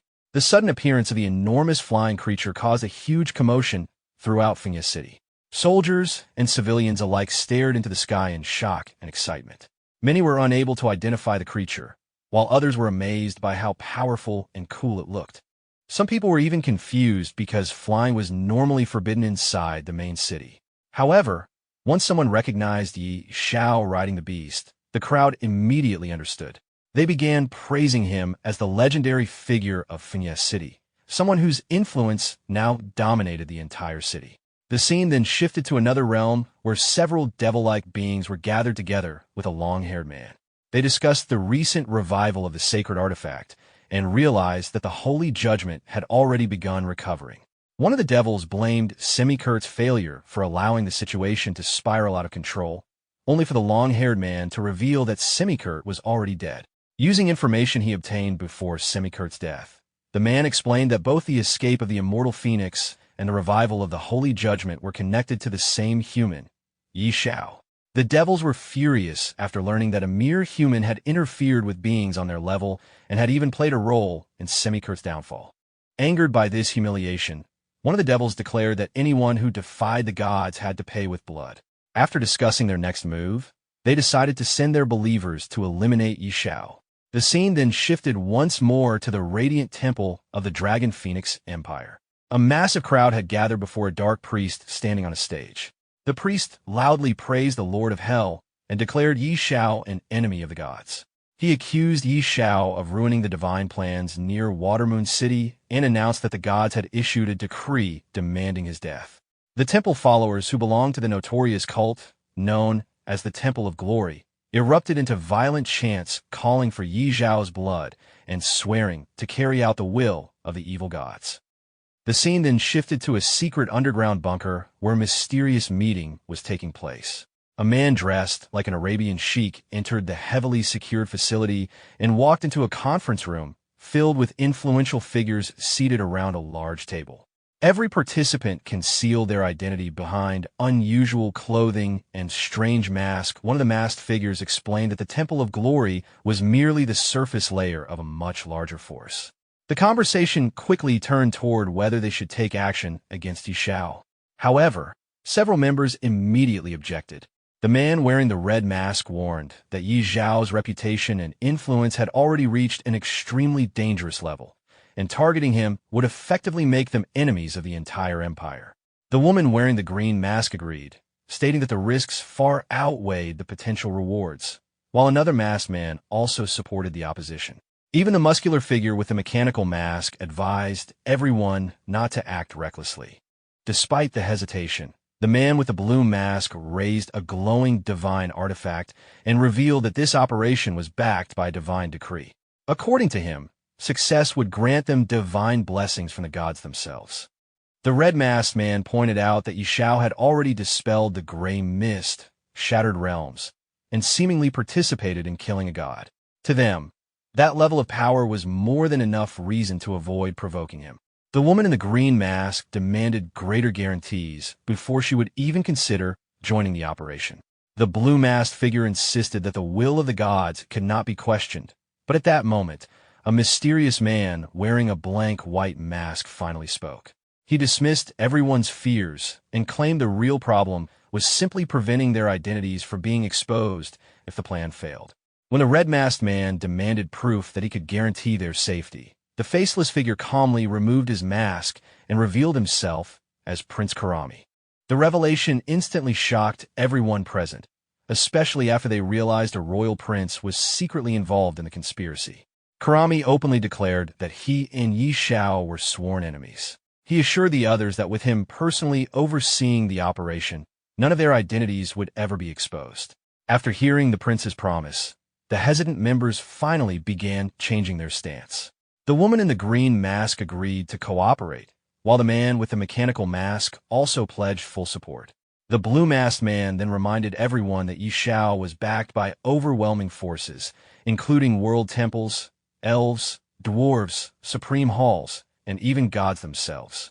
Understanding how dangerous Xiao had become, Prince Karami emphasized that they could not afford any mistakes. He insisted that a perfect and meticulous strategy was necessary and declared that they would aim for a single decisive strike that would leave Xiao with absolutely no chance to retaliate. Meanwhile, the deadly conspiracy against Xiao quietly began taking shape in the shadows.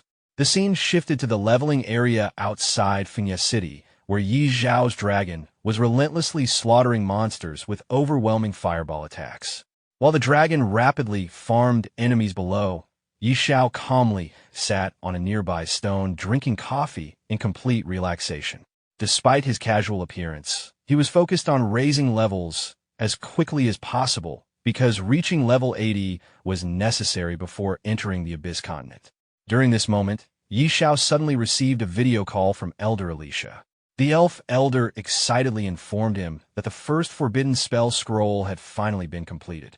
Hearing this, Xiao immediately mounted Xiao Sheng and flew toward the elf settlement at incredible speed, once again amazed by how absurdly fast his mythical mount was. After arriving at Alicia's residence, the elder handed him a completed forbidden spell scroll called Sigh of Thunder, a powerful high-level single-target forbidden spell. However, when Xiao examined the scroll, he noticed there were no magical fluctuations coming from it all. Alicia then explained that a true forbidden spell required its magic power to be perfectly sealed, and only a completely fluctuation-free scroll could be considered successful. Alicia further revealed that with the remaining source of magic, he could still craft several more forbidden spell scrolls. This immediately pleased Xiao, who already began planning to gather even more magical power by hunting immortal tier bosses within the realm battlefield. Soon afterward, the scene shifted to the realm city gate. When Xiao arrived there, the guards immediately recognized him and respectfully asked whether he was heading toward the battlefield. Xiao directly requested an audience with the Heavenly Soul Legion commander. Initially, a high-ranking soldier stationed atop the wall tried to stop him because entry normally required authorization tokens.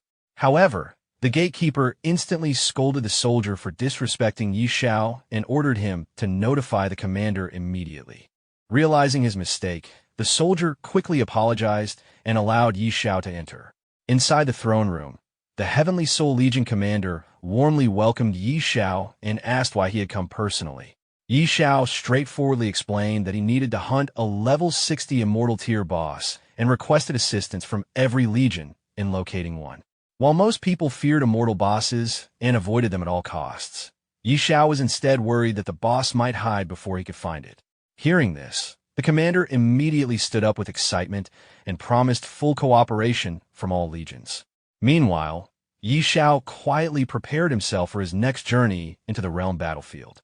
At the same time, the scene shifted once again to the demonic realm.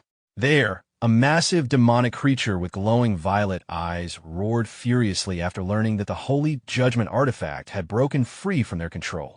The brown-skinned man explained that everything had happened because of Xiao, who had ruined the plans of the gods and played a major role in Semikurt's death. Enraged by this humiliation, the gigantic demon declared that anyone who defied the gods must pay the ultimate price. It then ordered all believers and followers to hunt down and kill Xiao. Immediately afterward, the surrounding demonic creatures erupted into violent chants, repeatedly shouting Yi Zhao's name as their next target. The scene shifted to the teleportation point of Realm City, where Yi Zhao stood inside a massive teleportation circle preparing to enter the level 60 realm battlefield. A huge crowd of warriors and civilians had already gathered nearby, watching the situation with excitement and curiosity. Many people began discussing among themselves, wondering whether the level 60 battlefield would end up being destroyed just like previous battlefields after Yi Zhao's arrival. Some believed the monsters and enemies there had probably already changed their behavior patterns after learning about Yi Zhao's terrifying reputation. Others joked that the battle merit rankings were guaranteed to change completely the moment he entered. A few even discussed opening betting pools on whether Yi Zhao would instantly claim the top position, though many felt the outcome was already obvious. Soon afterward, the scene shifted to the level 60 realm battlefield itself. Hundreds of warriors from different legions had already gathered there waiting for Yi Zhao's arrival. As soon as they saw him, they respectfully greeted him and prepared for the operation. Yi Zhao calmly reminded everyone that they already knew their mission, so there was no need to waste time. Immediately afterward, the commanders of the various legions issued orders for all troops to advance and begin searching for immortal level bosses. While the armies marched forward, Yi Zhao rode Xiao Sheng through the skies, once again enjoying the overwhelming speed and style of his mythical flying mount. The warriors following behind him could not help admiring both his strength and his divine grade beast. Many openly admitted their envy toward Yi Zhao's absurd luck and power. After traveling deeper into the battlefield, the group finally arrived near a mountain where a giant demonic creature resembling a massive tree trunk stood at the summit. The moment Yi Zhao spotted the monster, he immediately ordered Xiao Hui to attack.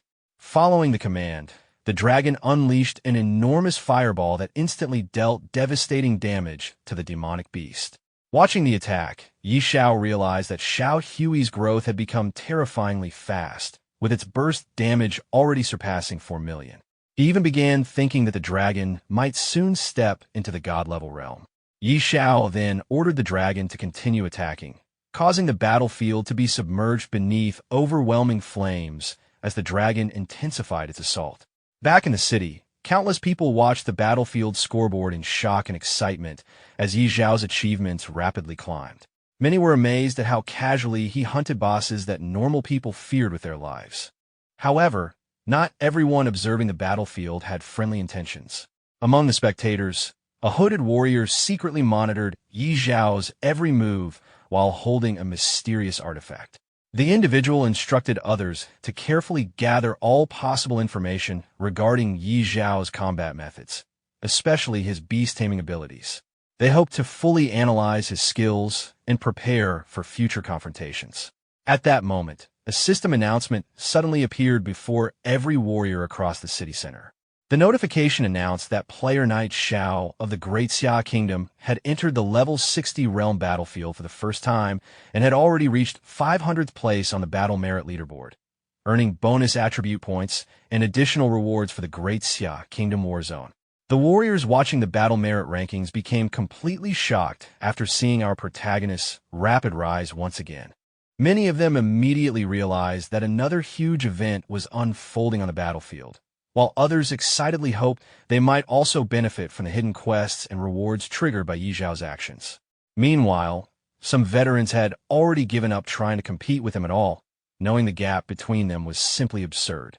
At the same time, on the battlefield, Xiao Hui was completely overwhelming the tree-like monster beast with endless fire attacks.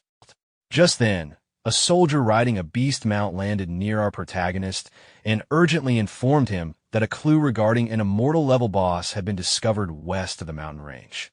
According to the scouts, the creature possessed an extremely terrifying aura, so none of them dared approach it recklessly.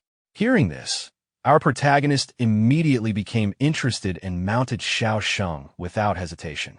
With astonishing speed, the mythical beast launched into the sky and rushed toward the target location. After traveling for some time, our protagonist finally spotted the target hovering in the air ahead of him.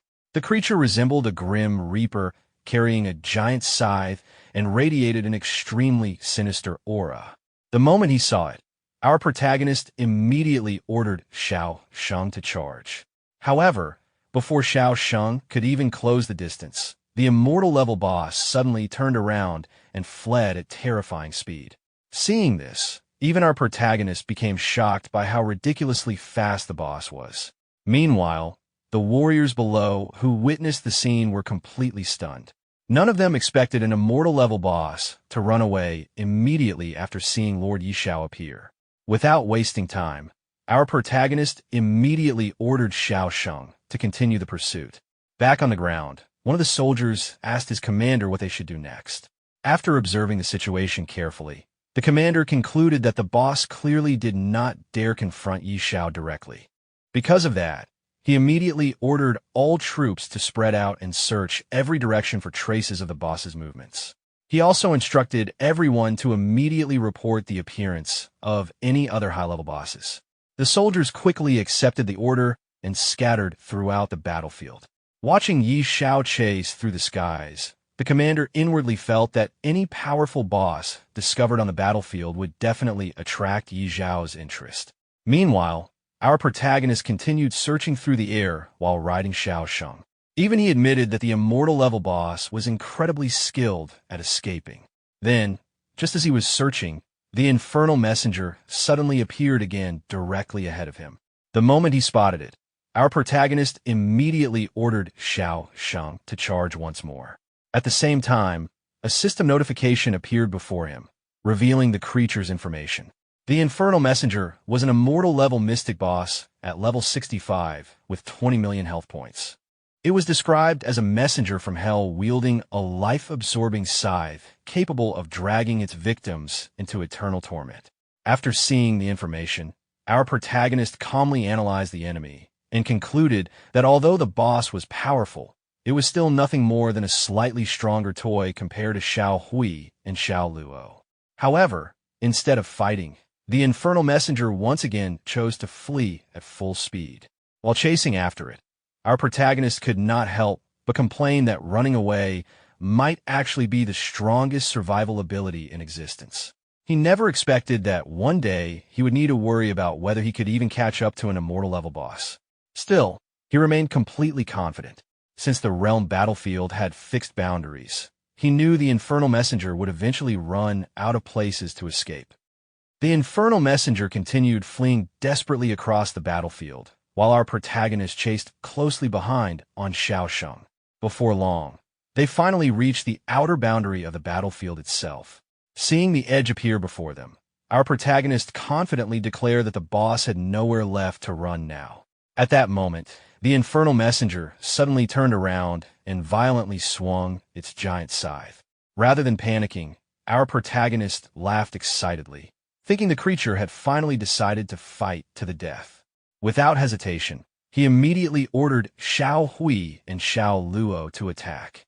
The dragon and phoenix instantly appeared and charged forward with overwhelming pressure. However, before either beast could reach their target, the infernal messenger slashed its weapon through the air once again. The attack tore directly through reality itself.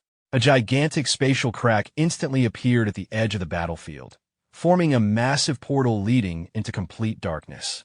Seeing this, our protagonist was shocked that the creature could actually tear open the boundary of the interdimensional battlefield itself. While retreating through the portal, the infernal messenger stared directly at our protagonist and spoke in a strange alien language. Although he could not understand the words, the sound resembled either a sigh or a prayer, and it carried an extremely ominous feeling. As dark energy surged around the creature, our protagonist suddenly realized the infernal messenger was provoking him before disappearing completely into the breach. After the creature vanished, our protagonist stared at the portal with growing curiosity. He could sense an enormous secret hidden behind the crack in reality itself. Although his instincts warned him about the danger ahead, that only made him more determined to investigate. He quickly analyzed the situation and concluded that if the enemy truly possessed some overwhelmingly superior power beyond all established levels, it would have already attacked directly instead of fleeing repeatedly. Because of that, he decided the risk was worth taking. Without hesitation, our protagonist ordered all of his beasts to follow him through the breach so he could hunt down the infernal messenger personally. Xiao Sheng, Xiao Hui, and Xiao Luo immediately rushed into the portal alongside him. After crossing through the breach, they arrived in a completely unfamiliar world. The entire area resembled outer space itself, filled with endless darkness stretching in every direction. Our protagonist immediately noticed that visibility was almost non-existent. Without the holy light emitted by Xiao Luo and Xiao Sheng, moving forward would have been nearly impossible. Surprisingly, Xiao Hui seemed completely unaffected by the darkness. Soon after, our protagonist dismounted from Xiao Sheng and stepped onto the surface below. The ground felt extremely strange. It resembled a thin layer of water spread across a mirror-like surface, almost as if he were standing in empty space itself rather than on actual land. After touching the surface, he realized it was unlike any material he had ever encountered before. It was neither stone nor soil, and it did not resemble any known substance from their world. As he observed the empty surroundings, our protagonist also realized the infernal messenger had completely disappeared. Then he turned around and discovered something even worse. The spatial breach they entered through had already vanished. At that moment, he understood there was no turning back anymore. The only option left was to continue moving forward through the unknown darkness. While searching for clues, our protagonist suddenly noticed glowing green inscriptions spreading across the surface below them. The symbols looked unfamiliar and alien, yet they stretched continuously into the distance like some kind of path or guidance system. Curious, he decided to follow the inscriptions to see where they would lead. After traveling for some time, he finally arrived before a massive structure resembling an ancient altar. Seeing it, our protagonist became even more confused. As he carefully examined the engraved symbols on the altar, he suddenly recognized something important. The words, "nothingness," appeared among the inscriptions. He had previously seen those exact words and annotations inside the Holy Spirit arena. Realizing this connection, our protagonist immediately questioned whether there was some deeper relationship between the Holy Spirit and these mysterious supernatural realms. He then turned toward Xiao Sheng and asked whether the little Holy Spirit remembered this place somehow. Although he did not truly expect an answer, the discovery itself made him increasingly certain that the Holy Spirit arena and this strange dimension were connected in ways far beyond his current understanding. Suddenly, our protagonist felt something unusual and immediately wondered what was going on. At that moment, the Inferno Messenger appeared above the altar. Seeing it, our protagonist realized it had finally arrived and immediately ordered Xiao Hui and Xiao Luo to attack.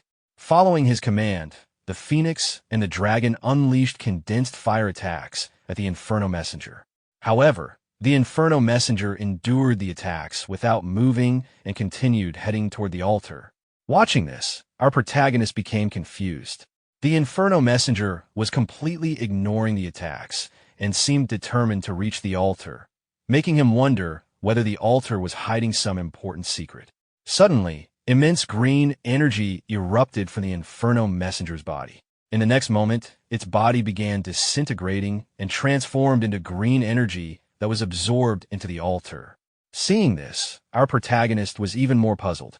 It looked as though the Inferno Messenger had sacrificed itself. Immediately afterward, a brilliant pillar of light shot upward from the altar and completely absorbed the Inferno Messenger. Our protagonist was stunned by the sight. At the same time, an overwhelming pressure filled the surroundings. The feeling was so powerful that it seemed as if some terrifying existence was about to awaken. The scene then shifted to a castle tower within the city. A soldier stood beside an old man with a long beard and remarked that the eerie atmosphere was growing stronger. Something seemed to be stirring, and he wondered if the coming attack would arrive sooner than expected. The old man replied that it was difficult to say, but the aura was more bizarre and powerful than ever before. Because of that, they had to prepare in advance instead of waiting helplessly for disaster to arrive. Back in the mysterious realm near the altar, our protagonist told Xiao Hui and Xiao Luo to follow him carefully because there was definitely something strange about the place. He wanted to uncover the truth behind the pillars of light. While examining the area, he noticed that the symbols around the altar were reacting to the light it emitted. This discovery convinced him that the secrets hidden within the altar were far more complicated than he had originally imagined. The scene then shifted to the imperial palace inner court. Inside the palace courtyard, several soldiers hurried forward and reported to Lord Stir, urging him to give the order. Lord Stir acknowledged that this time the situation was different. At that moment, Sophia entered the palace courtyard and greeted him. Noticing her arrival, Lord Stir asked what she was doing there. Sophia explained that she had just received news about changes occurring in the boundary battlefield and wondered if the situation was suspected to be related to Xiao. Lord Stir confirmed that it was, although the information they had received might not be completely accurate. Sophia pointed out that Xiao had only entered the level 60 battlefield and that they still needed to support the supreme battlefield. She then asked if Lord Stir could take her along when he departed. Lord Stir was reluctant. He reminded her that this was a real war, not a game, and admitted that even he might die on the battlefield. Bringing her along would be extremely dangerous. However, Sophia insisted that she could help. She also clarified that she was not planning to enter the supreme battlefield herself, and only wanted to go there to take a look. After some thought, Lord Stir agreed, but warned her to be careful. Thanking him, Sophia watched as Lord Stir immediately ordered everyone to prepare for departure. Following his command, all the soldiers mounted their dragons and headed toward their destination. Meanwhile, the scene shifted to Karami Palace. Inside the palace, Prince Karami burst into laughter. Seeing the current situation, he believed that Yi Zhao's growing fame had finally attracted disaster. Convinced that even the strange creatures targeting him would not allow him to survive, Karami happily declared that Yi Zhao was as good as dead and that no one would be left to stand in his way. The scene then shifted to the Supreme Hall. Inside the hall, Sister Tao reacted in surprise after hearing the latest reports. For what she understood, Yi Zhao had somehow wandered into a strange territory and was now facing great danger. While speaking, she noticed an old man laughing nearby and immediately demanded to know why he was laughing. Despite her concern, Sister Tao remained confident in Yi Zhao. She believed he was tough enough to survive whatever situation he had encountered, though she was not as certain about everyone else involved. At that moment, a yellow-haired man raised his hand and gave the order to activate the teleportation array. With that, everyone activated the teleportation gate and departed for their destination. Meanwhile, the scene shifted to the real world. Inside a facility, an officer monitored several displays showing strange monsters. Based on in-game feedback, he noted that if the eerie lair were to erupt at full strength, the real world would likely be affected. The biggest concern was that they currently had no effective way to deal with such a situation. Sometime later, a meeting was being held in the same facility.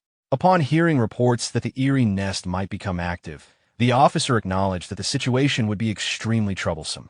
At that moment, a hooded man appeared and reported that the investigation had been completed. The source of the problem had been traced to the level 60 battlefield, where Yi Xiao, who had recently been making headlines, seemed to have accidentally activated an anchor point. Hearing this, the officer found it interesting and remarked that the latest sequence appeared to have already attracted the attention of the strange creatures. The hooded man was puzzled. He questioned how a level 60 individual could possibly discover the location of an anchor point, believing there had to be something unusual behind it. However, the officer was not surprised. In his view, Yi Xiao was a special sequence recognized by the divine treat meal, and someone like that could not be judged by ordinary standards. What interested him even more was how Yi Xiao would manage to return after the anchor point had been activated. The hooded man raised another concern. According to the rumors surrounding anchor points, special rules were said to intervene there, causing any intruders to perish. He wondered whether Yi Xiao could return at all. After hearing the report, the officer immediately issued an order for full alert status. He instructed everyone to be prepared to take action at any moment. The personnel in the room immediately acknowledged the command and began making preparations. Inside the void-like realm of the Inferno Messenger, multiple red, glowing eye-like figures suddenly appeared before our protagonist. Realizing that something had finally emerged, he watched as numerous Inferno Messengers stepped out from the altar with weapons in hand. The sudden appearance of 10 of them caught his attention, and he quickly concluded that the original Inferno Messenger's sacrifice had likely left power within the altar, allowing it to create these clones. Without hesitation, he ordered Xiao Hui and Xiao Luo to attack. The dragon and phoenix immediately unleashed continuous waves of blazing fire, engulfing the messengers in flames. However, one of the Inferno messengers suddenly launched a green energy attack toward Xiao Hui. Our protagonist immediately warned the dragon, but the attack struck before it could evade, severely injuring it. The situation worsened as several Inferno messengers surrounded Xiao Hui and attempted to restrain it with their green energy while declaring that it should accept judgment in purgatory. At that critical moment, Xiao Luo retaliated with a barrage of fireballs, overwhelming the surrounding messengers and relieving the pressure on the dragon. Seeing Xiao Hui's condition, our protagonist immediately called for Xiao Sheng's assistance. The Holy Spirit responded by casting Holy Healing, sending a beam of golden energy toward the injured dragon. The healing magic rapidly restored Xiao Hui's condition. Witnessing the result, our protagonist was delighted. With Holy Spirit healing available every 30 seconds and the protection of Shield of the Source, Xiao Hui's survivability had increased dramatically. The battle continued as the dragon and phoenix launched another relentless wave of fire-infused attacks against the Inferno messengers. Eventually, one of the messengers collapsed while releasing green energy from its body. Believing an enemy had finally been defeated, our protagonist moved closer, intending to inspect the loot. However, the moment he approached, he realized something was wrong. The fallen messenger's body began dissolving into green energy, and strange black specks appeared within the process. This immediately raised his suspicions. He wondered whether the phenomenon was connected to the clone's nature or if there was another hidden reason behind it. As the body completely disintegrated, a new giant Inferno messenger suddenly emerged in its place. The sight confirmed his fears. The defeated enemy had truly been a clone of the Hellbringer. Moments later, even more Inferno messengers began appearing around the battlefield. Our protagonist quickly realized the seriousness of the situation. 10 immortal-level bosses were already an overwhelming force on their own. But if these clones could continue regenerating endlessly, then even the strongest beings would eventually be worn down through sheer attrition. Just then, the Holy Spirit unleashed another burst of golden holy energy. The radiant power flowed toward the phoenix and dragon, continuously restoring their condition. Seeing the effects, our protagonist quickly realized how powerful the Holy Spirit truly was. With their health recovering at an incredible rate, boosted attributes, and immunity to negative effects, his beast had virtually no weaknesses. Unless they encountered an overwhelmingly stronger opponent, they would be extremely difficult to defeat. However, the real issue remained the endless regeneration of the clones. After observing the battlefield, he directed Xiao Hui's attention toward the altar and ordered the dragon to get closer and destroy it. Xiao Hui immediately advanced toward the altar, but the Inferno messengers quickly moved to intercept him. Recognizing their intentions, our protagonist ordered Xiao Sheng to stop them.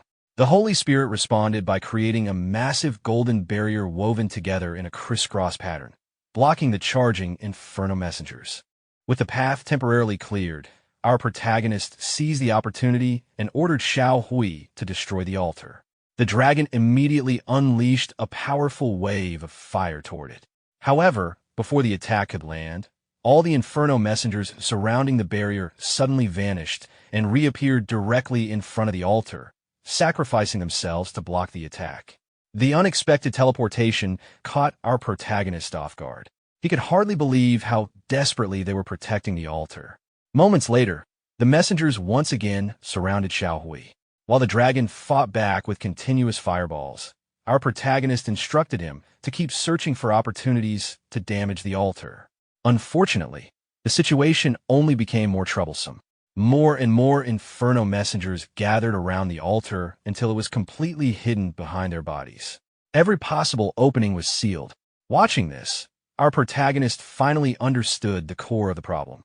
As long as even a single clone remained, the altar could not be damaged. At the same time, as long as the altar existed, the clones would continue to regenerate endlessly. It was a vicious cycle with no obvious solution.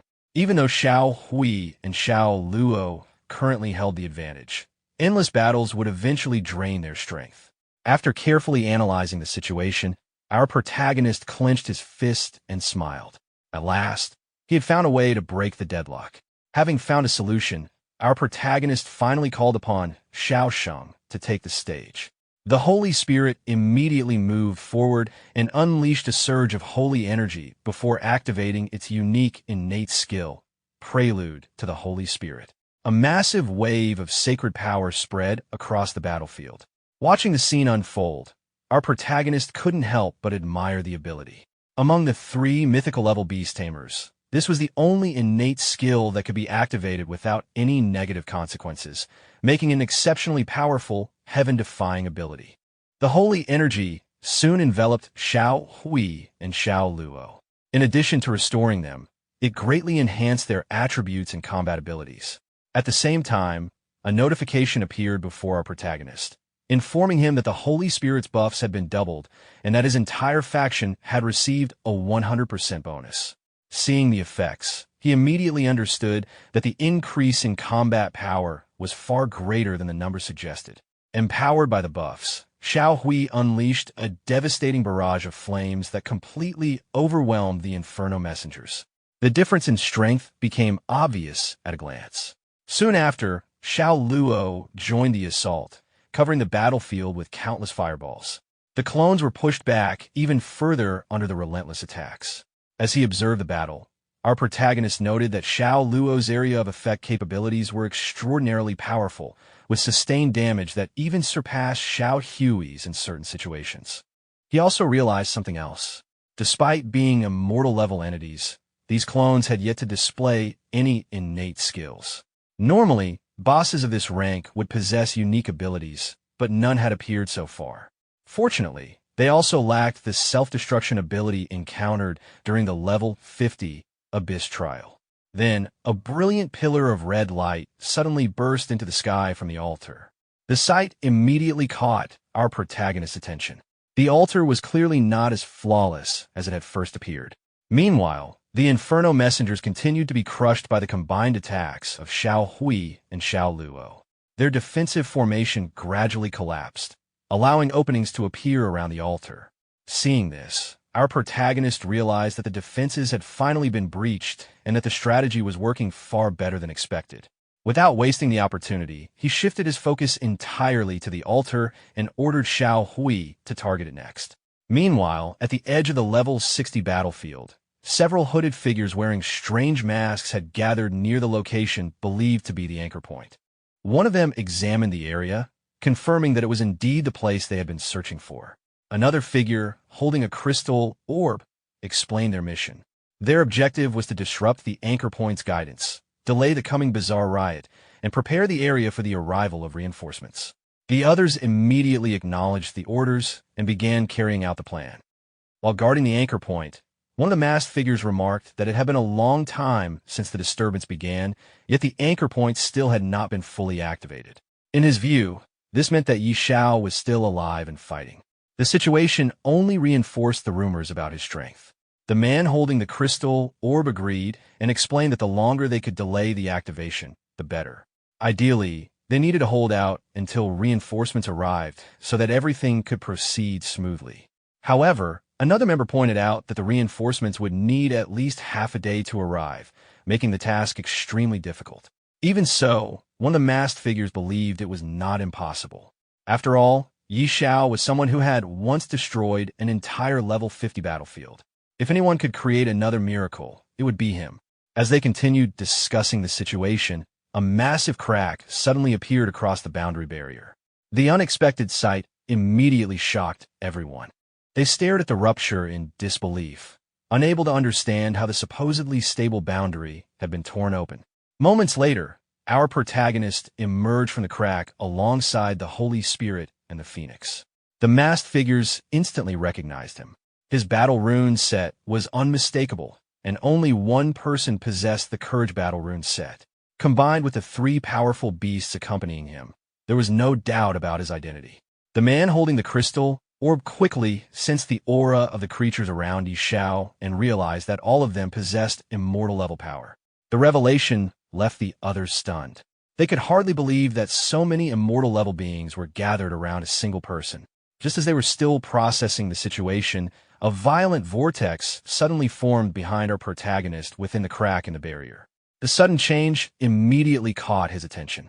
Turning toward the people below, he urgently warned them to run. His warning only confused some of the masked figures. Moments earlier, they had viewed him as an unstoppable powerhouse, so they could not understand why he suddenly seemed so alarmed. Their confusion lasted only a moment. The vortex rapidly expanded and began pulling everything toward it with terrifying force. What had initially looked like a strange disturbance quickly resembled a massive black hole. The masked figures finally realized the danger. Panic spread through the group as they watched the vortex devour everything in its path. Trees, buildings, rocks, and even entire sections of mountains were torn apart and dragged toward the center of the growing void as the destructive force continued to expand. As the gigantic vortex continued expanding, everyone nearby panicked. Many people felt the terrifying pulling force dragging them toward the center and immediately began fleeing. Chaos spread through the area as people desperately tried to escape. Some were horrified that another battlefield was being destroyed so soon. The destruction of a level 50 battlefield had barely faded from memory, yet less than a month later, the level 60 battlefield seemed to be suffering a similar fate. To them, Yi Zhao's achievements were becoming increasingly unbelievable. Meanwhile, the scene shifted to the supreme battlefield. A mysterious hooded figure suddenly appeared in the sky above the battlefield. The soldiers below immediately reacted, raising their weapons and preparing for battle. However, the hooded man quickly descended and explained that he was not an enemy.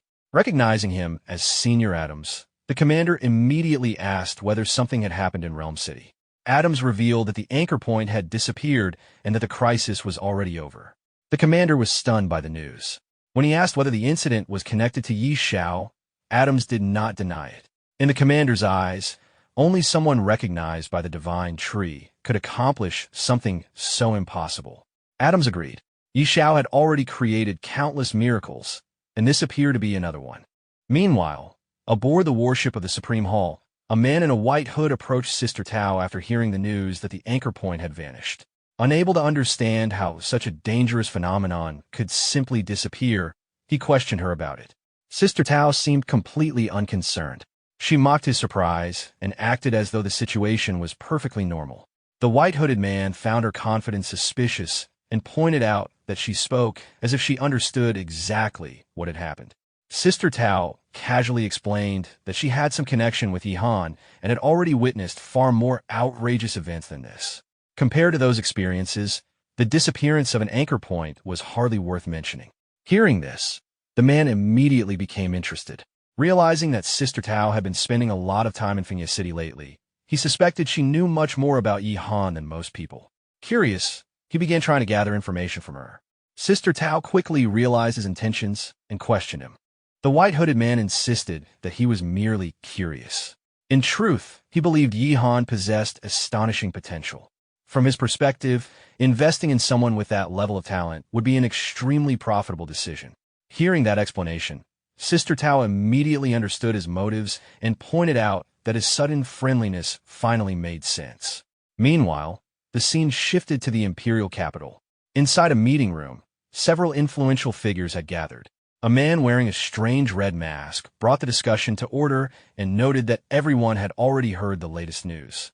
The group could only agree on one thing.